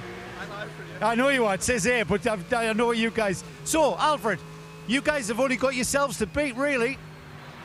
Cool. I think we have still 1 hour and 20 minutes to go, and it's not over at the moment. We saw a lot of incidents, and everything can happen. And are you being really cautious with things like traffic and other stuff? No, it's okay. It's not that much cars on the track. I think it's good to go on a good pace. Overall, when you look back at this race, it has been fantastic from where I've been. Watching you racing with the Ferrari first and then the Lamborghini, it was very enjoyable, yeah? Yeah, they were very, very, very cool and clean fights, and I enjoyed every lap here to fight with these guys, and it was very fair. And great race. Not over yet, as you said. Let's wait and see. Thanks, Alfred. They know the score, don't they? I think they'll be quietly confident, let's say, ahead of the final hour. It's going to take a lot of catching and quite a big problem for the Herbert Motorsport Porsche, and those incidents, certainly in terms of the reliability of the car, are rare, but there's nothing to stop you catching another car or being indeed assaulted by somebody else in the race, as one or two competitors have found through no fault of their own. Contact has been made. Yes, indeed. The 34 car is in, Graham. And the 29 car has been in too, has had a penalty served for the Porsche Racing car, just as it took fourth position. Number 1 dropping back for the time being, also in. And I look down to the pit entry is the SP3 GT4 leading Audi 233 in the hands of Thomas Pekar. The Besseplast Audi has led for many hours now with the woes, as in part described very accurately by Ed Barwick a little earlier, the Ginetta camp, but there's been problems too for all of the other GT4 SP3 runners. Ginetta, the RTR Projects KTM, which is on the fueling port at the moment from second position. Little Lotus, which does look, I think, to have called time on the effort, as does the HTM Projects Seika. So the last opportunities for the pit crews to make a difference here underway with 17 minutes plus the final hour remaining.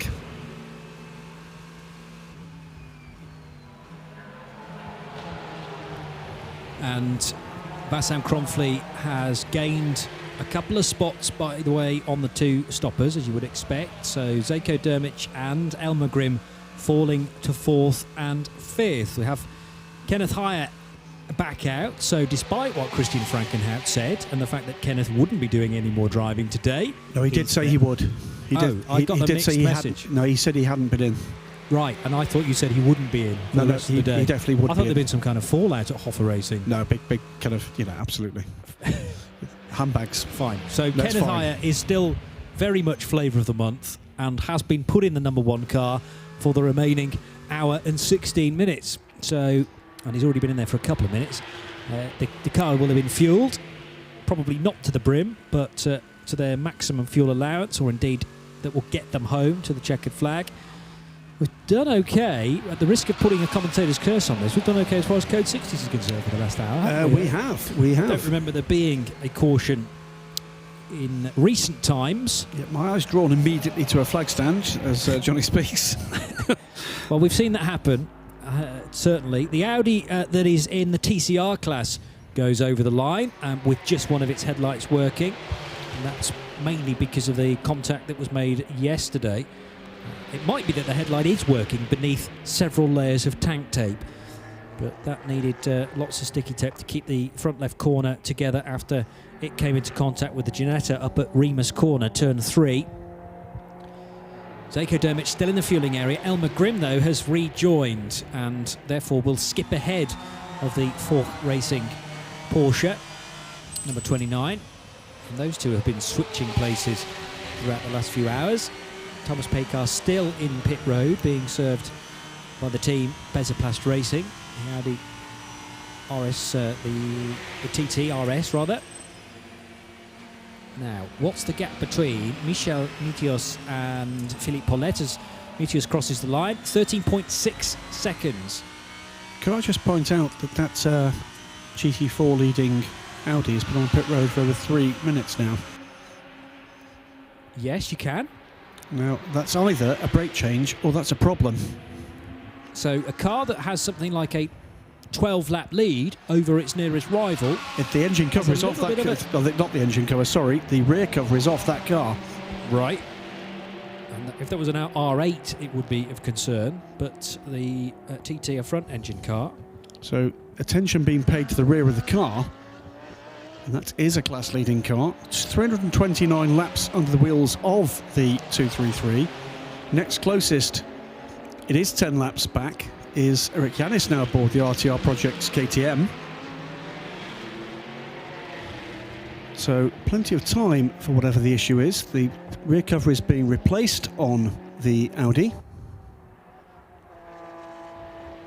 There are no dramas yet, but just a hint of perhaps a lingering issue for that car. And they'll want to be sure that if they've got a chance to fix something, they do it here on pit road rather than the dramas of something happening out on track, of course.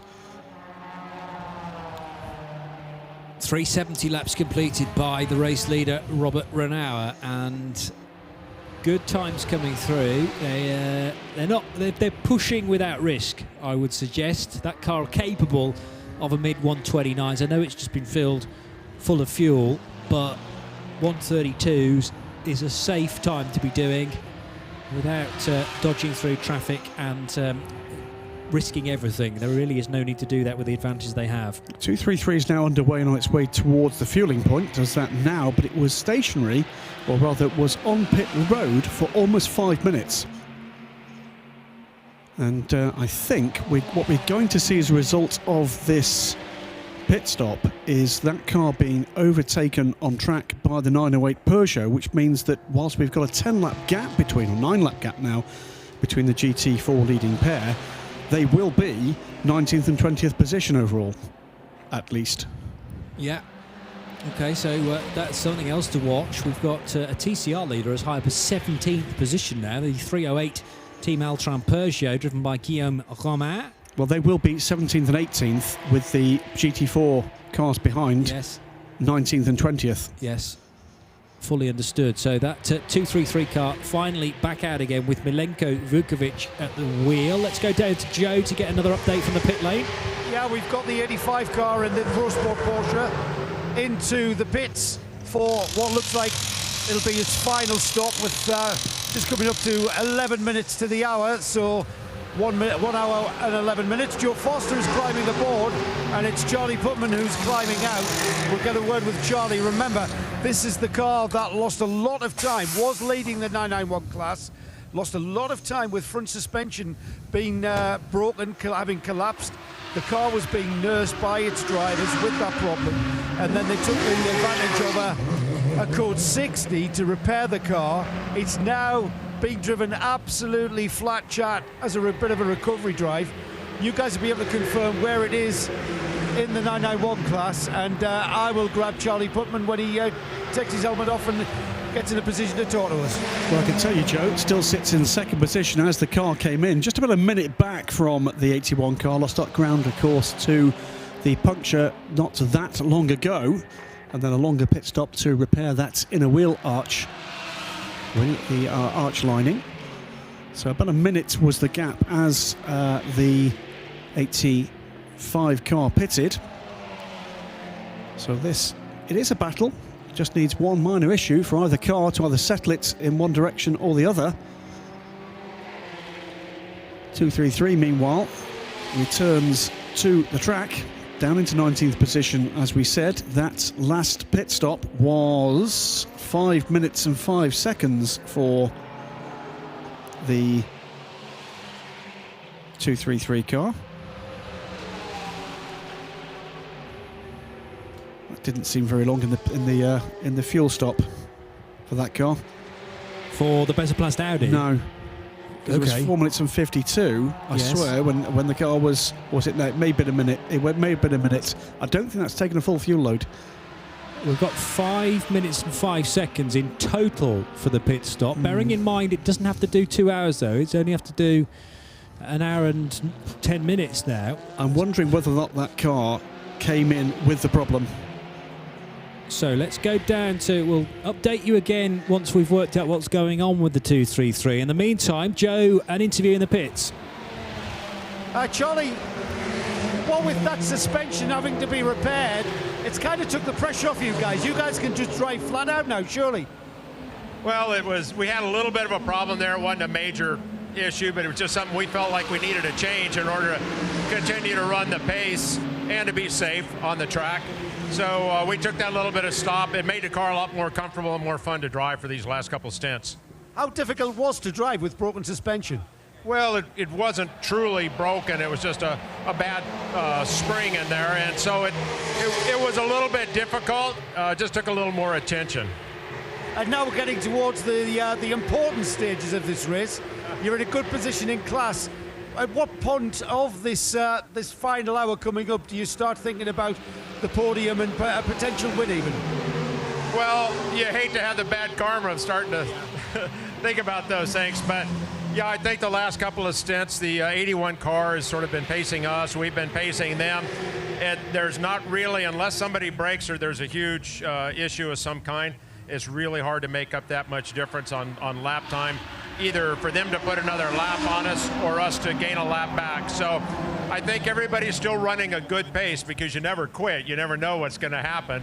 So we're all running a good pace, but I think everybody's being, 98%, just a little bit conservative, but, still running hard. And Johnny, we talk about endurance racing being a team sport. It really has been for this one for you guys. Well, we kind of pride ourselves on that. I've known Joe and Charles a long time, and we've raced together. All of us have raced together in different series together over many years. So we're good friends, and there's no ego problems here whatsoever. So we just all like to have fun, go out, drive hard, cheer each other on. Best of luck for the rest of the race, Johnny. Thanks for talking to us. All righty. Thanks a lot. Great stuff there from Charlie Putnam and Joe Bradley. Incident involving cars 1 and 963 under investigation we're seeing on the screens. That is the second place car overall and the A6AM leader, the 963, and the 5th place overall and 4th in A6AM, number 1 Hofer Racing Mercedes-Benz. We haven't seen anything occurring there. We can tell you that Kenneth Heyer at the moment is catching Elmar Grimm for 4th overall and a podium position in A6AM. I'll also tell you that Basson Cronfley is closing in, albeit from a rather more distant, something over 1 minute and 20 seconds back from the 963. So A6AM is not done. We are 66 and almost 67 minutes away from the checkered flag. So there are still dramas to come.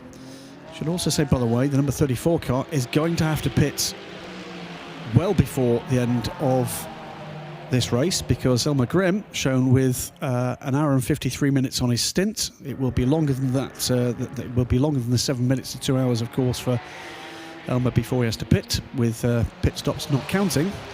But through goes Basson Cronfley. It is indeed 1 minute and 20 seconds, all but a few tenths, in arrears to the 963 car for the Renault. But it's been a very strong run from the 27 GP Extreme car. Christopher Lentz goes through. It's almost a full lap, in fact, of course. Kenneth Heyer, meanwhile, under 10 seconds back from Elmar Grimm, and I think may well do that before we get to the pit stop for the Audi ahead. So significant moments ahead in A6AM.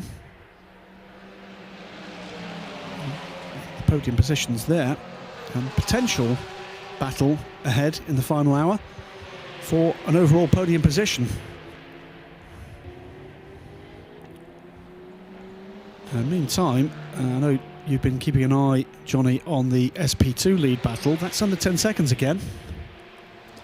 It certainly is, with Philippe Paulette doing a 1:36.6, so finding 7/10 of a second on Michel Mitias in the B2F Competition Porsche number 35, the kind of lime green, white and orange car, and Philippe Paulette in the Porsche Lorient machine, one with the blue door mirrors, is trying to catch number 35. We could be on for a grandstand finish between those two cars in SP2. Philippe Paulette more consistently able to lap in the 36s, the 1:36s, compared to Michel's pace. And we're assuming those cars are good to the finish now. They might need a bit of a top-up with fuel, but probably not tyres, because, as we know, the Hankooks can do the distance here and easily be double stinted on this fresh, or relatively fresh, asphalt. Now, here's one just for a moment and just for kicks. At the current rate of closing, Basson Cronfley in the 27 car, let's assume for the moment no tyre stops, no fuel stops, no nothing. At the current rate of closing, Basson Cronfley would catch the class leader and the second place car overall in the dying minutes of this race. Yeah, well, it's possible. And again, A6AM far from decided. Christoph Lenz not offering the same sort of pace as Milos Pavlovic, although, having said that, a 1:34.093 is very good from Lenz, trying not to beat the 1:34 marker. And we're going to get to a stage within A6AM where we have an A6AM Advantage car versus an A6AM standard car, where fuel is no longer an issue because they're fueled to the finish, and then you're looking at a car lapping, or able to lap 2 seconds a lap quicker than the other one. Correct. We've got Elmar Grimm as predicted on pit road now, the 34 car. Kenneth Heyer then goes up into 4th position overall and into a class podium position with 63 minutes to go. The B2F Competition car over the line and 10 seconds further back. It's a lot less than that, I would suggest. As the 64 car goes over the line, it's now down to, well, that is suggestion from there is it's going to be 8 seconds. Yeah. Basson Cronfley, meanwhile, continues to make inroads, and quite large inroads that time, into the GRT car, which was stuck in traffic. Lost 5 seconds then to the chasing Renault. So it's going to be around a minute next time around. Meantime, Jimmy Eriksson in the HTP car, while the two 991 class leaders battle ahead, is scything into their advantage. Did the fastest lap of the HTP Motorsport 25 Mercedes AMG race last time around, 1:30.166. Follows it up with a 1:32, takes 5 seconds out of the Porsches ahead, and is 46 seconds back. That is a car that is looking set for the top 10 again, depending on where we are in terms of what fuel these cars require to get to the end of this race. Jimmy Eriksson is half an hour into his stint, so you would guess has got at least half an hour to play with here. Out goes the 34, and the 963 is off the track. This is the second place car overall, and the leading car in GT A6AM, and that will help the campaign of the Renault no end whatsoever. That came out, that was coming out of Rauch corner, by the way, all over the grass to driver's left. Not sure whether another car was involved. The 963 car trying to defend this 1 minute and 11 second lead. It'll be a lot less than that now, Graham. Well, he's lost at least 16 seconds in the middle sector to Basson Cronfley, and is still not fully back up to speed. He's been passed by the flying HTP car. It's going to take quite a long time to get the grass off those Hankooks now, clean them up. He's been probably over quite a bit of pickup, as in the sticky balls of rubber that work their way to the edge of the track, off the racing line, and those warm tyres will have picked up quite a lot of grass as well. Now let's hope that doesn't mean that you've got air intakes. 233 is back in the pits. This is the GT4 leader after a long pit stop. Now it's going down straight for fuel this time around. So the 233, having made that long pit stop, not fueling the car, or not putting in a full load of fuel, we thought, is now heading back down the pit lane for fuel only. Waiting for Bassam Cromfleet to appear at the end of this lap that he's currently working, 373. And here comes the Renault now, the GP Extreme machine, over the line. It'll be less than a minute, I reckon. 51.6 seconds is the gap now between the leader of A6AM and the second place car in that class. Second and third overall. Meanwhile, 6.7 seconds is the gap between the two SP2 leaders. So almost 20 seconds lost to that run-off track, the 963. Is he back up to speed? More or less, yes, he is. But that would have been something to upset the rhythm, wouldn't it? And we're in to the final hour of the 12 hours of the Red Bull Ring. And all of a sudden, we have two very intriguing battles which will determine which team finishes on the top step of the podium in A6AM and in SP2.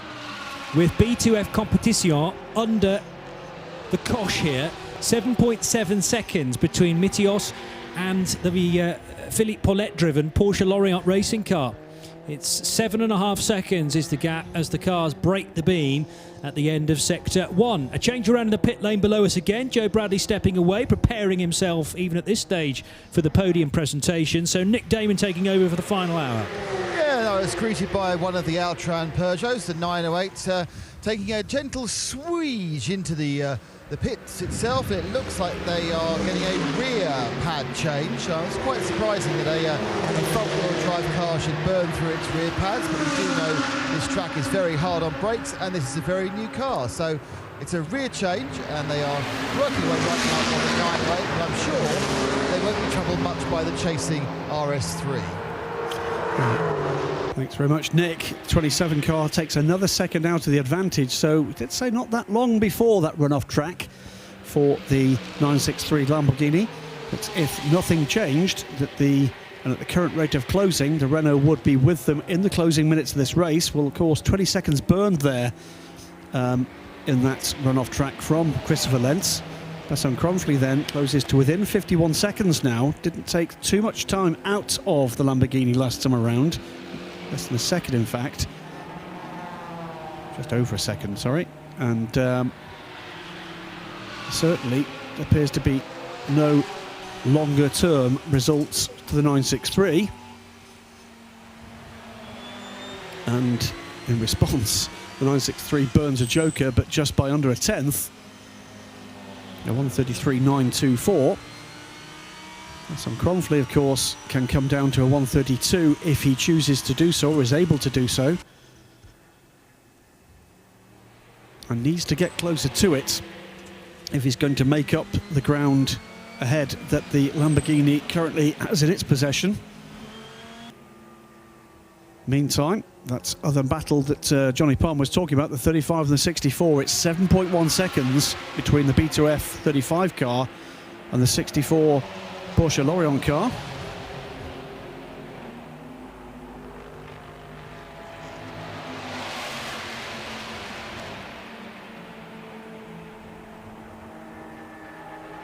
So things coming together nicely.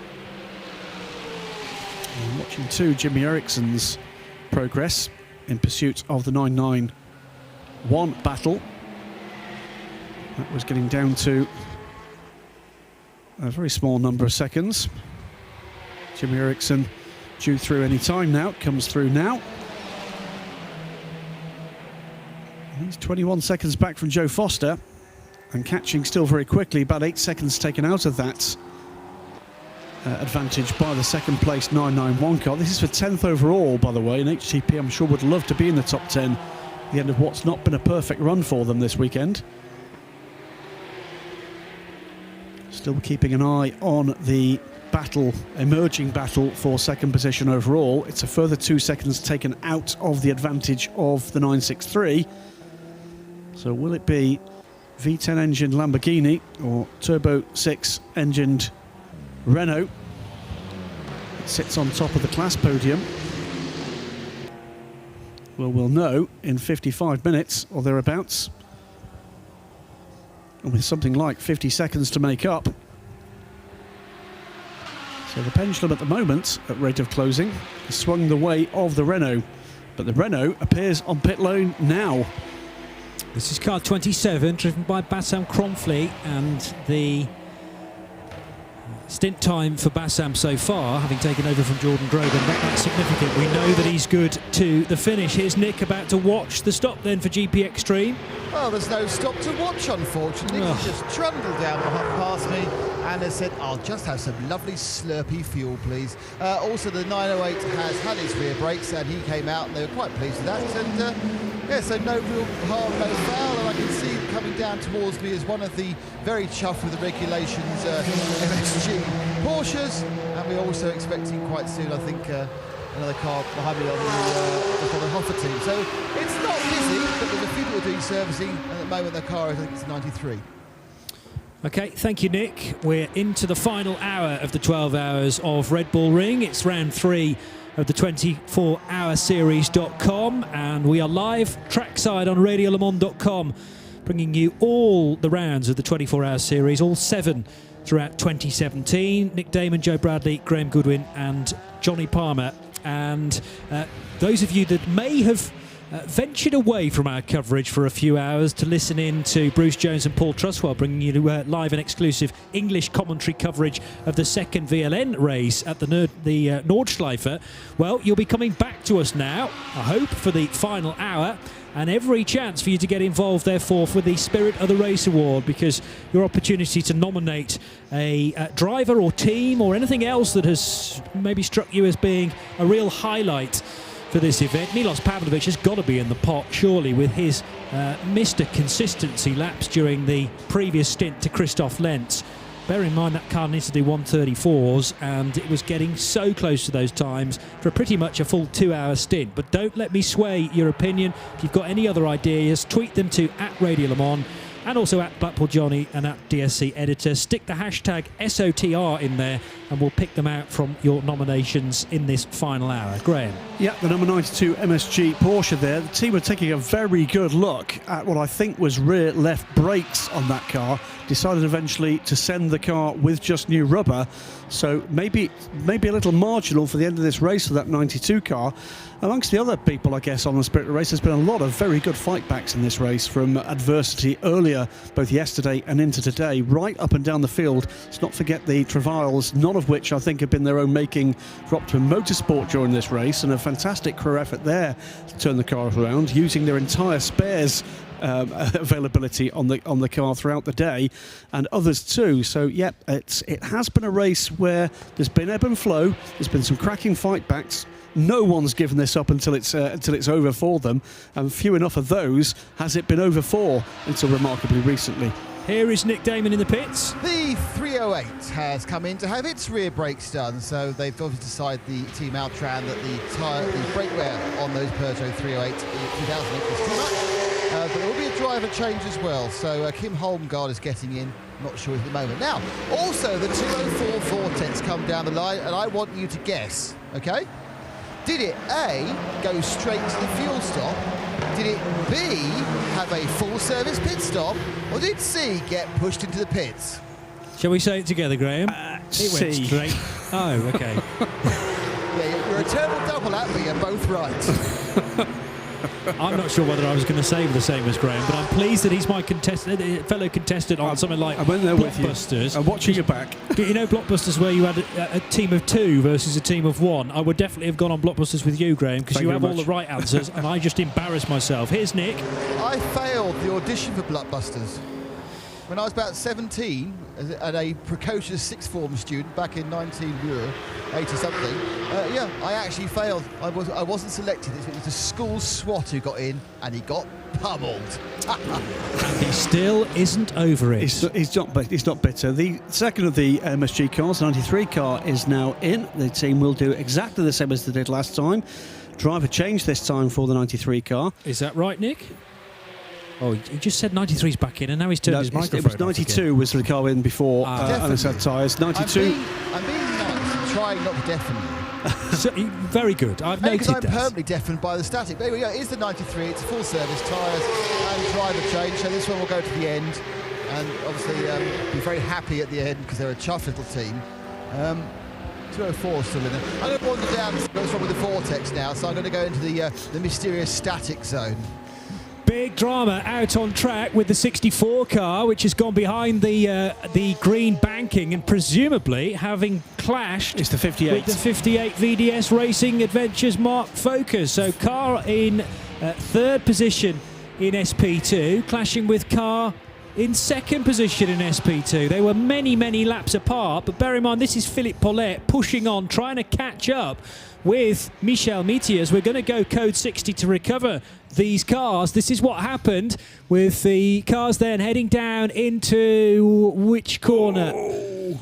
That's turn 7. And it is side by side. Graham, describe what happened. The 64 car was on the grass before he hit the Mark Focus. There was no room there through on the inside for the 64. He was pushing on. He was closing on the class leader.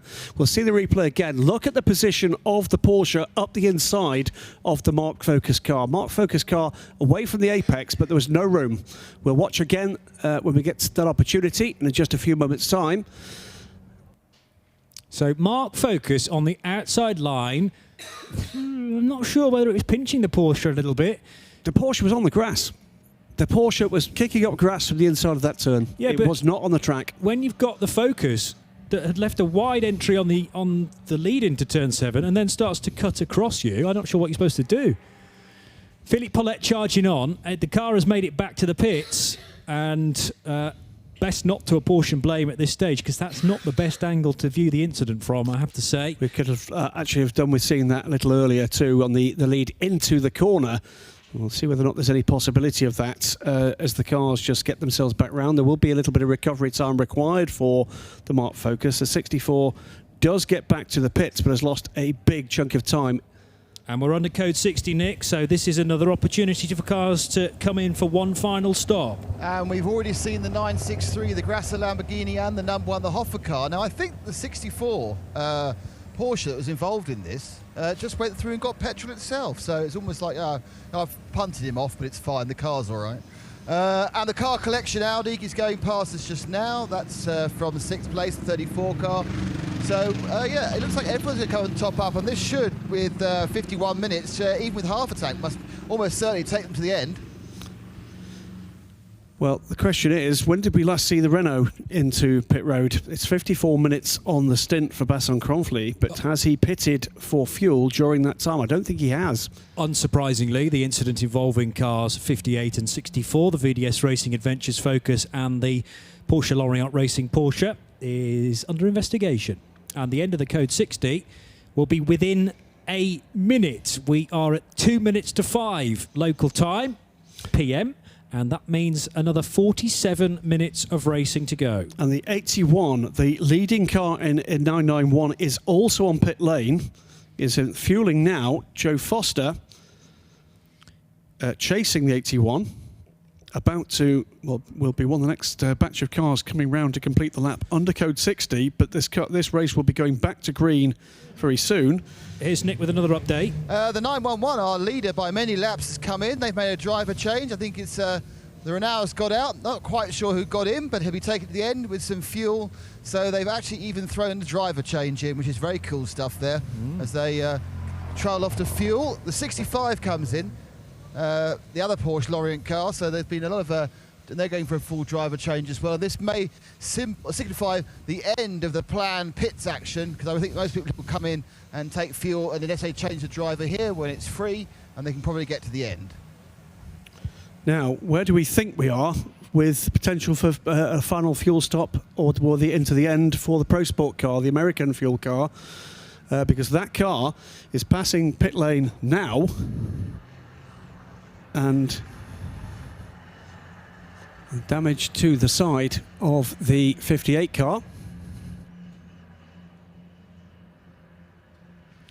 So the 58 car being recovered on the flatbed, and the driver of that, by the way, was Thierry Delattre de Bosco, and the two cars were side by side at turn 7.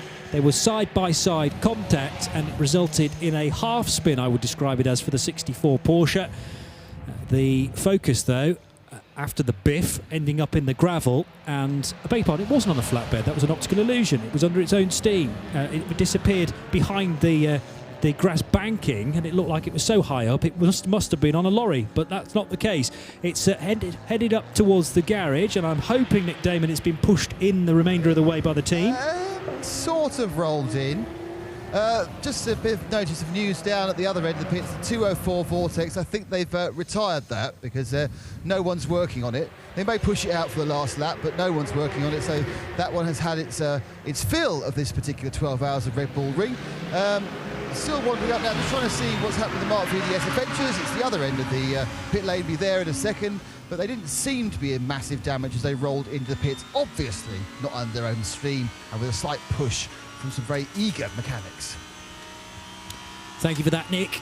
So the green flag back out again after the recent caution. We are now bang on 5 p.m. local time. Cars at speed whipping across the line to see 44 minutes and 30 seconds on the digital timer above the start line. Remember, the finish line quite a bit further back here at Red Bull Ring from where we started this morning and indeed yesterday afternoon.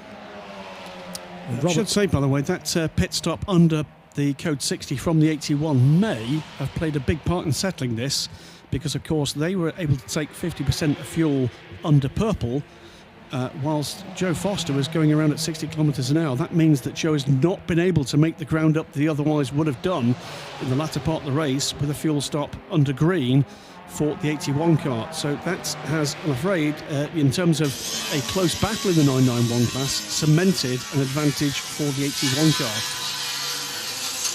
Meantime, it's ahead of the race. I'm waiting for Christopher Lenz to come through to complete his lap. Whilst we wait for that, some interesting repair work taking place down with Nick. Yeah, it's one-off repair work. It's where you cut off the bits that don't work. The steel subframe, the edge element of the VDS Adventures car, the Mark cars, that has been bent by the impact with the Porsche. So the best... Oh, careful, sir. That's best done by cutting it off, they decided, rather than hammering it, so we have some excellent circular saw action. You can probably see from the tyre that's about to come out, and, well, they'd like it to come off, it's actually stuck solid. That has detached from the rims. They're driving back with a puncture. They're cutting off a large section of the bodywork, but the tyre, as you can see, going nowhere. So someone needs to break it down. I don't know what's happened there, but they are now locked on with their rear left wheel. It's got it now. And the four Smurfs on the side of that car looking particularly nonplussed with this car's progress. You're cutting. Oh, that circular saw's near my feet. Smurfette. Oh! Still, well, I was going to say on course for a podium finish in SP2. Where's the next car? It's the 78 Speed Lover machine. 336 laps completed for the Belgian crew and 350 for the other Belgian crew, VDS Racing Adventures. So they're still sufficiently ahead of their compatriots and should, assuming that car returns to the race, finish on the podium, the 58 car. So 42 minutes remain. So look to the timing gantry above the start-finish line. And the number 911 car, I wouldn't say cruises on. 132's is not cruising. Imperiously continues on with 6 laps of advantage over the 963 Lamborghini, which comes by us right now. 388 laps complete for the 911, 383 now completed for Christopher Lenz, now aboard the 963 Grasser Racing Lamborghini. And now has a lap and a bit, I think it is, ahead of the Renault after the final stop for the number 27 car. Kenneth Heyer, meanwhile, is third position in class, 4th overall. Just a lap back from the Renault. And looking for where the battles are going to emerge here. Now, what's happened in SP2? Because Michel Mitias, has that car been into the pits recently? It must have been, because it's dropped to second in SP2, despite the trials and issues for Philippe Paulette, who his 64 car clashed with the 58, and somehow it's taken the class lead now. Well, Philippe Paulette has also taken 11th position from Jimmy Eriksson. Yes. And that's Jimmy Eriksson, number 25 car, slipping behind Paulette to the tune of 8.2 seconds. Michel Mitias must have come in for a stop of 2 minutes and 6 seconds. Paulette's time was at 2 minutes 15. They both look like, as far as the time durations are concerned, they both look like fuel stops only. Certainly the Paulette car was a fuel stop only, because Nick was surprised that the team didn't check the 64 car over on the apron. It was only a 2 minute stop from the 35. Exactly. So where has it lost that time? Because clearly the 64 car lost time on its in-lap. A chunk of time on its in-lap. It was within seconds of the rear of the 35. So somewhere on track, it can only have been that the 35 lost out on when it pitted under purple against the 64. So the 64, because it was quite close to the end of the lap. Yeah. Now that will have got to the pit lane probably just as the Code 60 came out, or not long afterwards. If the 35 was considerably further around, it lost time on track, whilst the 64, not that far delayed by that impact, managed to come through for a fuel stop and continue. So the irony here, I guess, is that 64, having been involved in the incident, has profited from it.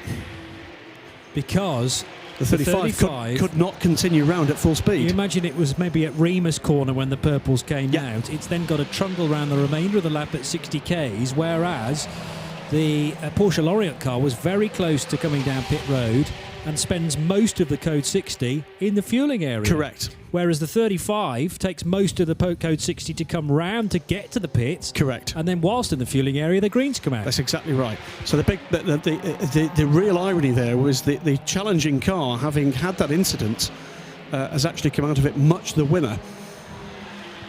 Interesting. And I have to say, Michel Metias's pace, generally speaking, hasn't shown that he'll be able to catch Philippe Paulette now in the lead of SP2. So that class may be decided, unless, of course, the 64 car gets a gremlin creeping into things because of the damage incurred with the 58. Depends how hard that clunk was. Or indeed, we know that the incident's under investigation and whether or not there's a penalty applied for it in either direction. The 58, Indeed. Meanwhile, is back out on track, does not go to the fueling point, goes straight back to on-track action. We'll come off the pit limiter in a moment. They may have always been good to the finish as far as the fuel was concerned. Don't need to put any more fuel in to ensure it gets to the end. And the remaining 38 minutes might be closer to 40 minutes if we get an extra lap. And that therefore means I think we will get to the 400 lap marker for Robert Renauer. Still showing us Robert Renauer, not another driver. And I think Nick told us that we did have a driver change in the 911. So that may be... Joe Bradley is telling us it is Robert Renauer aboard the car. And Nick said what? There was a definite driver change. Yeah. He got out and I saw him out. I just couldn't see whether it's Alfred or Daniel who got in. This means, well, they could be due a massive penalty for not changing their, literally as we say it, driver Nick, ID. Literally as we say it changes on screen to Daniel Alemans. This one's clearly heard what we've been saying. Is quick, push the switch. That's it. Well, how many laps are they ahead? 6. I think that deserves a 6.5 lap penalty. Let's get this last 45 minutes going, boys. Well, Nick said that, not us, but we'll see. Clearly the officials, or at least the timekeepers, are listening to us to switch things around, or perhaps it was the team's fault. I think it may be the team, but meantime... Well, the team are listening to us then. Let's hope so. And automatically defriend Nick Damon for saying something like that. Why wouldn't you? Let's face it. 8.8 seconds, by the way, is the gap and the closing gap for 5th position overall. Ingo Vergler in the car collection 34 Audi being caught by the 29 Porsche Racing Porsche, and having the disadvantage once again of being kept within a bracket time against the pro car chasing him that doesn't. So that is going to get much, much closer. In the meantime, Jimmy Eriksson in the HTP Mercedes doesn't seem to have the pace that car had just a few minutes ago. We'll keep an eye on his lap times into the 138s last time around for Jimmy Eriksson. Assuming that's not another car that has actually not changed the driver ID. But the key times are not from the A6 Pro Mercedes, it's the two SP2 cars that sandwich that car in the order. With that. And on track now, let's go look at the class leaders. Well, it's not difficult to find the class leader in A3, it's the 150 Thista Motorsports Seat, but they have been plugging away at this race, and in the overall order, 24th now for that car in SP3 GT4. It has been, for most of the day, the 233 Besseplass Racing Audi TT-RS. 18th overall now for that car. It burned a bit of its advantage on pit lane about a half an hour, 45 minutes ago, with attention to the rear of the car, but is continuing on with a very considerable advantage, and with the advantage of being able to run a very conservative strategy in the closing hours of this race. Down, or rather up the hill, looks like it's down, but it's up the hill there towards turn 2 and turn 3.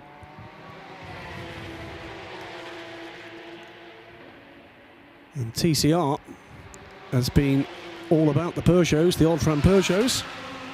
308 leads 908, although on track the 908 is ahead. It is a lap or so down on its sister car. So all French lineup there on the start-finish straight, with the GP Extreme Renault about to pass the two Peugeots. So this is the debut race for the team with their new 308 Racings. Good-looking cars and good-looking liveries on the Alltran cars. And these cars have been run as efficiently and as effectively as the 208s they replace have been in previous years. And the 308 car in 17th position overall and leading the TCR class. Yeah, great going for a car debut, and they brought two of them here this weekend of Team Alltran, looking to hit the 24 hours at Circuit Paul Ricard next month with a real effort to win that. And I think they'll have more rivals as far as the TCR class is concerned. Getting a glimpse there of the 65 car, but it's the 64 machine which was on course to overtake the 35 on pure pace. It then had a questionable clash with the 58 VDS Racing Adventures Focus. Interestingly, the 65 is still carrying damage, but we're interested in the 64 that looks a little bit squirmy, under braking into the right-hander at Rint Corner. But because of a quirk of the Code 60 and the placing of that car on the circuit in terms of its location, it was just a bit further around the lap than the 35. It meant that it could get in the pits quickly, take the lead because of the fueling. Both cars fueling on the same lap, but the 64 car nearly going in the back of the 34, which takes a very bizarre line up at turn 1. And almost collects the 29 as well. There would be no further action, by the way, in that incident between the 58 and 64. Racing incident presumably called by race control. But the 64 leads the SP2 class. That was 11th overall. Ingo Vogler, by the way, in the 34 car collection Audi. Nearly collected cars, didn't it? Well, the 64 almost collected the Audi purely because the 34 was just all over the place. 64 taking a much more conventional racing line. Anyway, 64 leading the class. Philippe Paulette almost into the top 10 overall, and it's been good going from the Porsche Lorient crew. By the way, that's a positional change as well, because the 29 car took advantage of that moment for Ingo Vogler and took 5th place there. Yep, so they're a number of laps ahead of Philippe Paulette, but nevertheless a switch around for 6th position. 5th position. 5th position, yep. Indeed, as you say. Now that would likely be why Ingo Vogler was somewhat distracted. He could see the Porsche coming. And we go on board briefly with the 34 car, but let's continue with our class lead roundup. The 81 Fork Racing, powered by Olymp Porsche 991 Cup car, is leading then in the 991 class. 373 laps done by Ingo Valilko, driving that number 81 car. And that's been a good run as well in the 991 machine. He shares with Robert Lukash, Pietro Paris and Christopher Bauer. Yeah, the last Code 60 somewhat flattering the lead for the Force Racing car, but you take your luck where you can. And has now got laps lead over the chasing Pro Sport car. That car just 2 and a bit laps down. There's the leader in A6 AM, second on the road, behind the race leader. More on the race leader overall in a second, but 389 laps completed for the 963 GRT Grasser Lamborghini Huracan. Grasser coming here from a very short distance from their headquarters to race in their backyard. 2 cars they brought with them, one for A6 AM, one for A6 Pro. The Pro car is no more, sadly, that failing at about half distance and leaving Herbert Motorsport out front in the 911 car. They even had the luxury of a late driver change down at Precoat Herbert handing the car from Robert Renauer over to Daniel Alleman for the final few laps. And in another 5 laps' time, they would have reached 400 laps in total around this 2.6 mile Red Bull Ring. And half an hour to go.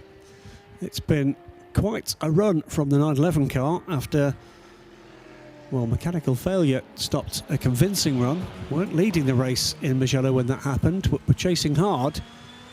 But they've looked, well, pretty imperious, and as other cars have fallen by the wayside, round and round and round they've gone. A reminder, by the way, for those on the RadioLeMans.com collective and new members that I'm sure we're gathering throughout the weekend. This is a very busy weekend at Radio Show Limited, with coverage of the WeatherTech Sports Car Championship from Long Beach, California. We've also had a VLN race earlier on today from the Nordschleife with Bruce Jones and Paul Truswell giving you full coverage of that 4-hour race. And we've been continuing on RadioLeMans.com proper with this race from the Red Bull Ring. Always look to you, though, the listener and the viewer, for nominations for the Spirit of the Race Award. So stick your nomination in a tweet, address it to @RadioLeMans, @BlackpoolJohnny and @DSC_Editor. If something has really struck you over the last 11 and a bit hours, a driver's performance, something about a team that has really stood out to you, it is not necessarily winners or indeed class winners, but something that is in the spirit of the race and spirit of sports car racing, then we're welcoming your nominations now, and we'll pick a winner probably around the sort of podium presentation time, which is in just under half an hour's time. Here's Nick in the pits. Yeah, very quick update on the Vortex 204. I talked to our new best friend in the pit lane, and what he said was, remember yesterday it had an accident? Well, yesterday had an accident and they damaged one of the suspension pickups. Well, they fabricated the repair quickly, but that repair unfortunately broke. So they managed to get 11 hours. The accident damage broke it, and it's kind of come off the gearbox casing's also kind of slightly cracked as well. So they've parked the car up. After a valiant attempt by the Vortex, let's put it that way. Benoit from the team told me that. Okay, thank you for that update. The last thing you want is for things to go wrong in the final hour of a 12-hour race, or indeed a 24-hour race, but it happens so regularly.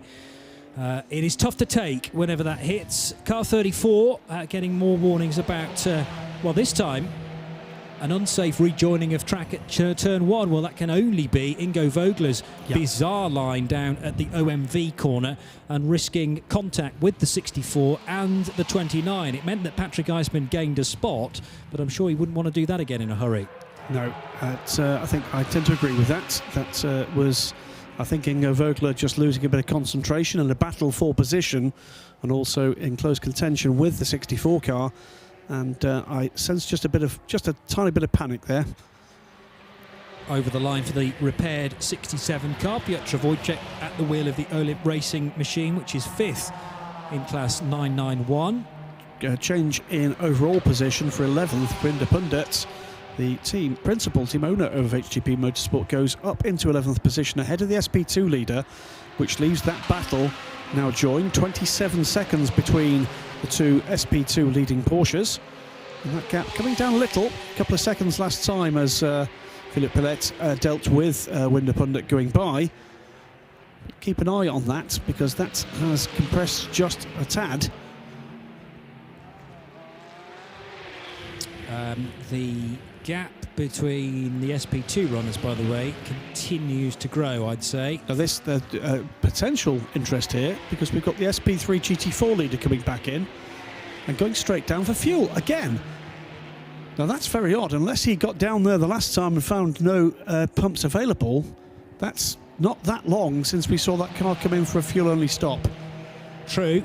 Now, is that suggestion of some kind of fuel pickup problem, and the tank needs to have a certain amount of fuel in it for it to be fed through to the engine? Or is it the fact that they had it could have been fueled and they had a faulty pump, perhaps? Or they found their way down to fuel and there was no fuel available. 233, though, is on the fueling point. It still has 6 laps to the good ahead of Eric Yanis. It's Milenko Vukovic still at the wheel of the Bezeplast Audi, and they do have some wriggle room, as you say, with 6 and a bit laps as an advantage over Eric Yanis. Can I offer another opportunity to make a decision over spirit of the race? And that is for the 56 KTM crew. All Austrian crew, Austrian track, Austrian car, Austrian trousers, Austrian buffet, basically Austrian. Way down on power to the top A6 cars here. Okay, they almost undoubtedly know this track like the back of their Austrian hands, but well inside the top 10 overall, despite some issues with that car, the 56 car. That car running with something like 400 brake horsepower. Yes, lighter than an A6 AM or Pro car, but a great effort from that crew. They are finding out what they can squeeze out of this package. It's around 400 brake horsepower as against something around 500 plus. And we keep an eye on, and this is problem there. That's the 78 car. Yeah. Another left rear issue for another Porsche heading back down towards Nick Damon, and both Nick and Joe Bradley have got very used, I'm afraid, in the recent hours to seeing Porsches coming back to them, not at pace and with problems on the left rear, Johnny. You're absolutely right, and the Speed Lover car ended yesterday's first bit of the race terribly with a crash at turn 1, and it looks slightly less of a drama for the Speed Lover car, but nevertheless this is going to be tricky for the driver of the 78, which is Pierre-Yves Pack, and the 78 Speed Lover machine. 4th place in the SP2 class, but this could be tricky because the tyre is starting to work its way off the rim. Joe Bradley joining me in the box. It would be pure speculation on my part, but it certainly is beginning to look like maybe the Porsches are running a little bit too much camber. Add into that the longevity of how we've been able to stretch these tyre stints, and I think that's possibly the reason. It's more than just using much curb or running off into debris. I think we've seen it too frequently now on across the board, across the 991 class, and that would be my theory, which would need to be confirmed and corroborated by maybe one of the tyre guys. Yeah, by Hankook. Yeah. I mean, the thing is that they will give the team the camber settings that they know where the tyre will last a full stint, but the problem is that doesn't stop the teams just pushing the envelope a little bit, and indeed trying to get maybe a 3rd stint out of some of these tyres, because the teams always want a bit more performance, regardless of the fact that these tyres perform well on the Red Bull Ring asphalt. They might be saying, wow, we can get a 4th stint out of these, this is brilliant, and then this happens. Absolutely. A little bit of damage, by the way, to the rear left corner of that Porsche. It won't take very much to fix that, and we are now 23 minutes from the end of the race. But we don't like to see any car in problems during the race. We certainly don't like to see cars in problems at the end of a race. At Right Turn Lover asking the question 5 or 6 minutes ago on Twitter, any news on the number 1 versus 963 investigation? Did we have an answer to that? Hoffa Racing? I didn't see an answer to that. I can't remember the incident there. He's right, there was an investigation. Oh, there was. But you didn't see an answer to it? We didn't. Okay. Neither did we see the incident. That's what I was thinking. I don't remember the incident at all, but of course, At Right Turn Lover is at the circuit at the Red Bull Ring this weekend, so may have seen it with his own eyes. Back to Nick in the pit lane. And in has come the 78 with a severely delaminated tyre, but it didn't shred off. He's put some black rubbings around the edge of the wheel arch, but interestingly, they've had a close look on the torch. There's no problems inside the wheel area, they think. They just have they just clipped it up. I thought we were going to get some tyre Absol tape, but they just clipped it back into position. The trim went back, the lower valance trim, and off the car goes. Minimal problems, just one slow lap, and they think they'd be quite happy with that one. Lucky old 78. Absolutely right, but they didn't have the luck yesterday, and that means they're still outside the podium positions in the SP2 category, down in 21st place.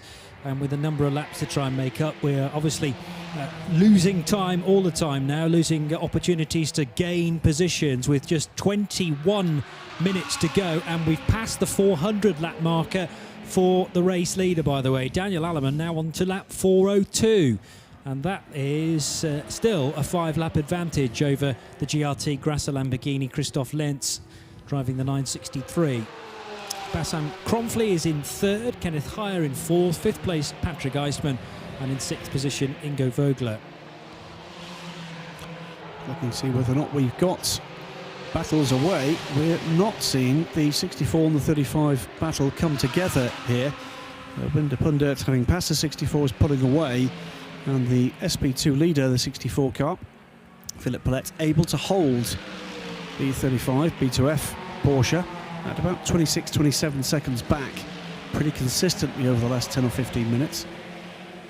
Now at 20 minutes, almost exactly remaining. The Besseplast Audi, by the way, was fuel only, as we said, is back out and lapping at reasonable speed, and has been followed down for a fuel only stop by the RTR Project KTM. So Eric Yanis is back out aboard the 221 car, and will bring that car to the finish. Tom Hibbert, by the way, in the Optimum Ginetta. Shall I give you a moment, Graham? I think you need to. That's fine.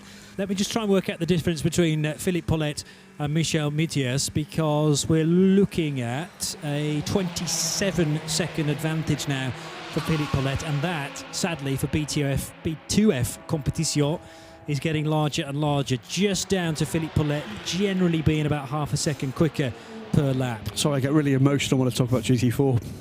It's all that fast food you were eating earlier on. You can talk. Dear mate, I've seen less action in Hamburglar than... I've cut out the potatoes, though, from my diet, so that is doing wonders. Daniel Alleman leading the way by a clear 5 laps now. Across the line he goes as we speak, and Bassam Kromfli is actually pursuing that car at very close quarters. The problem is for GP Extreme is that they are 7 laps adrift of Daniel Alleman and Herbert Motorsport.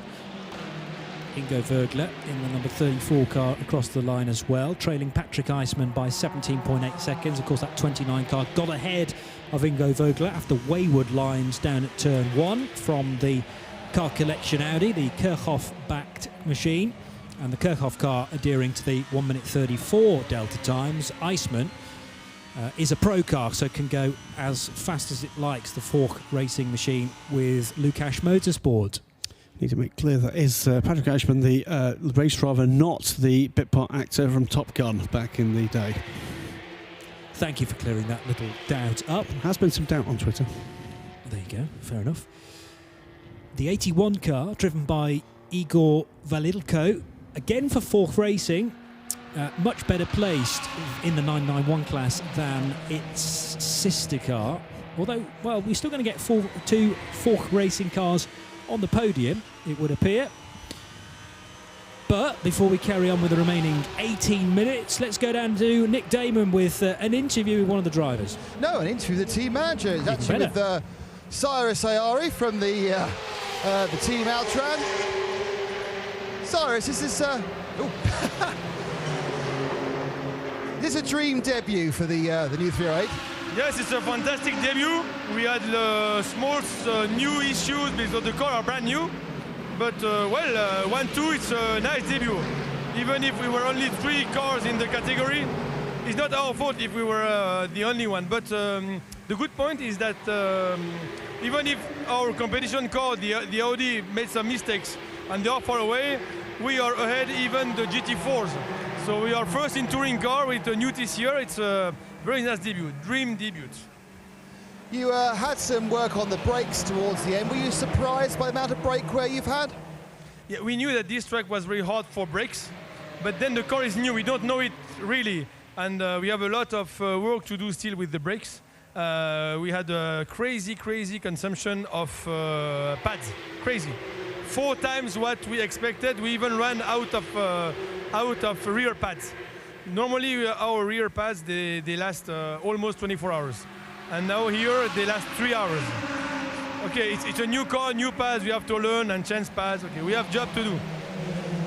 But mechanically, the engine, the gearbox, that's all worked perfectly? Like new, but you know, the Peugeot have always been a very strong car.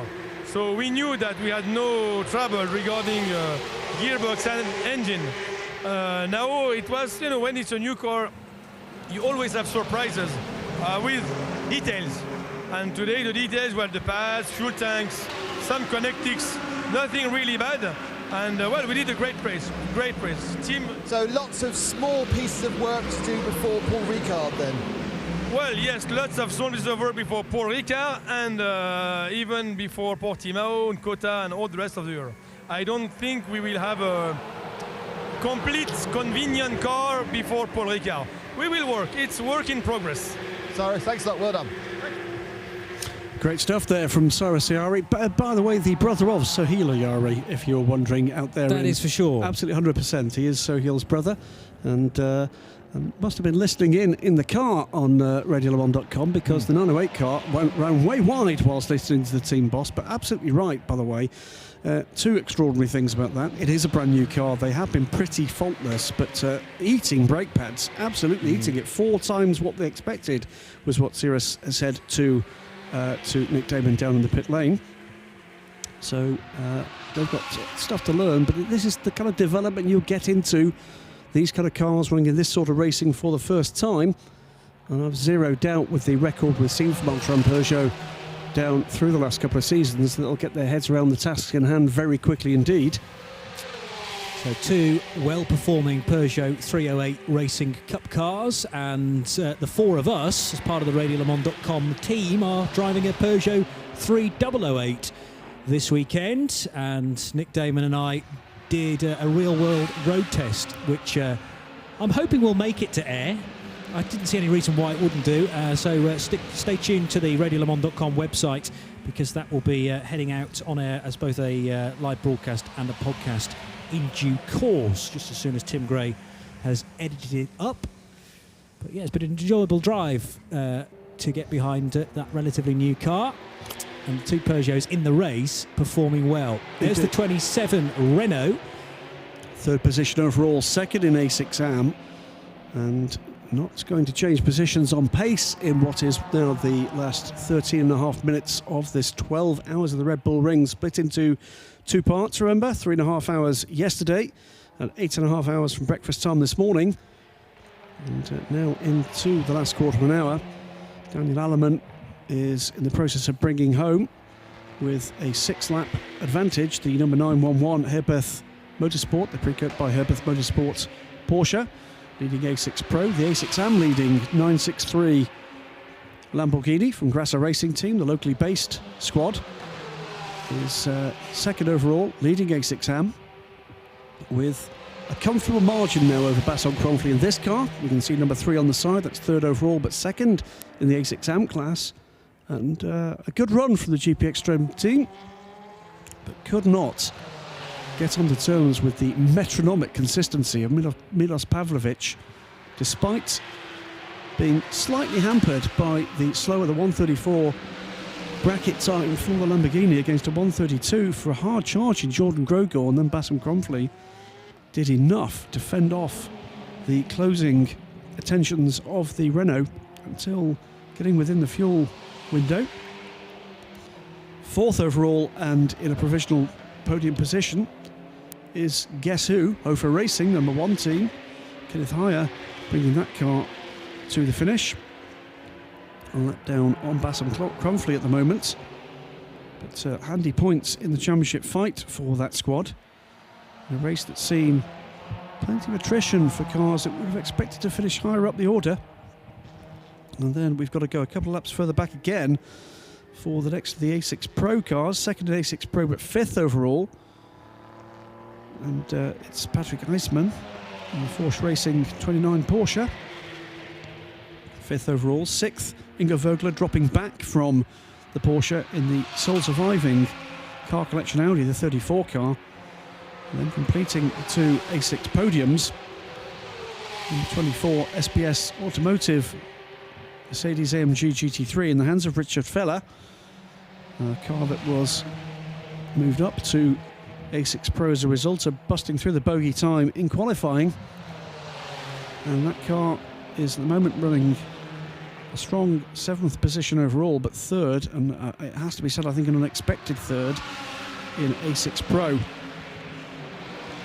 Well, certainly unexpected for them, because they didn't even think they were going to be in that class. So, yeah, really good going for SBS Automotive Performance, and hopefully that puts a little bit of a sheen to the disastrous lot they had at Mugello with a heavily damaged race car. Speaking of which, the 24 car has come into pit road there with Richard Feller at the wheel. I'm hoping this is just a little top-up of fuel. It's fuel.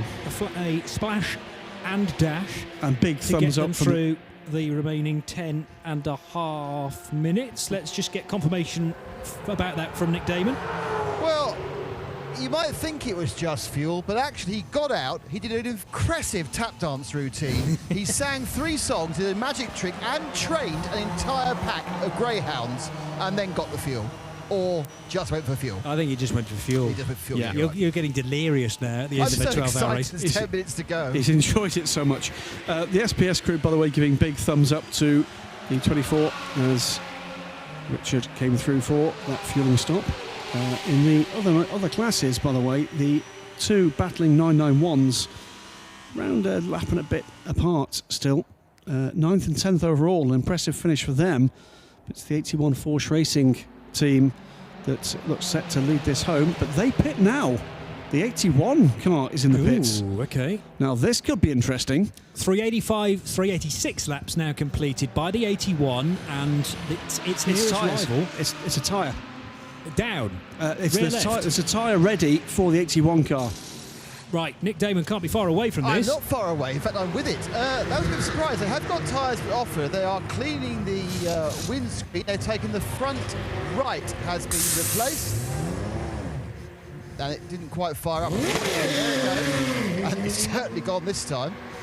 Must be a slow putt. Oh, yes, it's delaminated. It had a cut. The inside of the tyre was cut. So that was a forced stop for a puncture, but it was still very structurally sound, so it's done no damage to the car. Okay, and they look like they've turned that car around very quickly, although it's gone for fuel. Trouble for the GT4 leader at turn 10, has gone wide, is off track, rejoining now. Yellow flags being waved down there. We shouldn't need a code 60 because the Beseplast Audi has rejoined pretty swiftly, but that's a drama they will not have wanted at Beseplast. Milenko Vukovic raising the heartbeats at Beseplast Racing. The car loses a place actually to one of the TCR machines, the 908 Team Altran Peugeot, but retains its lead. That's been toing and froing the lead battle of the lead cars for TCR and for GT4, the SP3 class, throughout the day today. And that's encouraging to see.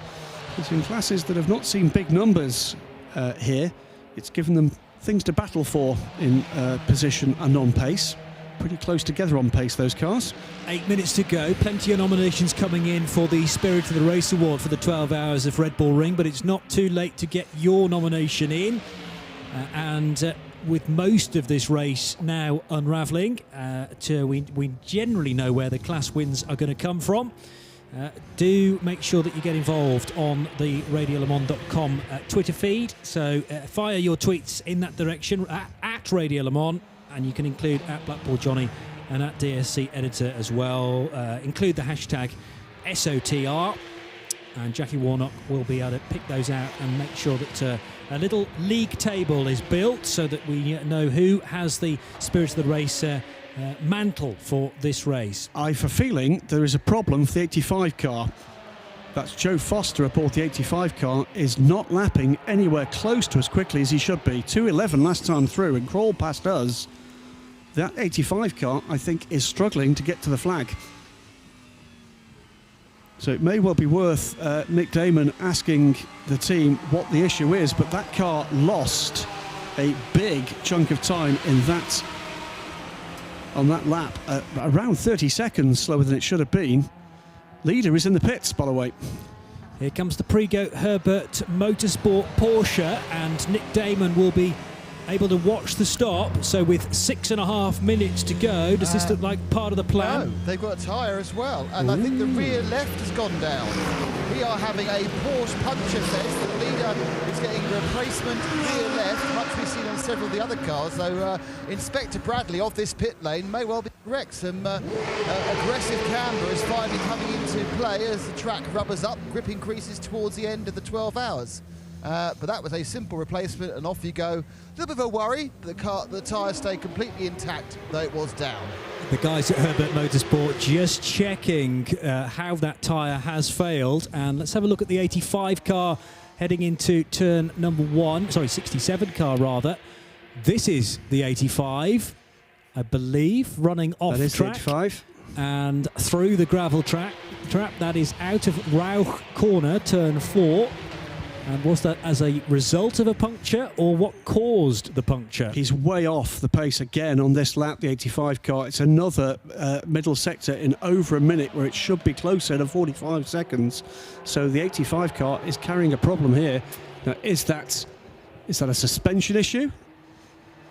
They've changed the He's front coming right. through again now, down the start-finish straight. Nowhere close to the kind of pace we'd be expected to see Joe Foster running at. It was the front right corner of suspension, changed earlier on in the race. So this is any hope of a class victory going out of the window. But what about third position? 5 minutes to survive at this point for the 85 car. Not under any real threat from behind if he can keep that car running in class. Meanwhile, we've got an incident involving the 93 and 233 car under investigation. That is the Martin Gascher driven MSG car, 991 fourth position. 233, of course, is the Besseplast Audi. Was that what caused the Audi to go off at turn 10? My guess is it will have been. Through comes, by the way, the lead car after that tyre drama, back at speed for Robert Renauer. Did they change drivers as well there? Not sure about that. What was the time? In 43 seconds? It showed Daniel Alleman last time, didn't Yeah, it? it did. Through. It's now back to Robert Renauer. No, Nick's saying no, and that you can't get a driver out and in again in 43 seconds, can you, Nick? I was watching, they didn't do it, but they've obviously knocked that pesky driver indicator board again. There's another 6.5 laps of penalty. You're building no friends at Herbert Motorsport. No, I'm just- you can't tell the Renauers apart. And now. Hang on, What? neither can you.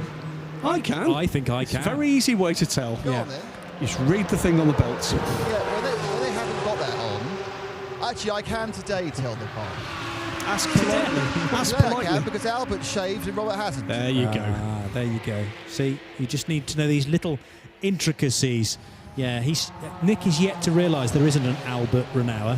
So if you call them both Albert, you're going to cause about as much offence as he probably already has done. Anyway, it's not Robert Renauer, everybody. It's not a Renauer at the wheel of the 911. It is definitely Daniel Alleman, and Right. he will bring the car over the line in something like 3 or 4 minutes' time. We have 3 minutes and 10 seconds on the clock, depending on where the checkered flag falls, though. It's going to be 2 more laps for the lead car. By the time they come through, it is 3 minutes now. So here comes the lead car.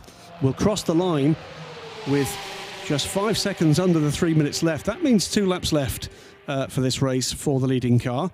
Keeping an eye on what is happening with the, it has to be now said, pretty stricken 85 car. Loses an overall place, but not a place in class, but is still nowhere close to the pace it should be at. Joe Foster comes through at a 2 minutes 27 lap this time around, but has got enough in hand to retain his class position. There's going to be a tale to be told here, I'm sure, from Joe Foster to Joe Bradley on the podium, should he actually make the flag. But the 911 car on its penultimate lap now. I'm looking to see whether maybe other dramas emerging. And Joe Foster, by the way, will lose another position in the overall standings next time around, this time to Philippe Paulette, the SP2 leading Porsche, and may well, before the end of this, lose a place to the second place in SP2 as well. Kenneth High, meanwhile, celebrates what looks set to be an A6AM podium by burning one of the Joker laps in the dying moments of the race. 1.5 minutes remain in just 3-4 seconds now. Yeah. There through turn 10 goes Daniel Alleman and across the grid hatchings. So one more tour of this fabulous Red Bull Ring circuit. 1 minute and 22 seconds on the digital clock above the start line. And remember the finish line a bit further back from the start line that we used early this morning and yesterday afternoon for the 2:15 start. So it's taken us 2 days to get through the 12 hours of Red Bull Ring. It's certainly been a slog for the teams.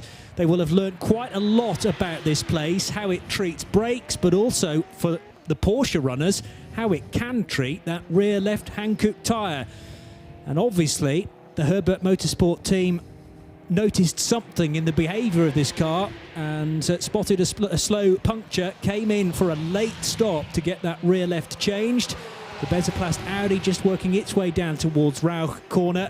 But again, we're back onto sort of 2016 form here for the Precoat Herbert Motorsport crew. They had a nightmare in Mugello, but it was a win at Dubai in the 24 hours in January. And this will be win number 2 in the 24hourseries.com for Precoat Herbert Motorsport. There is concern on Graham Goodwin's face, though. And that's because the SP2 leading car has pitted and has lost the lead on the final lap. The SP2 leading 64 car is crawling down the pit lane. Now, what has happened there?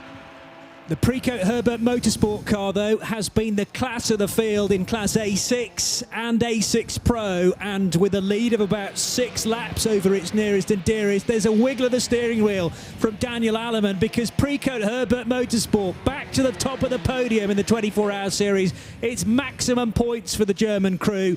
No Ralph Bone this weekend, but congratulations to Alfred and Robert Renauer and that man Daniel Alleman.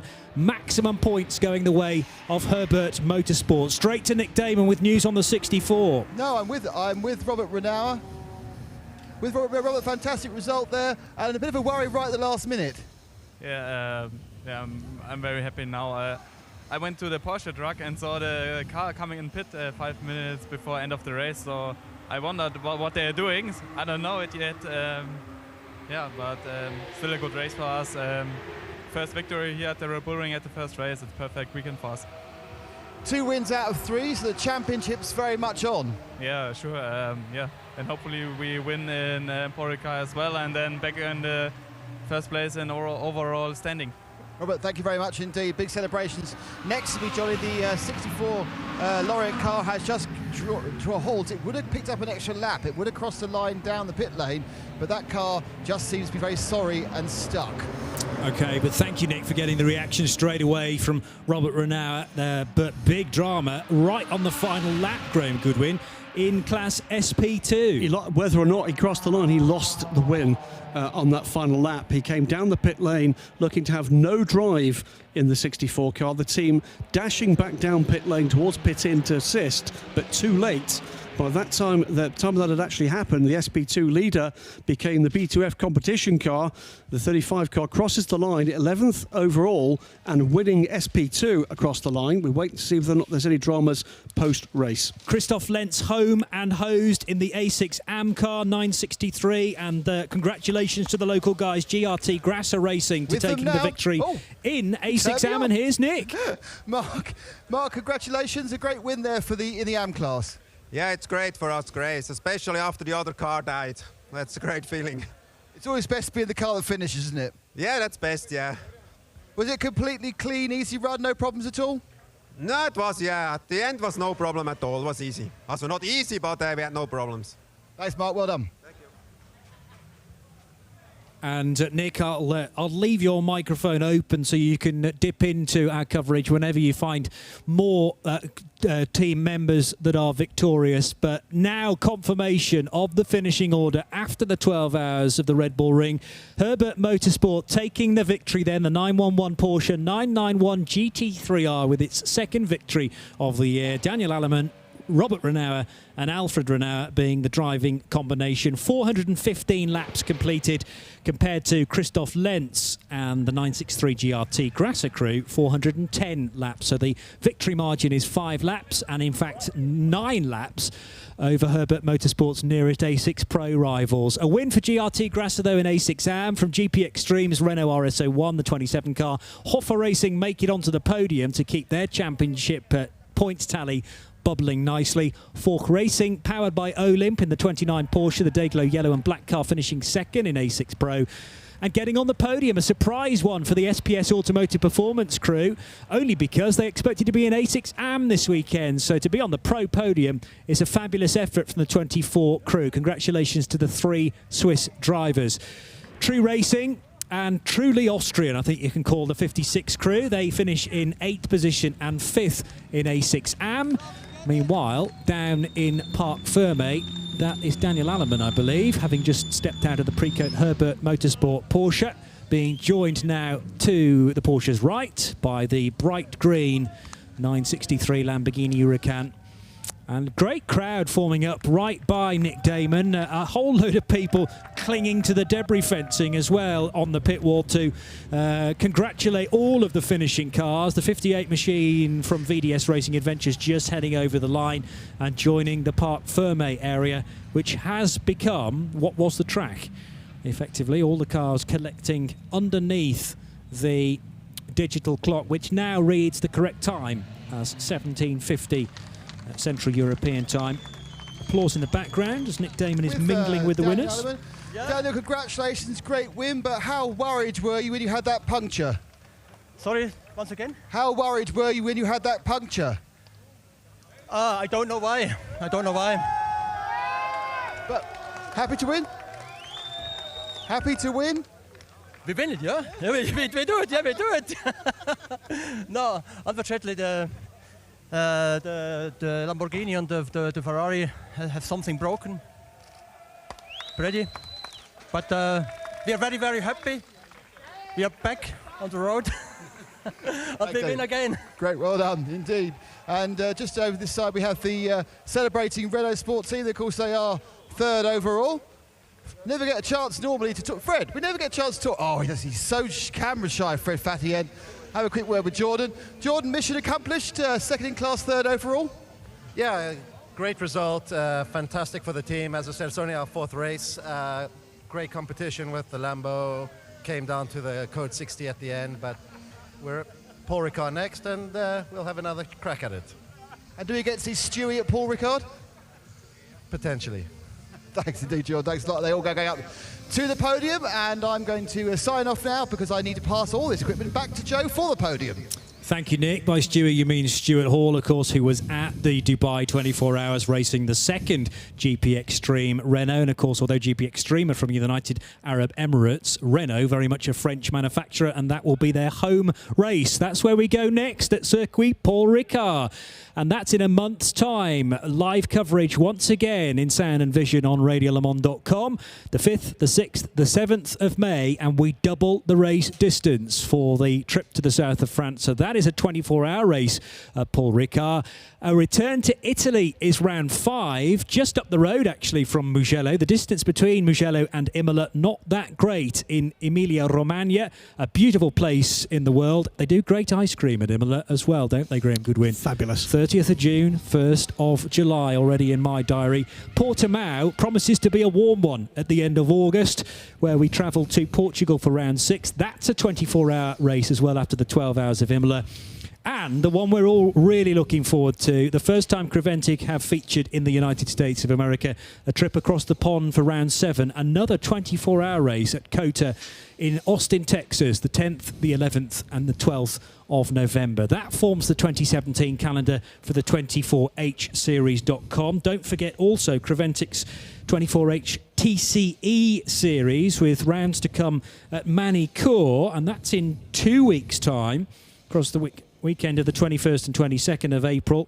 Misano, Barcelona and Spa-Francorchamps with trips still to come there in their calendar. And the new for 2017 Proto Series with trips to Manicourt, to Misano, the Paul Ricard and Spa-Francorchamps circuit for the Prototype Series. Let's look back on a fascinating and eventful 12 hours of Red Bull Ring.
on the last 12 hours, it has to be said.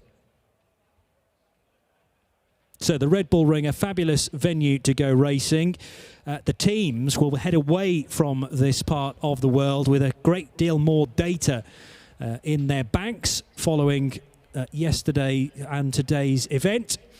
By the way, on radiolemans.com, we have the Spirit of the Race Awards being totaled up as we speak. I think the best bet is to maybe do the big reveal after the podium. Not sure how far away from the podium presentation we are, but on the live feed, cars are all lined up on the main straight there on the grid hatchings.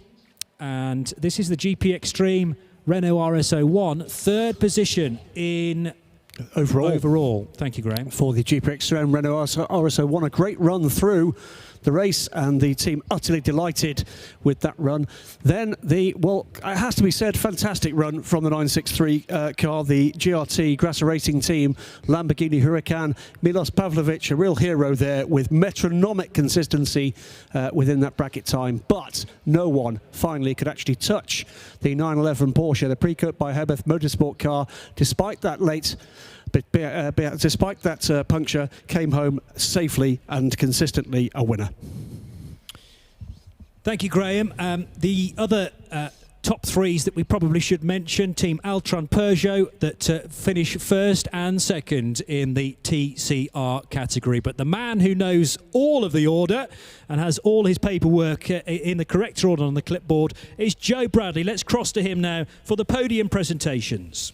I have indeed got the official results, and welcome everyone to the podium ceremony for the 2017 12 Hours of the Red Bull Ring, and what a fantastic race it was, continuing the 24-hour series for this year. Please welcome onto our podium our overall winners. Firstly, in third place, that's the number 27 GP Extreme Renault, Frédéric Fatien, Jordan Grogor and Bassam Kronfli. A big round of applause for our third place cars. In second place, please welcome car 963. That's the GRT Grasser Racing Lamborghini of Milos Pavlovic, Christoph Lenz, Mark Eichen and Roberto Pampanini. And ladies and gentlemen, let me announce the winners of the Hankook 12 Hours of the Red Bull Ring 2017. The Herbeth Motorsport Porsche of Daniel Allemann, Robert Renauer and Alfred Renauer.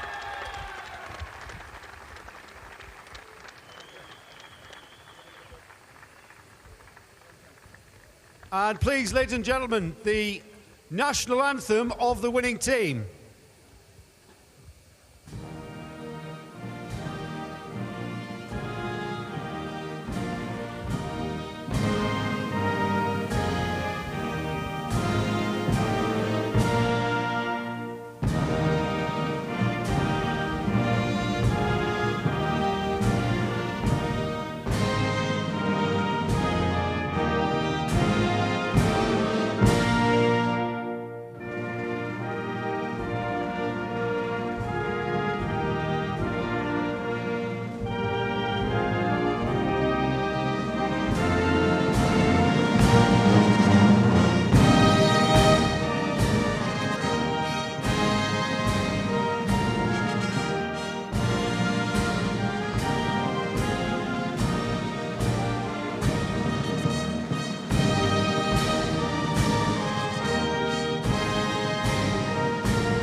Congratulations. A big round of applause, everyone.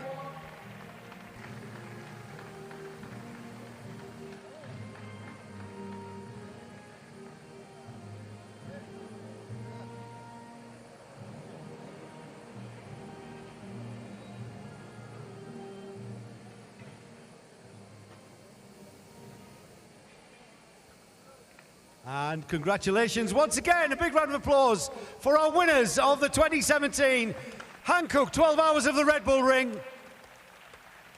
And to make our trophy presentations, please welcome onto the podium Mr. René Binna, the motorsport manager of the Red Bull Ring, and Ole Doleman of Crevantic, the organisers of the 24-hour series. And third place trophy's been awarded to the GP Extreme Renault team, Froderick Fatia, Jordan Grogar and Bassam Cronfley. And second place trophies being awarded to our GRT Grasser Racing Team Lamborghini, Milos Pavlovic, Christoph Lunds, Mark Eichen and Roberto Pampanini. And the winners, once again, ladies and gentlemen, Herbert Motorsport Porsche, Daniel Alleman, Robert Renauer and Alfred Renauer. And please hold your trophies in the air. Hold your trophies in the air for the photos. Or Jordan, hold the bottle in the air. Hold something in the air. Hold the...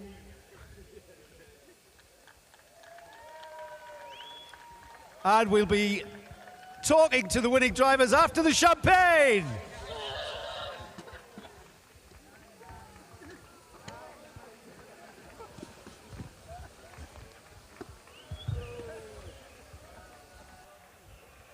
A relatively dominant win for the Herbert Motorsport Porsche team of the Renauer brothers and Daniel Alleman. Daniel bringing part of the... Causing quite a scare, Daniel, at the end there.